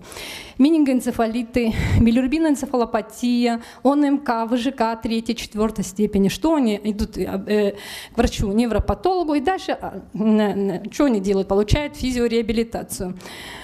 Ребенок с бронхопневмонией, маловесный срок гестации, такие как синдромы Пьера-Робена, орфанными заболеваниями. Вот один ребенок у нас декомпенсированная кардиомиопатия. Этот ребенок живой, в принципе, нормально развивается в своей семье. Да? И различные гипотиреозы, синдром вялого ребенка, но это еще пока мы не установили диагноз. Здесь стандарт, это не совсем стандарт оказания неврологической помощи, это благодаря нашему Алджаш Хайруллаевне, нашему главному неврологу, она это отделила вот такой пунктик, да, Алджаш Хайруллаевна, я вас благодарю за этот пункт, который вы отделил на самом деле, потому что действительно оценка психоневрологического состояния, мониторинга должен заниматься врач-педиатр. И здесь еще одна такая вещь, немаловажное, это ввиду отсутствия доказательной базы эффективности, безопасности применения, отсутствуют следующие препараты. То есть применение до 2 лет всяких ноотропов детям как знаете, честно говоря, нельзя над ними так глумиться. Спасибо за это, Алджаш Хайруллаевна. Дети старше года реализованной инвалидности. Вот здесь у нас получается асфиксия тяжелой степени тяжести 8 детей. В 5 случаях эти дети, конечно же, реализовали церебральный паралич. 3 детей как-то обошлись без неврологического дефицита. И во всех случаях это гипотермия 72 часа. То есть наши неонатологи очень хорошо отрабатывают и хорошо выхаживают. Внутрижелудочковое кровоизлияние 3 степени у нас выходит без грубого неврологического дефицита. Перевентрикулярные лейкоманяции различной степени, 28 детей прошло, из них 15 детей ДЦП и эпилепсия пришли к году установленным диагнозом. 13 детей пришли сразу после выписки из стационара, 5 детей все-таки реализовали церебральный паралич, но с двигательными навыками и без эпилепсии. Менингоэнцефалиты, тугоухость в 4 случаях, окклюзионная гидроцефалия, микроцефалия вторичная в 8 случаях, то есть это наши торч-инфекции врожденные, диффузная глиома средняя. Вот и, к сожалению, и у нас тоже появились дети с злокачественными заболеваниями, то есть на 3-месячного ребенка тоже мы вот обнаружили диффузную глиому средней линии, нейрохирурги этого ребенка прооперировали, к сожалению, выходить его не удалось, потому что учитывать, что у него много сочетанных проблем. Бронхолегочная дисплазия, то есть эта проблема тоже, но сейчас с каждым годом она улучшается, детей кислородозависимых все меньше и меньше, мы применяем с этими детьми эти моноклональные антитела или поливизумаб, врожденные УАПы, декомпенсированная кардиомиопатия, один ребеночек стабильный, перенес ОРВИ 2 раза, в принципе мы его выхаживаем. 9 детей у нас экстремально низкой массы тела, до килограмм, развивается в принципе без патологии. Билирубиновая энцефалопатия. То есть и очень хотела внимание обратить на ЭКО. 9 детей, что составило 13%. Это дети, которые мы, как бы, знаете, выделили деньги на этим детям, да, и как-то их, ну, никто же не хочет, чтобы у этих детей были проблемы, да. В 2 случаях этих детей у нас ДЦП, остальные 7 случаях нормальный ребенок. Синдром трипликации 7-й хромосомы, как я вам сказала, 4-килограммовый ребеночек, у нас 2 года прожил. Так, что я хотела, так как у нас центр частный, 100% люди оплачивают за свой счет приходят. Естественно, 90% женщин, посещающие наш центр, это женщины с высшим образованием. То есть они понимают, что надо выхаживать этого ребенка. Так, вакцинация 30% это проблемная, болезненная тема. Я должна вам сказать, что дети именно группы риска, они обязаны вакцинироваться.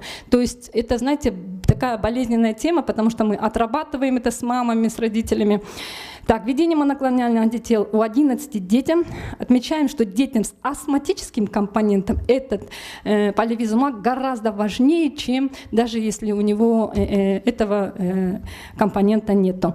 Ни в одном случае у нас не применяются ноотропы, сосудистые препараты. И в 7 случаях нам удалось установить 7 детям это низкопрофильные гастростомы. То есть до года поставить гастростому – это такая проблема, потому что как только они попадают в хирург начинает их говорить: о боже, твой ребенок, ты что, это нельзя делать, это ни в коем случае, все боятся осложнений. Так, это вот эти наши дети выхоженные, в принципе, почему до 2 лет? Меленизация головного мозга 80% развивается до 2 лет. То есть 2 года это самый такой потенциальный возраст, когда можно что-либо исправить. Поражение зрительного анализатора, да, вот 2,5 килограмма ребеночек, и родившийся, он так и никто не обратил внимания, что он в весе не прибавляет.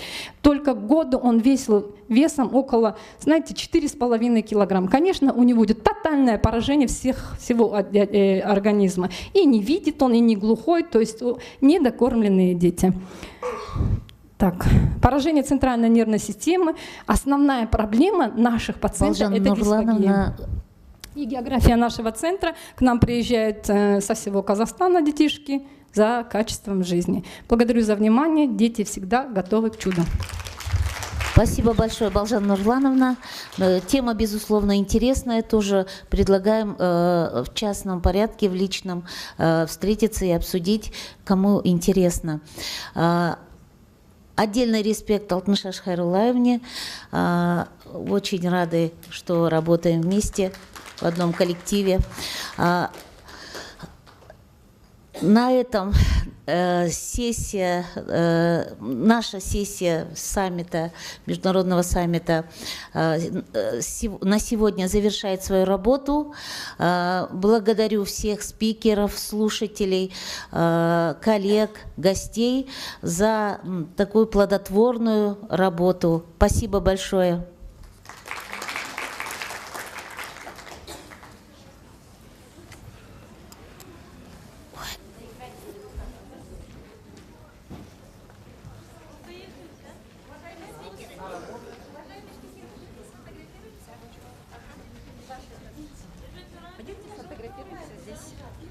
Сейчас нас...